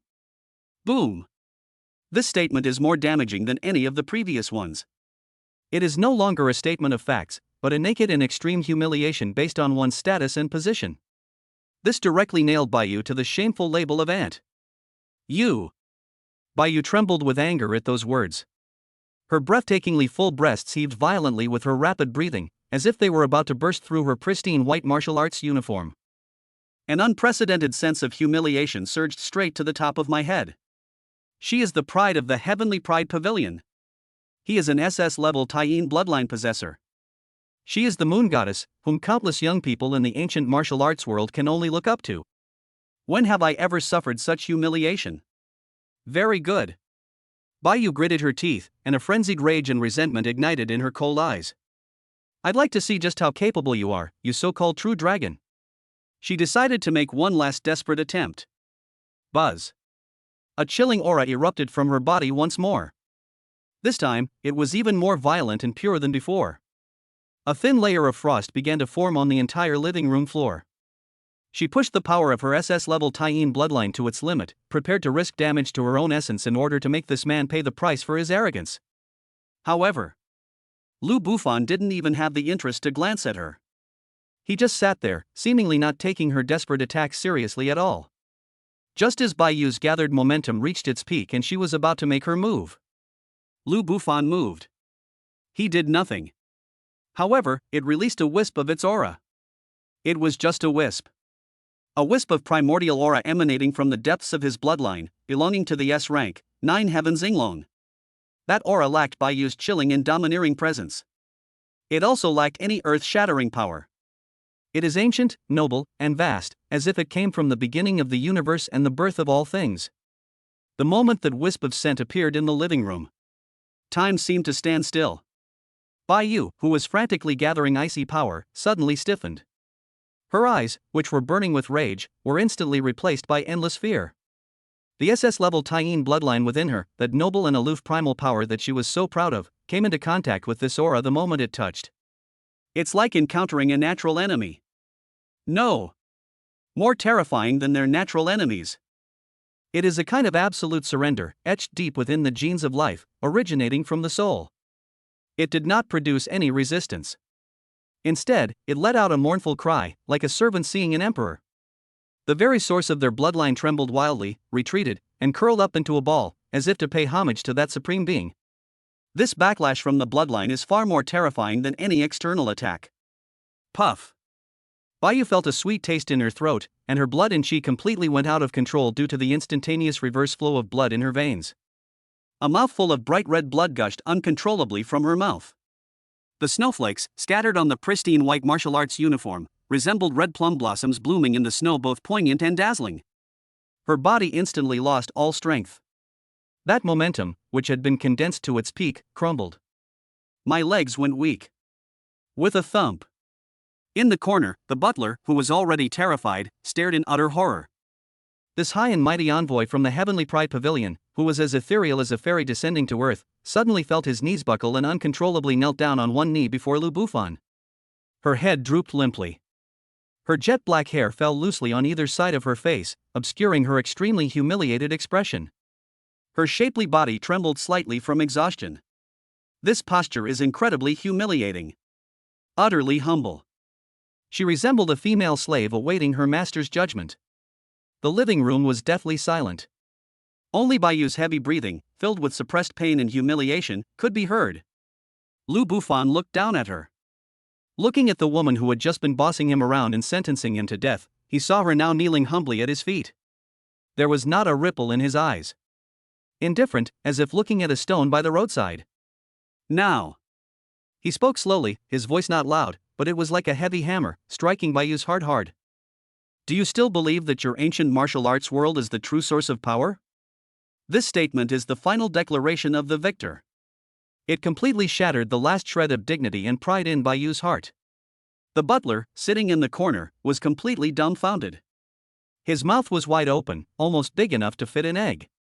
His eyes were wide open, as if they were about to pop out of their sockets. What did he see? That woman, like a fairy descended from heaven, whose terrifying aura could instantly freeze hot tea into ice. That terrifying being, in his eyes, was no different from a god. Now.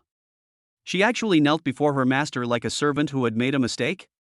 The gentleman, from beginning to end, simply sat there, drank a cup of tea, and said a few words. What on earth is going on? The butler's worldview was completely overturned at this moment, and then crushed into pieces.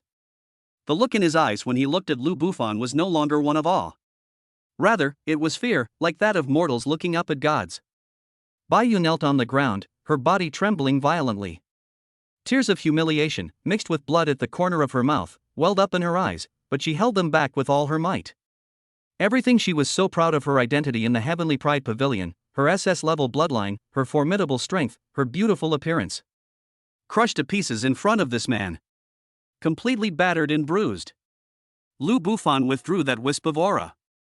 The temperature in the living room returned to normal instantly. He turned around and sat back down on the sofa, as if he had just done something as insignificant as swatting a fly. That nonchalant demeanor made Bayu feel a sense of powerlessness that came from the depths of her soul. She struggled to lift her head, looking at that man, who only showed her his back. The look in her eyes was changing rapidly. From initial anger, to resentment, and now to humiliation. Eventually, all the emotions faded away. All that remained was an extreme fear she had never experienced before. And a hint of awe that she herself hadn't even noticed. Just as Bayu was so agitated that she almost fainted. That godlike man finally spoke again. His voice remained indifferent, but it lacked some of the contempt he had shown earlier. Stand up and answer. I don't have the habit of making my guests kneel. Now, tell me, what value does the Heavenly Pride Pavilion possess that I find appealing? Chapter 57: The Collapse of Faith, the Humiliation of the Divine Messenger. Lu Bufan's words were like a blessing, yet also like an unquestionable command. Bayu, who was kneeling on the ground, suddenly trembled. Using her uninjured hand, she braced herself against the cold floor, struggling to stand up. But the shock of her blood flowing backwards just now left her completely exhausted and unable to muster any strength. She tried twice, but both attempts failed.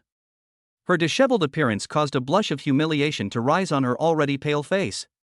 Beneath her pristine white martial arts uniform, her shapely curves, taut from the exertion, trembled slightly with her struggles, revealing a fragile yet breathtaking beauty. Finally, she gritted her teeth, used her last bit of strength, and stood up unsteadily. My body was so weak that I could hardly stand, as if I would fall down again at any moment. She looked at the man who was still facing away from her, leisurely pouring her another cup of hot tea. The terror of being completely dominated by the previous experience kept replaying in my mind. That was a crushing defeat from the level of life itself. It's a tremor deep within the DNA sequence. It's impossible to fake. Bloodlines of S rank or higher. No, that's definitely not an ordinary S-class. Inside the Heavenly Pride Pavilion, there are geniuses with S-level bloodlines, but the aura they exude is worlds apart from that aura. Just now it's like comparing a firefly to the bright moon. This man's bloodline level is far above S rank. This realization plunged Baiyu's heart into an abyss. She began to re-examine every word Lu Bufan had said before. The origins of the Xianming sect. The inside story of sect leader Wang Xuanming's outward strength but inner weakness. The three things about the Frost Prison curse sound absurd, yet they seem to point directly to the core solution to breaking it. An incredibly terrifying thought began to frantically grow in her mind. Could it be? Is everything he said true? Once the thought appeared, it could no longer be suppressed. Baiyu was horrified to discover what it meant if all of this was true. This means that she, the Tianjiao Pavilion behind her, and even the entire ancient martial arts world, live in a huge information cocoon. Their prized heritage is nothing but trash discarded by others. The formidable enemy they feared like a tiger was nothing but a paper tiger. The terminal illness that leaves them helpless is full of loopholes in the eyes of others. This is simply the most thorough upheaval in the entire ancient martial arts world. Lu Bufan continued to leisurely sip his tea. He even picked up a grape from the fruit plate next to him and slowly peeled it. He completely ignored the turmoil in Baiyu's heart. This complete disregard is a higher form of control than any humiliation. He knew that this woman's psychological defenses were crumbling inch by inch. What he had to do was give her enough time to figure everything out herself. Finally, after a long, century-long inner struggle, Baiyu could no longer bear this mental torment. Her taut body seemed to have had its last bone removed, and it completely collapsed. You.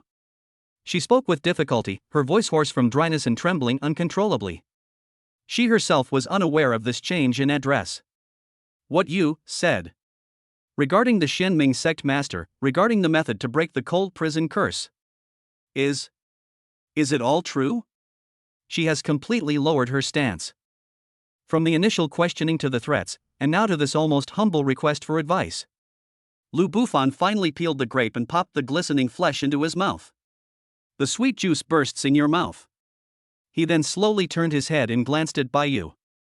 His gaze remained indifferent. What do you think? He asked in a matter-of-fact tone. Do I need to lie to a frog in a well? A frog in a well. That word again. But this time, Baiyu felt no anger or humiliation at all. All that remains is endless bitterness and sorrow. Yes. In the face of someone like him, aren't we, and the entire ancient martial arts world, just a bunch of self-righteous frogs in a well? These words were like a red-hot branding iron, branding her heart and completely shattering her last psychological defenses. She finally understood. I now understand the true meaning of Lu Bufan's earlier question, is your sect leader qualified? That's not arrogance. It wasn't a provocation. That was simply stating a fact that she couldn't understand before.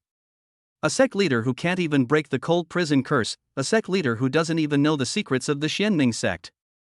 What right do they have to recruit such a true dragon from the realm of gods? Having figured all this out, Baiyu felt how ridiculous and foolish her previous actions had been.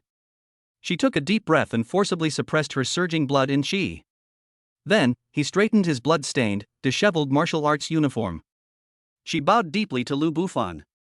A 90-degree bow. This is a grand salute that is only performed when facing the pavilion master and the supreme elder within the Tianjiao pavilion. Baiyu, I was blind to recognize a true dragon, please forgive me, sir. Her voice was filled with sincerity and regret. I have been very offensive before. Please, sir, do not hold a grudge against someone as ignorant as me.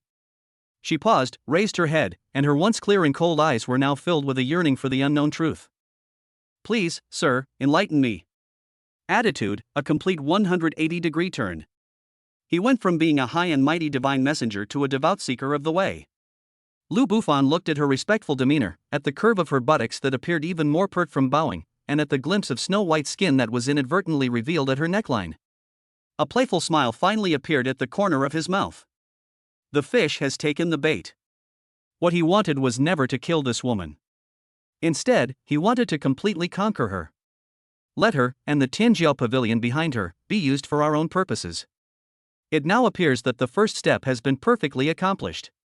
Lu Bufan put down his teacup and slowly stood up. He walked up to Baiyu, his tall figure completely enveloping her in shadow. Baiyu could clearly smell the masculine aura emanating from him, a scent mixed with a faint aroma of tea. This caused her long-frozen heart to start pounding wildly for no apparent reason. An unnatural blush appeared on her cheeks. Giving guidance is not an option. Lu Bufan's voice came from above her head, carrying an irresistible magnetism. But he reached out and gently lifted Baiyu's smooth chin with his fingers, forcing her to look up and meet his gaze. His eyes were as deep as the sea, as if they could suck in one's soul. I can give you, and your Tianjiao pavilion, a chance. A chance to truly get out of that well. Chapter 58 Ancient Secrets, Baiyu's Utter Submission. An opportunity to truly escape that well. These words, like a curse, exploded in Baiyu's mind. Her breath caught in her throat for a moment. An unprecedented, burning desire erupted from those clear, cold eyes. Get out of that well. For someone who has just realized they are a frog in a well, what could be more tempting than this statement? Gentlemen. Her voice was hoarse with excitement. Lu Bufan let go of her hand, walked back to the sofa and sat down, pouring a cup of tea for both of them. He pointed to the spot opposite. Sit down and talk. This time, Baiyu did not hesitate at all. She walked over respectfully and sat down properly on the edge of the sofa. That posture was just like that of a primary school student listening to the teacher's teachings. Lu Bufan chuckled inwardly as he looked at her obedient appearance. The best way to win a woman's heart is not to conquer her body with force, but to completely destroy her worldview with knowledge and vision, and then rebuild it for her. In your understanding of ancient martial arts, history begins 3,000 years ago, right? Lu Bufan took a sip of tea and asked casually. Baiyu nodded quickly, yes, sir. According to ancient records, 3,000 years ago, a meteorite fell from the sky, spiritual energy revived, and the ancient martial arts era began. He. Lu Bufan let out a soft laugh, a laugh full of mockery. A meteorite falling from the sky, causing a revival of spiritual energy? It's nothing more than an ancient divine war that swept across the heavens, shattering the divine realm of a powerful being. A fragment just happened to fall onto this planet.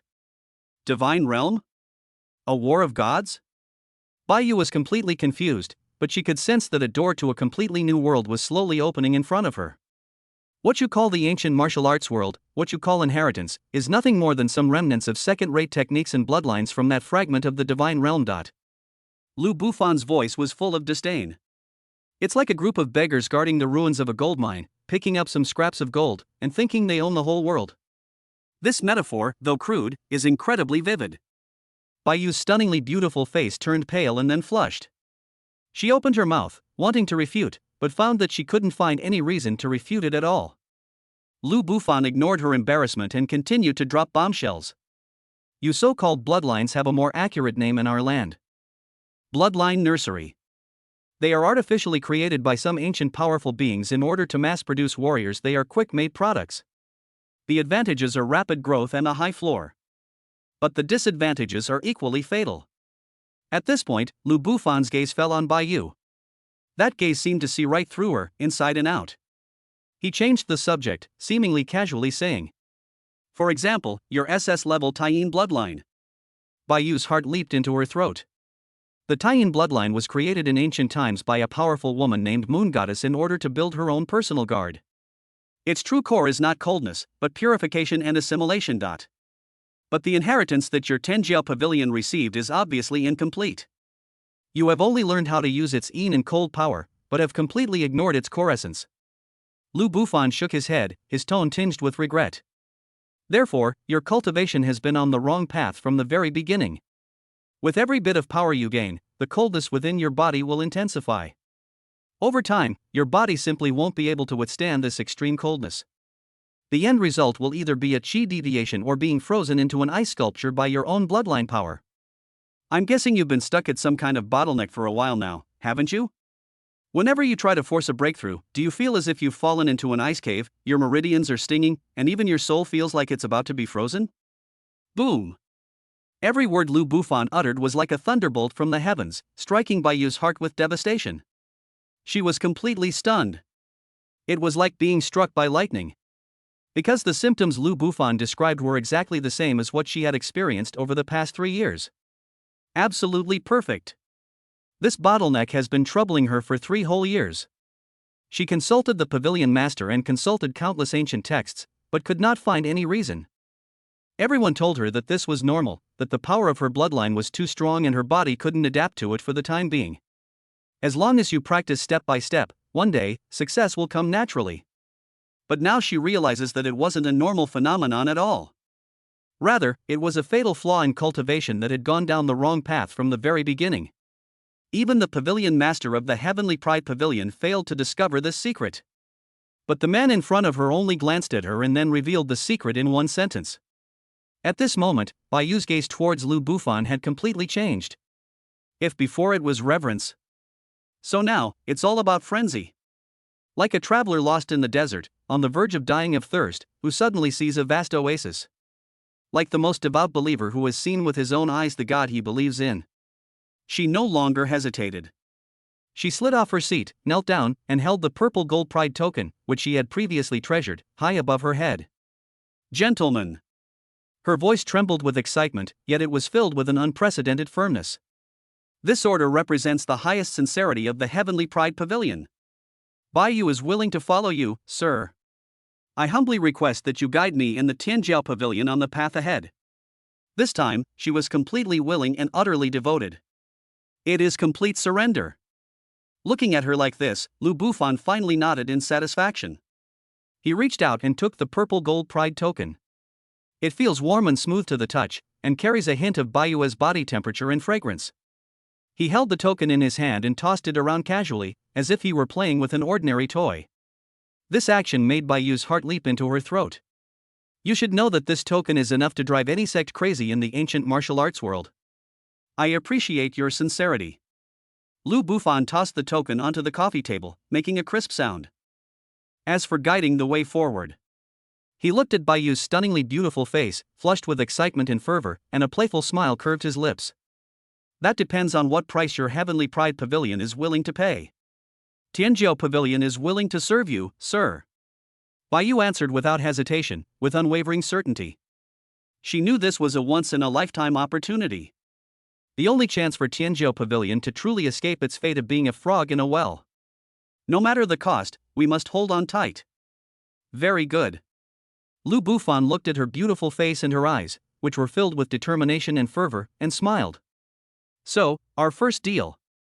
Let's start by helping you solve that little problem that's been giving you a headache for 3 years. Chapter 59: A New Deal, the True Value of the Heavenly Pride Pavilion. Very good. Lu Bufan looked at her beautiful face and her eyes, which were filled with determination and fervor, and smiled. So, our first deal. Let's start by helping you solve that little problem that's been giving you a headache for 3 years. Upon hearing the words minor trouble, Baiyu's delicate body trembled. She subconsciously thought Lu Bufan was referring to the defect in her bloodline, but she quickly realized that his words had a hidden meaning. What makes something like this trouble is no small matter. She immediately thought of the biggest variable of this trip. Sir, are you referring to the Xianming sect? Baiyu's voice tightened, and her pretty face, which had just flushed, instantly became serious again. You saw through the true nature of the Xianming sect at a glance, and crushed me so easily. Once this matter is reported back to the Tianjiao Pavilion, the Pavilion Master will surely reassess the relationship with the Xianming sect. The Xianming sect has spies in the Tianjiao Pavilion. They must already know you are in Jiangcheng and have met with me. Given their vengeful nature, they will most likely send powerful experts to hunt you down. She became more and more anxious as she spoke, her usually cool eyes filled with worry. In her view, although Lu Bufan was incredibly powerful, the Xianming sect was, after all, a third-grade sect with a 1,000-year history and profound foundation. If they really provoked that old monster who had lived for 300 years, the consequences would be unimaginable. However, Lu Bufan simply picked up his teacup and blew on the tea leaves floating on top. That leisurely posture made it seem as if he were listening to an interesting anecdote that had nothing to do with him. He lifted his eyelids and glanced at her. They're not chasing me. They're after you. The 6 simple words, however, struck by you like a thunderclap. Chasing me? She was stunned and didn't react for a moment. Even if the Xianming sect is domineering, it wouldn't dare to openly hunt down the divine envoy of the Tianjiao Pavilion, as that would be tantamount to declaring war on the Tianjiao Pavilion. Lu Bufan put down his teacup and began to explain slowly and methodically, his tone like that of a patient teacher explaining the most basic game theory to a clueless student. What is the current situation of the Xianming sect? Of the 7 royal guards they sent to Jiangcheng, I slaughtered 6 and crippled 1. I also uprooted their business operations in Jiangcheng. It's like being slapped twice in the face in front of everyone. They've completely lost face. Now, they have learned of my existence from you. A mysterious powerhouse whom they cannot see through at all, and who may even be far above the venerable realm. Lu Bufan extended a finger and gently shook it. Do you think they would dare to directly cause me trouble under these circumstances? They dare not. Because they don't know my background, they don't know who's backing me. If they act rashly, they'll kick a hornet's nest, and the entire Xianming sect will be doomed. Bai Yu was shocked to hear this, realizing that her thoughts had been completely led by Lu Bufan. This man's strength is unfathomable, and his ability to see through people's hearts and schemes is terrifying to the extreme. So, what will they do? A cold smile curled at the corners of Lu Bufan's lips. They don't dare to touch me, but they've been holding back a lot of anger and need to find a place to vent it. And you, the divine envoy of the Heavenly Pride Pavilion, happened to appear in Jiangcheng at this time and even met with me. In the eyes of the Xianming sect, you are the perfect punching bag. Killing you would have 3 advantages. Lu Bufan extended his second finger. First, make an example of me. Tell everyone in the ancient martial arts world that this is what will happen to anyone who dares to associate with me. They can't touch this dragon, but they can cut off all my claws and teeth. He then extended a third finger. Second, test them. Test the reaction of the Heavenly Pride Pavilion. If the Heavenly Pride Pavilion goes to war with them for the sake of a dead envoy, it means that the Heavenly Pride Pavilion has a very low bottom line, and we should be careful in the future. If the Heavenly Pride Pavilion only verbally condemns them and swallows its anger, it means that the Heavenly Pride Pavilion is nothing more than that, and we can be even more unscrupulous in the future. As for the third, Lu Bufan's gaze became meaningful. Killing you would make it easy to pin this dirty water on me, stirring up conflict between me and the Heavenly Pride Pavilion. Then they could sit back and watch the tigers fight, or even join forces with the Heavenly Pride Pavilion to deal with me, the murderer. Kill 3 birds with 1 stone. Insidious. Ruthless. After listening to Lu Bufan's analysis, Bai Yu's back was instantly soaked with cold sweat. Her stunningly beautiful face was completely devoid of color. She then realized with horror that from the moment she stepped into the Su family manor, she was no longer the high and mighty divine messenger, but a pawn caught in the vortex of 2 major forces. At any moment, they could be shattered to pieces. Gentlemen. Her voice trembled, and her eyes were filled with pleading as she looked at Lu Bufan. At this moment, the man who had just crushed her dignity became her only lifeline. Lu Bufan was very satisfied with her reaction. This is exactly the effect he wanted. Only by making her fully aware of her situation can we take absolute initiative in the subsequent transactions. Now, we can talk about the real deal. Lu Bufan leaned forward slightly, his deep eyes fixed on Bai Yu. The details of the transaction are very simple. I'll take care of all the pursuers who are after you. Whether it's a grandmaster or that half-dead old venerable one who comes. I assure you, you will be very safe in Jiangcheng. These words, spoken casually, exuded an undeniable air of dominance. As if slaying a grandmaster was as simple as crushing an ant, he described it. Bai Yu's heart skipped a beat. She knew that this man had the ability. Then, what do I need to give in return? She asked nervously. Lu Bufan held up 1 finger. What I want is very simple. The Heavenly Pride Pavilion needs to provide me with all detailed information on all sects of the 2nd rank or above in the ancient martial arts world. As soon as he finished speaking, Bai Yu's pupils suddenly contracted. All detailed information. She knew better than anyone what those 6 words meant. This is not simply a matter of the sect's location or its personnel composition. Instead, it includes the most core secrets of each sect. Their bloodline inheritance chart. The advantages and fatal flaws of the sect's signature martial arts technique. Conflicts and struggles between various factions within the sect. Even those scandals that only the highest levels know about and that can't be brought to light. These things are top secrets that the Tianjiao Pavilion obtained after spending over 1,000 years, planting countless spies, and sacrificing countless lives. It is the foundation upon which the Heavenly Pride Pavilion has been able to firmly hold its position as the #1 intelligence organization in the ancient martial arts world. This requirement is no longer considered unreasonable. This is practically tearing Tianjiao Pavilion down to its bare bottom. Lu Bufan just watched her quietly, without urging her. He was waiting for her answer. The air in the living room seemed to freeze once again. Bai Yu's full breasts were heaving violently. She was torn between her inner turmoil and her own conscience. Reason told her that this request was absolutely unacceptable. Once you agree, it's like handing over the lifeline of the entire Tianjiao Pavilion to this man. But the words Lu Bufan had said earlier came back to her mind. 1. A real chance to get out of that well. Compared to this opportunity, what are those so-called top secrets? They're just a few glowing stones at the bottom of a well. The man before me can offer me the entire starry sky. Thinking of this, the struggle in Bai Yu's eyes vanished instantly. Instead, there was an unprecedented and resolute determination. Without the slightest hesitation, she abruptly raised her head and looked directly into Lu Bufan's eyes. Okay. I agree. I can contact the pavilion master right now and guarantee with my life that I can persuade her to hand over all the information to you, sir. She believed that once the pavilion master learned about the ancient secrets of the fragments of the divine realm and the bloodline nursery, he would definitely make the same choice as her. However, Lu Bufan waved his hand to stop her. No. No need to contact your sect leader. He looked into Bai Yu's eyes, which were shining brightly with excitement, and a mysterious smile appeared on his lips. Use your own channels, in your own name, to secretly obtain this information. Furthermore, before you have enough strength to protect yourself, do not let your sect leader know all the secrets between us. These words stunned Bai Yu once again. She didn't understand why. Lu Bufan looked at her calmly, his gaze seemingly able to see through everything. The human heart is the most complex thing. When a king discovers a secret passage to the realm of the gods, do you think she would be willing to share it with others? Even if that person was her most trusted messenger. Bai Yu's heart sank suddenly. She instantly understood what Lu Bufan meant. This is a test for her, but also a form of protection. Before she has the power to overturn the table, she shouldn't reveal her biggest trump card.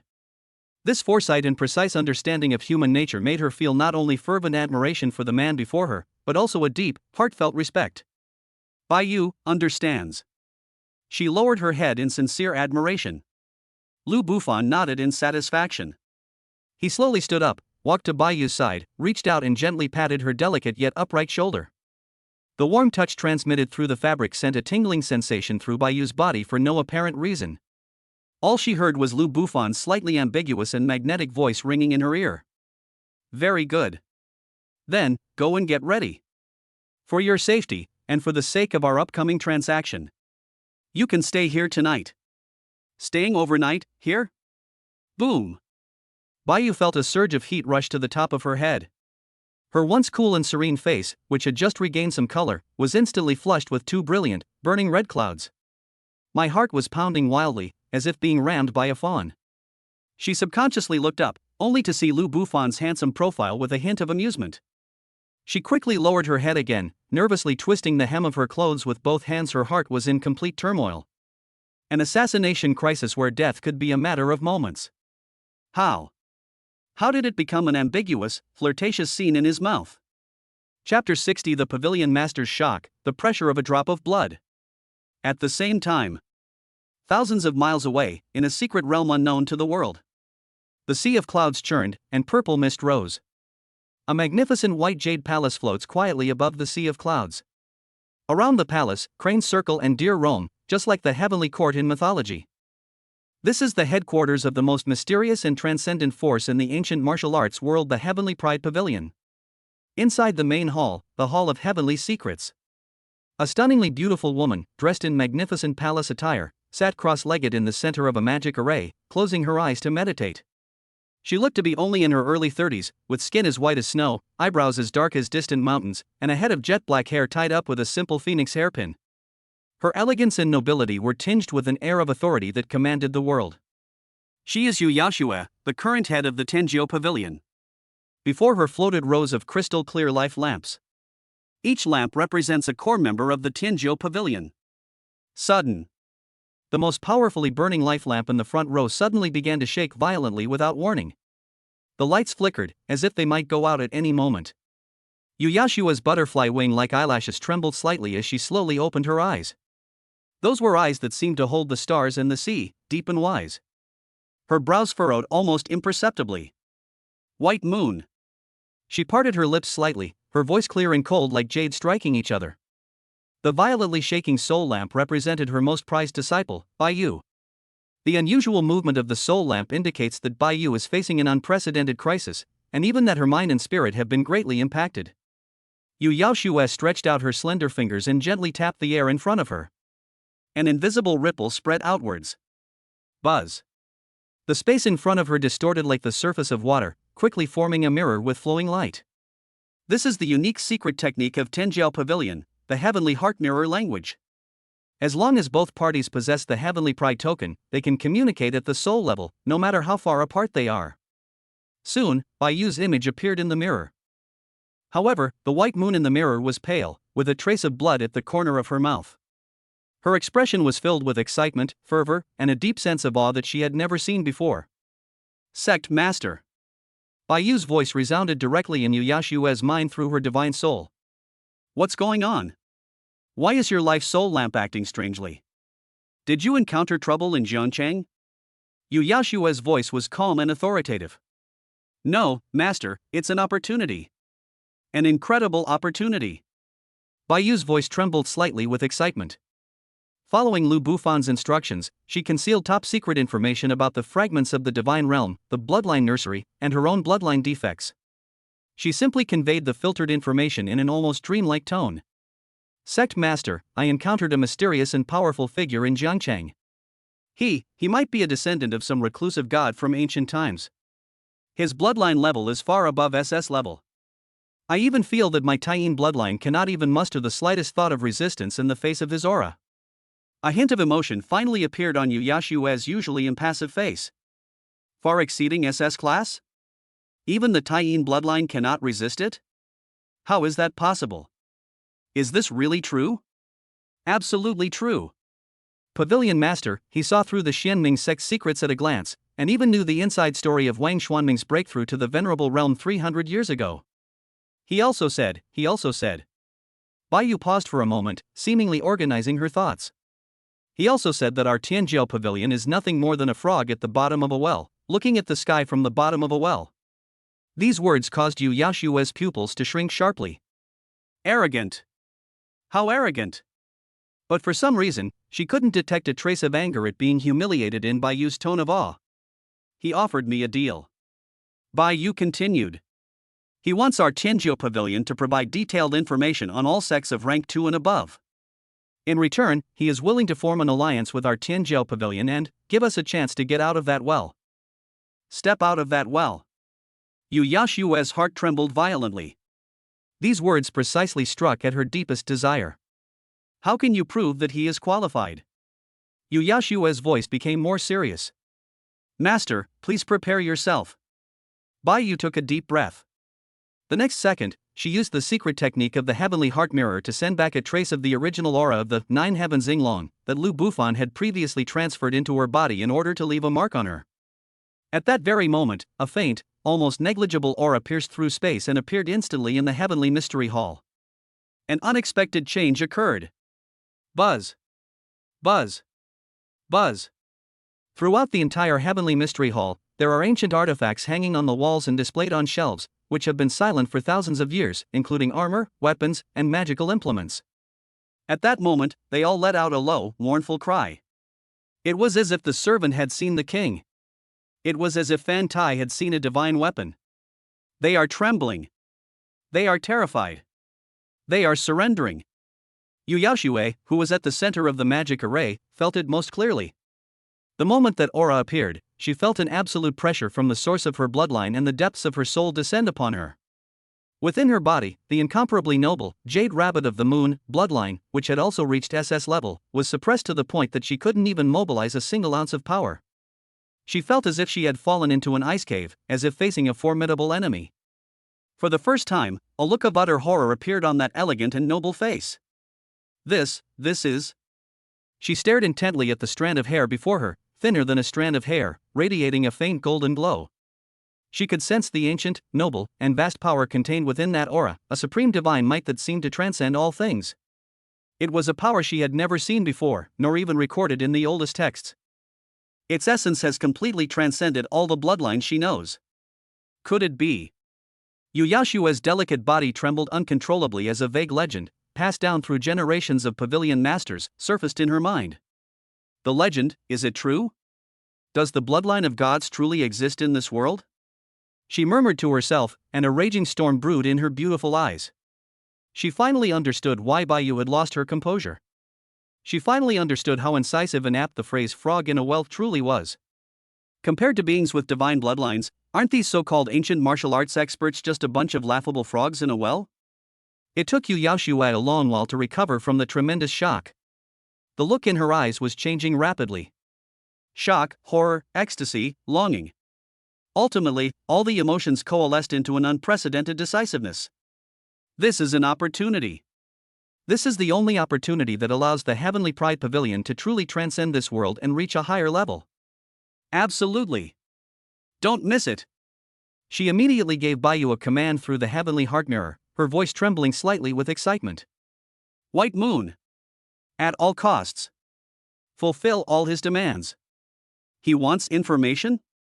Give him information. He wants whatever he wants? Give him whatever he wants. Even if he wants the entire Heavenly Pride Pavilion, give it to him.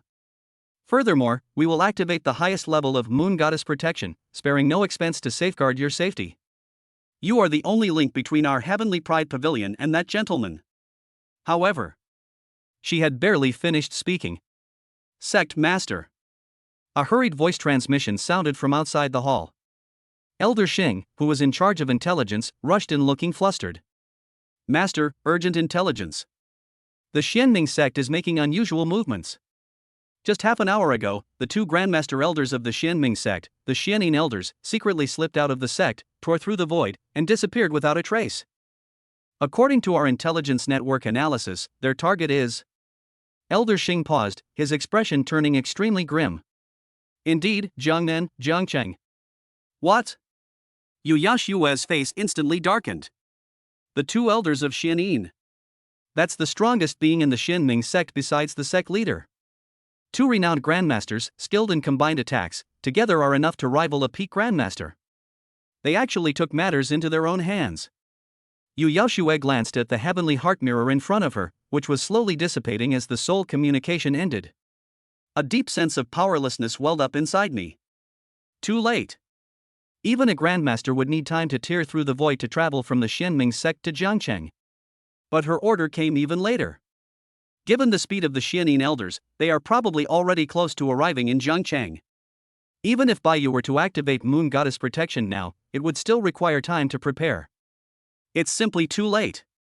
Yu Yaoshua slowly closed her eyes, and when she opened them again, all that remained in her eyes was icy coldness. She gazed into the distance, towards Jiangcheng, and sighed softly. White Moon. From now on, you can only hope for the best. I hope that the gentleman with divine blood is truly as you say. You can create miracles. Chapter 61: The Defects of the Taiyin Bloodline. The night is getting darker. Inside a detached villa in the Su family manor in Jiangcheng.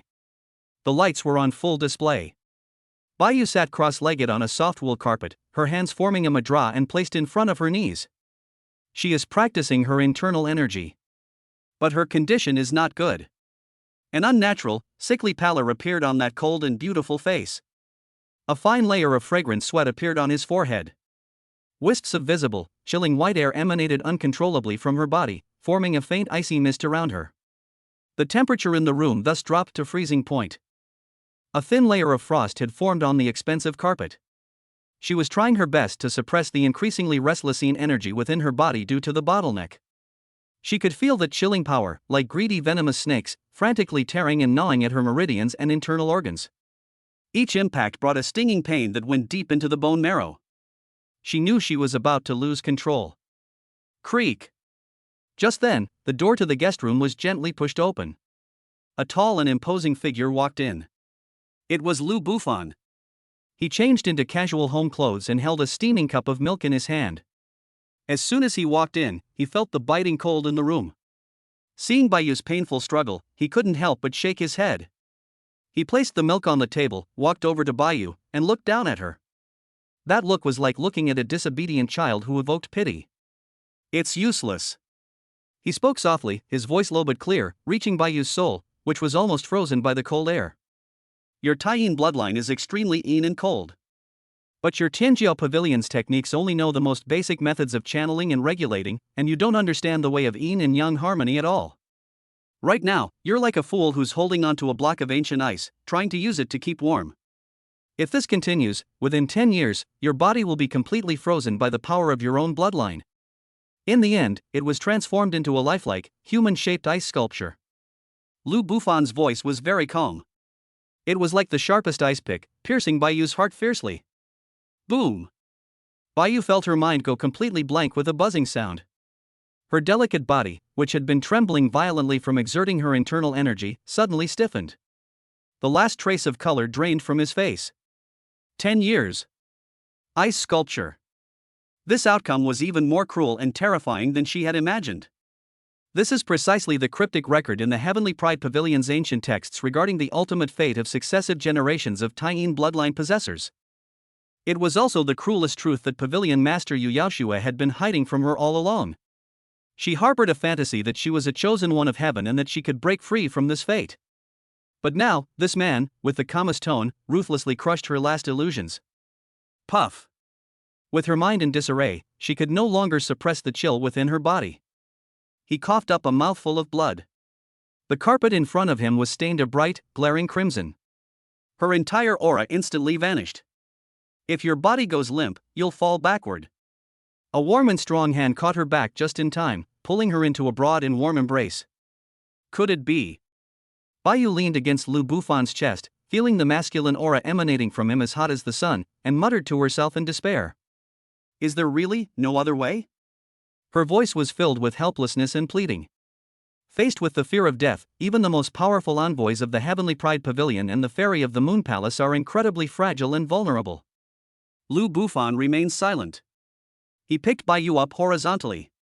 Bayu exclaimed in surprise and instinctively reached out her arms to hug his neck. Her soft, full body pressed tightly against his chest. Through the thin fabric of his clothes, she could clearly feel his muscles, as hard as steel, and his body temperature, as hot as a furnace. Lou Buffon carried her to the sofa in the room, and then gently placed her on the sofa. He did not leave. Instead, he knelt on one knee in front of the sofa. This position allowed his line of sight to be perfectly aligned with Bayu's as she lay on the sofa. He reached out and gently stroked her cheek, which had become cold and slippery due to the chill, with his warm fingertips. The movement was incredibly gentle and incredibly ambiguous. It's like caressing a piece of the most precious porcelain. Bayu froze. She could feel the warmth of Lou Buffon's fingertips flowing through her skin, continuously penetrating her limbs and bones, dispelling the excruciating chill that had been causing her unbearable pain. The feeling was so good that she couldn't help but want to moan out loud. Her clear, cool eyes were veiled with a misty, hazy light. Just then, Lou Buffon leaned down and whispered in her ear. The hot, masculine scent sprayed onto her earlobes, instantly turning her sensitive earlobes as red as if they were about to bleed. All they heard was his hoarse voice, filled with intense allure, a voice only the two of them could hear, as he spoke slowly. There is a solution. And it's very simple. Her heart was pounding like a drum. Her once cool and beautiful face was now completely swallowed by the rosy glow of the sunset. She was in a state of unprecedented mental turmoil. Just as she was extremely conflicted and at a loss. Lou Buffon suddenly stopped. He slowly straightened up, his deep eyes gazing out the window at the dark night sky. The curve of his lips became increasingly intriguing. Almost at the same time, two chilling yet powerful auras, like two unsheathed swords, descended from the sky. In an instant, the entire Su family manor was locked on. That aura belonged to a true grandmaster. And there are two of them. It seems. Lou Buffon's smile deepened. Your guest has arrived. The words had barely left his mouth. Two ghostly black figures landed silently on the lawn in the center of the manor. A chilling laugh, accompanied by a sinister killing intent, echoed through the silent night sky. By you, the holy maiden of the heavenly pride pavilion. We, the two elders of Xianyin, have come on the orders of our sect leader to invite you to the Xianming sect as a guest. Chapter 62 The Xianming sect's kill order, the Grandmaster arrives. Chapter 62 The Xianming sect's kill order, the Grandmaster arrives. By you, the holy maiden of the heavenly pride pavilion. We, the two elders of Xianyin, have come on the orders of our sect leader to invite you to the Xianming sect as a guest. A chilling laugh, like the hooting of an owl, echoed through the silent manor. Two dark figures, one fat and one thin, stood silently in the center of the lawn, like two ghosts crawling out of hell. They did nothing. Just by standing there, the two completely different yet equally cold and domineering Grandmaster auras crashed down like two invisible mountains. Boom! At this moment, the air in the entire Su family manor seemed to have been sucked out. All the Su family guards on patrol, regardless of their cultivation level, suddenly froze. They felt as if they had been thrown into an ice cave that had stood for millennia, or as if they had been poured with tons of cement, and they didn't even have the strength to move a finger. Those who were slightly weaker collapsed to their knees with a thud, their faces turning purple and their eyes almost popping out of their sockets. This is a Grandmaster. In the world of ancient martial arts, he truly stands at the very top. With a single thought, one can suppress the entire scene. Inside the villa's guest rooms, Baiyu's heart, which had been pounding wildly because of Lu Bufan's ambiguous words, sank to the bottom in an instant. She struggled to break free from Lu Bufan's embrace, the last trace of blush fading from her face, leaving only a solemn and cold expression. They still came.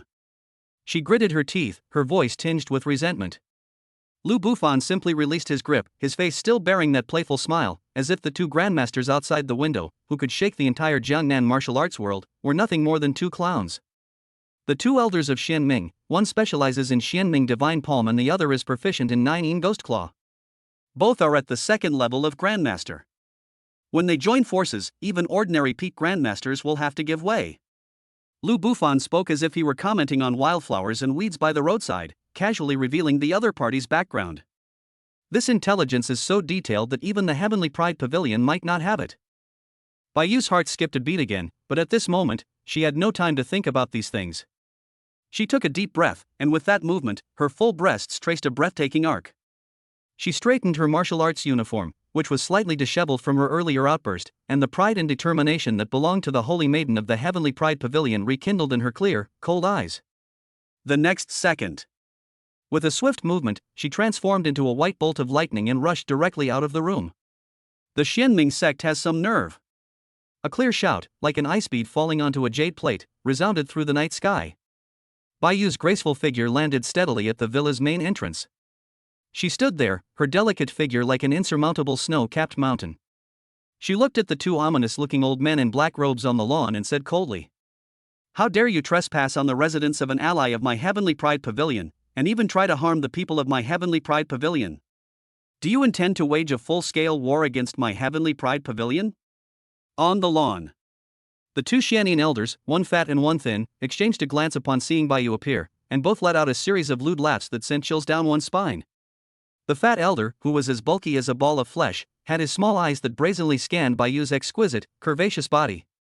Especially striking were her chest heaving violently with anger, and her long, straight, beautiful legs, which appeared exceptionally long and straight beneath her pristine white martial arts uniform.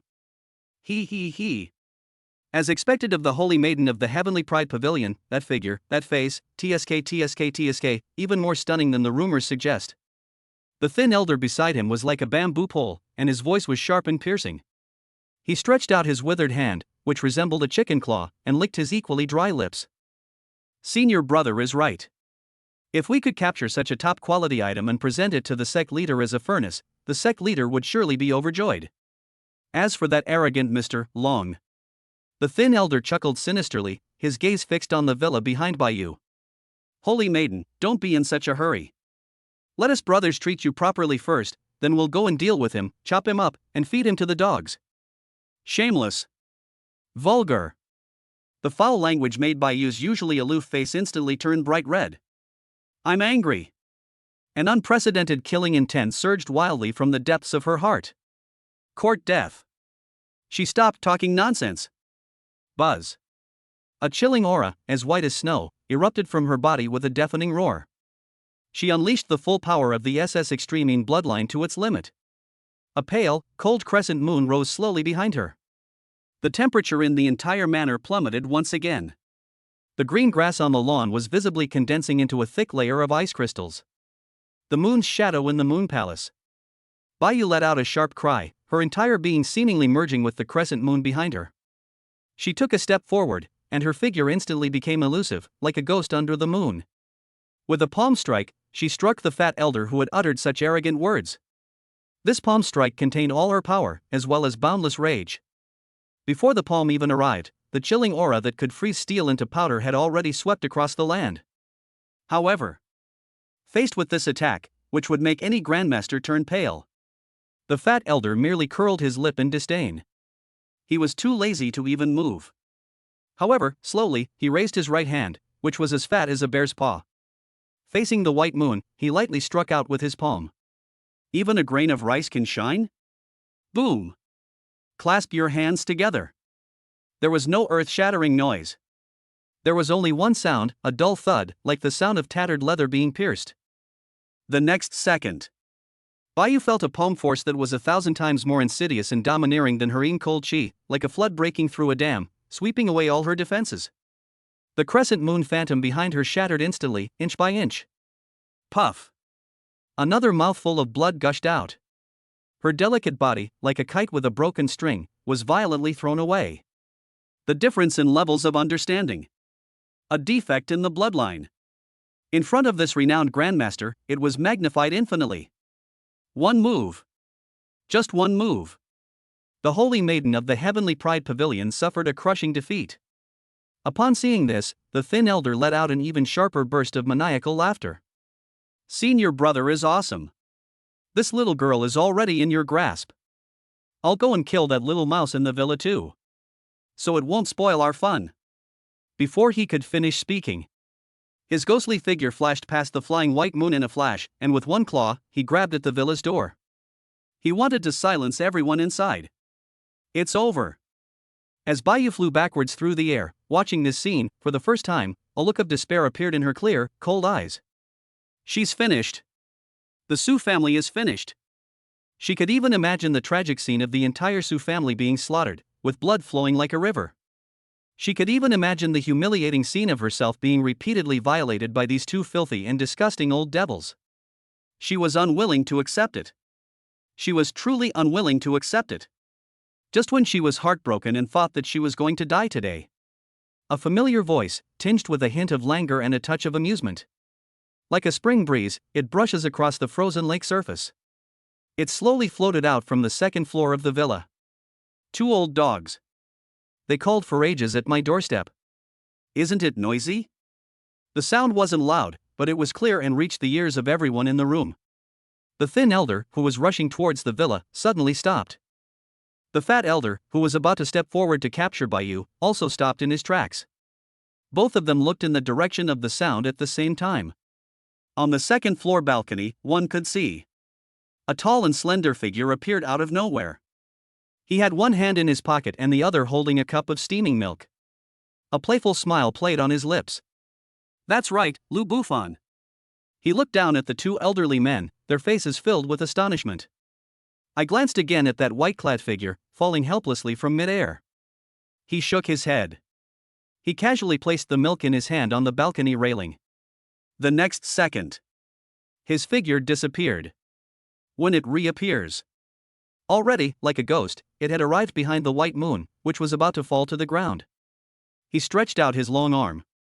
Without leaning too far, he embraced that soft, delicate waist that seemed too fragile to grasp. He gently and steadily brought her into his arms. The movements were fluid and graceful, full of an indescribable elegance and intimacy. Bayu's cold, delicate body crashed into an embrace as warm as a fireplace. A powerful yet reassuring masculine aura instantly enveloped her. Her heart, already plunged into the abyss, was cold and filled with despair. At this moment, surprisingly, things settled down. She subconsciously looked up and saw a handsome profile with sharp features. And a pair of eyes, as deep as the stars. On the lawn, The two elders of Xianin looked at the young man who had suddenly appeared and staged a hero saves the damsel in distress scene right in front of them. I was taken aback at first.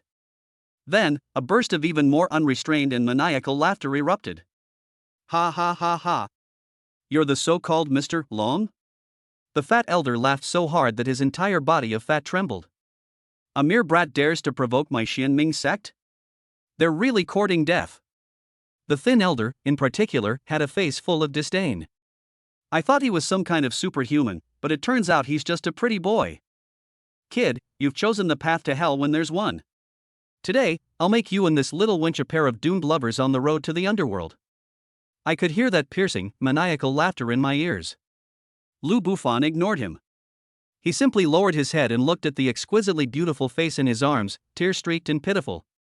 He gently wiped away the blood from the corner of her mouth with his warm palm. Then, in a gentle voice that only the two of them could hear, he whispered in her ear. Watch closely. This is the powerful, grandmaster of the ancient martial arts world in your eyes. In front of me. They don't even deserve to be dogs. Chapter 63. One breath, one finger. In front of me. They don't even deserve to be dogs. Lu Bufan's voice was soft, yet it was like a reassuring pill, instantly calming all of Bayu's fear and unease. She leaned against his warm and domineering embrace, feeling the warmth from his hands and the masculine aura so close to her. A blush involuntarily rose on her pale, pretty face. She forgot the pain, forgot the danger, and just stared at the man, mesmerized. However, these outrageously arrogant words thoroughly enraged the two Xianyin elders on the other side. You little beast. You're asking for it. The fat elder's small eyes, squeezed into slits by his fat, shot out a venomous glint. He could no longer contain himself. Let me show you the methods of my Xianming sect. Mysterious darkness, divine palm. A furious roar. The fat elder's bulky body suddenly trembled. His black robe billowed and billowed even without wind. He slapped Lu Bufan with a palm strike from a distance. Buzz. A chilling wind howled. Ghosts wailed and wolves howled. A chilling palm force, several times stronger than before, surged forth from his palm. The palm force rapidly condensed in mid-air. It actually transformed into a gigantic skull, the size of a millstone, entirely black, radiating endless resentment and death. The skull, with its empty eye sockets, had two balls of eerie green will-o'-the-wisp burning inside. It opened its blood-red maw and let out a silent roar that could tear a person's soul apart. It carried a terrifying aura that could drag everything into the deepest hell. With a whoosh, it bit down on Lu Bufan and Baiyu. This palm strike is his signature move. It was a vicious killing move that he forged using countless living souls. There were at least 8, if not 10, grandmasters who died from this palm strike. He wanted to smash this arrogant brat in front of him, along with the beauty in his arms, into a bloody pulp. Faced with this earth-shattering blow, Baiyu paled and instinctively clutched Lu Bufan's clothes. Although she knew Lu Bufan was very strong, the power of this palm strike had exceeded her expectations. However, Lu Bufan didn't even lift his eyelids. He didn't even loosen his grip on Baiyu's slender waist. It was as if that terrifying skull, capable of changing the color of mountains and rivers and eclipsing the sun and moon, simply did not exist in his eyes. He simply raised his head, completely at ease. Facing that skull, which was already inches away, its gaping maw wide open. Gently, I blew a breath. Call. This breath was blown very lightly. Very casual. It's like blowing away a speck of dust that has fallen onto the pages of a book. The breath contained a faint, almost invisible, golden aura. That was the primordial dragon flame belonging to the 9 heavens responding dragon. The next second, an extremely bizarre scene unfolded. That seemingly faint wisp of golden energy drifted gently and landed on the head of that menacing giant skull. Then, that was the end of it. There was no explosion. There was no loud noise. There wasn't even a trace of energy collision. That was a terrifying skull formed from pure Xianming palm force and countless vengeful spirits.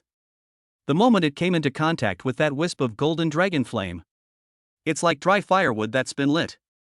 It's like snow that has been exposed to the scorching sun. Silently, from the inside out, it begins to burn and melt. Less than half a second. That enormous skull was enough to make any grandmaster's scalp tingle.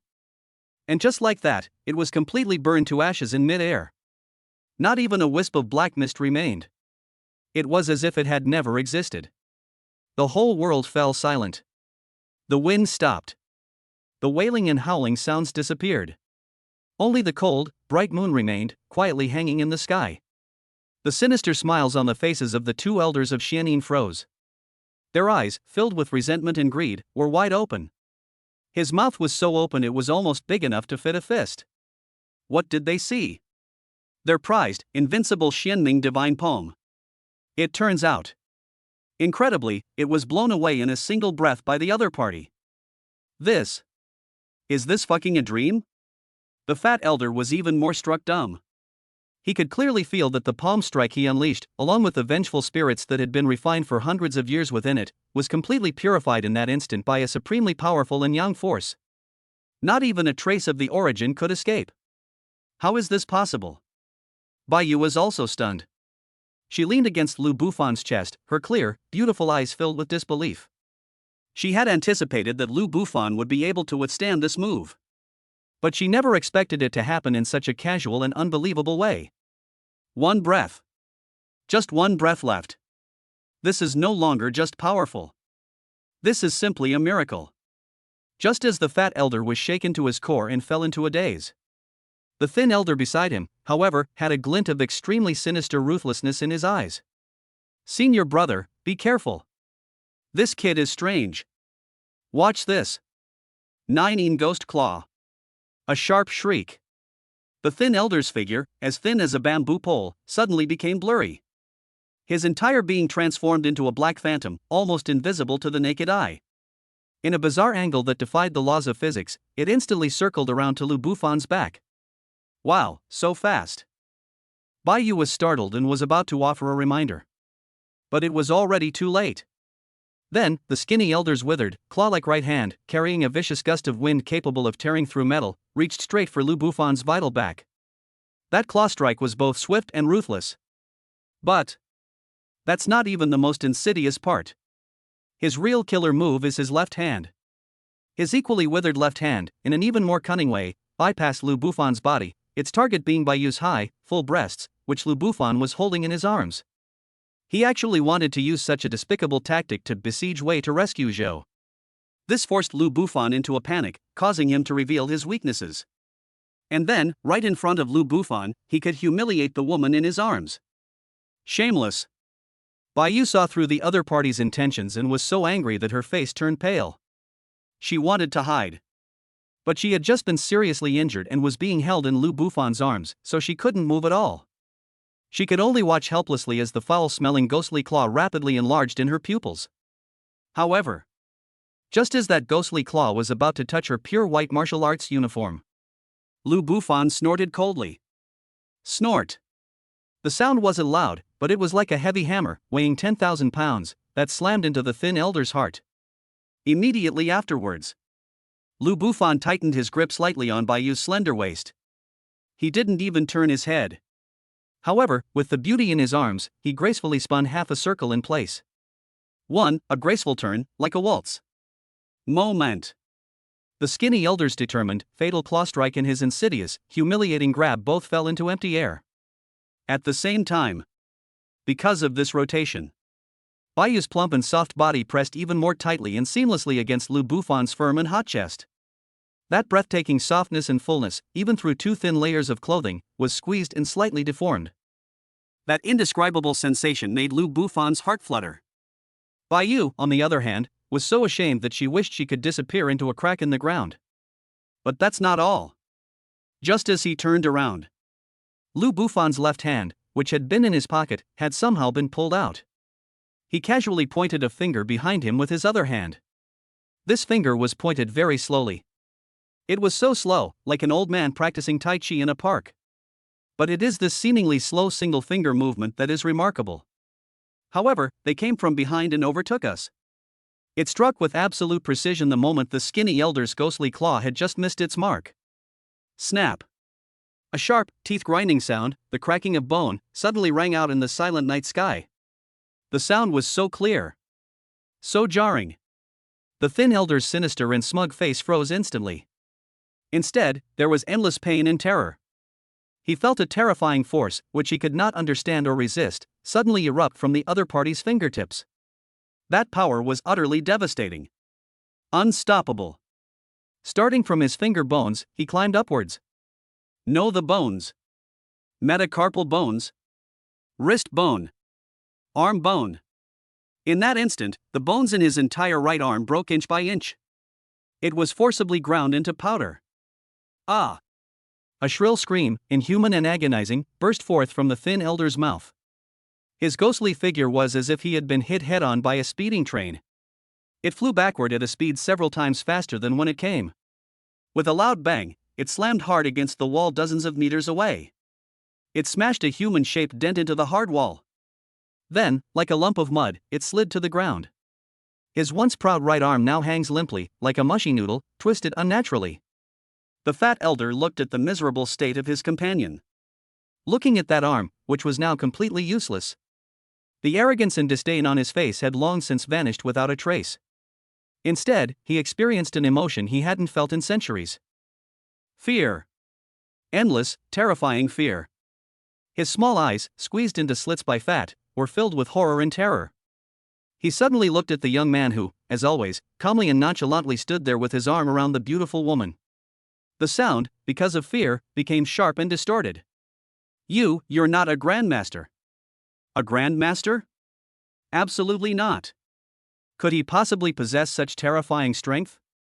Who are you? Lu Bufan released the soft, fragrant body in his arms.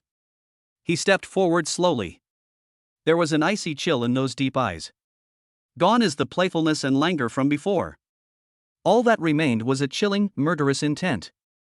Who I am.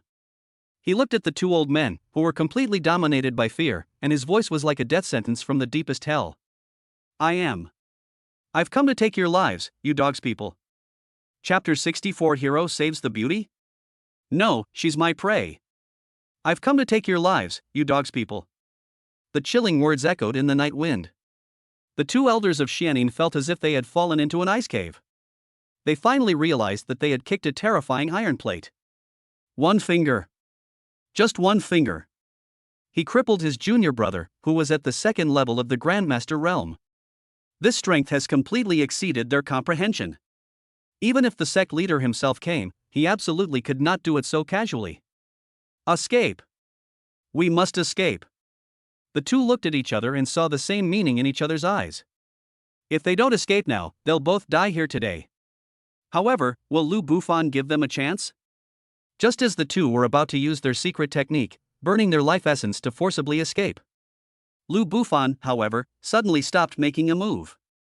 He turned around and looked behind him at Bai Yu, who was gazing at him with a complex look that was a mixture of worship, adoration, and fervor. He reached out and, once again, gently stroked her smooth, slightly flushed face with his warm fingertips. Then, in an unquestionable and domineering tone, he loudly announced it in front of the two elders of Xianin. These two people are my prey. He paused, his deep, ocean-like eyes fixed intently on Bai Yu. He added, word by word. And you are mine too. Boom. This sentence is more impactful than any of the previous ones. Bai Yu's delicate body trembled violently. She felt as if her heart had been struck hard by a gentle lightning bolt. My whole body is numb. The blush that had just faded from her face returned instantly, like a fiery sunset, sweeping across her entire, cool and beautiful face. Even her snow-white neck and delicate collarbone were tinged with an alluring pink. Prey? Me too, yours? What a domineering and powerful declaration this is. If it were any other man, would he dare to say such frivolous and disrespectful things to her? She had already turned him into an ice sculpture with a single palm strike. But these words came from the mouth of the man in front of me. She felt not offended in the slightest. Instead, a feeling of unprecedented, unusual sweetness and security welled up inside me. It was as if, from this moment on, everything about her joys and sorrows, her life and death, her honor and disgrace has found its place. They were all firmly protected under the wings of this man. This feeling captivated her, it made her infatuated. It made her willingly succumb to it. However, this time, he openly flirted with them in front of them and declared that he regarded them as prey. This caused the two elders of Xianin to feel immense humiliation. Arrogant. The fat elder let out a furious roar. Kid! You really think you've got us cornered? Today, even if my fellow disciples and I die here, we will drag you down with us. Junior brother. Make your move. At a single command. A flash of mad determination simultaneously appeared in their eyes. They looked at each other, and without hesitation, bit their tongues at the same time. Puff! 2 mouthfuls of crimson blood, containing their primordial power, sprayed out. Forbidden technique of the mysterious netherworld. Blood demon disintegration. At the same time, the two of them let out a shrill roar. The 2 mouthfuls of blood essence transformed into 2 strange, blood-red runes in mid-air, which suddenly imprinted back onto their own crowns. Boom! Boom! 2 powerful, ferocious auras, several times stronger than before, erupted from their bodies. Their bodies swelled up rapidly, like inflated balloons. On his skin, blood-red cracks, like a spider web, appeared. A destructive, violent energy was frantically accumulating within them. They actually decided to self-destruct. 2 Grandmasters self-destruct. Its power is enough to raise everything within a radius of several miles to the ground. The entire Su family manor will cease to exist. The underground monitoring room of the manor, the main villa. Su Qingxue and Qin Banruo were staring nervously at the monitor screen. They saw everything that happened outside clearly. When they saw Lu Bufan cripple a grandmaster with a single finger, their hearts were filled with awe and pride. But at this moment, when he saw those 2 old men, who were inflating like inflatable dolls, he was struck by their beauty. The 2 women's hearts instantly jumped into their throats again. Oh no! They're about to self-destruct. Qin Banruo exclaimed in surprise. Her face, which had just regained its color, was filled with worry. Extraordinary! Su Qingxue was so nervous that she clenched her hands tightly together. The knuckles were somewhat white from exertion. Although she had absolute faith in her man. But that was the mutual destruction of 2 grandmasters. On the lawn, Lu Bufan looked at the 2 Xianyin elders, whose auras were increasing exponentially. His face, however, showed no trace of seriousness. He simply shook his head. The corners of his mouth even curled up in a look of utter disdain and sarcasm. Trying to self-destruct in front of me? You don't even have the right to detonate yourselves. The words had barely left his mouth. He slowly raised his right hand. Then, facing the sky. Facing the 2 Xianyin elders, who were about to reach the critical point of explosion. Gently, with a single grasp. The movement was very gentle. Very casual. It's like holding a pebble in your palm. However, this is it, just a gentle squeeze. In an instant, an unexpected change occurred.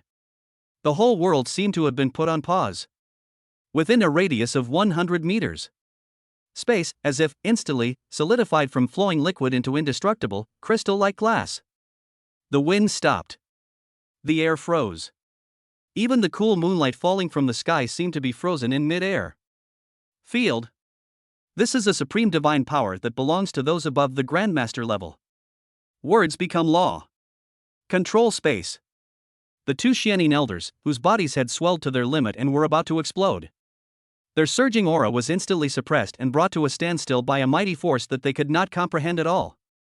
The surging, magma-like blood and chi within them, about to erupt, were forcefully suppressed. They discovered this to their horror. I can't move. Don't say it, or you'll blow yourself up. They can't even move a finger or blink an eye now. They were like 2 pitiful insects sealed in amber. They could only watch helplessly as that god-like man controlled everything they had, including their lives. This moment. Whether it's the white moon that's so close at hand, or, in the monitoring room, Su Qingxue and Qin Banruo watched the battle with bated breath. Or perhaps, those Su family guards who were so overwhelmed by the pressure that they knelt on the ground and had just caught their breath. Everyone who saw this scene. Everyone was stunned. Their mouths opened wide without them even realizing it. Their pupils contracted violently. Their minds were blank. Only one shared thought remained. This. What kind of divine skill is this? Words become law. Take control of space. Is this still a power that humans can possess? Lu Bufan, holding his hands, quietly watched the 2 Xianyin elders, who were imprisoned in place, unable to move, their eyes filled with endless fear and despair. The posture was like watching two chicks whose necks had been grabbed. He tilted his head slightly and asked calmly. The voice was like the final judgment of a god. Now, do you still want to self-destruct? Chapter 65 Annihilation with a single finger, shocking the entire audience. Now, do you still want to self-destruct? Lu Bufan's voice was so calm, it was as if he were asking, have you eaten? But this calm voice, when it fell into the ears of the Xianin elders, was more terrifying than the whispers of demons in the deepest part of the Nine Nether Hell. Self-destruction? They can't even move their little finger now. The energy within his body was firmly imprisoned by an incomprehensible and irresistible mighty force. Like two venomous snakes encased in ancient ice, everything except their thoughts fell into absolute stillness. Fear. A fear they hadn't experienced in centuries, a fear originating from the deepest part of their souls, instantly overwhelmed all their reason like a floodgate being opened. They looked at the young man, who stood with his hands behind his back, his eyes indifferent, like a god looking down on ants.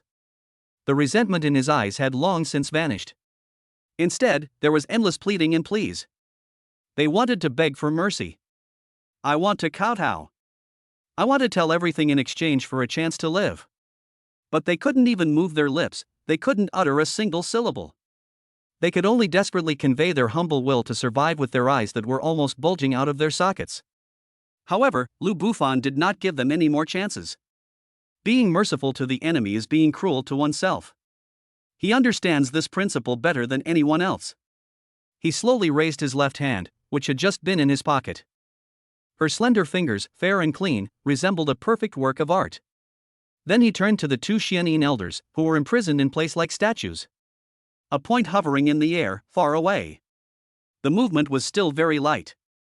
Very casual. There were no spectacular sound and light effects. There was no terrifying, world-destroying pressure. Only two streaks of golden light, thinner than a strand of hair and almost imperceptible, flashed past his fingertips. The light was so fast that it exceeded the limits of vision. Silently, it penetrated the barriers of space. With perfect precision, it penetrated the bald brows of the two Xianin elders. Puff. Puff. Two soft sounds, like bubbles bursting, rang out. The two Xianin elders, whose bodies were still in an bloated state, suddenly stiffened. Their eyes, filled with extreme fear and pleading, froze instantly. The light in his eyes, like a candle flame extinguished by a strong wind, dimmed and went out rapidly at a speed visible to the naked eye. Finally, it turned into a deathly gray-white expanse. Life cut off. Lu Bufan loosened his grip on his right hand, which he had been holding loosely. Buzz. The invisible domain that had enveloped the entire manor and imprisoned space and moonlight vanished instantly. The night breeze began to blow again. The air began to flow again.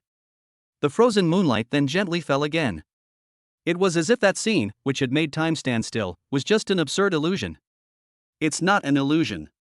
Because, with the removal of spatial constraints, the two corpses of the Xianin elders, still in the bloated position they were in before their self-destruction, looked like two wooden stakes with their spines removed. It fell straight backward. Bang! Bang! Two muffled thuds. Two plumes of dust were stirred up. They just lay there on the cold grass.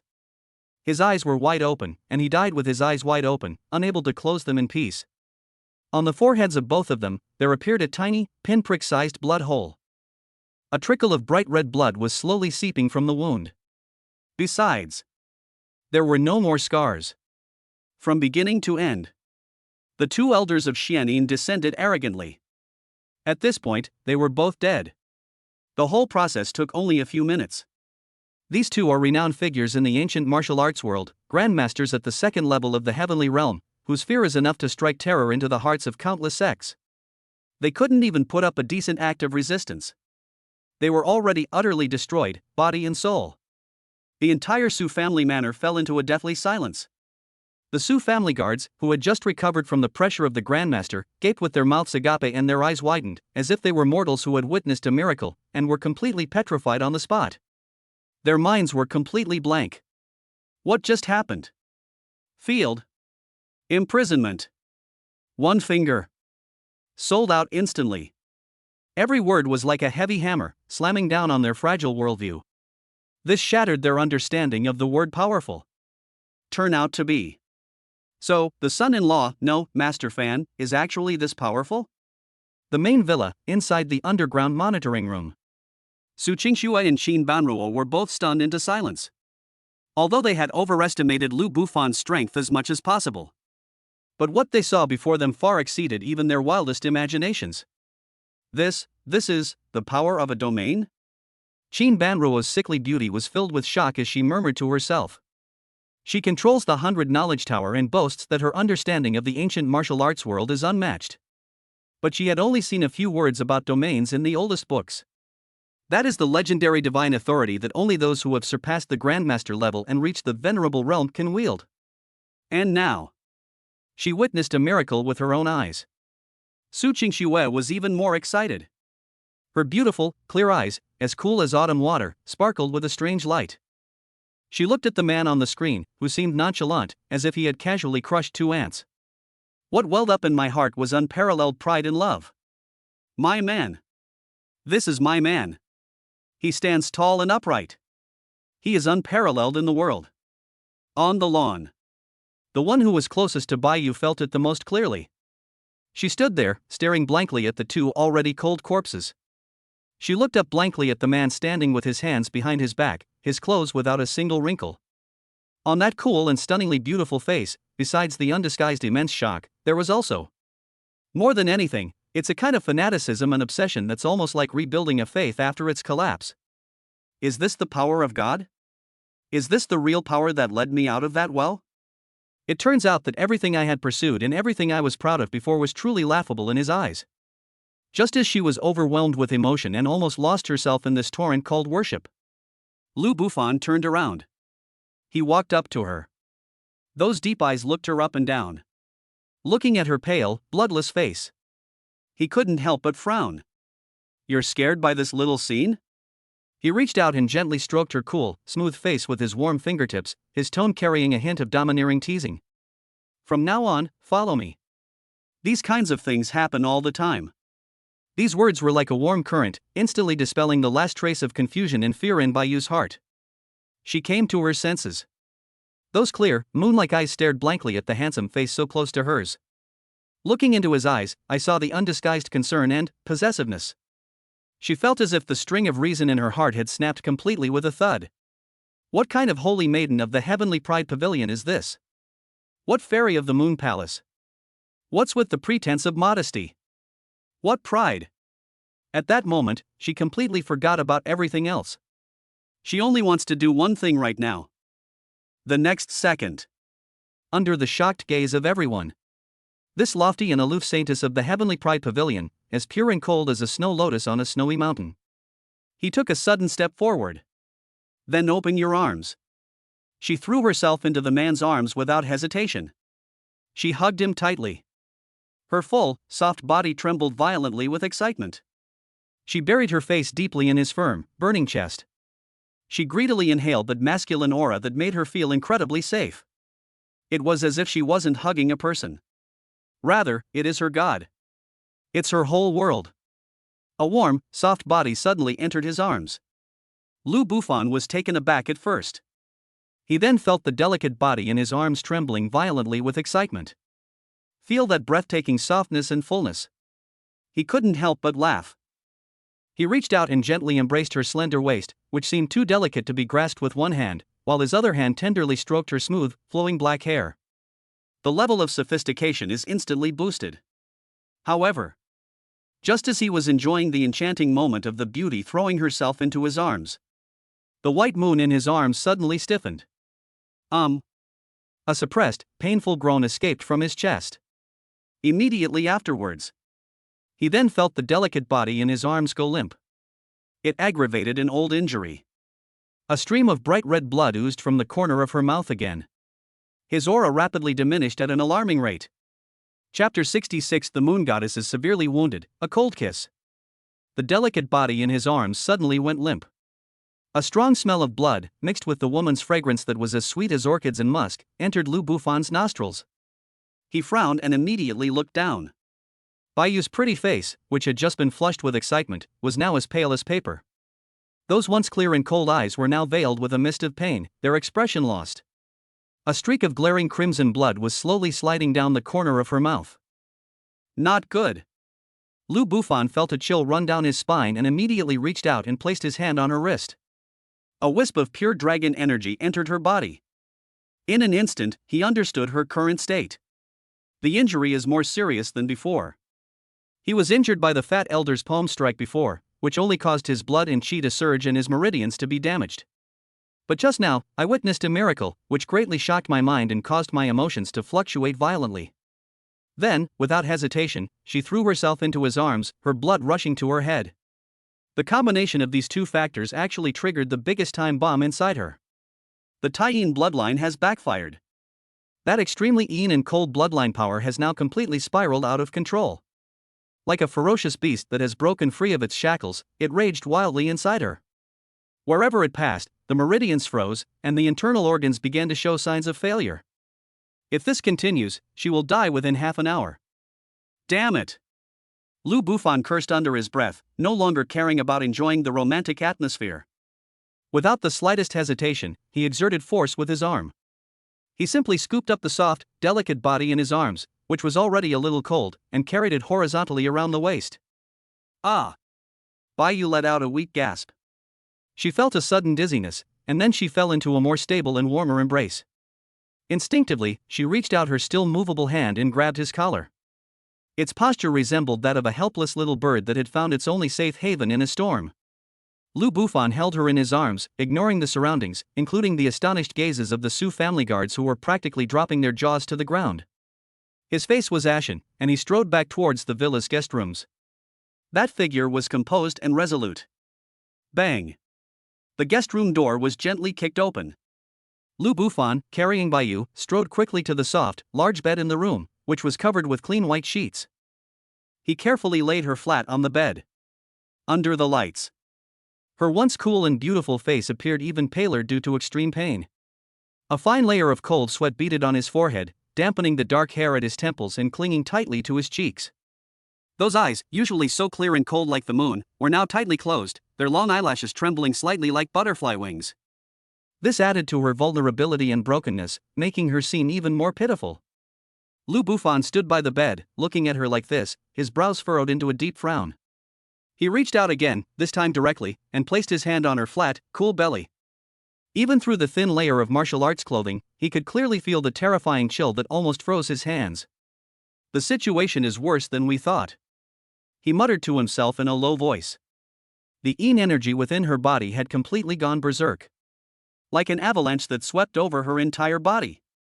It is frantically eroding her internal organs and extinguishing her vitality. Conventional methods of introducing yang energy are no longer effective. That's like pouring a cup of water into a forest fire. It's like trying to put out a raging fire. Just then, the white moon on the bed seemed to sense that its life was rapidly slipping away. She struggled to open her eyes. Those eyes, already shrouded in a deathly aura, reflected Lu Bufan's handsome face, which was filled with solemnity. Her lips, which were somewhat chapped from blood loss, moved slightly. With the last bit of strength in her body, she grabbed Lu Bufan's large hand, which was still resting on her lower abdomen. The sound was as faint as a mosquito's buzz, intermittent and faint. My bloodline is turning against me. No. No need, don't worry about me. This is my fate. As she spoke, a poignant sense of relief flickered in her eyes. It seems she has already accepted this predetermined ending. But the hands that were gripping him tightened their grip even more unconsciously. It seems they are still reluctant to part. This kind-hearted look, even in despair, still thinking of not causing him any trouble, softened Lu Bu's heart for no apparent reason. But it only lasted for a moment. The next second, an even stronger sense of dominance and unquestionable authority surged into his heart. He frowned and took her cold little hand in his own. He spoke in a deep, authoritative tone, with an air of unquestionable authority. Shut up. Your life is mine. I said you can't die, even the king of hell wouldn't dare come to take you. These words resounded like thunder in Bai Yu's dying sea of spirit. Her eyes, which had begun to glaze over, suddenly widened slightly. Looking at the domineering yet reasonable man in front of me. Looking into his eyes, I saw an unwavering determination. Her heart, already plunged into endless darkness, was now cold and icy. A tiny flame, called hope, was rekindled. However, she hadn't had time to process the huge impact of those words. What happened next was something she never expected. Lu Bufan bent down. That handsome face rapidly magnified in her pupils. He looked at her lips, which appeared even paler yet more alluring due to blood loss. Without the slightest hesitation, he kissed her right away. Bayu's already wide eyes widened even more instantly. My brain completely shut down at that moment. A blank page. The warm, soft touch, with an unyielding and domineering aura, clearly came from her lips. He actually kissed me? This was the first time in over 20 years that she had such intimate contact with a man. She is the holy maiden of the heavenly pride pavilion. She is the moon goddess, whom countless geniuses of the ancient martial arts world dare not even look at. But now, her first kiss was just stolen away? However, in that moment when she was in utter confusion, filled with shame and indignation, a surge of supreme Yan dragon energy, purer and more powerful than ever before. Like a rushing river. Through their tightly pressed lips and tongues, it surged into her body in a mighty torrent. The moment that extremely masculine energy entered, it was like a blazing sun rising suddenly in her dark world covered in ice and snow. This suppressed the yin-cold energy that was rampaging wildly within her body. The original deep, bone-chilling pain, and the icy cold that seemed to freeze the soul. Faced with this warm yet domineering dragon aura, it was like encountering its nemesis, ice and snow. Dissolve and vanish rapidly. Bayu felt as if she were immersed in the warmest hot spring. It's like lying on the softest cloud. All the pain is subsiding rapidly. Instead, she experienced an ultimate comfort and ease she had never felt before. The feeling was so pleasurable that she couldn't help but let out a suppressed moan from deep in her throat. Her delicate body, which had been tense from the pain, unconsciously relaxed. The slightest thought of resistance had long been washed away by this ultimate feeling of comfort. She was in a state of unprecedented confusion and intoxication. The small hands that had been tightly gripping Lu Bufan's large hand had somehow loosened their grip. She even began to respond to the domineering yet tender kiss unconsciously and clumsily. I don't know how much time passed. It felt like an eternity. It seemed like only a moment. The kiss ended. Lu Bufan slowly raised his head. He looked down at the face beneath him, a face that had regained its rosy hue, its beautiful eyes brimming with a mixture of dreaminess and shyness. He stuck out his tongue and gently licked his lips. A wicked yet playful smile curved his lips. He laughed in a deep, husky voice. That's the appetizer. Next comes the real feast. If you want to live. Okay, let's take off our clothes. Chapter 67 Healing? This is dual cultivation. Take off your clothes? Lu Bufan's words, tinged with a hoarseness and undisguised aggression, were like a bucket of ice water poured over someone's head. In an instant, Bayu was jolted awake from her dazed and intoxicated state. Her pretty face, which had just regained its rosy hue, suddenly turned as red as a ripe apple. That blush spread from her cheeks all the way to her snow-white neck and delicate collarbone, and even her small, exquisite earlobes were so red they looked like they were about to bleed. She buried her head in the soft blankets like a startled ostrich. Her voice was barely audible, and tinged with a sob. You, what do you want to do? It's over. It's all over. My holy maiden of the heavenly pride pavilion, the pure and immaculate fairy of the moon palace. Am I going to lose my virginity here today? She felt shy, aggrieved, and a secret expectation that she herself dared not admit. Looking at her shy expression, as if she wanted to disappear into a crack in the ground. Lu Bufan couldn't help but find it somewhat amusing. The contrast is too great. Just a moment ago, she was aloof and unapproachable, like a snow-capped ice lotus. Now, however, she has become a shy little kitten that can be petted and cuddled by anyone. He sat on the edge of the bed, not in a hurry to take the next step. Instead, he patiently explained in a serious tone, as if he were conducting an academic discussion. Don't misunderstand. Your Taiyin bloodline has backfired too severely. The cold energy has penetrated deep into your bone marrow and soul. I just used dragon energy to temporarily suppress the riot for you. But this is only a temporary solution. To cure it completely, I must use my pure yang dragon energy to thoroughly cleanse and harmonize your entire body, including all 365 main meridians and 720 acupoints. This process requires energy, which flows freely between you and me. Wearing clothes will severely hinder the efficiency of energy flow, and may even cause you to go into a state of demonic possession and explode due to energy stagnation. His words were well reasoned and logically sound. It sounds incredibly professional. Extremely serious. But to Bayu's ears, it sounded like she was being a scoundrel in a serious manner. What energy flow? What do you mean by going astray? In the end, doesn't it all come down to taking off your clothes? Lu Bufan looked at Bayu, who was wrapped up in the quilt like a silkworm, with only her big, watery eyes showing, watching him warily. He knew the time was almost right. So he stood up, shrugged, and added, the last straw that broke the camel's back. Certainly. It's okay if you don't want to. After all, your body is yours, and your chastity is yours too. If you think preserving your chastity is more important than living, then I'll leave now. I will never force anyone. After saying that, he actually turned around and made a move to leave. This move, a strategic retreat, is a perfect example of cutting off the enemy's supply lines. Don't! Bayu blurted it out without even thinking. The voice was filled with anxiety and panic. She watched the departing figure. My mind was instantly torn between two conflicting emotions. On one side is the purity and chastity she has guarded for over 20 years. That was her last bit of pride as the holy maiden of the heavenly pride pavilion. On the other side is the coldness of death. And this thing in front of her was the only lifeline that could bring her warmth, a sense of security, and hope of getting out of that well. Chastity. Compared to him, what does it even matter? And she glanced furtively at the man who had stopped and was facing away from her. Those broad shoulders and that upright back made her feel incredibly at ease. If it were him. It seems, no, it's not that I can't accept it.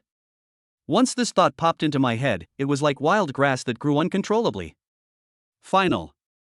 The desire to survive and the absolute trust in the man before her had risen to the level of blind worship.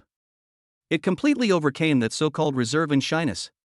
She bit her delicate lower lip, which was slightly red and swollen from being kissed. He gave a soft hum in an almost inaudible voice. Then she buried her face even deeper into the blanket. It's as if as long as you don't look at it, you won't feel so ashamed. Lu Bufan heard that faint, almost inaudible response. He turned around and looked at the pitiful little girl shivering under the covers. A triumphant smile curled at the corner of his lips. He went back to the bedside and sat down. He spoke in a still very calm tone. Do it yourself. These words made Bayu, who was lying in bed, tremble again. She never expected that even at this point, this man would still consider her feelings. A strange warmth welled up from the bottom of my heart. It dispelled the last trace of hesitation and resistance in her heart. She took a deep breath. It felt like making the most important decision of my life. Those small, fair hands, hidden under the blanket, began to tremble as they untied the white martial arts uniform she was wearing. One by one, the delicate Chinese knot buttons were slowly untied. A moment later, when the blanket was slowly lifted by a corner, a perfectly beautiful, otherworldly body appeared before Lu Bufan's eyes. The oversized martial arts uniform she was wearing had been removed. All that remained was the inner set, a close-fitting, moon-white silk lingerie. The fabric, as thin as a cicada's wing, could not conceal the breathtakingly beautiful spring scenery. Under the light, her fair and delicate skin seemed to gleam with a warm, ivory-like sheen. That incredibly soft waist. That flat, firm abdomen, without an ounce of excess fat. And those enviable curves outlined by the lingerie. Every corner exudes a deadly allure. Even though Lu Bufan was used to seeing Su Qingxue and Qin Banruo, this level of beauty was still exceptional. At this moment, I couldn't help but feel a dry mouth and throat. He forcibly suppressed the erotic thoughts in his heart. He said in a deep voice, "Sit cross-legged." Bayu was so ashamed that she didn't even dare to lift her head. With her eyes closed, she slowly sat up from the bed as instructed, assuming a standard 5 centers upwards cultivation posture. Lu Bufan then went around behind her and sat down cross-legged as well. He took a deep breath and slowly extended his palms. He gently pressed his hand against her smooth, jade-like, and delicate, silk-like back. Hiss. The moment those warm, large hands touched my cold skin, Bayu couldn't help but gasp. An unprecedented, strange electric sensation instantly spread from her back throughout her entire body. It made her completely weak. Lu Bufan also felt the amazing softness and elasticity in his palm. But he quickly regained his composure. A surge of pure and powerful Yang Dragon energy flowed continuously from his palm into Baiyu's body. Baiyu could no longer hold back. From deep within her throat, she let out an incredibly comfortable, delicate moan.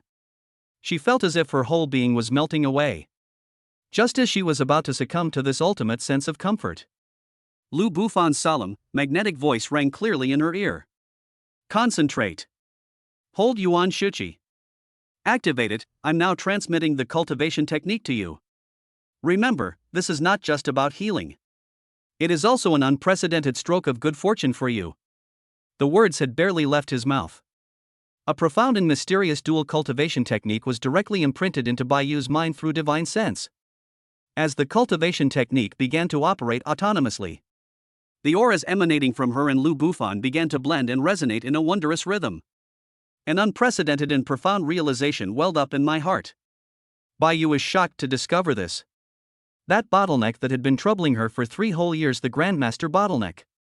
At this moment, it's starting to loosen a little. Chapter 68: The Iceberg Thaws, the Saintess's Shy Demeanor. Boom!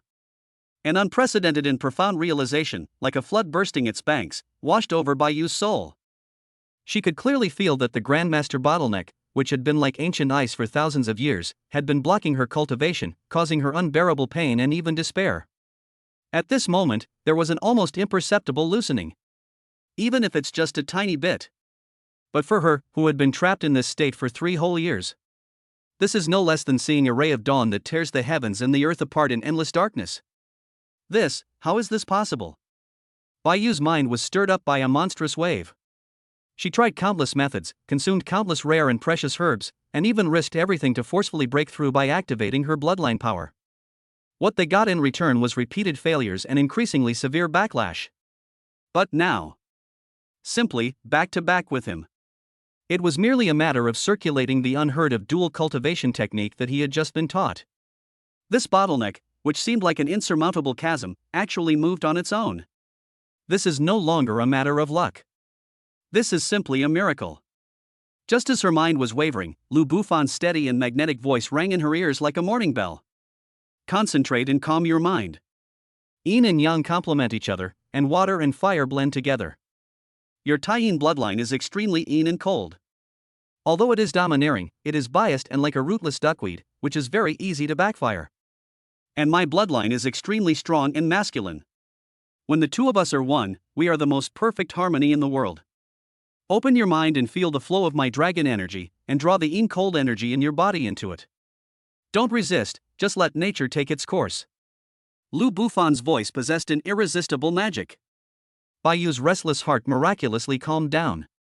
She stopped thinking and completely followed his instructions, relinquishing the last bit of control over her body. She allowed that warm yet domineering pure Yang Dragon energy to carve out a completely new circulation path within her body. At the same time, she carefully guided her unruly, cold Yin energy, slowly merging it into the body. The moment 2 completely different energies with entirely opposite properties come into contact. Baiyu was so nervous that she stopped breathing. She was terrified that a violent explosion, a clash of fire and water, might occur. However, the anticipated conflict did not occur. That extremely Yin and cold Yin energy came into contact with that extremely Yang Dragon energy. Far from causing any rejection. It's more like a wanderer who has been away from home for many years has found a home. It was like a long parched riverbed receiving timely rain. Surprisingly, they willingly and meekly integrated themselves into the group. One Yin and one Yang. One is cold, the other is hot. 2 forces coexisted within her, connected by the profound dual cultivation technique.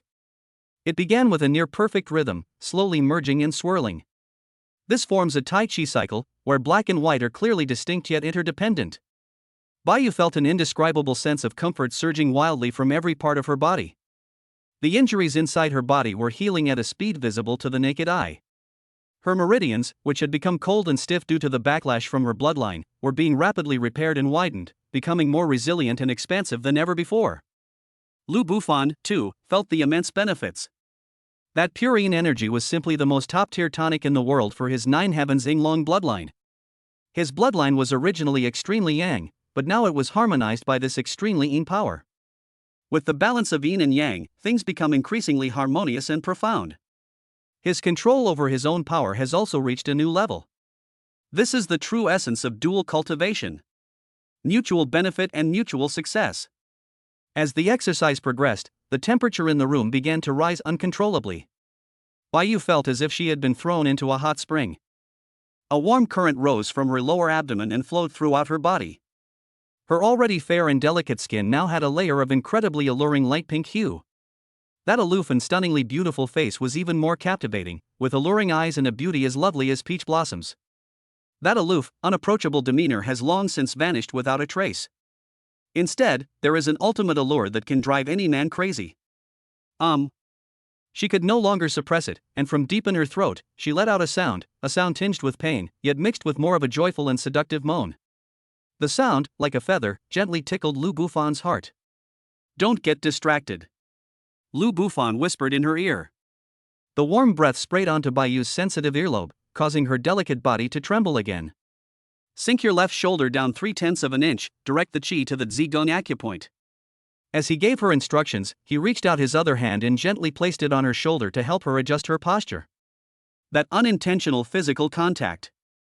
The scalding heat emanating from that palm. Baiyu was so embarrassed that she almost fainted. Yet, amidst this extreme shyness, I also tasted a strange and unprecedented intoxication. As the practice of dual cultivation deepens, their breaths mingled more and more intimately. In the end, their souls seemed to have broken free from the shackles of the physical body and intertwined on a more mysterious level. Boom! A loud bang echoed in Baiyu's mind. She seemed to see a vast and boundless starry sky. Lu Bufan's soul is the sole ruler of this starry sky. It was something that defied description: vastness, grandeur, and immortality. Before his spirit, she felt as insignificant as a speck of dust. Her adoration for him had already reached its peak. At this moment, it was completely sublimated into an absolute devotion that was almost a faith. Turn out to be. Is this his true self? Is this the real scenery beyond that well?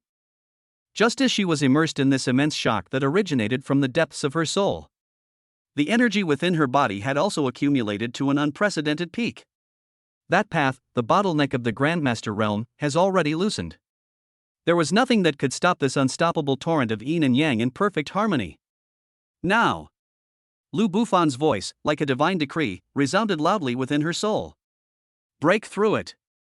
Upon hearing this, Baiyu no longer hesitated. She guided the energy within her body, which had grown to its limit, toward the insurmountable barrier that had troubled her for 3 years. The final assault has begun. Click. A crisp, shattering sound, seemingly emanating from the depths of the soul, rang out. That seemingly indestructible bottleneck shattered instantly. Boom!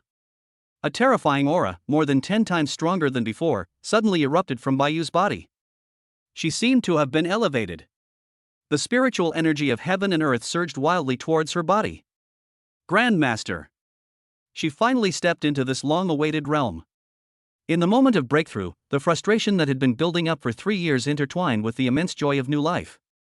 Like a flash flood or tsunami, it completely overwhelmed her last shred of reason. She could no longer suppress the overwhelming love and gratitude she felt. She turned around abruptly, ignoring her own shameful state of being almost completely naked. With her beautiful eyes, misty and alluring from her breakthrough, she gazed intently at the man before her who had given her a new life and everything. She parted her lips slightly. The voice was no longer cold and aloof, but carried a hint of alluring charm that she herself was unaware of. Gentlemen. Baiyu, I'd do anything for you. This is the most passionate confession. Lu Bufan looked at the stunningly beautiful saintess before him, whom he had personally thawed from an iceberg into a pool of spring water. Looking into her eyes, I saw the undisguised love and devotion. He smiled. He reached out and tightly embraced her exquisite body, which was covered in fragrant sweat from her breakthrough. He whispered in her ear in a voice that was both domineering and gentle. From now on, call me Bufan. Upon hearing this, Baiyu's delicate body trembled again. Immediately, a happy and content smile appeared on her face, one she had never seen before. She took the initiative to raise her head. They met those deep, star-like eyes. The temperature in the room was getting higher and higher. Under the moonlight, two figures were tightly intertwined. Clothes stripped away. A room bathed in spring sunshine, infinitely enchanting. Nothing was said that night. When the first rays of sunlight the next morning playfully shone into the room through the gap in the curtains, Bayou's long eyelashes trembled slightly, like butterfly wings. She lazily opened her eyes. The first thing that catches the eye is a strong yet warm chest. In my ears, I heard a steady and powerful heartbeat. A masculine aura, emanating from the tip of her nose, gave her immense peace of mind. Last night, those crazy and beautiful scenes surged into my mind like a tide. Her exquisitely beautiful face instantly turned bright red again. She carefully raised her head, looking at that handsome face, still asleep. His eyes were filled with tenderness and love that could not be melted away. From now on, I am this man's woman. This thought filled her heart with an unprecedented sense of happiness and contentment. Like a docile kitten, she gently rubbed her face against his chest again. Feeling his steady heartbeat and the warmth emanating from his body, a happy smile, unlike anything she had ever seen before, spread across her face. However, just as she was immersed in this peaceful and beautiful atmosphere, a cold, emotionless mechanical voice. But without warning, it exploded in Lu Bufan's mind. Chapter 69: The Fusion of Yin and Yang, Bloodline Resonance. Bite. Detected that the host has a special constitution and is a chosen one. A harmonious life has been achieved. Data analysis in progress. Bloodline compatibility testing in progress. Analysis progress 1%. The system notification sound in his mind instantly woke Lu Bufan from his light sleep. But he did not open his eyes and continued to breathe steadily. But a ripple stirred within her heart. Data analysis? Bloodline compatibility test? This is the first time. In the past, whether it was Su Qingshui or Qin Banruo, the system rewards were always issued instantly and decisively. This time, they even started a pre-processing procedure? This foreshadows that last night's union with the White Moon was no small matter. He remained calm and began to silently sense the changes within his body. This discovery surprised even himself. He discovered that his 9 heavens Yinglong bloodline, after being nourished and harmonized by the power of Taiyin for one night, had been restored. Surprisingly, it has become more well-rounded and more reserved. If the previous 9 heavens Yinglong bloodline was like a blazing sun hanging in the 9 heavens, domineering and overwhelming, it was a force to be reckoned with. Now, this force is more like the deep and boundless cosmos. On the surface, everything appeared calm and uneventful. Inside, however, lies a terrifying power, enough to create the world. The balance of yin and yang is the true path.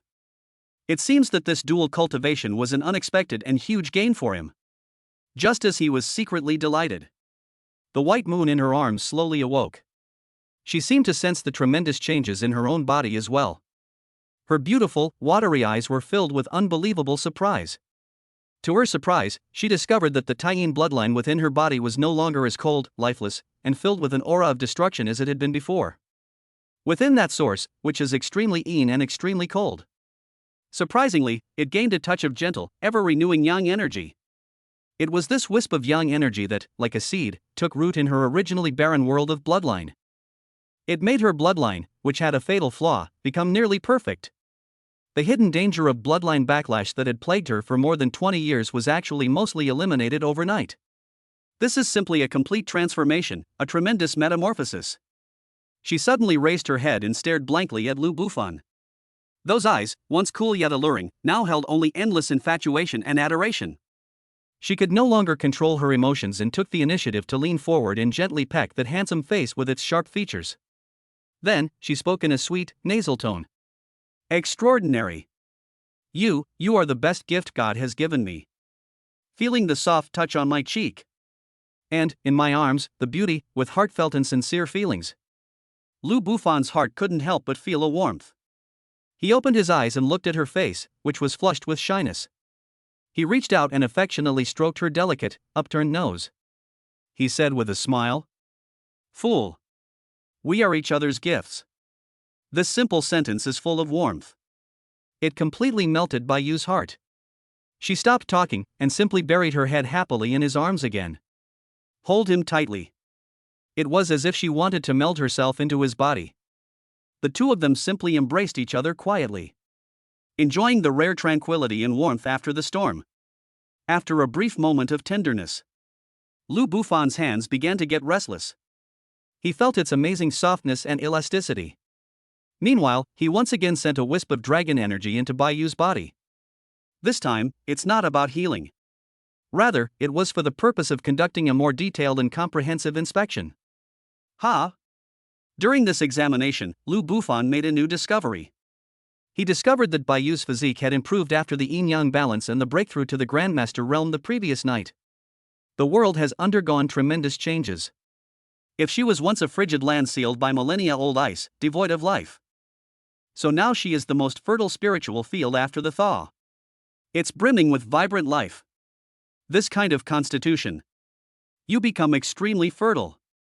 This discovery gave Lu Bufan a sudden realization. Both he and Baiyu far surpassed Su Qingxue and Qin Banruo in terms of bloodline level and cultivation realm. If Baiyu can conceive her own child, what kind of incredible rewards will the system offer? Just as his heart was surging with emotion and his mind was filled with thoughts, the cold, mechanical voice in my mind rang out again. This time it's not a progress bar. It's the final test report. Byte. Bloodline resonance test complete. Host detected with an SS-level Taiyin bloodline partner, achieving perfect harmony in life.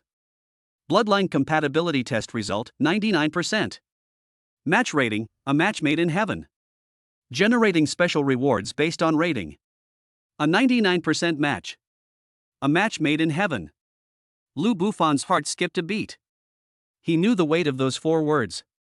The previous Su Qingxue had the bloodline of the Ice Phoenix, which was compatible with his bloodline of the Flame Dragon, with a fusion of water and fire, and a compatibility of up to 90%. Qin Banruo's medicinal spirit body complements his Shinong inheritance perfectly, with a compatibility rate of 95%. And this time, Taiyin bloodline and Zhoutian Yinglong bloodline. One is the ultimate form of Yin. One is the pinnacle of ultimate Yang. The combination of the two resulted in an unprecedented 99%. Just one step away from perfection. This indicates that the rewards this time will be unprecedentedly generous. It might even surpass any previous time. Baiyu had no idea what kind of turbulent thoughts were swirling in the mind of the man beside her. She simply nestled happily in his arms. Feel his heartbeat growing stronger and stronger. And that large hand that was roaming more and more brazenly over her body. Her face turned as red as if it were about to bleed. But there was not a trace of resistance. Instead, they actively catered to it. She had already begun to dream about their future together. Once the troubles with the Xianning sect and the Wang family are resolved, she wanted to go with him to see the real world beyond that well. Perhaps you can have a child like him, both domineering and gentle. Lu Bufan forcibly suppressed the excitement and anticipation in his heart. He rolled over, pressing the stunningly beautiful saintess, who had completely transformed into a pool of spring water, beneath him. Looking at her dreamy eyes, which held a hint of expectation, he lowered his head and kissed her again. Just as the two were preparing to begin their morning in-depth conversation, that damn system notification sound. Once again, at an inopportune moment, it exploded in his mind. Moreover, this time the notification sound brought an unprecedentedly huge surprise. Ding! Special reward generated. Detection indicates that the chosen one Baiyu has successfully conceived, triggering a 10,000x bonus. Chapter 70. The moon goddess falls for her, and the holy maiden is pregnant. Boom! A critical hit 10,000 times stronger. These 4 words, like a million thunderbolts, exploded simultaneously in Lu Bufan's mind. He was completely stunned. Happiness came so suddenly. He originally thought that he would have to work hard for a while longer. Unexpectedly, it only happened once last night. Wow, they actually won the bid? And it even triggered the highest level critical hit of 10,000 times. Before he could recover from this huge surprise, a series of system notifications, as melodious as heavenly music, flooded the screen like a torrential downpour. Byte. Congratulations, host. You have successfully mated with an SS-level sinusoidal bloodline partner and given birth to a Saint-level SSS plus bloodline offspring. SSS plus. Saint-level bloodline. Lu Bufan's breath caught in his throat for a moment. His first child, Lu Xixue, is of the true bloodline of the Sun Dragon and is rated as an SSS-level myth. And now, the offspring born from the union with Baiyu actually surpassed mythology and reached the legendary saint level. This is simply unbelievable. However, this is just the beginning.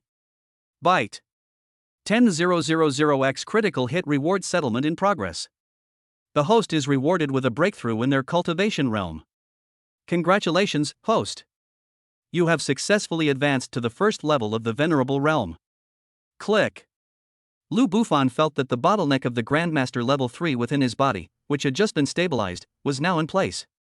Before this ineffable, awe-inspiring power, so fragile, like a thin sheet of paper, it was instantly stabbed to pieces. His cultivation level seemed to have skyrocketed. From the peak of the 6th level of the Grandmaster realm, he swept all the way with unstoppable momentum. 7th heaven. 8th heaven. Peak of the 9th heaven. Finally, with a deafening roar, it shattered the invisible chasm that separated the mortal and the sacred.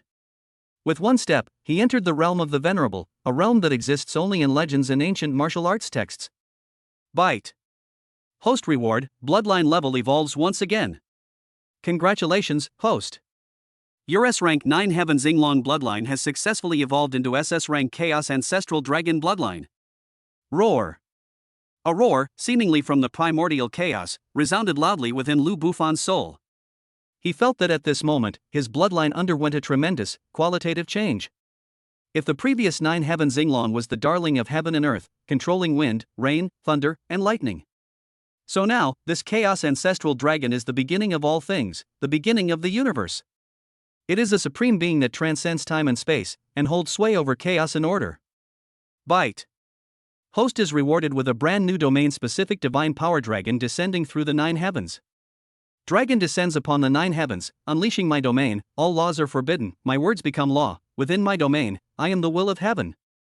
Byte. Reward, unlocks a brand new system feature clan luck. Family fortune, the host can accumulate family fortune points by improving the strength, status, and reputation of family members' companion, offspring, and confidants. Fortune points can be used to exchange for rare items, cultivation techniques, and even to defy fate for family members. A series of system rewards, like a chain of bombs, left Lu Bufan dizzy and disoriented. Breakthrough in realm. Bloodline evolution. Supernatural powers awakened. System upgrade. This is simply an epic, deluxe gift package. Boom. Just as the system notification sound ended, a terrifying aura, more than 100 times stronger than before, suddenly erupted from Lu Bufan's body. This aura was no longer just a simple pressure. Rather, it is a higher level, law-based power. In the blink of an eye, it seems that one can change the color of the world and dim the light of the sun and moon. At this moment, the spiritual energy of heaven and earth within a radius of dozens of miles of the entire Su family manor completely erupted. They seemed to have received a summons from the emperor. It's like swallows returning to their nests. It rushed wildly towards the room where Lu Bufan was. It formed a huge vortex of spiritual energy that was visible to the naked eye. Inside the manor, Qin Banruo, who was in the backyard instructing Su Qingxue in her cultivation, was the first to sense this terrifying aura that was enough to make even the soul tremble. In an instant, her sickly beauty was filled with horror and ecstasy. This is the majesty of a venerable one. He's extraordinary, he actually broke through to the venerable realm? Su Qingxue, too, trembled slightly. Although she couldn't sense such a clear division of realms. But she could sense that this aura came from the same source as her man's. Moreover, it is countless times stronger than when it instantly killed the Xian'in elders last night. In an instant, her clear, cool eyes shone brightly, filled with unparalleled pride and love. They know. My own man. It's gotten even stronger. It has become stronger. Inside the room, Lu Bufan slowly opened his eyes. In those deep eyes, it seemed as if the sun, moon, and stars were in the cycle of birth and death. He could feel an unprecedentedly powerful force within him. That is a supreme power that truly tramples heaven and earth underfoot and holds destiny in its grasp. His heart was filled with boundless pride. Subconsciously, he turned his head and looked out the window towards Kyoto. That gaze became incredibly sharp and chilling. The Wang family. Xianming sect. Are you ready to face my wrath? He then lowered his head. Looking down at the stunningly beautiful saintess beneath him, who was being suffocated by the aura he had unconsciously emitted, yet still gazing at him with eyes of infatuation and adoration. He gave a domineering smile. He gave her a deep, heavy kiss on her rosy lips. Then, in a tone as if proclaiming a divine judgment, he spoke slowly. Xianming sect, the Wang family. Wait for me. The 3-month period has arrived. This game, which you started. It's time to end this. The 3-month period has arrived. The dragon will emerge from the abyss. Chapter 71, a thousandfold critical hit. Stepping into the venerable realm. Xianming sect, Wang family, wait for me. The 3-month deadline has arrived. The words had barely left his mouth. Ding. Detected that the host and SS-level Taiyin bloodline Taoist partner by you have achieved a harmonious union, and the other party has successfully conceived. The offspring's potential is assessed as SSS plus saint-level bloodline, triggering a 10,000x critical hit reward. The cold, mechanical sound exploded in Lu Bufan's mind. His body jolted violently. A critical hit 10,000 times stronger. Saint-level bloodline. These two words struck his heart like a tidal wave. He looked down at the white moon beneath him. She was gazing at him with seductive eyes, her delicate body trembling slightly, completely unaware that a being powerful enough to shake the ancient martial arts world was already growing within her. She's pregnant. Lu Bufan muttered to himself. He reached out and stroked Bai's flat, soft belly. Through the thin skin, he could almost feel the faint yet vibrant life force quietly emerging. Baiyu was taken aback by his sudden action. Her face turned even redder. Why are you touching there? Her voice was barely audible, and she buried her face in his chest in embarrassment. Lu Bufan did not answer. Because the next second. Boom! A terrifying torrent of energy descended from the void and poured into his body. The sheer magnitude, purity, and domineering power of this energy far surpassed the sum of any previous system reward he had received. Lu Bufan grunted. Every meridian in his body was stretched to its limit in an instant. Golden dragon energy surged wildly through his veins like boiling magma. His bones made crisp crackling sounds as they were being washed by energy, every inch of them being disassembled, reassembled, and tempered. His internal organs, in the face of this great power, were as if thrown into a furnace, burned red and shiny, and all impurities were removed. Pain. A tearing pain. But more than anything, it's the exhilarating feeling of being completely transformed. Bufan. What's wrong? Baiyu was alarmed to discover that Lu Bufan's body had suddenly become frighteningly hot. His skin was covered with dense golden patterns, like dragon scales from mythology, radiating a sacred glow. He was enveloped in a pale golden energy shield. The energy shield continued to expand outward, creating visible ripples in the space. Don't be afraid. Lu Bufan endured the excruciating pain within his body, his voice hoarse. I'm breaking through. Breakthrough? Baiyu's eyes widened. Is he about to break through again? And this aura?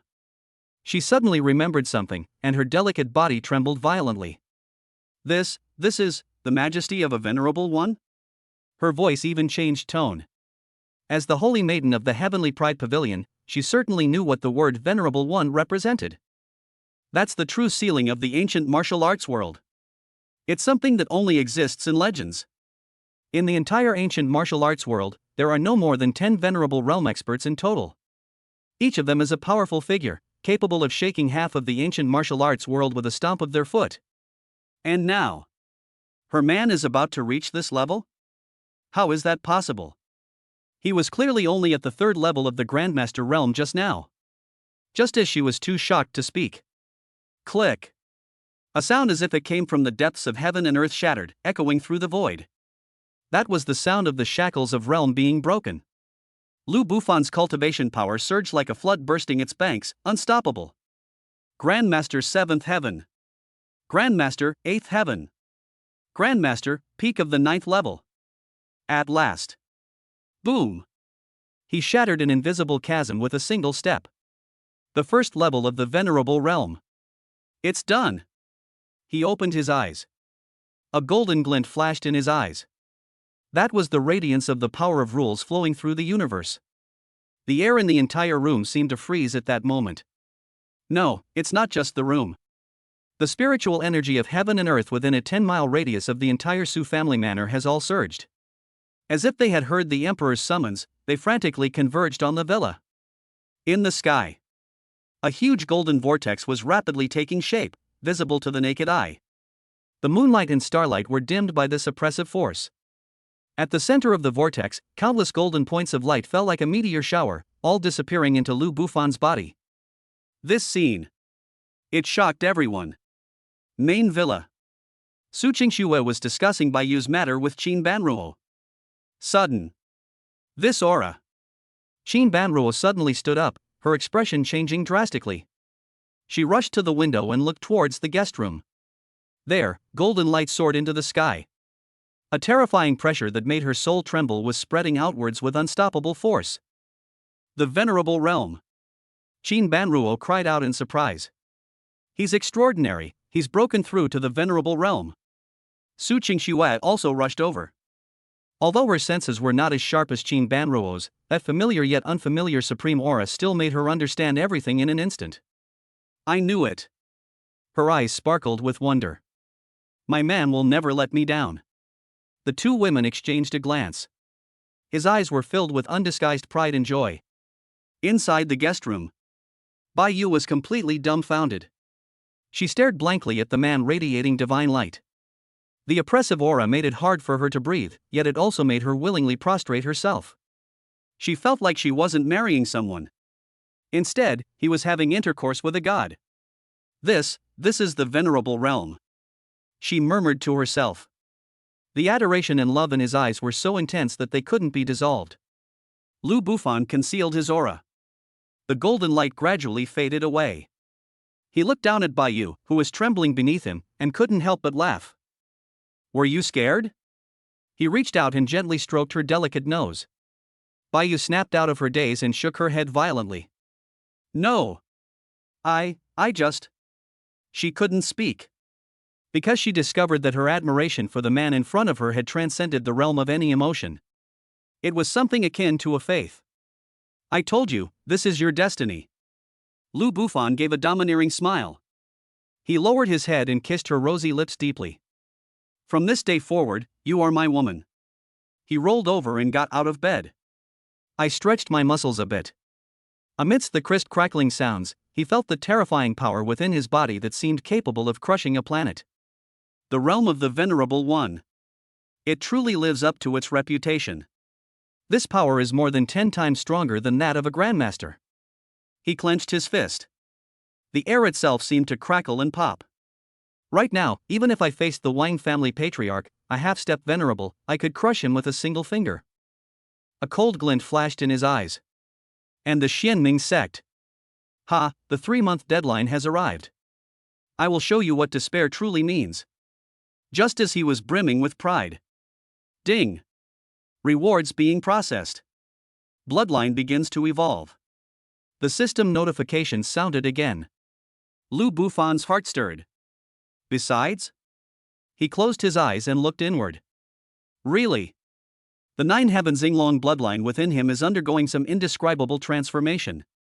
At the same time, Kyoto. Inside a heavily guarded underground base.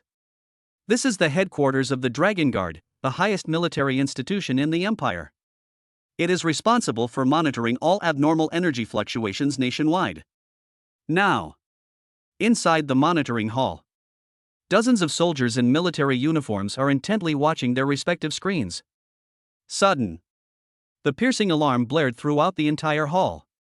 Beep. Beep. Beep. Venerable level energy fluctuations detected. Coordinates, Zhangchang. Level, red alert. Everyone suddenly stood up. A young monitor stared intently at the screen, his voice trembling. Report. The coordinates representing Zhangcheng have changed from green to scarlet. The energy index is still soaring. This has exceeded the upper limit of a grandmaster. He had barely finished speaking. Thump. A heavy footstep came from the depths of the hall. A middle-aged man dressed in a black military uniform with golden dragon patterns embroidered on his epaulette strode in. He was tall and strong, with a resolute face and sharp, eagle-like eyes. It was none other than Chen Pujuan, the deputy commander of the Dragon Guard. What's going on? Chen Pujuan asked in a deep voice. Reporting to Commander Chen. The monitor stood at attention and saluted. 3 minutes ago, Jiangcheng suddenly experienced a surge of energy at the venerable level. Judging from the fluctuation characteristics, someone in Jiangcheng has broken through to the venerable realm. What? Chen Pujuan's expression changed drastically. He rushed to the screen in 3 quick steps. He gasped as he looked at the glaring red dot. Jiangcheng, how could a venerable realm expert suddenly appear in Jiangcheng? Isn't the Su family the only family there? Could it be that the old master of the Su family has made a comeback? Wrong. He suddenly remembered something. The old patriarch of the Su family passed away 10 years ago. Who is this venerable realm expert? His expression shifted between light and dark. With a final grit of his teeth, he picked up the red phone on the table. That was a direct line to the highest commander of the Dragon Guard, the Dragon Marshal. I must report this immediately. The sudden appearance of an unidentified venerable realm expert in Jiangcheng is a huge and uncertain variable for the Empire. The call was connected. Commander Long, your subordinate Chen Pujuan has an urgent report. Chapter 72, The Bloodline of the Chaos Ancestral Dragon. Domain Divine Power. Bloodline Evolution? Lu Bufan stood in the center of the room, closing his eyes and looking inward. He could clearly sense that the golden Yinglong phantom deep within his dantian was undergoing a tremendous change. Ding! Bloodline evolution in progress. 10%. 30%. 50%. The system's notification sounds kept ringing in my mind. At the same time, Lu Bufan felt an indescribable power awakening from the depths of his bloodline. That power is chaotic, primordial, and eternal. It's like the first breath at the beginning of the universe. It is also like the origin before the birth of heaven and earth and all things. Boom! The golden dragon phantom within his dantian suddenly let out a deafening dragon roar. The phantom began to distort, expand, and transform. The dragon's body, which was originally only 100 feet long, suddenly grew wildly in size. 300 zhang. 500 feet. 1,000 feet. At last. A colossal ancestral dragon phantom, swirling with black and white energy and radiating chaotic light, suddenly took shape within his dantian. The eyes of the ancestral dragon seemed to contain the power to create the world. The dragon scales are etched with patterns of time and space. Between the dragon's claws lies the very essence of the rules of heaven and earth. Ding! Bloodline evolution complete. Congratulations, host. Your S bloodline, namely the Nine Heavens Yinglong bloodline, has successfully evolved into SS bloodline, namely the Chaos Ancestral Dragon bloodline. Chaos Ancestral Dragon. Lu Bufan suddenly opened his eyes. Golden light shone brightly in his eyes. Is this the primordial dragon of chaos? He muttered to himself. He could feel that his connection with the world had become incredibly strong at that moment. That feeling was like the rules of heaven and earth were opening a door for him. The primordial dragon of chaos, the progenitor of all dragons, born to govern chaos and order, and capable of controlling a portion of the rules of heaven and earth. Bloodline supernatural powers have awakened. The dragon descends upon the 9 heavens. Dragon descends to the 9 heavens, expands its domain, words become law. Within the domain's boundaries, the host can formulate or modify a temporary rule. The duration depends on the resource consumed. Does the word become law? Formulating rules? Lu Bufan's heart stirred. He recalled the scene when he used his domain to imprison the 2 Xianyin elders. It turns out that it wasn't simply a matter of domain suppression. Or is it the prototype of this supernatural power? Give it a try. A thought suddenly occurred to him. Boom! An invisible wave emanated from him and spread out instantly. The entire room seemed to be bathed in a light golden hue. That is the glory of the field. Lu Bufan looked at a speck of dust floating in the air beside the bed. He spoke softly, his voice not loud, yet it seemed to contain the laws of heaven and earth. Here, the dust has settled. The words had barely left his mouth. A miraculous scene unfolded. All the dust in the room, whether suspended in the air or slowly falling, froze instantly. They just hovered quietly in mid-air. Time seemed to have been paused. This, Bai Yu, lying on the bed, was once again so shocked by this scene that she was speechless.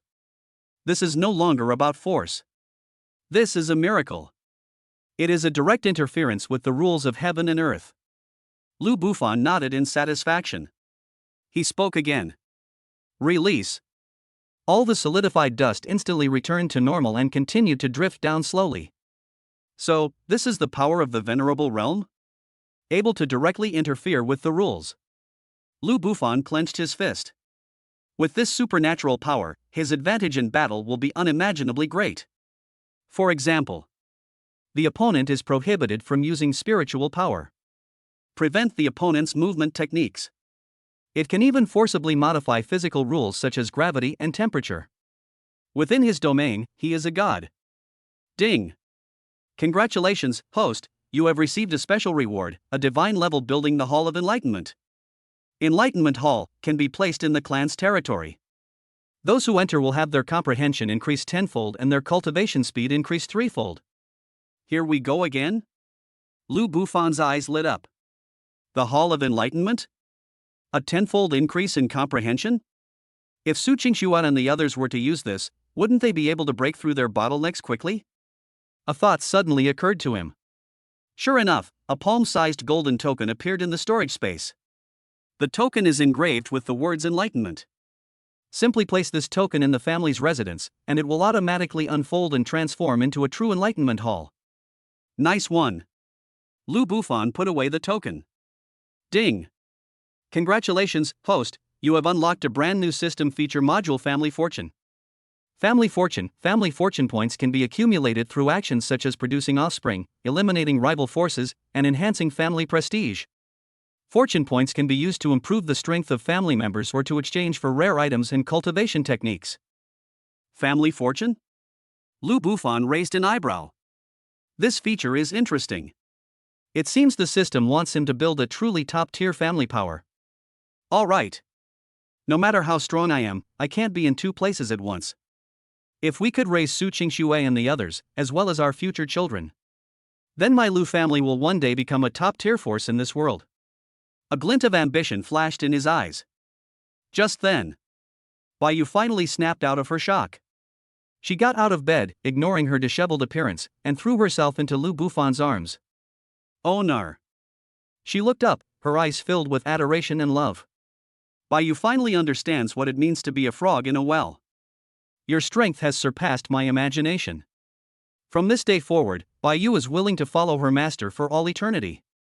Everything in the Heavenly Pride Pavilion is offered to our master. As she spoke, she took out a moon-white token from her bosom. The token was engraved with the words Heavenly Pride and exuded a faint, cool aura. This is the sacred decree of the Heavenly Pride Pavilion. With this token, one can mobilize all the resources of the Heavenly Pride Pavilion. Now, it belongs to its master. Baiyu handed the token to Lu Bufan with both hands. His eyes were incredibly determined. Lu Bufan looked at her. There was a moment of silence. Then he reached out and took the token. Good. Since you are willing to follow me, I will not let you down. He pulled Baiyu into his arms. I gently kissed her forehead. You are my woman, and the Heavenly Pride Pavilion is also my power. From this day forward, the Heavenly Pride Pavilion will become the first cornerstone for the rise of the Lu family. Upon hearing this, tears welled up in Baiyu's eyes. She hugged Lu Bufan tightly. Baiyu. Baiyu is truly blessed to have met her master. The two lingered tenderly for a moment. Lu Bufan released her. He walked to the window, looking towards Kyoto. His eyes turned cold and menacing. The Wang family patriarch. The 3-month deadline has arrived. Your death is near. He clenched his fist. The primordial dragon bloodline within his body emitted a deep dragon roar. It was as if it was responding to his murderous intent. And the Xianming sect. Dare to curse my child, dare to issue a kill order against Baiyu. I will settle this score with you, one by one. He turned around. He looked at Baiyu, who was still sitting on the bed. Let's rest first. I have some things to take care of when it gets light. He walked back to the bedside. He pulled Baiyu into his arms. The two fell asleep in each other's arms. That night, the night sky over Jiangcheng is exceptionally bright. Because of that venerable realm expert who suddenly appeared. The entire ancient martial arts world will be engulfed in a colossal upheaval because of him. Chapter 73 Family Luck System. Everyone takes off. System. Open the Family Fortune interface. The next morning, Lu Bufan sat in his study, a thought suddenly occurring to him. A virtual, semi-transparent interface immediately appeared before my eyes. In the center of the interface is a model of an ancient altar. The altar was entirely golden, carved with countless dragon and phoenix totems, radiating a sacred glow. Family Fortune Altar. Current luck value, 18,500 points. Source of luck. Destroy the 7 royal guards, 5,000 points. Slaying the 2 elders of Xianin, 8,000 points. White Moon Conception SSS plus Saint level bloodline, 5,000 points. Tianjiao Pavilion's Allegiance, 500 points. Uses of luck value. 1. Increase the bloodline purity of family members, 550,000 points. 2. Increase the cultivation level of family members, 1,100,000 points. 3. Increase the aptitude of family members' comprehension, 880,000 points. 4. Exchange for cultivation techniques, martial arts skills, and elixirs, 101 million points. 5. Defying fate depending on specific circumstances. Lu Bufan looked at the interface, his eyes gleaming. 18,500 points of luck. This is no small sum. Destroying enemy forces grants fortune, procreation grants fortune, and subjugating other forces also grants fortune. This system is definitely pushing me down the path of power struggles. He touched his chin. However, he didn't mind. No matter how strong a person is, they can't stand alone. If I could build a top-tier family power, allowing my wife and children to grow up, that is true long-term stability and security. Call Qingxue and Banruo over first. They really need to improve their skills. Lu Bufan stood up. I stepped out of the study. At this time, the Su family manor had returned to peace. Although the strange phenomenon last night alarmed many people, it did not cause much damage thanks to Lu Bufan's deliberate suppression. He arrived at the main villa's reception room. Su Qingxue and Qin Banruo were already waiting there. Extraordinary. Upon seeing him enter, Su Qingxue immediately stood up. She walked quickly to Lu Bufan and looked him up and down. You really broke through to the venerable realm? Her voice was filled with undisguised excitement and pride. Lu Bufan smiled and nodded. Just lucky. Lucky? Qin Banruo rolled her eyes. Jumping directly from the 6th level of the Grandmaster realm to the venerable realm, is that considered lucky? Bufan, you're going to drive all the geniuses in the ancient martial arts world crazy. Although she said that, the pride and love in her eyes were impossible to hide. Just as the three were talking, the door was pushed open. Bai Yu walked in. She changed into a moon-white long dress, her long hair cascading down her shoulders, exuding a cool and otherworldly aura. However, a faint blush remained on that exquisitely beautiful face. Upon seeing Su Qingxue and Qin Banruo, her expression changed slightly. I stood nervously at the door, unsure of what to say. The atmosphere became somewhat awkward for a moment. Su Qingxue and Qin Banruo exchanged a glance. They had already guessed the general idea from the strange phenomena last night and Lu Bufan's aura.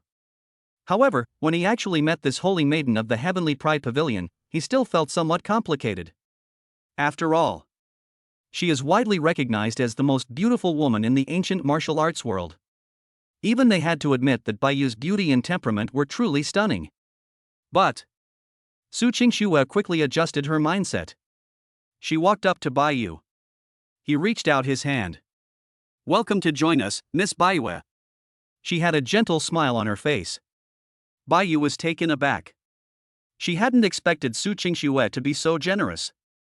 She quickly grasped the other person's hand. Sister Su, just call me Qingxue. Su Qingxue interrupted her.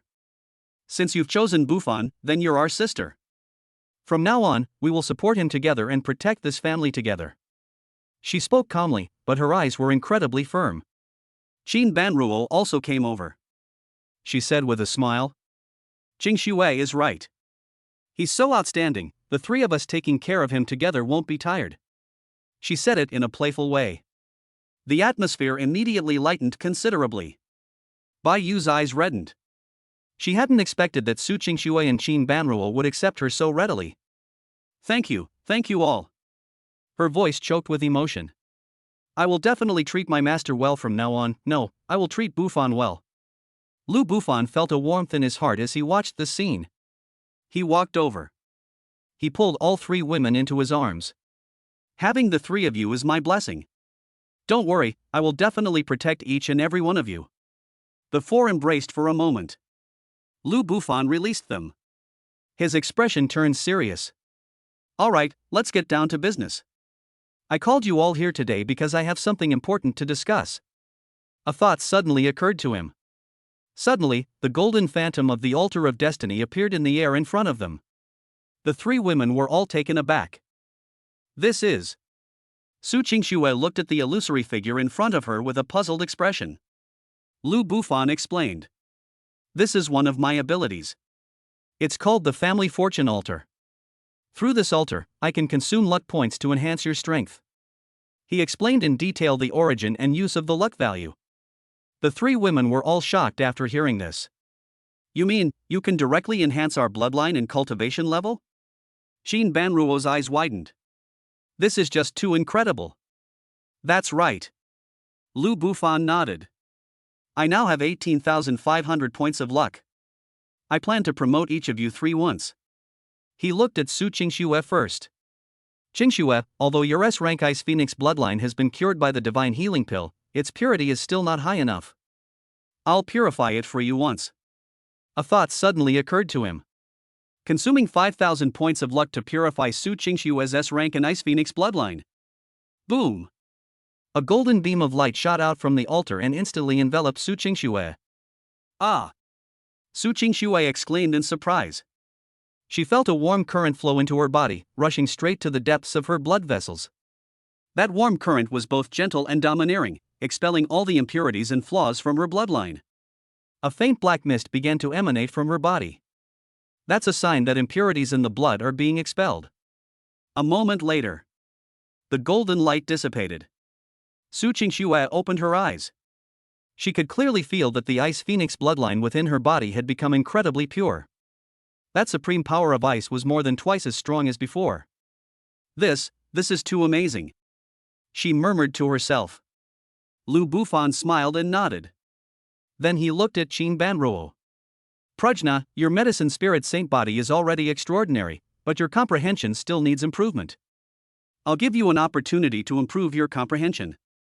Consuming 8,000 points of luck to improve Qin Banruo's comprehension aptitude.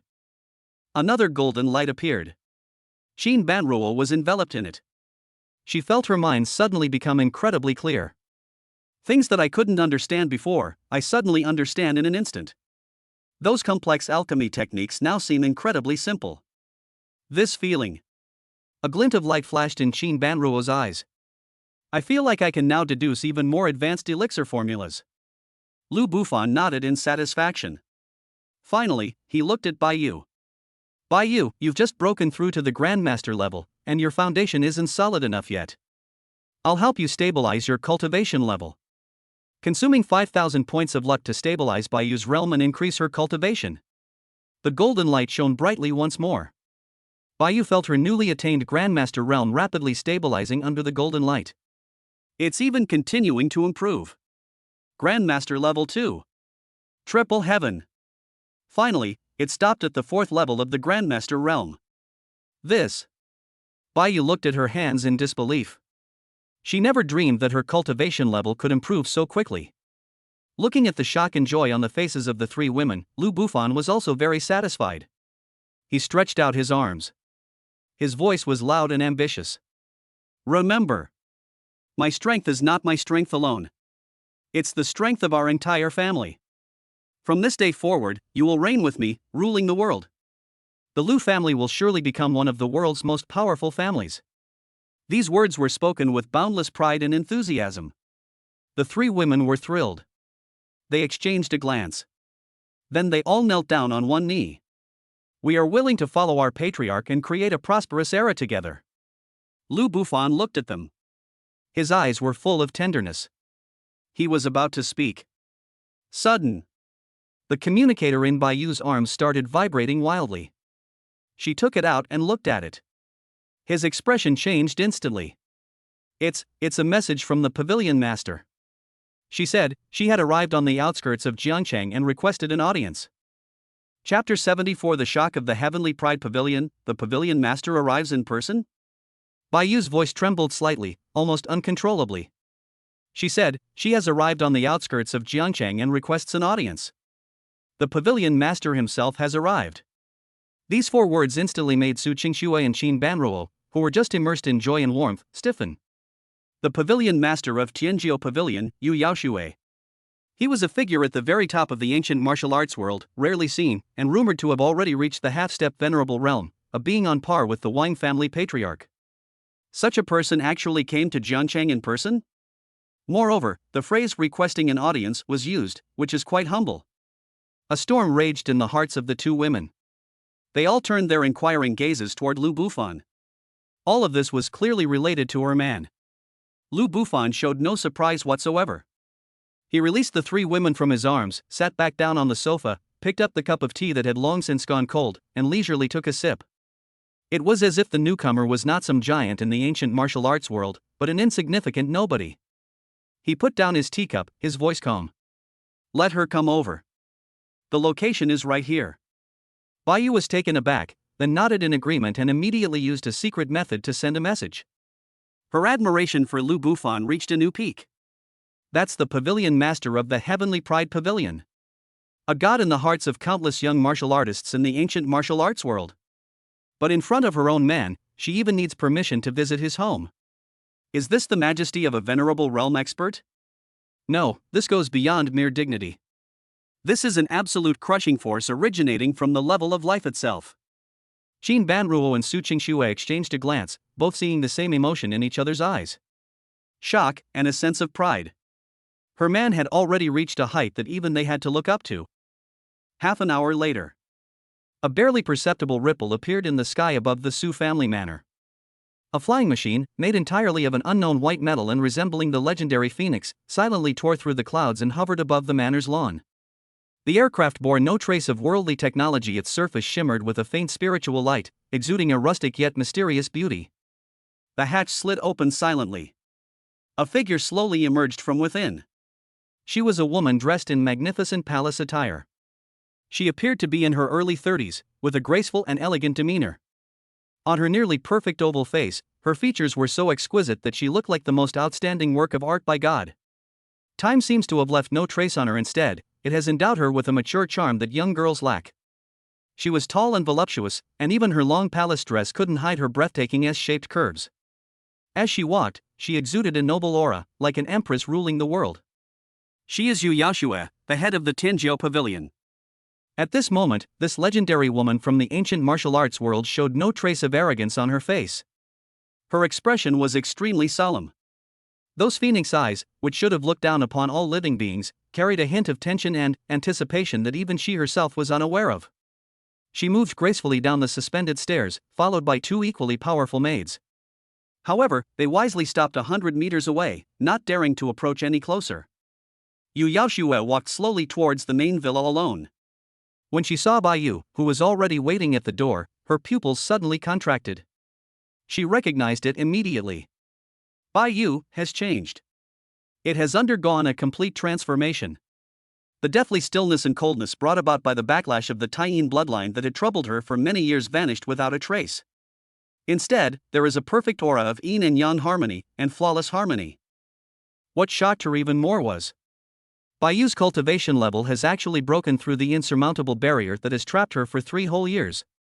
He has entered the realm of Grandmaster. How is this possible? Yu Yaoxue's steps involuntarily paused for a moment. As Baiyu's master, she knew best how difficult that bottleneck was to overcome. But now, Baiyu has not only broken through. Moreover, his foundation was solid and his aura was long, making him many times stronger than an ordinary grandmaster at the first level. Yu Yaoxue's gaze unconsciously swept over Baiyu's face, which was both aloof and captivatingly alluring. She noticed the girlish shyness that Baiyu inadvertently revealed. And deep within her aura, there was a subtle, almost imperceptible, mingling with another, domineering, and powerful masculine aura. One thought, which even she found somewhat absurd, surfaced in her mind. Yu Yaoxue's heart sank heavily. She understood everything. Master. Bai Yu came forward, her voice somewhat complicated. Yu Yaoshue waved her hand, indicating that she didn't need to say anything more. Her gaze had already passed through the white moon and landed on the young figure leisurely sipping tea on the living room sofa. It was him. It must be him. Yu Yaoshue composed herself and stepped into the living room. When she truly faced Lu Bufan, she finally understood the feeling Bai Yu had described in the communication jade slip. The man in front of me was sitting right there. His aura was extremely restrained, like that of an ordinary young man next door. But when your divine sense tries to probe him, but you are no longer facing a single person. Instead, it was a vast, boundless, unfathomable, and dazzling starry sky. Your consciousness, like a speck of dust, has entered the universe. Insignificant, humble, unable to even stir up a ripple. It might even give rise to a profound fear deep within your soul, a fear of being devoured and assimilated. The venerable realm. This is absolutely, genuine, the majesty of a venerable one. Even. He might be even more terrifying than any of the venerable ones she knew. The last shred of hope in Yu Yaoshue's heart was shattered. She dared not hesitate or be negligent in the slightest. She stopped when she was about 3 meters away from Lu Bufan. Then, under the equally shocked gazes of Su Qingxue and Qin Banruo, he made a move that was enough to shake the entire ancient martial arts world. She straightened the hem of her palace dress and slowly bowed. She bowed deeply to the young man, who was much younger than her, at a 90-degree angle, a gesture of respect between a junior and an elder. The voice was clear and respectful. Tianjiao Pavilion, Yu Yaxue, pays respects to the senior. That address of senior was delivered with genuine sincerity. This bow was performed with heartfelt admiration. The living room was deathly silent.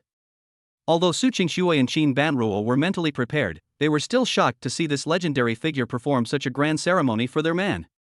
That heart, still, betrayed itself and began to pound wildly. Lu Bufan, however, seemed not to have seen it at all. He did not tell her to get up. He simply and slowly drank the tea in his cup in one gulp.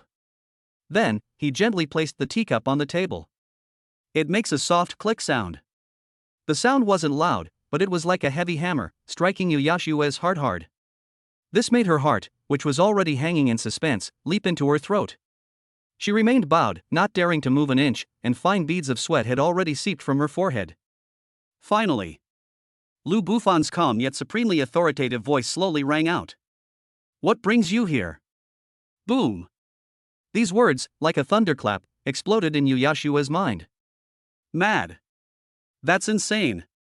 This shows a complete disregard for her and the entire Tianjiao Pavilion. If it were anyone else, would they dare to say such things to her? She had already struck out with her palm, annihilating the opponent's spirit and soul. But at this very moment, these words came from the mouth of this unfathomable senior. She, however, felt it was only natural. I even felt a tremendous pressure. She knew that the other party was testing her. It is also a test for the entire Tianjiao Pavilion. A good answer might allow you to climb this towering, divine tree. If the answer is not good, Tianjiao Pavilion may miss this once-in-a-millennium opportunity.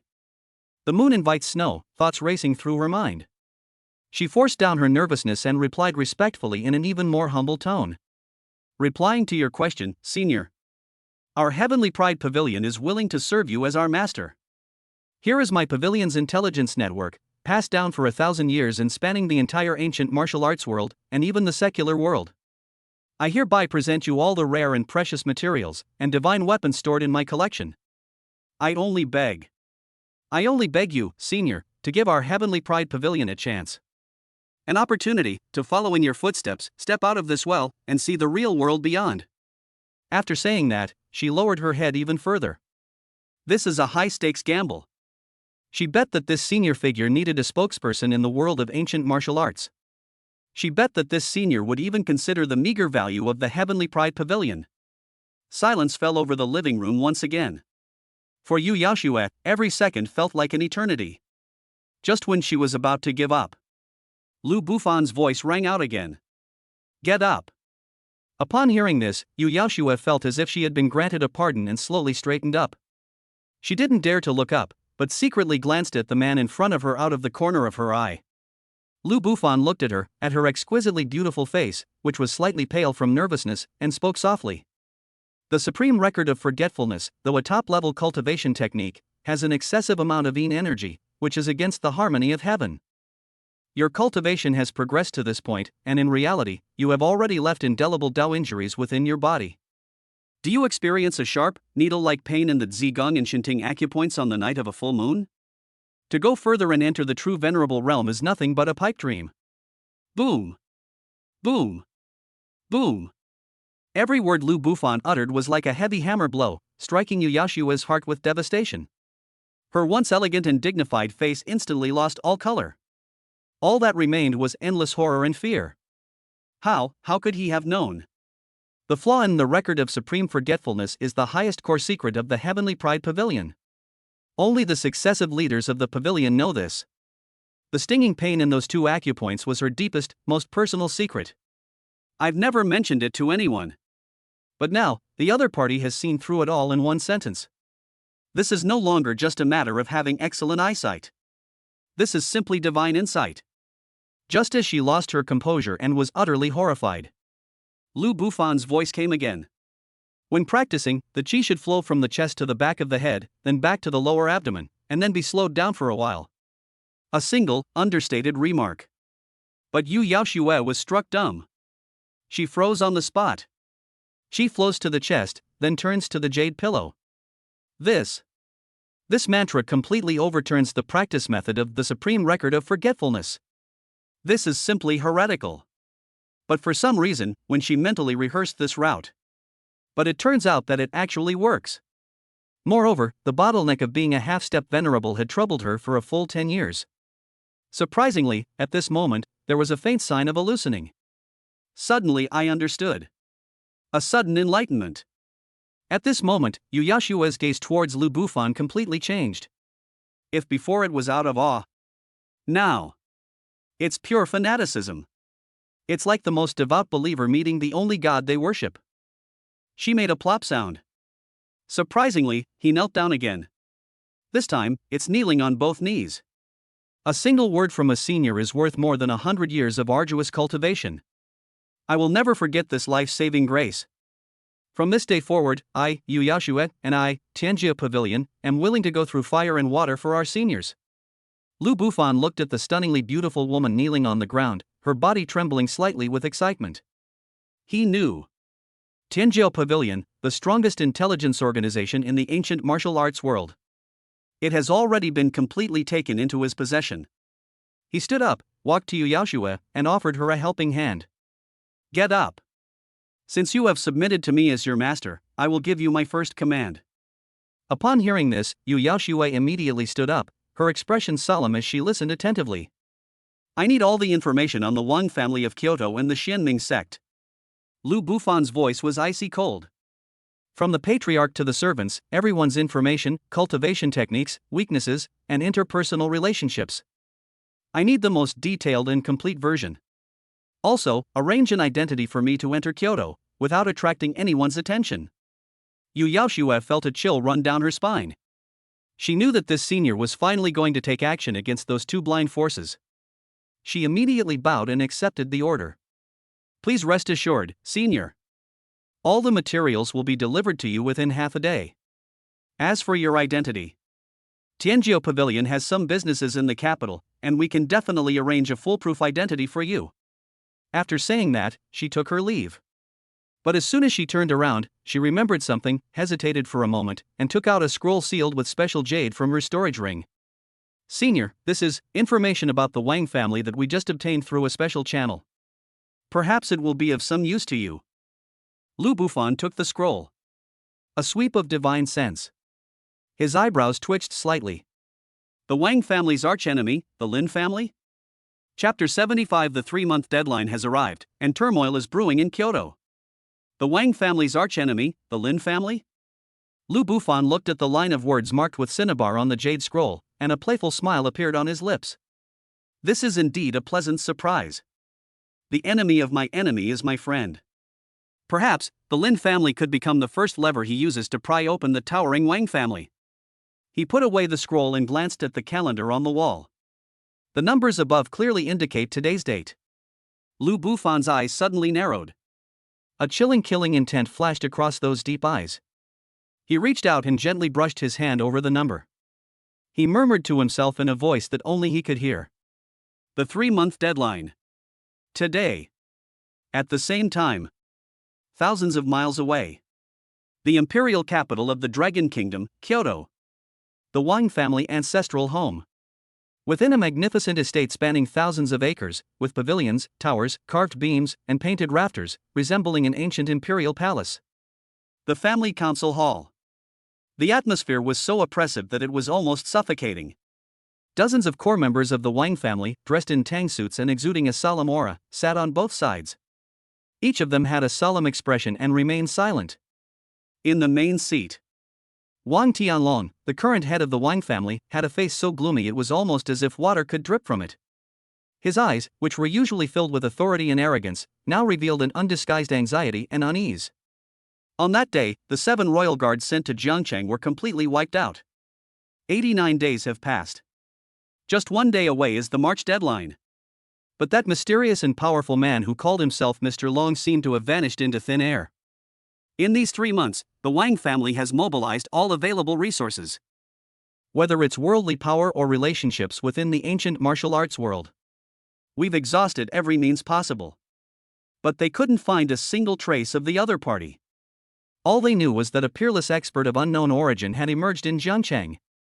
All that is known is that the 7 Grandmaster-level assassins of the Wang family, along with the 7-star locking heaven formation, which is powerful enough to trap a Grandmaster, were utterly helpless in front of the opponent. All they know is that the survivor named Shadowless brought back a terrifying declaration of war that has kept them up at night ever since. 3 months from now, I will personally go to the capital and take the lives of your ancestors. This statement is like a sword of Damocles. It hung precariously over the entire Wang family.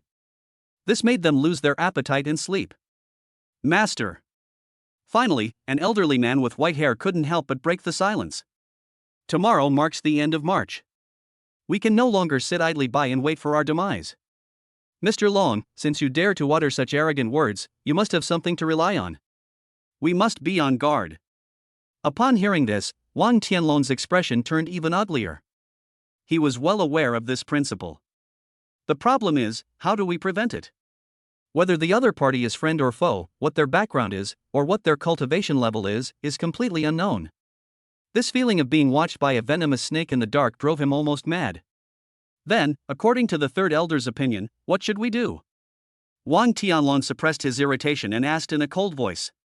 The 3rd elder stood up and said in a deep voice. In my opinion, the most urgent task is to immediately send a high-level request for assistance to the Xianming sect. Please, sect, send a true expert to my Wang family to oversee things. Only in this way can we ensure the absolute safety of my Wang family. Requesting help? Before Wang Tianlong could speak, another tall and thin elder sneered and stood up. 3rd elder, you're really boosting the morale of others while diminishing your own. My Wang family has been based in the capital for hundreds of years. When have we ever bowed our heads to outsiders like this? What's more, we have our ancestors here to protect us. Our ancestor was at the half-step venerable realm, a rare existence even in the entire ancient martial arts world. Mr. Long, no matter how strong you are, can you possibly be stronger than our ancestor? I think he's just bluffing. That's right. The 5th elder is absolutely right. Immediately, many people echoed this sentiment. My Wang family is the representative of the Xianming sect in the mortal world.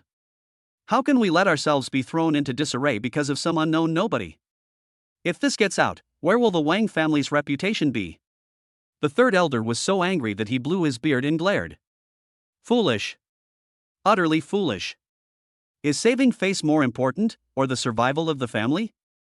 That Mr. Long was able to easily kill my 7 martial guards, so his strength must be at least at the peak of the Grandmaster level. It might even be a true venerable one. Faced with such a formidable enemy, any carelessness could bring annihilation upon my Wang family. Enough. It looks like the main hall is about to turn into a vegetable market. Wang Tianlong suddenly slammed his hand on the table and roared angrily. The entire venue fell silent instantly. Our ancestor has already made a decision on this matter. Wang Tianlong took a deep breath and spoke slowly. The patriarch's idea is that we can contact the Xianming sect to report this matter. However, there is no need to request the sect's experts to descend. My Wang family has its own dignity. In order to demonstrate the strength of our Wang family and deter the villains, our patriarch has decided to hold a grand 80th birthday banquet in 3 days, inviting guests from all quarters to attend. At that time, my Wang family will prove to everyone who is the true master of this capital. These words were spoken with great conviction. The elders who advocated for war were immediately invigorated. The master of the house is wise. Our ancestor is mighty. Only the third elder slumped back into his chair. He looked at his people, who were blinded by arrogance and ignorance. A deep sense of powerlessness rose within me. He seemed to already see a monstrous storm, powerful enough to overthrow the Wang family, quietly gathering over Kyoto. But they are still unaware of it. The scene shifts back to Jiangcheng. Su family manor. Lu Bufan slowly closed the top-secret document, hundreds of pages thick, that Yu Yaoshua had sent him. In his eyes, the killing intent was almost tangible, nearly boiling over. The Wang family, the Xianming sect. It was even dirtier and more sinful than he had imagined. Human trafficking, blood pill refining, and utter disregard for human life. Each and every one of these incidents is too numerous to recount. It seems that eliminating you can be considered as ridding the people of a scourge. Lu Bufan stood up. He has made his decision. I will set off tomorrow, alone to the meeting. One man, one sword, and he crushed the Wang family. When he told the 3 women about this decision, the atmosphere in the living room froze instantly. Su Qingxue, Qin Banruo, Bai Yu. The 3 women, all stunningly beautiful, had eyes filled with worry and reluctance. But not a single person offered any advice or dissuasion. They knew this was something their man had to do. All they could do was support him silently from behind. I will go and help you pack your luggage. With red eyes, Su Qingxue pulled Qin Banruo and Bai Yu upstairs. Soon, the 3 women came downstairs with their respective prepared items. Su Qingxue folded a brand new trench coat for him. She looked at him tenderly. Kyoto is windy and cool at night, remember to wear it. Her voice was soft, yet full of a wife's tender affection for her husband. We're at home, waiting for you to come back. Qin Banruo then handed over a small, black USB drive, about the size of a palm. Her eyes, like those of a sickly beauty, shone with the light of wisdom. This is what I compiled overnight, the network of relationships of all the major business groups in Kyoto, as well as their dirt on them. Your strength is a sword without a sheath. And these can become your sheath. Business warfare can sometimes be more deadly and bloodless than martial arts combat. Bai Yu didn't take anything. She simply stood there quietly. Those clear, cool eyes burned with an unprecedented, unwavering flame. The Tianjiao Pavilion in Kyoto has activated all its hidden agents. 3,000 elite guards stand ready for battle. As long as you give the order, they are ready to be at your command at any time. Looking at these 3 men, each deeply in love with their own woman in their own way. A warm feeling welled up in Lu Bufan's heart. He reached out his hand. He embraced the 3 women tightly, one by one. He gently kissed Su Qingxue's forehead. Don't worry, I'll be back. He affectionately stroked Qin Banruo's cheek. Your scabbard is very good, I will use it. Finally, he cupped Bai Yu's face in his hands and placed a kiss on her cool lips. Tell the Tianjiao guards to just stand by and not to take action. Why use a sledgehammer to crack a nut? The mere Wang family is enough for me alone. He looked at the 3 women and made a solemn promise. I promise, I will return safely. That night, Lu Bufan did not cultivate. He first went to Su Qingxue's room. He faced his wife, who had shared joys and sorrows with him all the way. He showed the utmost gentleness and patience. A night of passionate love, pouring out all the sorrow of parting. Then, he quietly sneaked into Qin Banruo's boudoir. This talented woman, who was exceptionally intelligent yet frail and sickly, radiated an unprecedented and captivating beauty beneath him. He responded to her silent devotion with the most domineering conquest. At last, he arrived at Bai Yu's guest room. This saintess, who had just thawed from the iceberg into spring water, still carried a touch of naivety and shyness. Yet, she was also incredibly proactive in catering to everything he did. He was like a diligent gardener. On these 3 most fertile spiritual fields in the world, they are tirelessly cultivating. Sow the seeds of hope. The next morning, when the first rays of sunlight shone into the Su family manor. A black Hongqi sedan with a special license plate stood like a silent, steel behemoth. It stopped silently at the entrance of the manor. Chapter 76, bidding farewell to my beloved wife, embarking on a solitary journey. The morning sunlight carried a hint of coolness. Lu Bufan, dressed in a simple black casual outfit, slowly walked out of the villa. His face showed no trace of the tension that the great battle was about to begin. That composure and calmness made it seem as if they were simply going on a relaxing outing. At the entrance of the villa, 3 stunningly beautiful figures were already quietly waiting there. Su Qingxue, dressed in a white dress, was as aloof and cold as snow. Qin Banruo, dressed in a light blue cheongsam, had a captivating figure that resembled a sickly beauty. Baiyu was still wearing that moon-white long dress, like a fairy who didn't eat the food of the mortal world. 3 women, each with a distinct style, yet all equally breathtakingly beautiful, stood together. It formed a breathtakingly beautiful landscape that made even the heavens and earth pale in comparison. Their eyes were filled with deep reluctance to part. Lu Bufan smiled. He walked up to Qin Banruo and Baiyu, who were already showing signs of pregnancy. Reach out and gently stroke their flat bellies. Feel the new life that is being conceived. His eyes softened, becoming incredibly gentle. Focus on your pregnancy and don't overthink things. By the time I return, our child will have learned to call me Dad. He whispered his instructions, his voice filled with the joy and anticipation of becoming a father. The 2 women, their eyes red, nodded heavily. Then he walked up to Su Qingxue. The morning breeze ruffled a few strands of her hair across her forehead.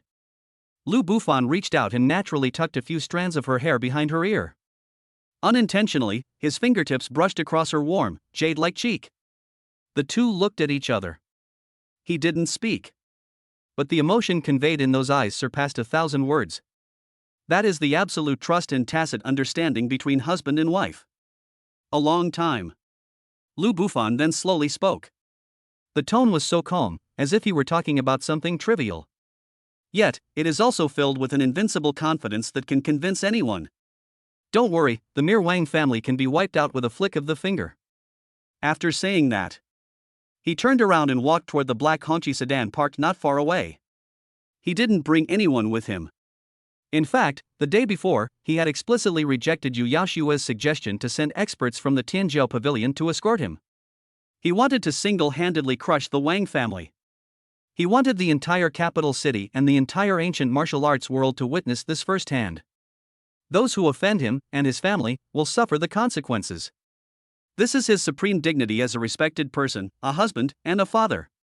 Before getting on the bus, he stopped, turned around, and took a deep look at the 3 women standing at the door. A bright smile appeared on his face. Wait for me to come back.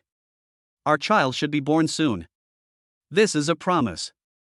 Indeed, it represents the most beautiful expectation for the future. The car door slowly closed. The black Hongqi sedan, like an arrow released from a bow, started and accelerated silently. Soon, it turned into a black dot and disappeared at the edge of the horizon. At the entrance, Su Qingxue, Qin Banruo, and Baiyu stood there quietly. For a long time, I gazed at the direction in which the car disappeared. Until, there was no trace of it left. Inside the car, the space is spacious, and the decor is understated yet luxurious. In the driver's seat sat a middle-aged man with an ordinary appearance. His driving skills were extremely smooth. From startup to acceleration, the interior of the car is almost completely free of any bumps. He is the highest-ranking person in charge of the Tianjiao Pavilion's intelligence network in Kyoto, codenamed Helmsman. 1. A genuine Grandmaster-level expert. At this moment, this is a big shot in Kyoto's underworld, whose stomp could cause an earthquake. Looking in the rearview mirror at the young man in the back seat, who was resting with his eyes closed. His eyes, however, were filled with awe and fervor that came from the depths of his soul. He didn't dare to speak, lest he disturb the other person's rest. However, he gently placed a document, carefully wrapped in a brown paper bag, on the passenger seat. Lu Bufan, though his eyes were closed. But everything inside the car was under the influence of his divine sense. He slowly opened his eyes, his voice calm. Bring it here. Yes, sir. The helmsman shuddered and quickly and respectfully presented the document bag with both hands. Lu Bufan opened the file bag. Inside was a brand new identity document and a dragon-shaped badge made of a special metal. The document clearly states this. Name, Mr. Long. Position, specially appointed Chief Martial Arts Consultant, Southeast Theater Command. Military rank, General. Lu Buffon's lips curled up slightly. The power of the Heavenly Pride Pavilion was greater than he had imagined. It's incredible that they were able to obtain such a sensitive official identity, although it was just an honorary title without any real power. However, at certain crucial moments, this identity might have an unexpected effect. He casually put the documents and badges into his storage space. His gaze turned to the window. The scenery outside the window was rushing past. Skyscrapers and bustling traffic. He gradually left the prosperity of Jiangcheng behind. The warmth and tenderness that belonged to Jiangcheng on that handsome face were rapidly fading away. Instead, there was a cold, sharp, overwhelming killing intent that seemed capable of piercing the heavens. From this moment on, he was no longer the gentle husband and loving father of the Su family. He is Mr. Long. Yes, the vengeful god is about to sweep through Kyoto, making countless people tremble. Inside the car, the atmosphere became increasingly oppressive. Suddenly, a specially encrypted communicator in the driver's seat rang. The helmsman glanced at the caller ID and his expression turned serious. He answered the phone and said a few words respectfully. Then, he put down the phone, turned around, and reported to Lu Buffon in a tone of seeking instructions. Gentlemen, the Wang family's arch-rival is the Lin family, which is also one of the top wealthy families in Kyoto. Their young lady, Lin Qingya. I would like to meet with you as soon as you arrive in Kyoto.